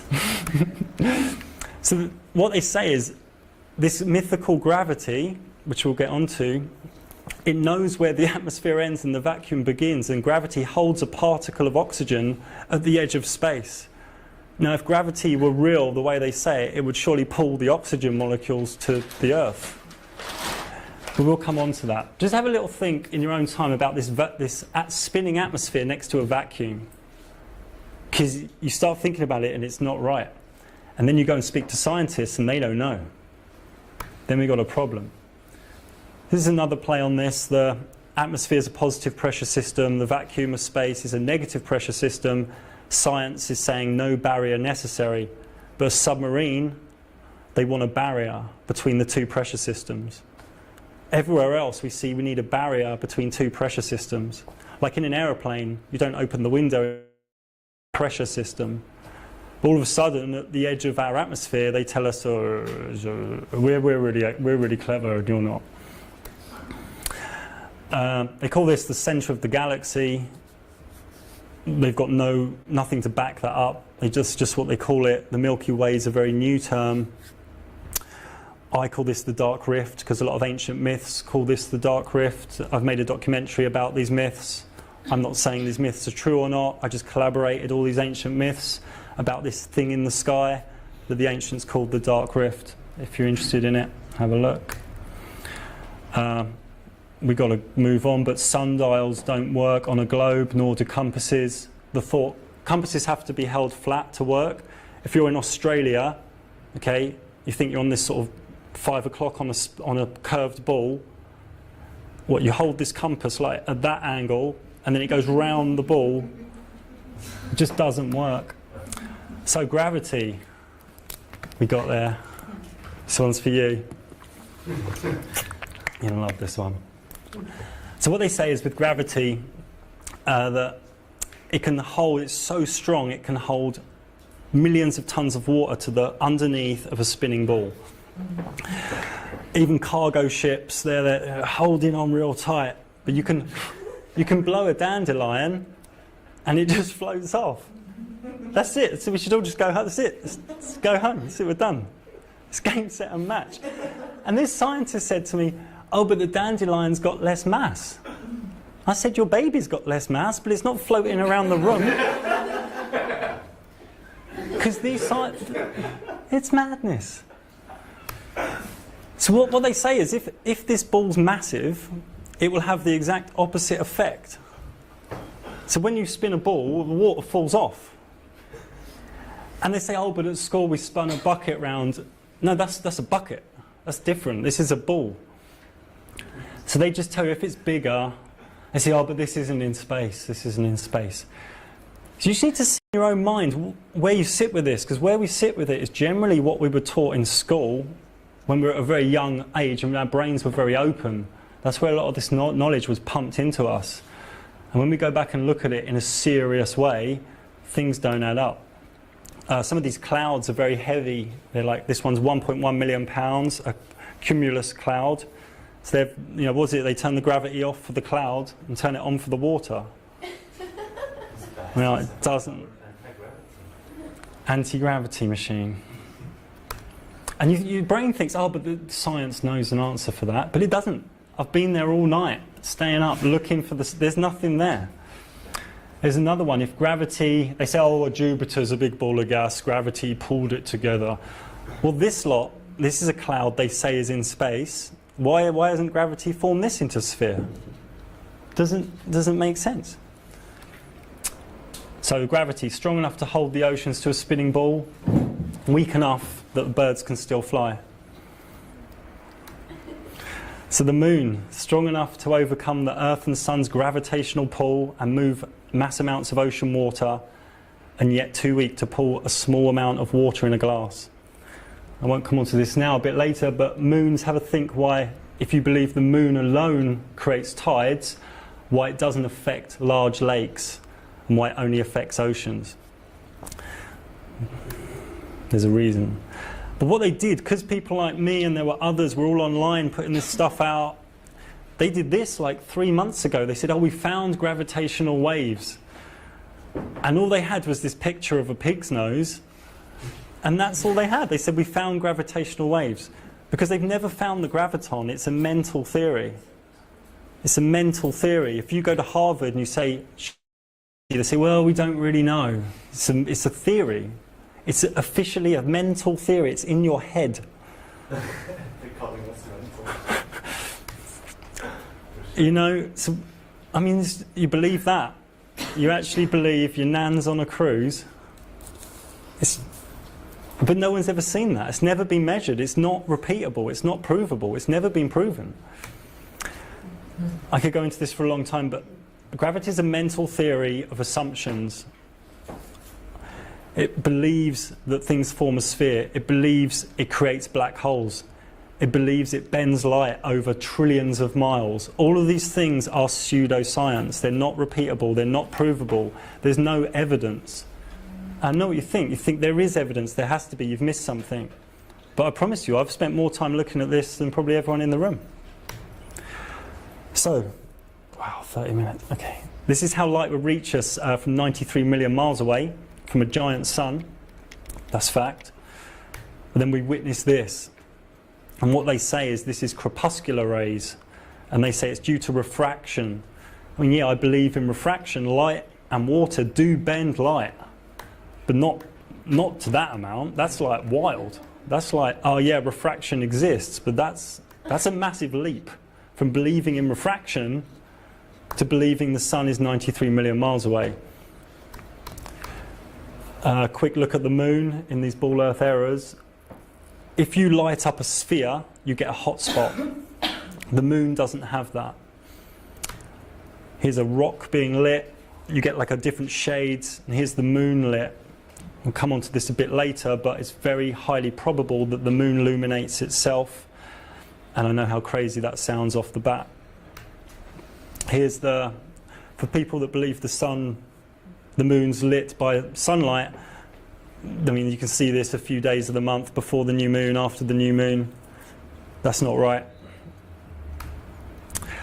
This is a good one. We spoke about this earlier. If the moon is reflecting sunlight, why is direct moonlight always colder than the nearby moonshade? It acts very differently to sunlight. Plants act differently. Combustion acts differently. Temperatures act differently. The colour's different. To believe the moon is reflecting sunlight, I'm happy for I'll give any of you $1,000 if you can show me evidence that the moon is reflecting sunlight and I'm on camera, it's going online. I'll give any of you $1,000. You don't even have to give me anything in return. So when they went to the moon, I mean, if you believe that, you've just turned into the wrong, you probably thought, I'm going to go to yoga, and you've come in the wrong room. If you believe in the moon landings, you're just probably in the wrong place. I mean, it's never been this bright when you're on the moon. If the ball model was real and the moon model was all real, if you were in Europe or Australia, you would see slightly different face of the moon, maybe an extra 20%, 30%. But every human in this reality sees the same face of the moon. No extra, no less. Every human, doesn't matter where you are. So that itself rules out this globe. You can see detailed areas on the moon. They say it's 238,000 miles away. The human eye is just not that good. I apologise for having to go quickly through these slides, but there's a lot of stuff I really want to cover. Water always finds its level. That's repeatable scientific method, scalable, observable. All rivers go into the sea. Seas don't go into the rivers. And this is a bit of a mind play. Think about this tomorrow or something. Why doesn't the sea go into the rivers? On a spinning ball, should be about 50% of the time, the sea goes into the river. Estuaries, that's where the sea goes into. There are a few exceptions like estuaries, yeah. But generally, on a spinning ball, you would have about 50%. It would be around half and half, not 1 in 100. So what you've got is this observable, repeatable, measurable scientific method. Water always finds its level. And this sort of pseudoscience, I'll call it pseudoscience because it's not provable, this sort of bendy water. So what all humans are programmed or believed to think is the top one. But I'm much more with the bottom one. Seems to make a lot more sense from what my direct experience in this reality is. Because what you believe, if you believe the top one, you believe you're on, I think it's Florida, you're standing on the beach in Florida, and to get to Hawaii, there's 6 miles rise of water, and then it goes down 6 miles. So you're believing that there's this big hump of water in front of you. That's kind of crazy. For me, I mean, you can believe what you want, but for me that's a little bit wild. So they say there's all these satellites in space, thousands of them, all in orbit. And you're with your friends, oh look, there's a satellite. But I can tell you can't see something the size of a car 400, 300, 500 miles away. Your eye can't do that. You're just not possible. So what you're looking at, I would say, are high altitude drones, high altitude craft, high altitude planes. High altitude drones, they've had drone technology for decades. Satellites, this is in England. Satellites are all pointing, they're not pointing up, they're pointing to Luxembourg where there's a giant antenna. And what you found in like the 1920s when they started building skyscrapers, they put antennas on the top of all these skyscrapers. That's what's going on, it's triangulation. Your cell phone works on triangulation to the 3 nearest masts. There's a lot of these antennas in the ocean. Why would they be there if satellites existed? There's a lot of these tetramasts. And if you study how the internet works, you want to watch some football on TV, it's underwater fiber. There are millions of miles of underwater fiber. This is technically and officially known as how the internet works. Why would they put millions of cables in the ocean if there were all these thousands of satellites? I actually made a series online called the ESA hoax series. I looked into satellites and how they're a hoax. I phoned up ESA. I phoned up all their offices in Europe. All I got was, I said I want to speak to someone who knows about a particular satellite because I knew it was a hoax.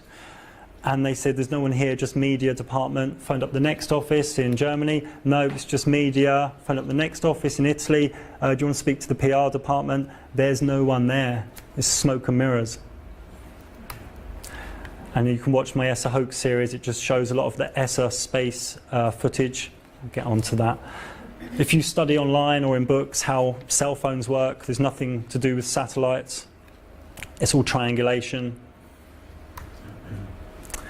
So I got a bit confused a few years ago about how a satellite gets into orbit. I would have thought that the satellite would fly off into space or gravity would suck it to the Earth. What keeps it at this finite point?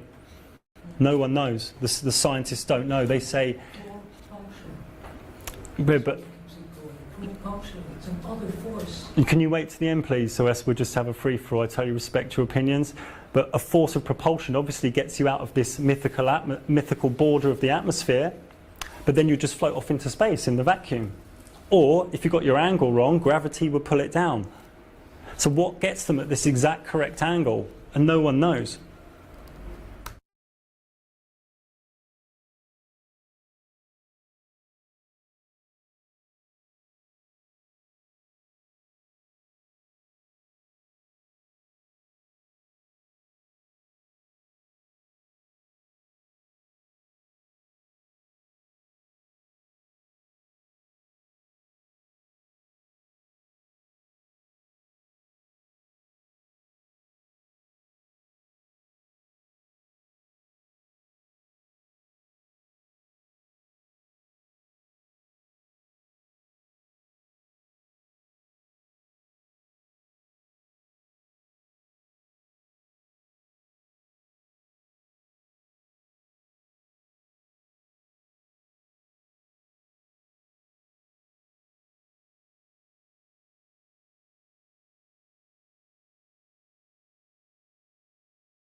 The Flat Earth Man album is out right now. Oh, that's as fake in everything that you have ever seen. Do you still believe we went to the moon? Do you still believe what they're telling you? All you're watching is a puppet show. Yeah, the whole world's a stage. Don't believe in gravity. Ain't no photographs or somebody tell me why. Welcome to the satellite folks. Just another one of them NASA jokes. Don't let them take your mind. Don't let them take your mind, man. There's no such thing as outer space. We made it all up. Yeah, space is fake. Oh, I don't want to talk about NASA ever again. The Flat Earth Man album is out now. I always wanted to be an astronaut. I'll be in space. At least that's what I thought.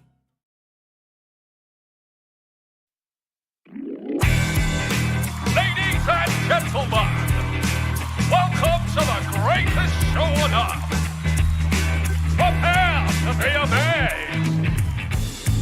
Please welcome your host for this evening, Mr. Flat Earth Man. Thank you. Listen up. The whole world's a stage and you're in the audience, and everything you see on the stage is fraudulent. Nothing you see before you is fact. Are you ready for your headline act? This act is truly one of a kind. They'll dazzle you and play tricks on your mind. An illusionist with billions of fans. Please welcome NASA. Put together your hands.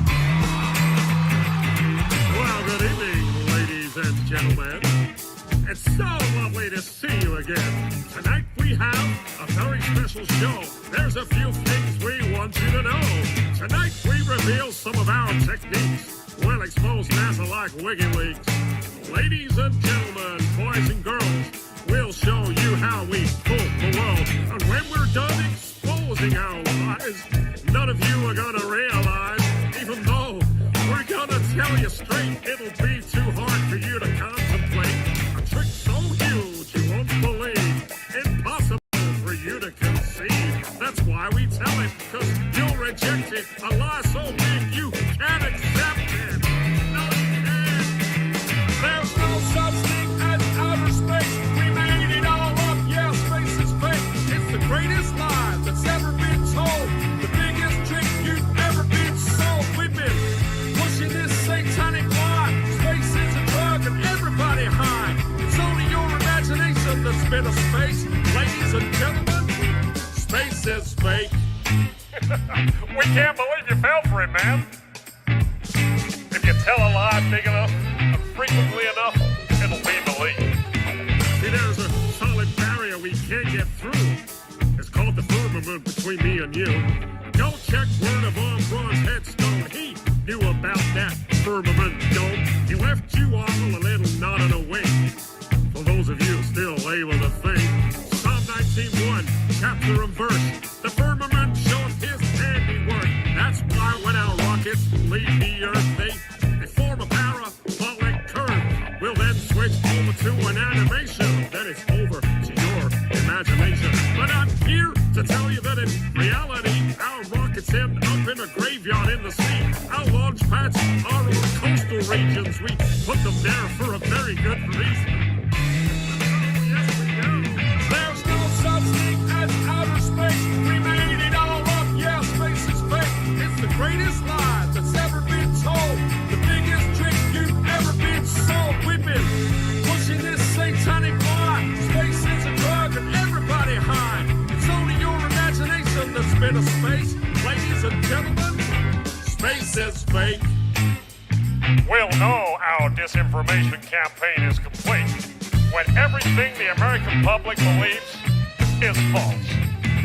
Yeah, rocket launches are occult rituals. They're there to brainwash these individuals, to make you think that space is real and your money and your mind we can steal. It's so easy to program your mind because you guys watch TV like all the time. We control what you see on your TV because we're a branch of the military. Yeah, we teamed up with those Disney guys. They help us propagate our lies. We make cartoons about space fantasy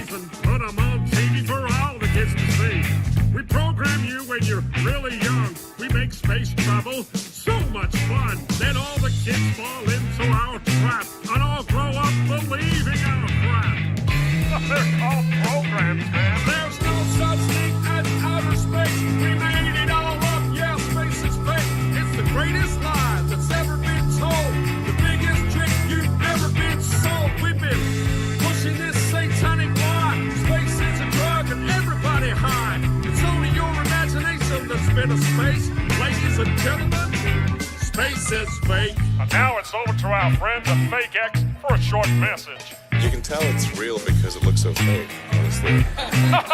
Thanks, Elon. What a genius. Yeah, we go to Devon Island without robot cars, and we convince you we got a rover on Mars. Or what about the incredible ISS? Is all of that fake? Hell yes. Haven't you seen our harness mistakes? How many screw-ups is it gonna take? Haven't you noticed the bubbles in space? We film astronauts in pools, for God's sake. When are y'all gonna take the red pill and realize that none of this is real? Space travel is the biggest lie, and deceiving you makes us feel so satisfied. Our only mission is to brainwash you. You make it so easy for us to do, because nobody questions the authenticity, making you believe space is so easy. Yeah, we love to convince you in infinite space. We love to put you in an insignificant place. Hiding the creator is what we do, beating the divinity right out of you. We don't want you to realize how special you are. We want you to think you came from a cosmic spark. We're secretly converting you to our religion, Satanism, scientism, atheism. Won't you join us? There's no such thing as outer space. We made it all up. Yeah, space is fake. It's the greatest lie that's ever been told. The biggest trick you've ever been sold. We've been pushing this satanic lie. Space is a drug and everybody high. It's only your imagination that's been a space. Ladies and gentlemen, one more time. There's no such thing as outer space. We made it all up. Yeah, space is fake. It's the greatest lie that's ever been told. The biggest trick you've ever been sold. We've been pushing this satanic lie. Space is a drug and everybody high. It's only your imagination that's been a space. Ladies and gentlemen, that's the end of the show. Thank you so much for coming. What a lovely audience. Make sure you research some of the things you've seen tonight. But I know you won't. You'll just go home, watch the news, and believe it all. Look what NASA did this week, son. Wow, that's so amazing, Dad. You idiots. Research bubbles in space. Research NASA lines. Research space in space.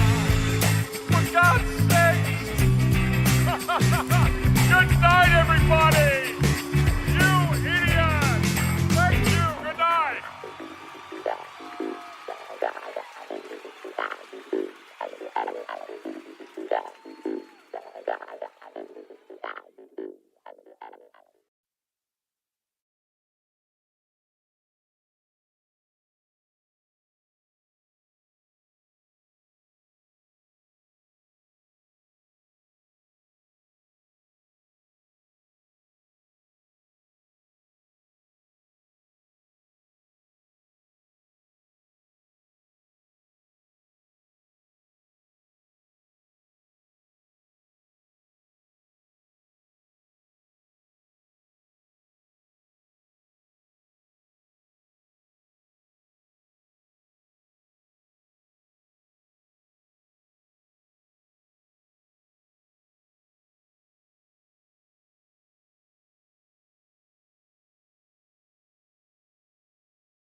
must now tell you why, as you awaken from this global lie. Despite what they have said, Earth is not a globe spinning, but instead they mind tricked you to steal your plane, as someone close to you programmed your brain. But why? So clear this is, improve your stance. Space is fake, we are contained, their scheme is over. The truth has just begun.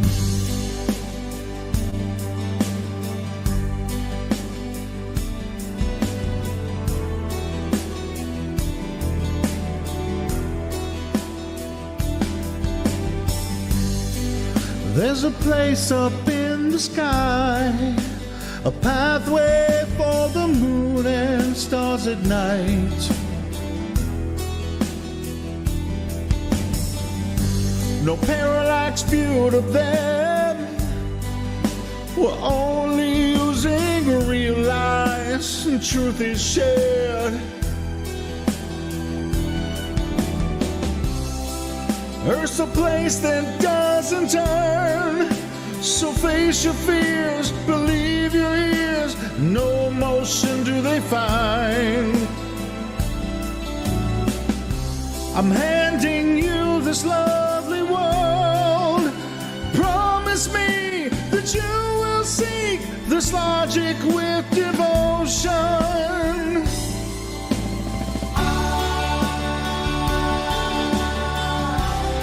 I truly see your point of view.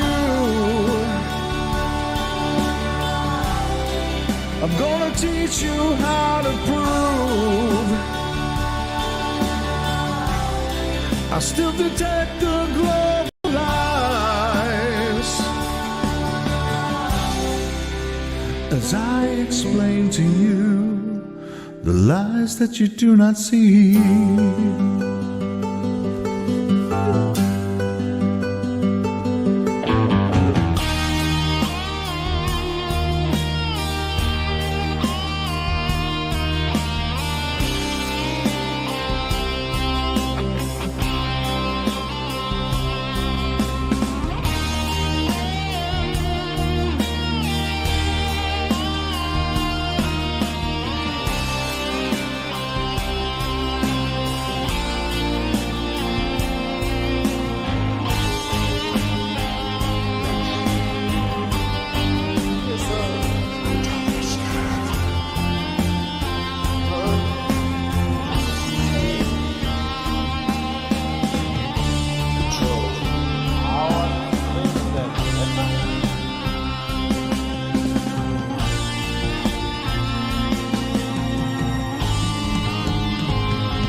If you're blind, I will help you see.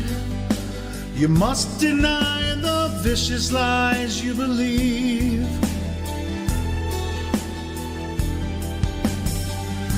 What draws you here, my friend? Come listen now and let's fly to truth end.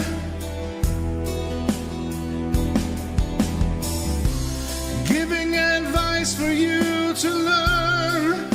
Forsake the claims, let truth sustain your soul set free from lies.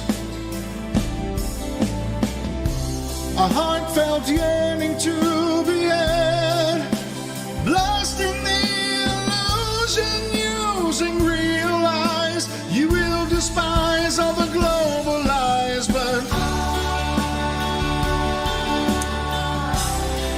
truly see your point of view.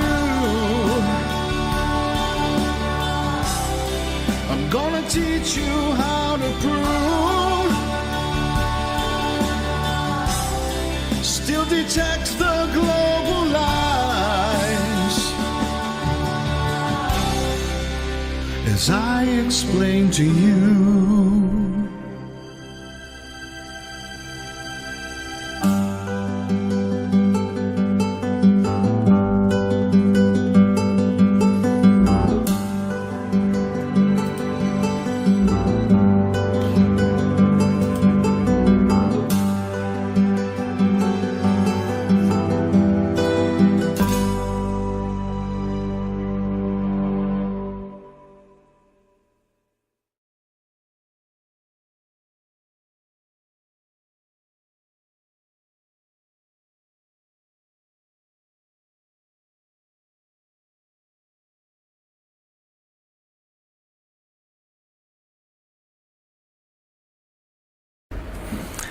Then I say, well, even if these satellites do get into this vacuum of space, how do they adjust their courses?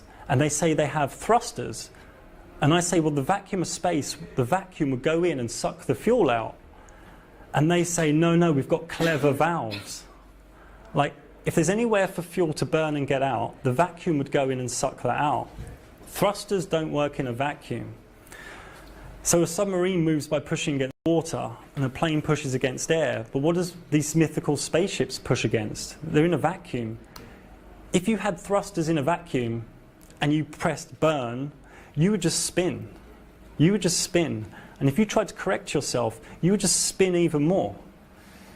Because maybe if you had a completely symmetrical spacecraft and you sat right in the middle, but one tiny gram of asymmetricism, you would just start spinning. It doesn't work. I hope that makes sense. I mean, I can't linger on any slide for too long because I want to get through a lot. So they got this sort of cardboard lunar lander, and they messed up because the Earth's too small. So that's taken from the moon, official image.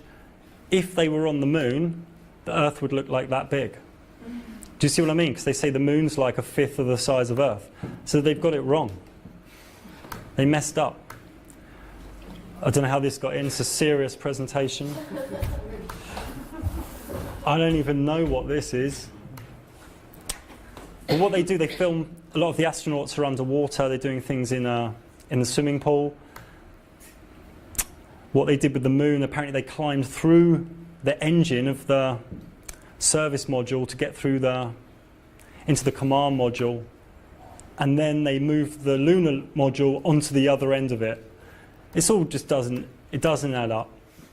Buzz Aldrin's clothing, sometimes he's seen with an antenna, sometimes not. His gloves are changing.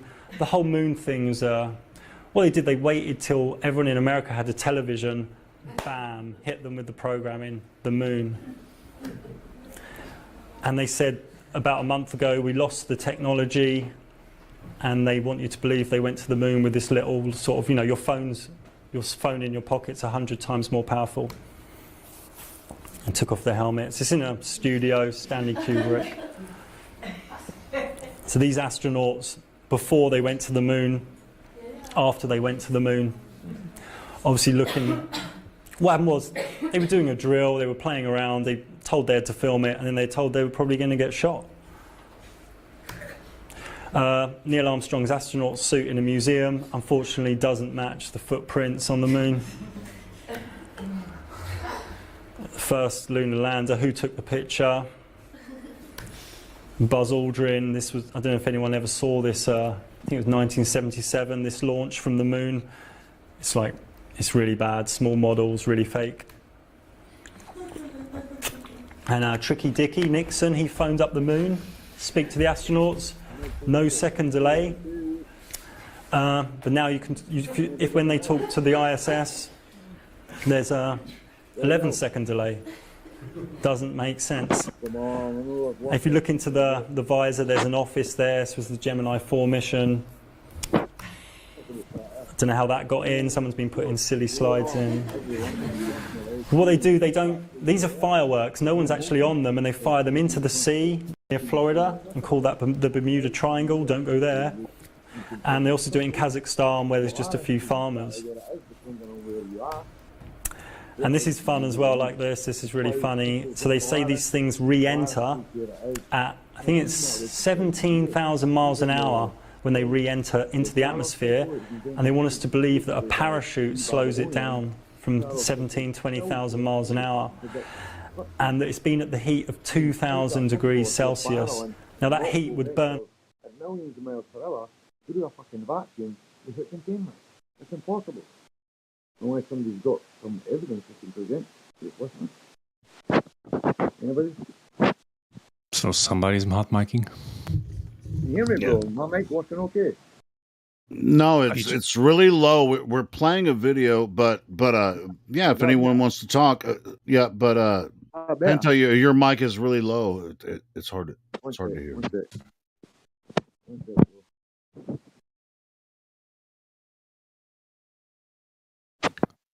Right, see if I... Right. How's everybody doing? Does that sound better now? It's a little bit better. It just sounds like it's muffled. What about that? Is that better? It's really hard to comprehend what you're saying when it's not much muffled. better. Yeah. Is that a little bit better? Because what I done was I changed the noise suppression and echo cancellation, but there's also there's automatic gain control. Don't know what the fuck that is. There you go. Not really, man. It's really sounds. It's really low and kind of muffled sounding. Sound better? No. What about now? Does that sound 1 2 1 2? No. So the same. Is it, mate? I've turned gain control, advanced voice activity. Try turning them all on. What about now? Same? It's a little bit louder, but it still sounds muffled. Yeah. Does that sound any different? Oh, that's getting better. It's getting better right there. I think possibly I've got some shit in my microphone. You got a wee thing on it? Are you using like wired headphones or? No, it's my iPad I'm using, bro. Oh, your iPad mic? Yeah, I've not got a headset. I'm sitting with my pal anyway, man. It's just I was I showed him the live stream and stuff. He's not got a smartphone just now, but when I buy a new one, I'm going to give him my one. So I just thought I'd let him hear the conversation, but nobody was talking, so I thought I'd just start one. Yeah, sure. We were just playing, filling some dead air with some wakey information. Actually, I like when there's dead air, bro. I like to come in and try and wake people up. Yeah, it's cool. Well, did you realise the other day, Julio, remember when I was talking to that guy and you said something like, why are you mentioning that? I was saying it because he said he saw curvature from a plane. And that's the reason that I said, well, Felix Baumgartner never saw it and he was at 127,000 feet. That was why I said it, bro. Yeah.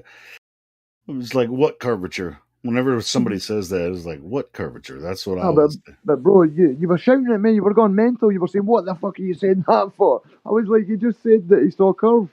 I was trying to dig his I was trying to nail his feet to the floor because he was bullshitting from the minute he walked in to the minute he fucking left. He was trolling everything. Man, dude, I was going to actually mute him or cog this him, but I thought I'm just going to leave the spectacle running for those that like listening so they can hear how stupid and how dishonest he is. You kind of have to pick and choose your battles, I guess, and hear that. I'll fight anybody. As long as they're not talking about maths, as long as it's not a mathematical problem. I've got a calculator, but I'm not into maths at all. Fuck that. The language I never learned at school, man. I hated my maths teacher. He was a complete dick. I was probably a complete asshole as well, to be honest. But no, I hate maths. I got through up to trigonometry, and that was about as far as I went. I never got into calculus. Bro, I would need a fucking instruction manual to start trig. But anyway, say hello, G. Say hello, there's my mate. It's Graham. Anyway, I'm fucking calling him. The way you call him, Greg. It's Graham, he's on the mic as well. Say hello, bro. Hello. How are you? He's asking how you are, bro. Who are you talking about? My pal Graham, I'm sitting with. He's sitting beside me. He just said hello to you. Who? Hello. You meant to at least say hello to him, boys. Come on. Well, who is he? I Graham, don't see my friend, he's sitting with me. He's sitting in your room with you. Yeah, man. Yeah. Oh. I've been telling him about the flat earth on the bullshit, man. So I thought I'd let him hear this. But he said hello there, man. Hey, say hello back. Hello. No, we can't hear him. We can barely hear you. But if we talk, see if I talk here, is that better like that? Yeah, that much better. Yeah, right next to the microphone. It sounds like. Yeah. Maybe you should check the settings on the iPad and turn I've been fucking about that noise suppression, automatic gain control, but according to yourself, I'm talking about the physical settings on your iPad. Go to the settings on your iPad and turn your microphone up there, and not just on Discord. You can't do that. Oh, you can't? Okay. I don't use an iPad, so I don't know. Yeah, see, but I would never have an iPhone. I hate them. But the iPad's it's a dream machine, man. No, Just I'd for like to making have music, bro. one. Yeah, me too. Well, Yeah. I went and bought one, bro. It was only a 32 gig, and I've almost filled it already. So I'm trying to. There's an app called Gumtree over here in the UK. It's kind of like Craigslist, and there's a guy got 128 gig with an OtterBox case for it. The OtterBox cases are about 50 quid themselves, plus an Yeah. Apple Pen. He's got a pen with it, and he had it up for 350. I got him down to 220, but now he's not answering. 220, man. Fucking, it's 128 gig. It's You might exactly have what. sold it to somebody else for $250. I fucking hope not, man. I would have paid the 250 if he'd just dug his heels in. Fuck. So take a look at So this. you got a right? friend there with you who wants to Hey, talk Graham. about Flat Earth, has Yeah, some but questions, or we've just been having a smoke. You got any questions, bro? Anything about the flat Earth or the globe? Because we've always got a panel of people on here. We're always here to help, basically help people. We're not trying to fool people or convince people. We're just trying to share some information, bro. We're hoping that others bring their information, and then we can come to some kind of consensus on where the fuck we live. Because what they've been telling us for sure doesn't work out in reality. It's a joke on humanity. What do you think, Helio? No, I think that just like that. Did you listen to any of the Wakey Wakey presentation? I haven't seen that one before. It's pretty Yeah. good. He did this presentation in Zurich. He had some Right. really good information, man. I mean, do you like Wakey Wakey? Listen to his stuff? I did, man. I used to listen to his stuff, but Helio, I've got a problem with listening to or watching YouTube videos or even shit on the TV. I get bored. And it's like I watch 10 minutes of something and I'm like, nah. Unless it really catches my attention. Well, sure. I and mean, intrigues me. once you've seen all the documentaries and information, it's just like kind of redundant. But but if new people, if there's some information that you want to share with someone, then you want to share some good stuff, So you're gonna have to listen to to like Wakey Wake in these little 30-minute spots, or where he's giving good information. And you want to share that with them. You don't want to share bad information with people when they're asking, "Oh, how did you come across this?" And then you just show them a couple YouTube videos. But Wakey Wakey is one of my favorites, man. Yeah, no, it does. He articulates his points well. He's always like well spoken. He's not an asshole. So yeah, man, I like some of his stuff, bro. I do too. And he doesn't just talk about flat Earth too. He talks about evolution and all kinds of stuff, man.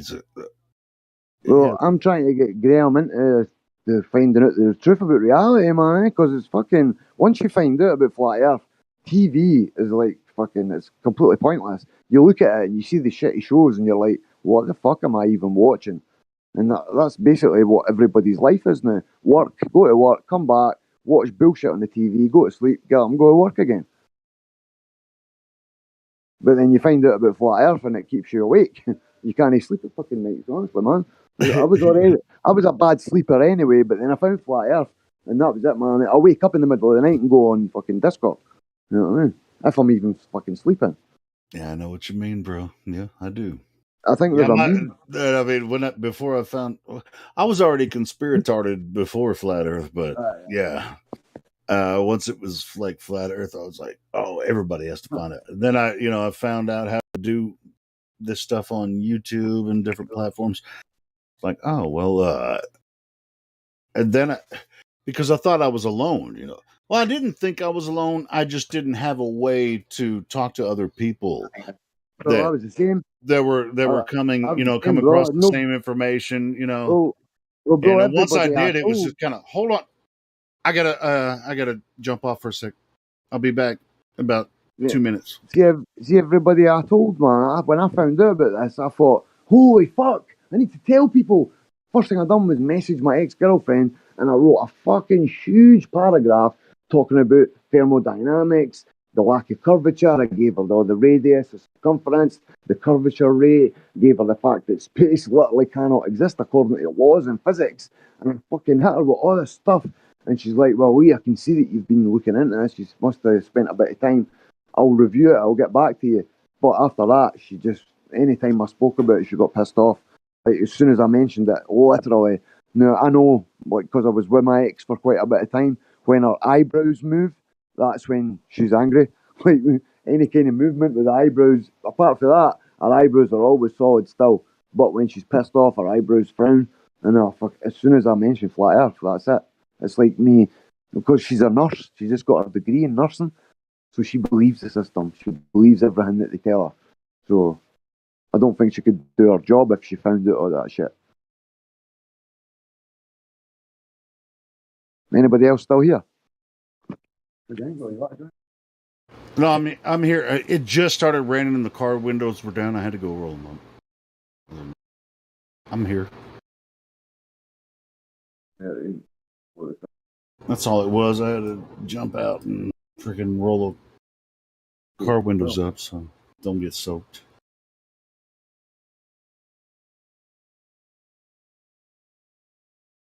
Do you remember the guy? How's your weekend so far? It's good. Fly up to space. What was that guy's name again? The rocket guy? Anybody? Anybody? It's gonna be a long, long time. No, Anybody know? No. Which rocket Remember guy? that guy? Remember everybody was taking the piss? It was completely fake. He sent a rocket up. He went to the Flat Earth convention, and he was walking around trying to get money to build these rockets. And these rockets only went like 30,000 feet or something. He could have went to fucking Dubai. Are you talking about Mad Mike? Mad Mike Hughes. It was. I was just telling Graham. It was in the news, bro. That was fake. He's not fucking dead. That rocket. He wasn't never even trying to fucking go to flew. space. He's just a stunt. He was a stunt guy. He was like, I don't think he done anything. You'll go and try and you find any information about his rockets, about his tests, any of his documentation. You'll find nothing. You'll find about 21-minute clips on news shows. But if he'd been at this for years, you would find a vast amount of information. no. I mean, he was just a steam rocket. You're not going to get to, any altitude. When they claim he died that is probably, I don't know. Yeah, That rocket was fake as fuck, Helio, bro. No, it wasn't fake. I mean, it's a steam rocket. He just rocket was fake as fuck. Go and find me a clip. You find a clip that looks real, because I've been through them all. Not one of them looks real. Listen, it was a stunt rocket. I know, it was a steam stunt rocket. He wasn't trying to go to space or anything. He wasn't trying to prove flat Earth. Oh. No, he wasn't a flat earther. He just wanted to fucking get money for his rocket. But I'm telling you, every single clip that I've seen of that supposed rocket launch looks as fake as a £9 note. It looks bullshit. But where's all the rest of the footage? If he'd been at these rockets for years, there would be fucking tons and tons of videos on YouTube. All you can find is the 1 minute video of that rocket supposedly crashing. That's all you'll find. I could find tons and tons of interviews with him, and he can tell you how he built the rocket. And it's just a rocket that goes like 1,800 feet, and then send me a link. Parachutes to come back down. Send me a link if you can, Helio, because I've kind of looked into that. No, lately, but when it first happened, I've done a lot of looking into it to try and find. He's a stunt actor. That's what I'm saying. Can you send me the information that you said you've got? Okay, let me see if I can. Please, man. Just I always anything that I've been looking into now or previously, I always like to fucking verify, bro. Yeah. If you, I was following it the whole time. Mad Mike Hughes. He didn't really claim to build his rocket to prove flat Earth. No, I know that, bro. I've heard several interviews with him. It's not like that. I'm on it now. I'm on YouTube just now, and every video is 1 minute, 2 seconds, 39 seconds, 2 minutes 19, 29 seconds, 20. There's no all this would be documented. His run up to it, his construction, his fucking blueprints or whatever. I don't know, his information. All this would be freely available, but it's not. And the rocket was Here's a just video. as fake Here's a as video I can show you right now. I mean, it's an interview he did with USA Today. But interview, man, that's not what I'm talking about, man. He can talk about anything he wants. That doesn't give you any like apparatus that Then he I saw built. him on what's that comedian's name that has Dave? Not Dave. Starts with a D. Fucking Chappelle. No, it wasn't Dave Chappelle. I didn't talk to Dave Chappelle. Fucking Anyway, here's this video about American. Mike Hughes. The American you're talking about, Julio. Yeah, it's No, that guy starts with D. Is the American the comedian you're talking about? As an American, he's a comedian, but he had a show. Ridiculous. I'll find it. He had an interview with Mike Hughes. Let me find it. Mike Hughes. Shit, I can't remember his name. That video shows nothing. It's just a compilation of images. Bro, I'm telling you, he was never a flat earther. He was. I never said he was. I know he's not. I didn't say you did. Why do you keep telling me he's not flat earther? I'm just looking for information. Well, what happened? He got a hold of. Why? Because the rockets look fake as SpaceX, bro. I'll tell you what. Do you want to know why? Find a video that looks like real rockets. Do you want to know why he did why this? What? Why he did this? He's controlled the opposition, bro, to make flat earthers No. look dumb. Of course it is. He's a stunt man. He's an actor paid for by the system. All right. If you say so, fine. Well, bro, find me a real footage of the rockets. You'll not find any. What? You didn't make any rocket that was going to space. That wasn't I never his said thing. he did. I never said he did. I never said he was a flat earther. I never said he was going to space. I'm just saying to you, there is not one single bit of footage that shows any rocket he ever made that looks real. Every one of them look fake as fuck. And you'll only find the main one when he supposedly died and one other or two other shitty ones. You'll not find anything that shows that that those rockets were real.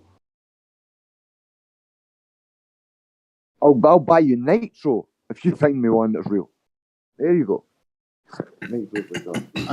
I'm just telling you, bro. It was kind of bullshit from. Oh, it's Tosh 2.0. That Tosh interview he did with him. This one, it's fucking hilarious, man. I mean, it's a comedy. It's a comedy. That's what I'm saying. It's just a joke. Tosh.0. No, yeah, sure. A joke on humanity, bro. No, it's. I mean, you have to take it for what it is. As I'm taking it for what it is. The guy faked that. You're too emotional about this shit, man. You don't even understand comedy, it seems like sometimes, bro. What are you talking about? Am I emotional? Am I fucking... I'm sitting with my pal. I'm just We've saying, been sitting here in a smoke. We've been sitting here in a back of a smoke. Mad Mike does an interview with Tosh.0. Bro, you're the one getting hostile. Mad Mike does an interview with Tosh.0 about this flat Earth rocket that he's going to do, and he's going to prove flat Earth. And it's a total joke, right? I'm saying his rockets are fake. Can you show me any footage of a real one of his rocket launches that doesn't look like bullshit? Because every one of them look like a fucking 5-year-old made them. Yeah, that was the purpose. Exactly, that's what I'm saying. It's controlled opposition, bro. You want to make us look stupid. It's like okay, so what's the deal? Because we talk about the real shit here 24 hours a day. So, I mean, I don't know why you're making a big deal about this dude. They're not going to fucking stop us, bro. They can delete us if they want. We'll start again. We fucking done it before. We'll do it again. We lost I'll just tell Graham that's sitting beside me, we lost a server with over 30,000 members because of a scumbag that made out he was a fucking friend to us. So we had to start again. And we're back to 25 or 26,000 we're on now. I suspected he was a piece of shit before he ever did that shit. But what is it? We've got 26,000 members now. Yeah, we're back up. Back up to speed. 26,000 members. Well, see, as soon as we got when we started the new server, we were in here the next day with over 300 people and 2 live streams running. That was the next fucking day. We were fucking doing better than we ever were. We're still holding strong, man. We have hundreds of people that find our live stream channels and dozens of people that join us each day that are asking questions, and so it's we're good to go. Thank you. And it had nothing to do with Mad Mike Hughes. I mean, it's just like chill shit. Hey, Helio, I'm telling Graham that if he gets a smartphone, that fuck the TV, you can just sit in here and have the fucking crack all night. The people that's in the server, man. See the conversations that go on in here, fucking amazing. Am I correct, Helio? The fucking some of the conversations, I try to like record them mind and blowing. capture the best parts of them and upload them as shorter videos. I try to capture the best parts of them and put them out for everyone. You know, it's something that's listenable because nobody's going to listen to the live stream the entire time, but including me, even though I'm doing the live stream. But Yeah, but when I get my computer, bro, I'm going to start one myself. Oh, cool. But bro, what's the deal? See how some channels have got a live stream running 24/7. It doesn't stop. How do you get that? The only reason I stop mine every 12 hours approximately is because YouTube won't archive it after over 24 hours or over 12 hours. I mean. But how? I've seen some YouTube live streams that have been running for years. But they don't go to their channel and then click on videos. They won't have archived videos. You can't go back, basically. Yeah. I can just run the live stream 24 hours, but you won't be able to capture. You won't be able to go back and watch other videos. Well, so that's why I stop it at 12 hours. Is there a way, right? Is there a software or something I could get so I could run the live stream 24/7, but also record what I'm streaming and put it in 12-hour increments? Do you understand what I mean? So I can have a live. OBS. It's OBS, man. I mean, you can record certain parts if you're paying attention. You just hit record while you're doing a live stream. You can let your OBS run 24 hours a day, and then just record portions of it, and it'll just go right to your videos folder. And you just start and stop recordings. You know, if it's just dead air or whatever, or like conversations you don't want to. Can you help me? But all you have to do is hit start record and stop record, and then it'll automatically go into your videos folder, and then you can upload that. Well, bro, see if I get editing software, and then upload it to YouTube, or you can just upload the whole video. Go ahead. And if I get the laptop and all the shit sorted out, bro, can you help me? I've tried that before, but it seems like you just really wouldn't listen to what No, I was using the other software, bro. I wanted to use that because I knew how to do it. That was the only reason I wanted to use that other software, because I found out how to do it just by fucking around with it. That's why I wasn't wanting to go to OBS, because I already worked out how to do it on the other software. That's the reason I never wanted to. Chance because I got frustrated with you because you weren't really listening. Right then, father. Yeah, when you get your shit set up, I'll give you the chance. I'll try to help you. Okay, father. I mean, I have it. You know, everything I have set up. I can just hit play, stop, freaking record, freaking everything goes. I have it the way I have it set up, and then I can share my screen. If you can, once you get yourself set up with with the computer and stuff, yeah, sure, yeah, I'll help you out, man.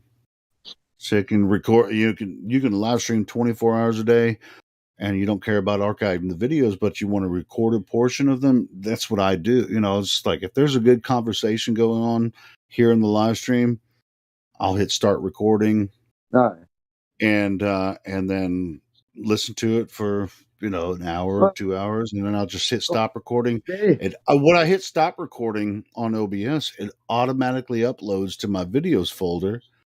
And then I can either upload it directly to YouTube or any other platform, or I can upload it to an editing software and just, go through it and edit it, But for the most part, I mean, if the conversation's going pretty good, just grab it.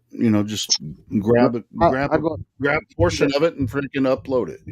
The conversation with those dudes the other day, I recorded it. I downloaded the live stream. So once I get my laptop, get it sorted, I'm going to start making videos of some classics. Go back when the Jedi and all because we used to have some amazing conversations. Jedi was fucking the man in here, man. You know what I mean? So I'm going to get some conversations, get them downloaded, chopping some up, get some good sound bites. That's going to take some work going through some 12-hour videos. Nothing else to do, those bro. Those are still on my channel. Yeah, you're welcome to clip out anything on my channel. Bro, I've already stole them anyway. I'm watching. I kind of hoped that there would be a conversation about flat Earth, just so Graham could hear like how easy it is to fucking destroy the globe. Like literally, the globers just whatever they come out with, they fucking destroy the globe themselves. I was telling him, Helio, is that the truth, man? We've had people with degrees in astrophysics, people that work on satellites, supposedly people that have worked for NASA, and all these people with quantum mechanics degrees. Everybody gets destroyed every fucking time. Some of them lose their shit and get angry. We've had people with in here with master's degrees and different levels of major brains people, and they all get fucked. Physics and astrophysics and all that. Hey, Lionel, do you want to say something? Oh, sorry. No, I'm just listening. No. You guys are fine. I'm just listening to you guys. If you've got a question, bro, fire away. I haven't heard from you yet. I saw you participate. You're gonna have to talk up now, man. It's all good. No. I was listening to what you were talking about, the content creation, because I also find that I also find it interesting because I also upload content, not specifically about flat Earth, but about reality in general. Well, I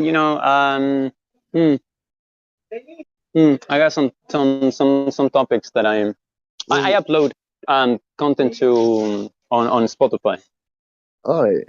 Well, see, the thing is, bro, because we're live streaming, because we're going to YouTube, Twitch, Facebook, DLive, we try and stick to flat Earth, especially when it comes to divisive topics like sexuality, medical sort of stuff. We try and steer as far away from that as possible. We could get shut down for medical disinformation or whatever, so we just blanket ban all that shit, man. It's just keep us alive. Yeah, sure. But I saw Lionel earlier while we were playing some videos, make some comments in the live stream about flat Earth. So I mean, we try to keep the focus on flat Earth in this room because, and there are other deeper connections that you can talk about, but as far as the physics and shape of Earth and everything, we try to keep it to that for the sake of new people that are coming in. It's like, hey, why do you think the Earth is flat?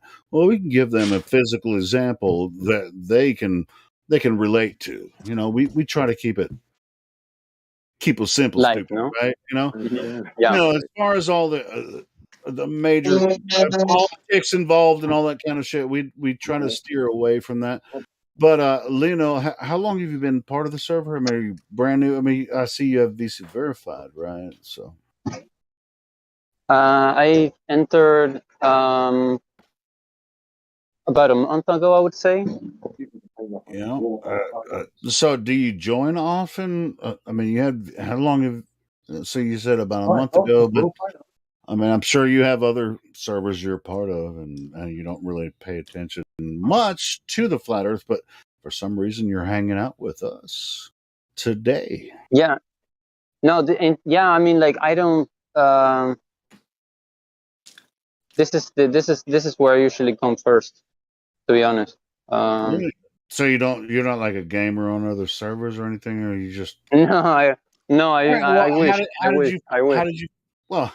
No, I didn't. I didn't know Discord before I joined. I didn't. I didn't know. How did you become curious about flat Earth? I mean, you found your way here. How did you find us? Was it through YouTube or a friend shared the link with you? I think it was Spotify first. Oh, Spotify. Oh, yeah, that's Indio's podcast. And I got hooked. I mean, I started listening for a couple of days, and I found the environment like really just normal people, you know. And then you find the invitation in the title of every video also on YouTube. So I'm like, yeah, I'm gonna. So I was interested in. I've been watching videos, like I've been consuming. I have been consuming content since 2016. But I never really talked to people. Oh, I really? mean, So you've been looking at flat Earth stuff since 2016? 2016, yeah. Oh, That's wow. when I worked. Oh, that's cool. That's cool. But you're Yeah, brand new. and Actually, this is the first time you've actually, since when you came in here was the first time you actually got to talk to people about it. yeah. It's amazing. Yeah. That's cool, man. Dude, it was a breath of fresh air when I finally met people from across the world that Amazing. saw the same thing that I'm seeing, Pretty awesome. Oh, cool, man. It's good Yeah, to it's meet pretty you. lonely. It's kind of it can be quite lonely, just thinking, not being able. I mean, being able to be in contact with people. It's Well, I a mean, it's like blessing, really. when you first come across the information and it just invokes a spark in you, right? And you just like you try to tell your family, "Oh, Yeah. hey," Yeah, and yeah. they're like, they just don't get it, right? And Yeah. you're just like, you're totally just like, "Oh shit, how can they not see it?" Yeah, it's like And what? No, I feel like why do I have to be so weird? Like, why am I in such a like? Is there something wrong with me that I'm just like looking at the weirdest thing? You kind of get that feeling. At least I do. yeah, But well, I still have that feeling, but I have to deal with it, because I don't want to break my relationship with my family. I'm not going to freaking bring up flat Earth every time I get involved with my family. Family. yeah, you have to keep your personal things. You have to. Yeah. But I mean, I did blow up on them first time I heard about it. I was just like, "Oh, flat. Everybody's going to figure out flat." It's like, no, they're Well, not as soon going. as I told everybody, I thought they're not going to listen to me. Articulated it exactly how I found it, where they had to come to the same conclusion. But Yeah, you think everybody's going to see it? They ain't going to see it. I wrote a fucking message to my ex-girlfriend. It took me like an hour and a half on this big, huge Facebook message, like a private message. It was fucking massive. And she's like, "Oh, I can see you've been really looking into this. I'll have to reread this when I'm back at home." But she was working at the time. But after that, she just became quite aggressive about it, like really angry when I mention it. So I just don't even speak about it anymore. Yeah, I usually wait for them to ask me. At first I was pretty hot. I was just like, "Oh, well, okay." I discovered, it's okay. I'll just maintain my relationship with them, same way I did before. But No, but I they mean, have asked. They have asked me, at oh yeah. private times. Yeah, I've had several Oh. members of my family just like, all right, so I just wait for them to ask me. So flat is what do you mean by flat? But it's not a big focus in their life, and it's No. but it's the only big part in my life is just to do this free service for everyone and live stream it on YouTube and help out in this server. That's the only thing I can offer necessarily.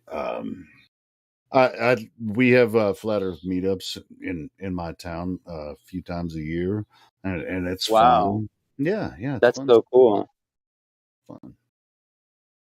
Do you do that's yeah, I mean that's the best thing you can do is just like having the possibility of being online, creating content. It's like every single member of my family, I think, especially since Facebook, man, my Facebook page is pretty much. I don't post a lot about flat Earth in there, but everybody, knows How I'm the a fuck? I'm flat curious. earther. How can Everybody you not knows see I'm it? a flat earther, Oh, bro. everybody knows? Wow, that's so cool. That's weird. 100% everybody in the world knows that the Earth's not moving and knows that they've never seen curve. It's literally only belief that they're hanging on to. They know the subconscious and the conscious mind. That's why cognitive dissonance exists, because the subconscious is like, whoa, I don't want to hear shit like that. Stop. I'm going to punch you. I'm going to laugh at you. Oh, I'm getting used to laughed at. But the thing they won't do is ask you a question. Nah, some people are respectful, you know. Some people are respectful very and they few. want to. Very few, bro. Some It's a people low percentage are of people. aggressive. I'm saying it's a very low percentage of people who are respectful. Once you like bring the cog this up, I'd say most people either get angry, laugh like hell, like in hysterics, or they get a bit uneasy and they look a bit scared. To be honest, Yeah, they're scared of actually, they don't want to see it like we see it. They're scared of it because there's an element of truth there for them, and if they were ever to consider it, they don't know what their life would be like if they recognized Earth and reality the way it presents itself. it also proves or it backs up creation. Like if you take away the Big Bang, take away all the bullshit, then somebody fucking made it. Someday, something, some people, some entities. Fuck knows. Hell yeah, man. That's exactly right, Spake. Man, that's exactly right, bro. And they're scared of seeing what we see. Of course. But the thing is, the subconscious already knows. It's trying its damnedest to, like, basically brush over it and try and slip past it. Just get round the side of the information and just forget and go back to watching fucking bullshit on the TV. But even with the capitalist communist system or whatever, however you look at your government or whatever, even if you see what you can see, that actually gives you an advantage over culture and everything. You can say, hey, I understand why everyone thinks the Earth is a globe, but I know it's not possibly what they could, it's not possibly a globe. You can still utilize the system, in the same way that you actually have an advantage over them. I used to fucking think, like, see, when I first found out about flat Earth, like what I was saying about my ex, I thought, because I know this information and because I can articulate it exactly how I've came to the conclusion myself, I thought, everybody's got to listen. I'd never heard of cognitive dissonance before, but it fucking slapped me in the mouth when I was trying to tell people about fucking flat Earth. I know, right? It's fucking crazy, man. I've been in 3 fist fights, literal fist fights. One was in the jail. It shouldn't come to that point, but I mean, Bro, I guess one was in the jail. I was talking about flat Earth one night in the bar, and I didn't know this guy was really wanting to attack me. But, Oh, they tried to screw stuff there, but that's what I'm saying here. I got one of the fights that I was in was actually in the jail. 2 people tried to attack me, they attacked me in the jail. We'd been arguing about it the night before. I was talking to a guy. They overheard it. Oh, you're a flat earther. The next day, the best meal you get in prison is the black pudding, square sausage, egg, like the fry-up sort of thing. That's the best meal. I sat down to eat my roll. First bite out of the roll, the guy sat down that I was arguing with the night before. I'm like, mate, I don't want to argue. Believe what you want. I'm just want to eat my roll in peace. And he's like, I'll smash your fucking cunt in. I don't know if you understand that, but that means you're going to get beaten up. And I was like, you're going to fucking have to, mate. And he stood up, so I had no choice but stand up. You can't just take a back seat in the jail. You've got to stand up for yourself. So I stood up. And when I stood up, his friend punched me right in the left eye. Literally right in the left eyeball. But by that time, all the screws all came up and shit. I got moved hall and everything, man. I was fucking, man, I was shocked because he hit me right in the eyeball. Like, you ever been hit in the eyeball? I was like, yeah. And that was the only lick you took. And what did they do? Walk away after that? Oh, the screws fucking came, like, hit the alarm. Oh, and the screws came. Bro, see when the fucking screws hit an alarm in a jail? I was in a bar with me and a buddy of mine, and we were talking to the bartender about flat Earth one night, and there was one dude, and I think he was with this other guy that wanted to pass or whatever for whatever reason. This dude came up next to the bar, just like rubbed up against me, and was like, "Man, you're really close." I mean, what?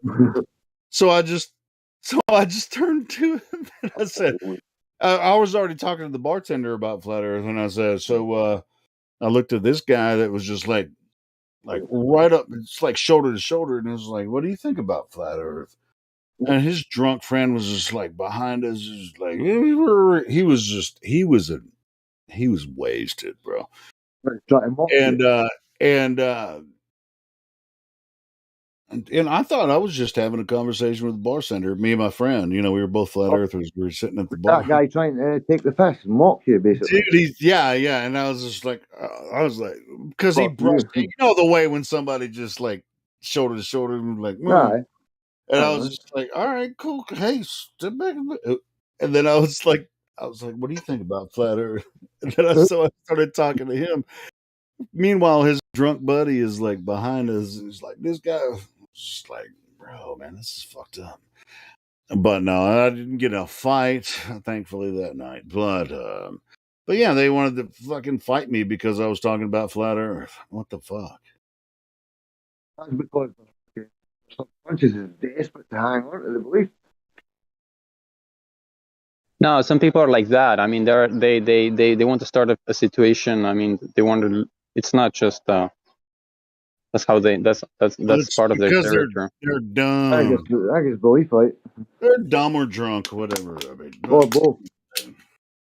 Yeah, I mean, even and this bar that I was in, it's for regulars. Basically, it was just like a small bar, and so maybe they came in as regulars, but I've been there several times. I mean, I was trying to take it up, bro. The bartender was interested in what we were talking about, so right.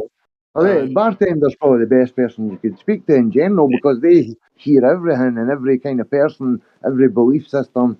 Bartenders are probably like for a group of people are probably one of the best sort of people. I mean, this dude started pissing me off, and I think if I remember right, he was like, just this dude that really was like totally way out there. He's like, get that motherfucker out of here. So the bartender was like, hey, it was time for us to leave anyway. And then we went to a karaoke bar after that. And then I totally destroyed a Soundgarden song. I mean, destroyed. And I usually, like, if I do Black Hole Sun, I can do it well. But I tried to do Rusty Cage, and I totally freaking if you destroyed it like bad in a bad way. It was like a bloody freaking if you call a cat stuck in a fence good singing, then there's something wrong. I'm sorry, what? It says if you call a cat stuck in a fence singing like a good singing voice, then on you go. It was funny the first time, when you hate to repeat a joke, it's not that funny. Okay, wasn't that funny to begin with, to be honest? No, sir. But I went tried to attempt Rusty Cage at a karaoke bar, and I freaking didn't nail it. I was the opposite of nailing it. I just that was after I almost got in a fight at that bar. I went to another bar and I tried to sing Rusty Cage, and I ruined it. It was disgusting, and I was totally embarrassed. I was like, I should have sang Black Hole Sun. I know that one by heart. What you got, Flat Earth Dude? Other than salsa. I heard that this weekend we're supposed to be, well, I mean, it's already past the weekend, but, you know, for this viewing, but there's supposed to be a planetary alignment this weekend. Did you guys hear about With what? Which planets? 5 planets. Oh, you're joking again. There was one at the last solstice as well. No, the solstice. Something. The last solstice, they said it was the first alignment of that sort in fucking like 700 years or some shit. What? The last fucking solstice, it was either on the solstice or before or after it, there was an alignment, a planetary alignment, and they said that was because we thought that we moved into the age of Aquarius. They But keep saying wait this. a minute, hold it, bro. See, the age of Aquarius, supposedly the Gregorian calendar, Pope Gregory deliberately made that calendar wrong. Supposedly, I'm saying this in air quotes, but when we thought, remember when the Mayan calendar was coming to an end and they were putting it on the TV, on the news? I vividly remember it, man. But if the Gregorian calendar was wrong, then that last solstice, that was when we moved into the age of Aquarius. That's why they've got us all wearing face nappies and they've got us all apart from each other. The calendar doesn't make you wear face nappies. Who said that? Helio, who fucking said that, bro? Fuck's sake, man. I never said anything of the sort. You just said if the No, I Gregorian didn't. calendar makes you wear face nappies. No, I didn't. No, I fucking didn't, mate. Go and fucking rewind it and listen. You done this the last time I was on in DC as well. Fuck's sake, man. You didn't listen to what I say and then you claim that I say shit that I never.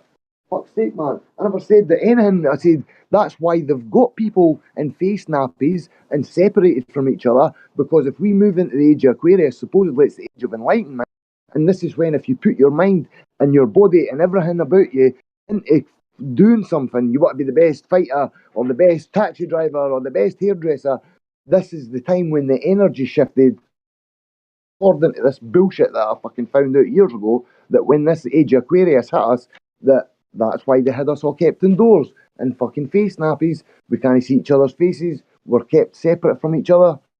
That's what I said, man. I'm not saying that a fucking calendar does anything. I'm saying the calendar was possibly wrong. It's a cycle, right? But right, but bro, fuck's sake, man, go and please stop saying it. I'm saying shit that I never. If you didn't understand what I said, man, you could ask me. Then you just accuse me of saying something ridiculous, like the Felix Baumgartner thing with that other guy.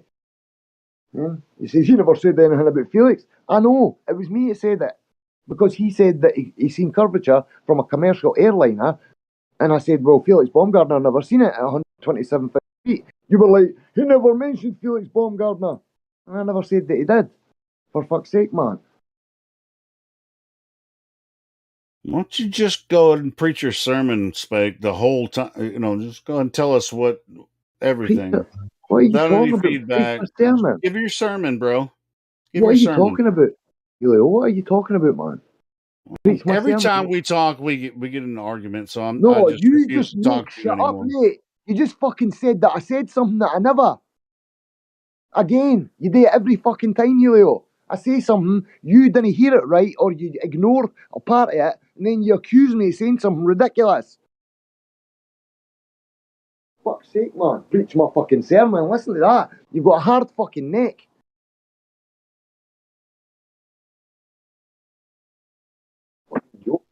It's the way it is, you know. I mean, like when we're having conversations, sometimes we say things, you know, but that happens. I never you know? said anything that can of the happen. sort. I never said anything of the sort.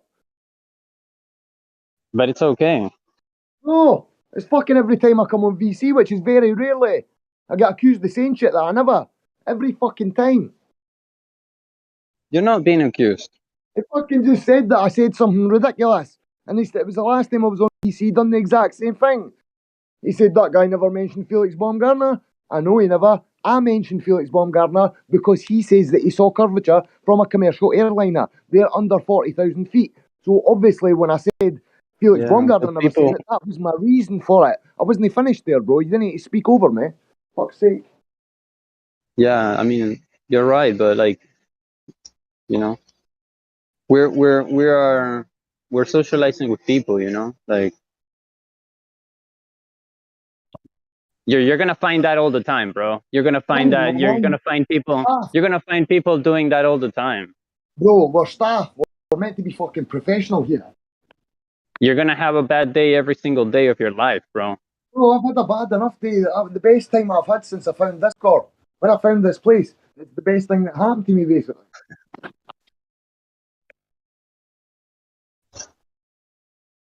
Anyways, I don't know anything about astrology, and like, but I do find it interesting. Have you got any questions about the flat Earth, bro? Or the globe, or whatever?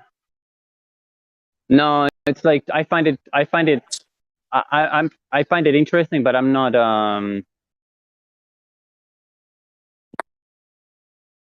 I don't dig it. I don't grasp the concepts very well. Is it related with archetypes? Is it like what? The planets, the archetypes, Yeah. the planets supposedly. I mean, I'm not really 100% into that, but there's a guy called Geo. He's got a server now. If you want it, I know he's really into astrology and astropsychology and or is it? I'm not. Is it astropsychology? Something like that. Anyway, I'll give you a link to his server if you want. Okay. 1 second, bro. I'm just typing something. Astrology, right? Astropsychology, I think. Astropsychology. Something like that, I think. Okay.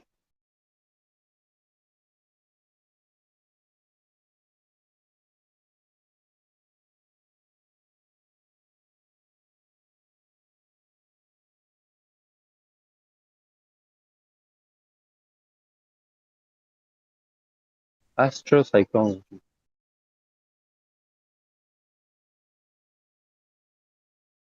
Just type in, bro. I'll get you in 1 minute. Sure, no problem.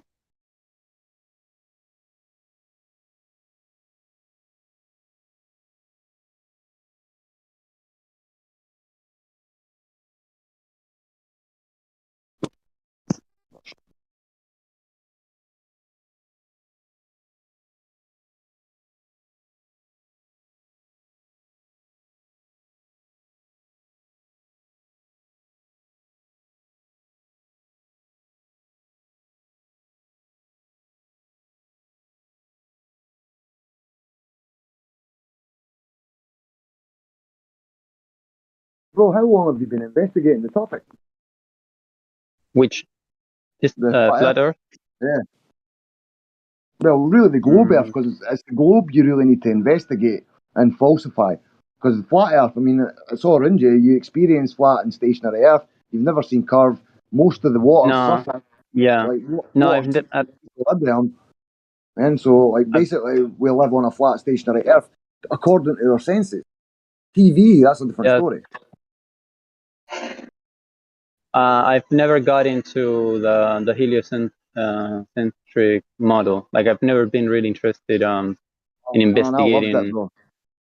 I loved space. I love documentaries about space. I used to be a NASA fanboy. Really? Oh yeah. Man, it was quite. That was the worst thing about losing or getting flat Earth was losing space because I used to love it, man. I used to contemplate stuff like Drake's equation and shit like that, thinking that like just in our part of the Milky Way, there's tens of thousands of civilizations according to Drake's equation, anyway. But it's not built. Sure. Yeah.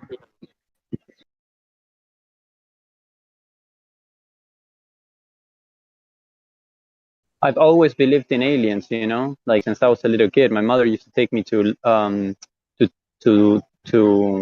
conferences, you know, about aliens.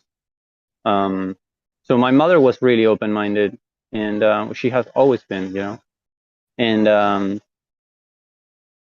but that's something that I'm like letting go at the moment about the alien thing. It's kind of difficult though, but See, I hope that the system or whatever the elite or whatever you want to call them, the Illuminati, the Rothschilds, the fucking Mason, whatever you want to call them, collectively, I really hope that they do a fake UFO shit and they get us fucking commercial like news and shit like that, like UFOs fucking getting spotted everywhere. Operation Bluebeam or Blue Book, whatever it's called.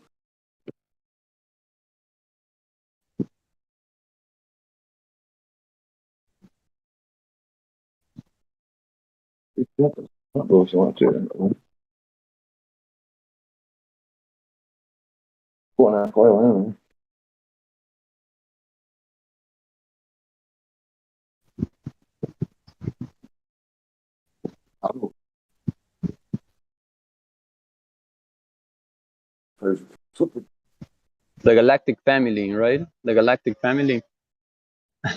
Like, I want to believe that there's a galactic family out there.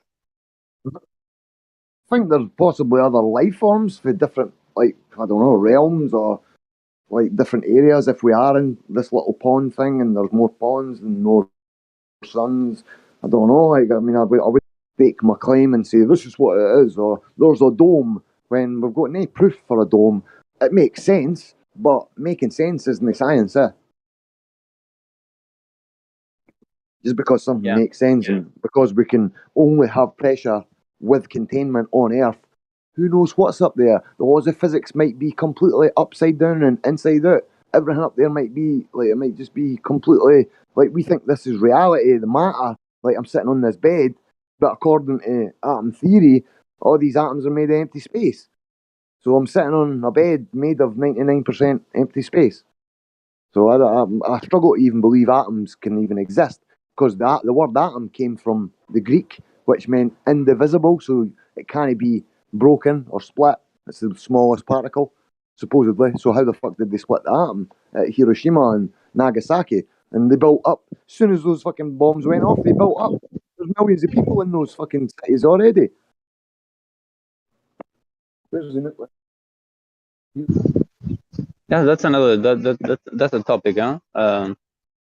So that yeah.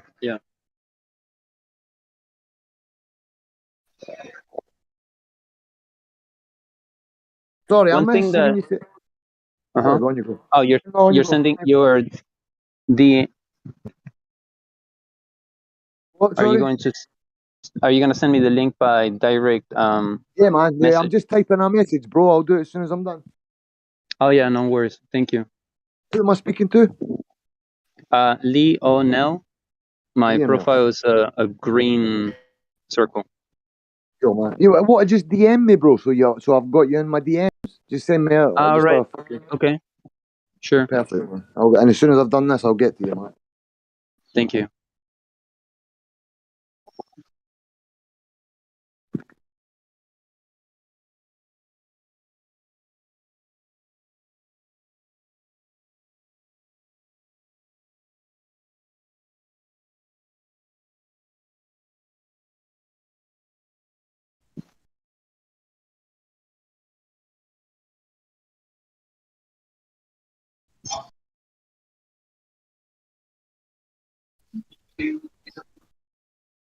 Red Bull.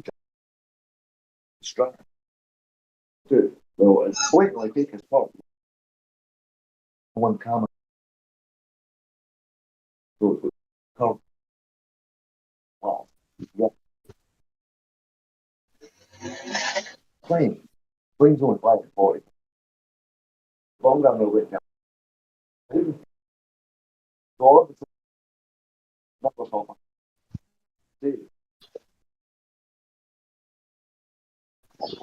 Nope.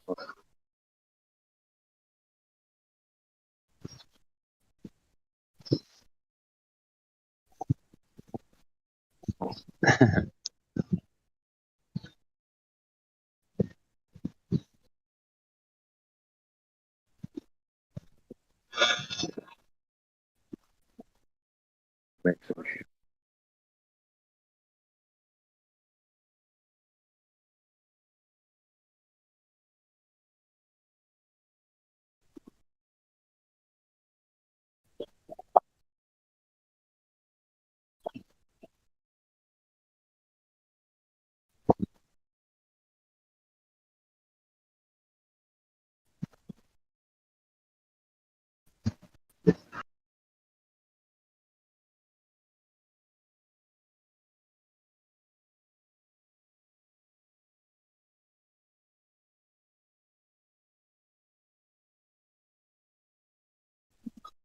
One more.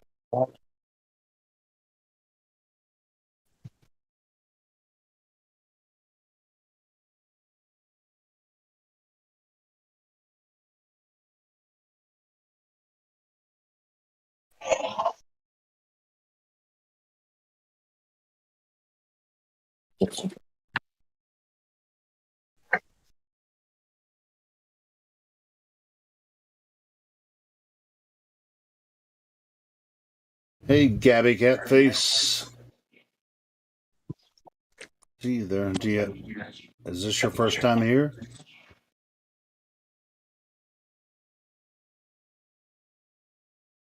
Gabby Fatface. Fatface. Why did I say that? Gabby Catface. Do you want to talk to some flat earthers? Oh, I thought I was muted. Okay. So that means no, you don't want to talk to us?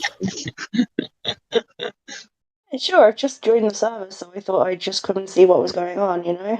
Cool. Yeah, what's going on is, I mean, it's Sunday morning, so it's kind of slow, but hey, welcome to the server. How did you find us? Saw an invite link somewhere, I can't quite remember where actually, but yeah, I joined a few days ago and I thought I'd just hop in today. See what's going I on. mean, you sound like you're British, so it's like late afternoon for you. It's like, what, 6 hours ahead of Exactly. me? Yeah, it's about. Yep, I'm British, it's 4 here, so just been a lazy one, just hopping around doing some discords and stuff. Awesome. So, have you ever talked to anyone about this topic before, flat Earth? Yeah, not so much, like, mostly online. I'm quite new to the topic, so just sort of in the, like, information gathering stage, really. I mean, you're in a room full of people that have been doing this for a while. So, if you have any questions about flat Earth, you can ask, and we'll try to be as cordial as we can. If there's something that you're curious about, I mean, if you weren't curious about it, you wouldn't have clicked the link, right? So. Yeah, it's more of a general curiosity at this stage, though, so, like, not any specific directed questions. I'm more in the sort of just hanging around and getting as much info as I can, sort of. All right. Well, let me ask you this: if you were to meet a flat earther face to face, like you are right now, what would be your first question? Okay. I mean, like I said, I'm still sort of mostly in the research stage, but I guess the question would be where to start on the topic then, really. That's cool. Hey, and you can feel comfortable here because every single person that you're talking to in here thought that flat Earth was dumb when they first heard about it. So doesn't matter what question. I mean, your first question will be the same question that we asked when we first heard about it. Hey, Lionel. Yeah, I'm here. I think you're hot micing, man, or something. There was like some What? noise, or there was some noise coming from somewhere. I'm trying to get Gabby's Okay. like perspective here. It might have not been you. There's a lot of people in here right now. No, let me know because I am outside, so it might have been me. Just Cool. So, Gabby, what would be your first question? Just like our first question. I ain't gonna lie, it took me 6 months to even take a look at flat Earth when I first heard about it. Yeah, I mean, my first question I think would be where do I start, or what are some good starting pointers? I mean, I'm more of, like, I learn more by, like, reading and absorbing things. Input as much until I feel really, really knowledgeable on something, which is why I might not seem like I'm saying much now, but I'm sort of here to mostly absorb on the topic at first. So I've been reading a lot about, like, some flat Earth topics, some Tartaria topics, that sort of thing. But yeah, I suppose that wasn't really a question. A question would just be, yeah, does anyone have any recommended reading, recommended starting points for me? Sure. Well, this server is dedicated to the topic, and if you scroll down through the server, if you're familiar with Discord, you'll be able to find some videos and stuff you can look at. But it really takes some guts to come in here and actually talk to flat earthers. You've already opened your microphone, which is really cool. I will say though that your mic is kind of cutting out a little bit. Is there a way? I'm muting it whenever I'm not talking. That's just Oh, out it of sounds habit. better. It sounds better now. Yeah, I was only planning to listen. I didn't realize my mic was unmuted. I literally just hopped into this I unmuted you because you're channel new, to and listen, it's just like, and I was and doing we do exactly that what you sometimes. said. I was running down the side looking at some of the different channels, and then I heard someone directly, like, I heard yourself directly saying my username, so I was like, oh shit, okay, hi. Yeah, well, hello, welcome to the server. We're, sometimes it can get intense, and sometimes new people join. We just back off all the intensity and meet new people like you. So here we are. Gabby is Well, very. thank you for that. But Yeah, yeah, you're like I very said, curious about why we think the Earth is flat. I mean, yeah, you can mostly ask. just. Hey, how about you ask Metal Lark?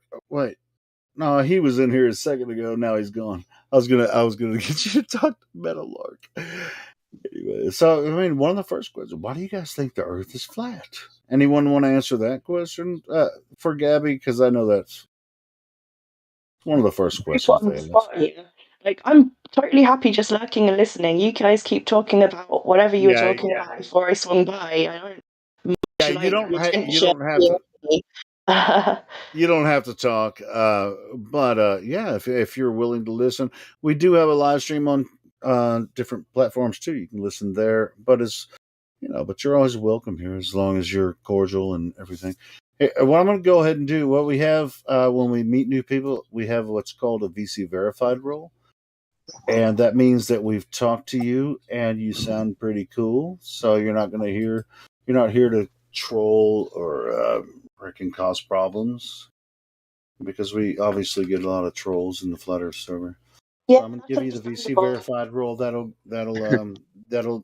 That means that somebody has talked to you before in the server, and so you're welcome to sit and listen as much as you want to. And when you feel like opening your microphone and have questions, just you'll have access to that in the live stream and other voice rooms here too as well. So Cool, thank you. Sorry, do I need to do something to get that role, or do I have it already now? I just gave it to you. Oh, cool. Thank you. Cool. Who's Grenade Head? Oh, he's already VC verified.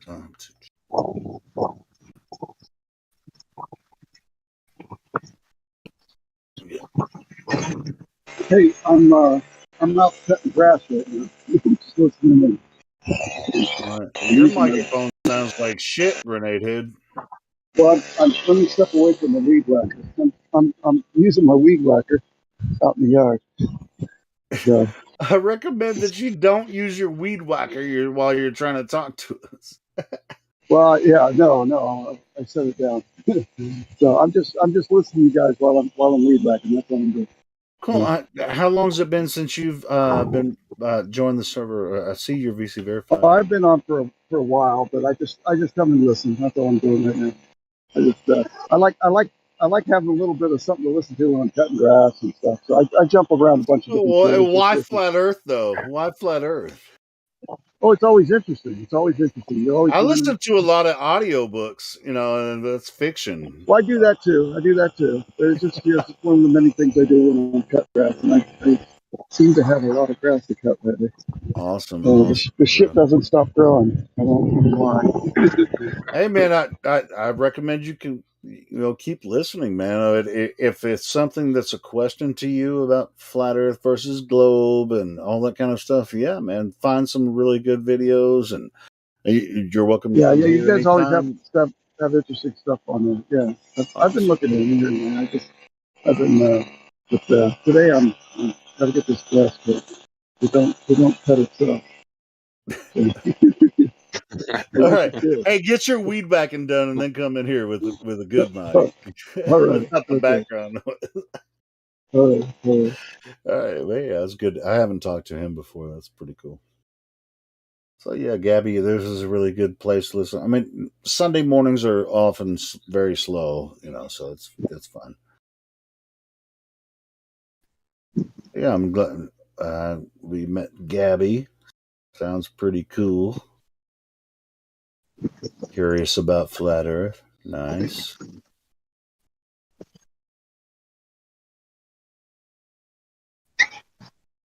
What happened to Spate? He checked out.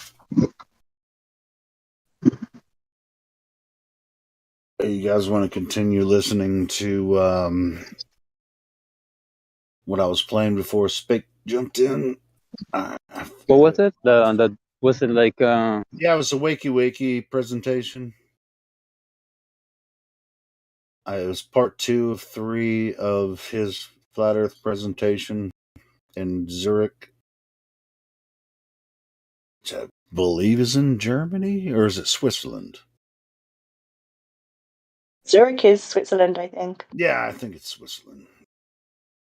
Yeah, let's listen to the rest of that. I paused it and I can just resume it right now.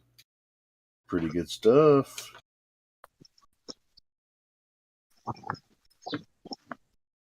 Through the umbrella, the parachute, and also the parachute would just rip off, and there's no burns or steam. This is all just smoke and mirrors. No one, if I was an astronaut and this was real, I'd film it on my iPhone out the window. Why wouldn't they do that? Now this is interesting as well, the Hubble telescope, which for me is not real. If you get one of the official NASA images and change the levels in Photoshop, you start to see a hand, and it's all models. This is real, this isn't me mucking around. You can go and download the image yourself.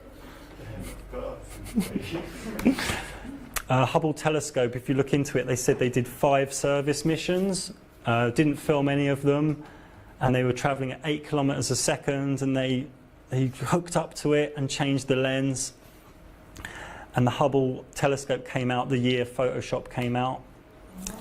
Even Edwin Hubble, who it was named after, said in 1937, I won't read it all, but he said, the geocentric hypothesis cannot be disproved. And then we've got the space shuttle, change the levels, and you've got a guy's nose looking to the right. And I could show you tons of these all night, but I'm just going to do a few. So most people believe that an astronaut's in space. They agree that there's a spacewalk. But if the Earth's traveling at 66,000 miles an hour, why doesn't the astronaut get left behind? And you say, oh, but he's in orbit. No, he's not in orbit, because they showed the Earth spinning below him. This doesn't add up. It's all fake. And in my ESA Hoax series, I watched personally about 100 hours of spacewalks. I edited them, and just to show how bad and how fake this all is. They say escape velocity is 7 miles a second, which is 25,000 miles an hour. Even at 1,000 miles an hour, you're going unconscious. But Tim Peake, he's like thumbs up, no problem, moving his head around at 25,000 miles an hour. That's not right. That doesn't add up. No one's ever seen a re-entry before. If you ever see a re-entry, please send it to me. I've spent whole nights looking for re-entry footage. Doesn't exist because it's never happened. Space station. Again, my series online looks a lot into the space station, how fake it is. Who took the picture? If it's going at 17,000 miles an hour, the Earth should be a blur, unless they've got some crazy shutter speed cameras. So the bullet travels at 1,700 miles an hour, but the space station goes at 10 times faster, 17,000 miles an hour. No one knows how it got that fast. I've looked into it, no one knows. Where you push it? Propulsion. So Tim Peake was he's a military asset from my research. He's paid very well. He was on the space station linking up to schools. It was a school chat. And no one knows any decent experiment they've done in space. No one here can tell me. If you actually look online at the experiments they do, it's just, oh, I grew a vegetable. Okay, well, I would expect, I used to work in industrial software in big systems. I'd expect a very clean ship on the space station, but you just see a pile of cables, complete rubbish. This guy the other day was talking to school kids, look at me, I can float, I can do bubbles, and the bubble burst everywhere. What, with life critical systems? Again, I did a video about, they say they've got internet on the space station, and I looked into the official story and just blew it apart. It's complete nonsense. The live astronauts were doing a talk and they messed up. He said he watched a sports thing, and then he looked real, oh no, why did I say that? And we got them. Yeah, it's completely fake. The idea of having internet and an internet satellite. If this was true, you had internet on the ISS, you'd have really fast Wi-Fi on every single airplane over oceans, which you don't have. This was a few months ago, a manual docking to the ISS, 17,000 miles an hour, they did a manual docking. If you just braked a little bit, if you could brake in the vacuum, you would just shoot away 300 miles, and they were going forward a bit, unbelievable. So when you actually look at the ISS in the sky through a really good telescope, you just see this, and it wobbles a bit. It warps and wobbles. So what you're looking at could be a hologram, a projection, a U-2 bomber changed. There's many theories, but that's not enough evidence for me to believe in spaceships. NASA have never shown us an astronaut going out to a pressurized airlock and out to a vacuum. They've never shown that as one sequence. They've never shown an astronaut on a spacewalk turn around 360 degrees. It's known as the fourth wall in studios. CGI, if you type in satellites in space, you'll see it's just CGI. You can change the levels on some of these pictures and you see it's been cropped. The sun from these SOHO and SDO satellites is all fake for me. On the left is more real. There's no proof that it's burning. Another NASA image, CGI, they got these new cities near Perth all of a sudden. Copy and paste we've seen on many Earth images. That don't add up. They say there's these different layers to the Earth, but humans have only ever dug 7 miles down. Humans can only have the technology to go a few miles down. This is shown to children in loads of books. It's pseudoscience. They say the Earth without water looks a bit like this. It's not even worth the time. Jupiter's been Photoshop blurred. I would say it's a tin of paint. Make your own mind up. Yeah. And of course they got models. I don't know how this slide got in there. And they come up with these fabulous stories like it rains diamonds on Neptune. Don't tell your wives. Be stealing spaceships. Okay. And even they put it in your face last year. 25th year of Photoshop. On the box is an astronaut. Another interesting one is when you look at Antarctica. When you type in Antarctica from space, you get these images. They don't look very real to me. They look very Photoshoppy. They've even got 2 different images from official satellites, and it's completely different. There are no flights over Antarctica. You'd as a shortcut. What they say is it's too cold. You're not allowed to fly over it because it's too cold. But you can fly over Siberia, you can fly over Canada. And when you can go to the South Pole for 80,000 euros, you take a trip there and your GPS says you're at the South Pole. It just goes 0, 0, 0. But GPS is an American military system. It's not hard for them to make a model in maths on the GPS network. Antarctica Treaty, this is quite a lot of countries who have signed up to this. They're protecting what's really going there. So no plane has ever circumnavigated the globe north to south. They say again it's too cold to do that. But recently they told us they went to Pluto, 3 billion miles away, minus 300 degrees. And with the Pluto, they put it in our faces. They actually made the planet look like Pluto the dog. They're just mocking us. It's not only CGI, they're also using fairy liquid bottles and poppadoms. And, you know, it looks like a concrete mixer. But the space thing we could do hours on. It's only one piece of the jigsaw. I want to get away from space. Mars, yeah, that's on Earth. And they say you can control the Mars rover from Earth, you know, like a few million miles away. Yeah, right. So with the eclipse last week, they said that the eclipse in America, it just caused a 100-mile wide shadow. But this doesn't really add up because shadows can't be smaller than the object casting it. Shadows are always bigger.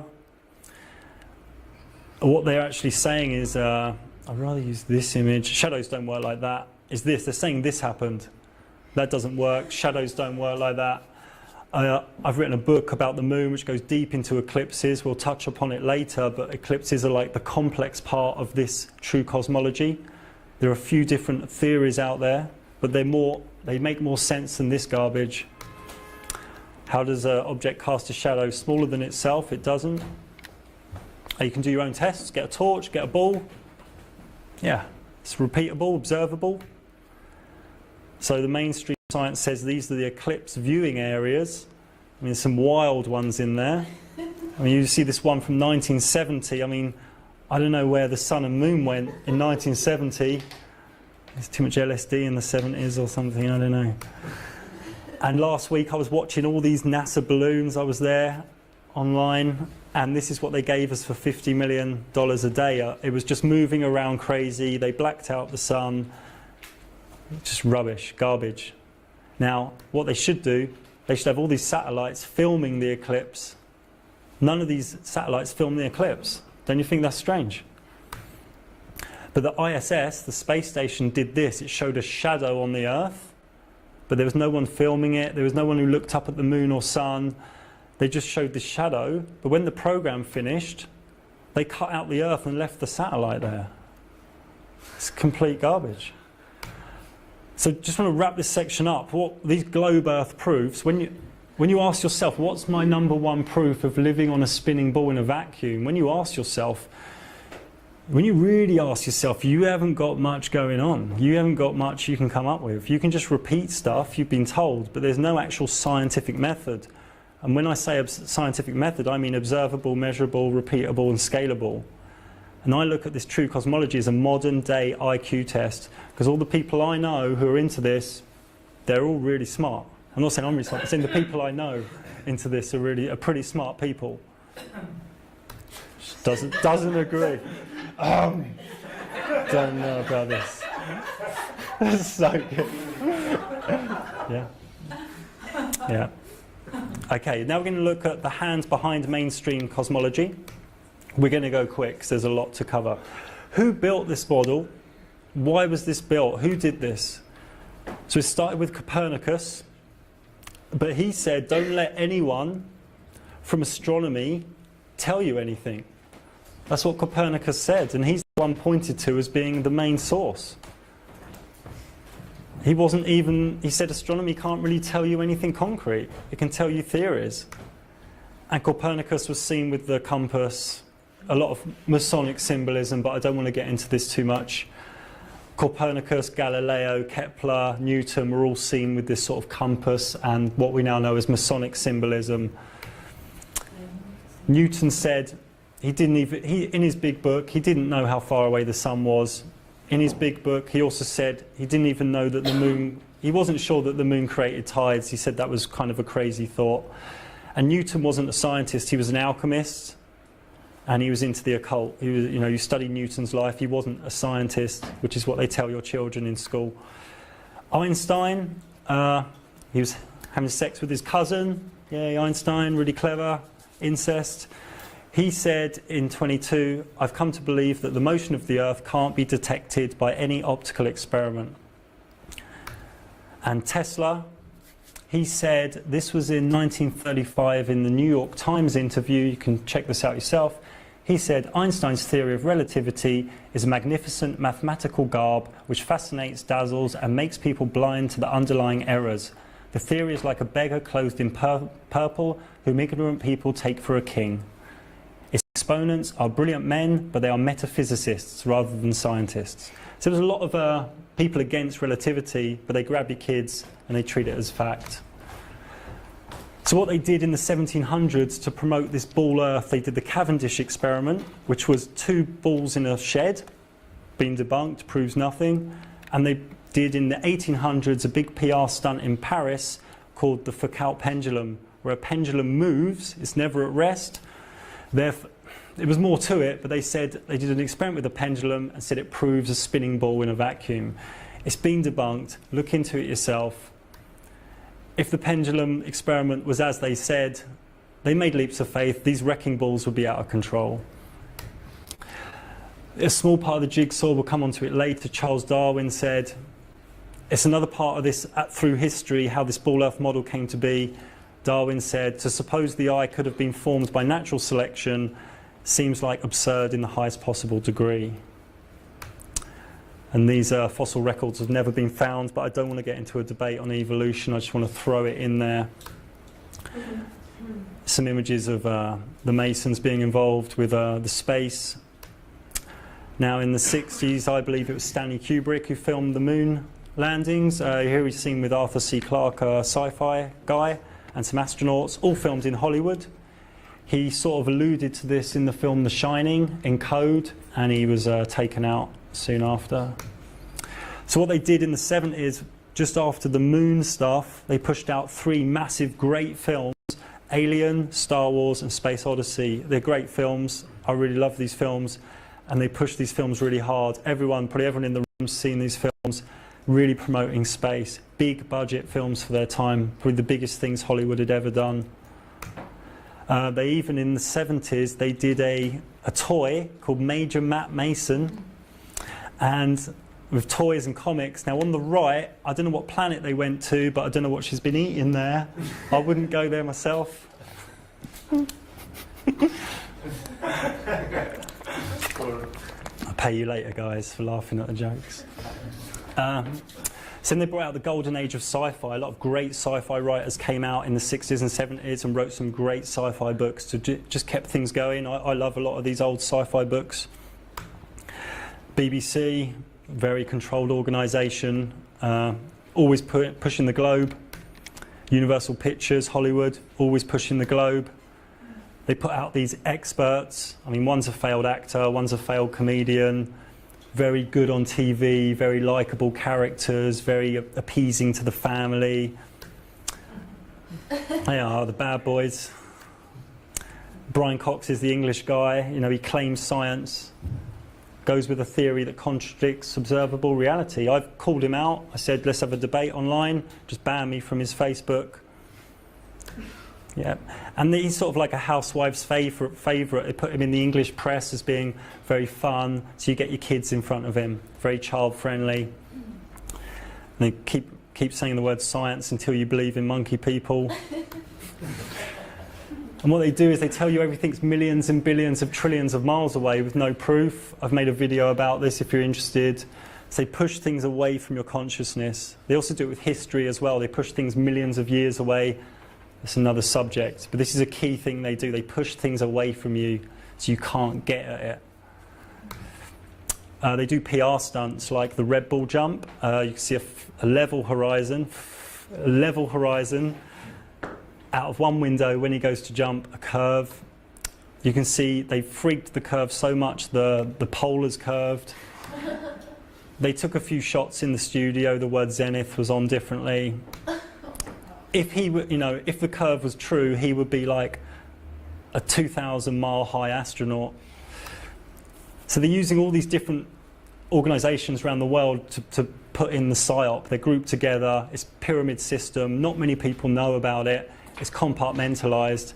There are people who work in space technology, but they don't know what's going on. They just write the code and fill out a report. It's very compartmentalised.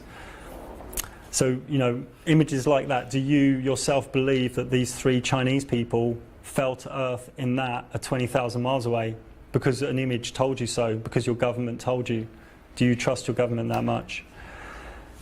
And so NASA get 19 billion a year. Spending 100 million on this film Gravity is only, 0.5% or something? Do the maths yourself. And this is great space footage, and the programming goes in really deep. Because it's great. I mean, it's so epic, and they're crashing and they're floating in space. It's just 100 million. It's nothing out of 19 billion. Now, who's the best space actor, George Clooney or Buzz Aldrin? But what they're doing, they're using green screen. It's very easy now with Hollywood. They're using virtual reality video layering. So they put another layer on top. You can move your body, and the video layer can do the same. There you go, you can just swap the swimming pool for a spinning Earth, very easy. They also use harnesses. In my Essa Hoax series on YouTube, you can see so much fakeness in space. They use films like Minions. They actually walk through a set, they're laughing at you. Minions is about humans being idiots. So the space, the programming continues, reinforcement. The Star Wars massive film bought by Disney, they spend billions on it. But NASA makes the best sci-fi movies because they've got the biggest budget. Even Pokemon, massive game worldwide. They even put curvature into the Pokemon Go. There's no reason for them to do that. They put stars and curvature in. Indian, 2,000 rupees. I think it's worth about half a Swiss franc. satellites. London Heathrow, picture of Tim Peake, welcome. It's everywhere you go. What they said was 3 months ago they found the TRAPPIST-1 system, more Earth planets, and they drew these great images. But when you look into the actual proof they've got, all they've got is this. They just had, that's what they had. And they say, and they turn that into that. But you're at work and you've got your lunch break and you flick on the news and you see it because you don't have the time to go into it. And actually, the BBC said recently they admitted you're not actually watching a live feed from space. They're telling you that all these satellites are going up. They're also pushing the Mars thing. They're always telling you we're going to Mars. We'll create a city on Mars with 1 million inhabitants, Elon Musk. You can't go there. It's not physical, but we'll get to that. They said they're going to create this space plane, and then they just give you cartoons. The other day there was something, there was a spaceship getting launched. In the background they put Cinderella's castle. They're just mocking you. It's true, this is true, it's actually happened. They're just mocking you because you don't have the time to look into it. Google Earth is just cartoons. A bit scared. And everywhere you go, you see this globe statue. A lot of globe statues everywhere. I filmed a comedy with my wife. We were at a big Masonic temple in Utah, and they've got these sphinxes and a globe Earth. It was kind of fun. They got kids' toys everywhere, kids' parks, promoting space. And at schools, you know, they tell the children, they tell your children, you're a monkey on a spinning globe in a vacuum of nothingness. You're a cosmic accident from an insignificant Big Bang, random Big Bang. And that's taught as fact. I don't mind if that's true, but there's not enough evidence. And what they do when they teach children at school about the luminaries in the sky, they put them on a level floor and have the luminaries moving around them. Yeah, it might tell you something. And what they do, they make it sound really clever. So the model for gravity, they don't actually have a fully working model for gravity, but it's tons of equations. And they say, well, we're too clever with algebra, therefore gravity. So sort of half works on paper, but it doesn't mean it's real. I could write a new model of reality in maths or in bananas, doesn't mean it's real. Dude, where's my proof? See, it works on paper, it doesn't work in reality. But what they've done, because of the rise in this look at cosmology again, they've pushed them out on the road. They've said, Brian Cox, get out there. He's got a tour around England. He's got to talk about this spinning ball. They've got hold of Neil deGrasse Tyson. They've told him in America, get out there. They've whipped him, get out there, Tyson. Get talking about that spinning ball. $200 a ticket to listen to that. And of course they've got their Science Channel, Discovery Channel, National Geographic and History Channel. Again, no tangible proof. They're just showing you images. If you look at the moon, I mean, we could go on for hours on who's behind this, but there's a lot of Jesuit priests who have named parts of the moon after themselves. You could spend hours online looking at people saying it's the Jesuits, it's the Masons, it's people from the area near Israel. But it's hard to know. Well, I would say there are people behind this. This is a 500-year-old lie, and there is a mix of Masonic, Jesuit people involved. There's a darker side to it where there's everyone knows the Earth's tilt is 23.4 degrees. No one seems to know that's 666, 66.6. NASA, it means to deceive in Hebrew. If you do the numerology on the word NASA, 666. So there's an occult thread to this I could do hours on, but it's too deep. But the only evidence of the globe is believing it's a globe. I mean, the Ball Earth model, it looks good at first glance. You give it another look, it doesn't look right. The more you look at it, it doesn't look right. So what I'm saying is it's impossible, and I'll go head to head with any scientist. You could grab your astrophysics master out of Zurich University, bring him here, I will tear him to shreds. He will be backed into the corner, unable to answer questions he needs to answer. If you know any of these guys, I'll talk to them online, no problem. So this is happening in a few months. This, you know, it hasn't got long to live, this globe. It's on the way out. Because all it's got, when you really look into it, is myths, fairy tales and CGI. And for me, it's going in the bin. It's just in the bin. So then, if we put this in the bin, what are we going to replace it with? What if this is rubbish, what are we going to do? What I'll say to you is, I've been looking at this for a few years. I don't know what the true cosmology is, and nor does anyone else that have been in this field. But that doesn't make it a spinning ball. We don't know. We don't know. But we have an idea. Wow, anticlimactic. There, but I'll show you what we think it might be. This is just so crazy. No more crazier than your spinning ball in a vacuum with upside down people. You even have an alternative. Yeah, I do. Of course I do. I'm coming onto it. Everybody's wrong, you're right, but you have no alternative. I do. I'm coming onto it. I have 50 slides of alternatives, my lady. Well, so what? I said wait till the end and then say your piece. Anyone can have alternatives. Aggressive defense is quite a common reaction you will find with true cosmology. Right, so what I would say is I'm a direct realist. I'd say the Earth is motionless and water finds its level. I no longer believe I live on a rotating, orbiting globe in an infinite void. It's coming, it's coming. I would say the horizon is a line of convergence.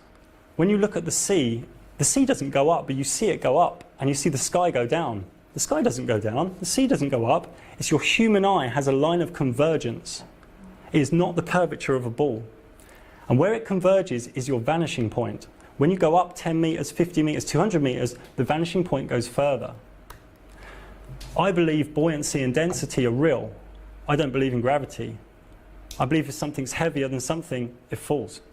So I believe in buoyancy and density, very real, very observable. I can do scientific experiments. Here we go. So a lot of people like myself, we're trying to piece together this jigsaw, and we're coming to something like this. A level model, north in the middle, Antarctica is everywhere's pointing south, and Antarctica's an ice wall around the outside. And the sun and moon are small, close, and spinning around us. Something like this. Something like this. Something like this. Hitler's scientists also said that.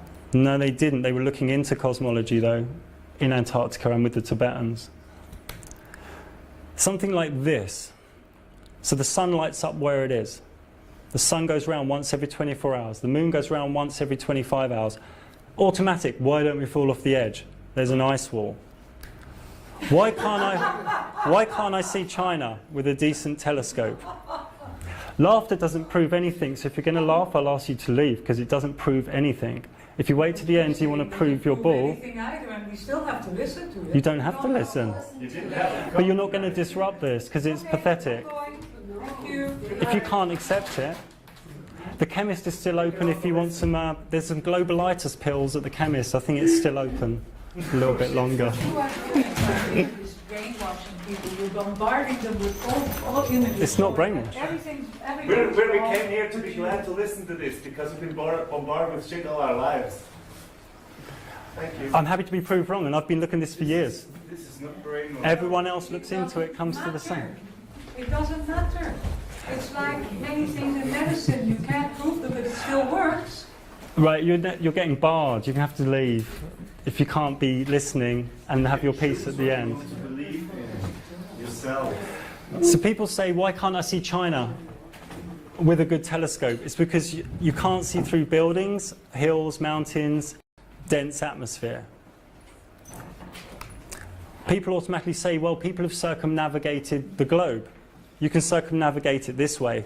Remember, north's coming out, south is from the north, east and west are in circular motion. People say, what about the seasons? Now, the sun in winter is at the Tropic of Capricorn, going round, and in June, it's at the Tropic of Cancer. Funnily enough, it's in the sign of Cancer in summer and in the sign of Capricorn in winter. So this all fits really well historically and with astrology. Short question. Have Yeah. you ever made any experiments regarding the height of the sun and the moon? Yeah, I'm going to come on to that. All right. That's why I said leave questions, because I'm probably going to come on to it. The UN map is very similar to what a lot of us think. If you look at the path of the International Space Station, it doesn't make much sense on the globe, but on this level map that a few of us are looking at, it makes perfect sense. It makes a pure circle, a high altitude drone. A lot of these things like temperature, jet streams, ocean currents make more sense on this level map.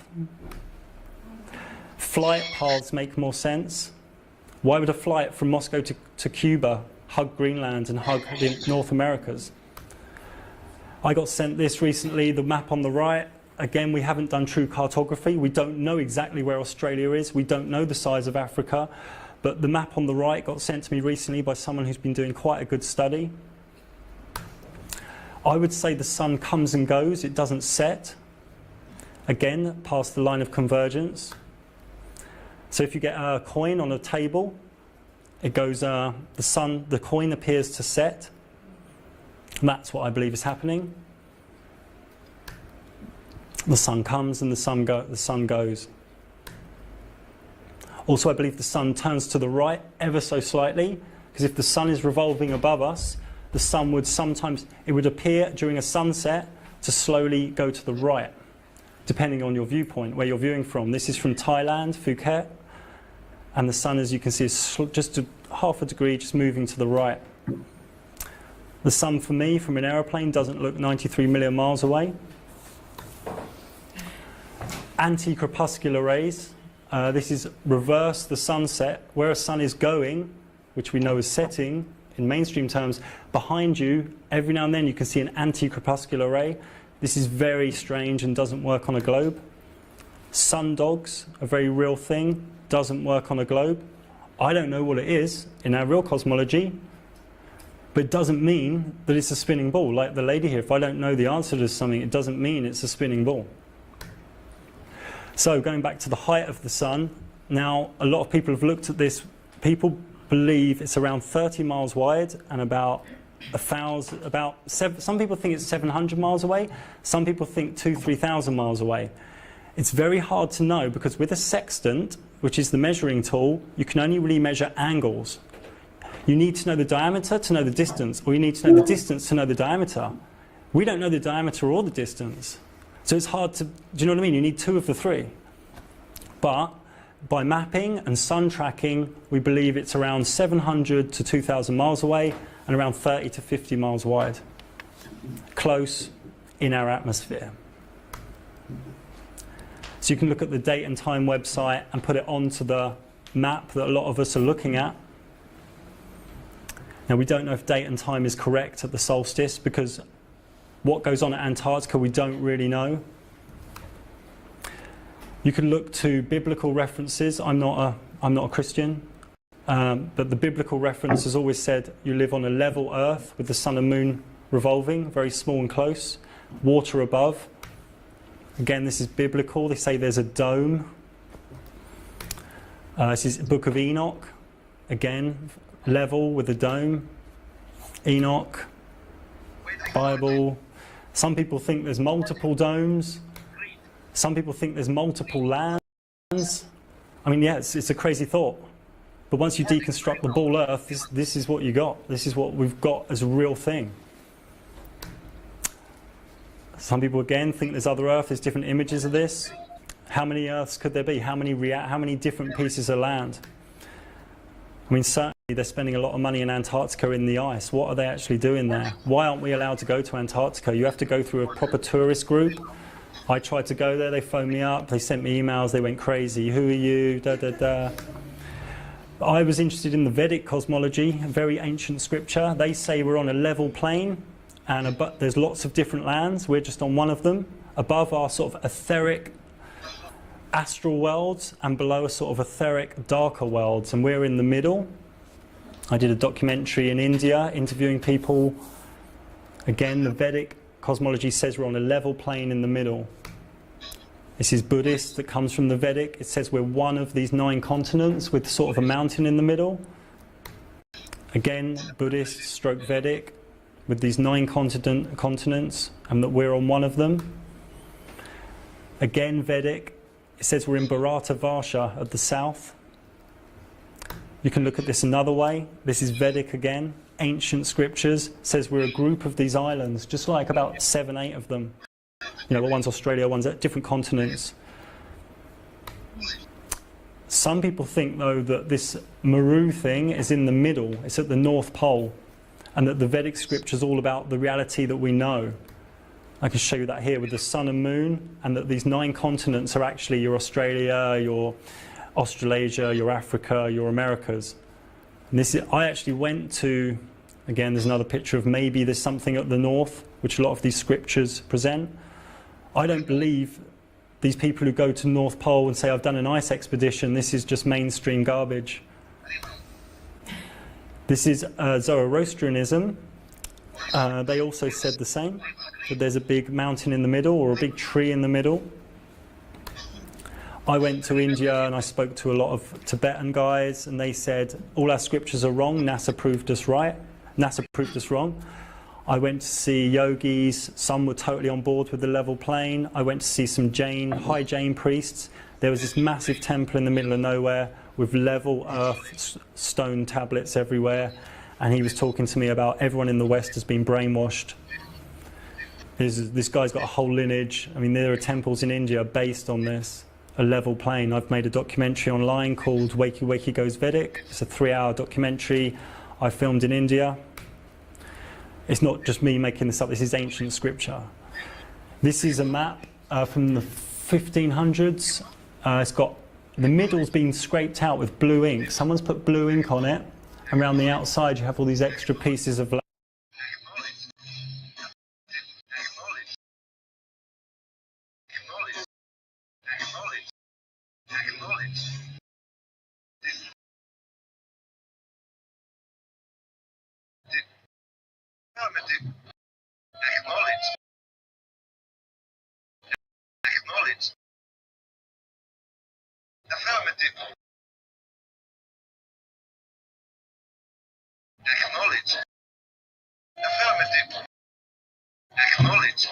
Okay, that was part 2 of 3 of what we were listening to from Wakey Wakey. For some reason, we're getting some feedback from Super Spinning Monkey. If you have access to your microphone, Super Spinning Monkey. Sorry, I just realised it's on. Yep. Yeah, mute yourself. Now, I actually wanted to see if anyone has some feedback from what Wakey Wakey was just saying in his presentation. I mean, I want to hear some stuff. You know, we only play audio on here when nobody's talking. We do that to fill dead air. So if you're listening and you have a have a response or commentary or something you wanted to say, you're just holding back, freaking bring it out, man. That was the end of the second part of that Wakey Wakey video. So you guys just have at it, bro. Anyone have anything to say about it? The woman was horrible when the woman started laughing at him. Oh, dude. Yeah. Well, don't we experience that in here? Of course, yeah. She was really making a point of it, that she was ridicule him in front of people. It didn't really work out for her, though. No, because he's fucking solid dude, bro, man. I've been following Wakey Wakey for a long time, and that dude goes across the world. He's done so many things to benefit Flat Earth, and he's a beast, bro. I mean, wow. Some of the shit that he's done, his documentaries. Did you listen to the when he went to Germany and talked to the German scientists? Yeah, it's like that takes some guts. Yeah, so That was good. She does TED Talks as well, doesn't she? Yeah, she did a TED Talk, and I mean, he went under false pretenses, I guess, and that's. But at the same time, it's like, shouldn't the standard questions be addressed? And that's what he went in and did. If he went in saying, I'm a flat earth and I want to ask you something about, flat earth, he would have never got the interview with her. Well, it seemed like it would have been the only way to get honesty out of her. Like, for the first half of the interview, maybe more, she's honest with her answers. I think she didn't feel threatened or interrogated, really.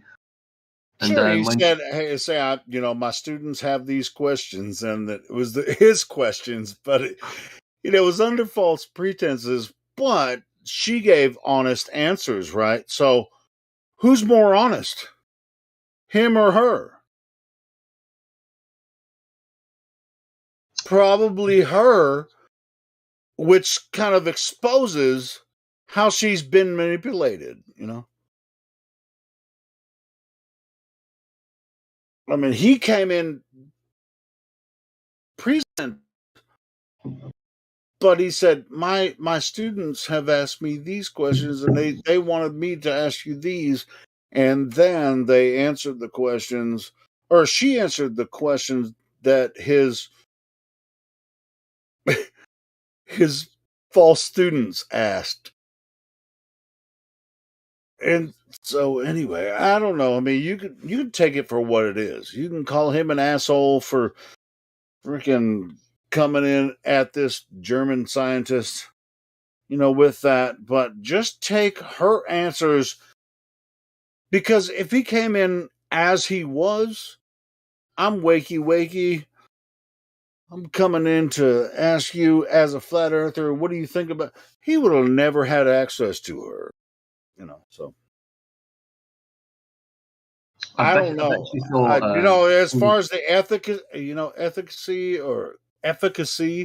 I guess there's two different words, ethics and efficacy of it, bro. When he first started talking to her, she thought she was talking to him. Well, yeah, I'm as guessing a professor, and these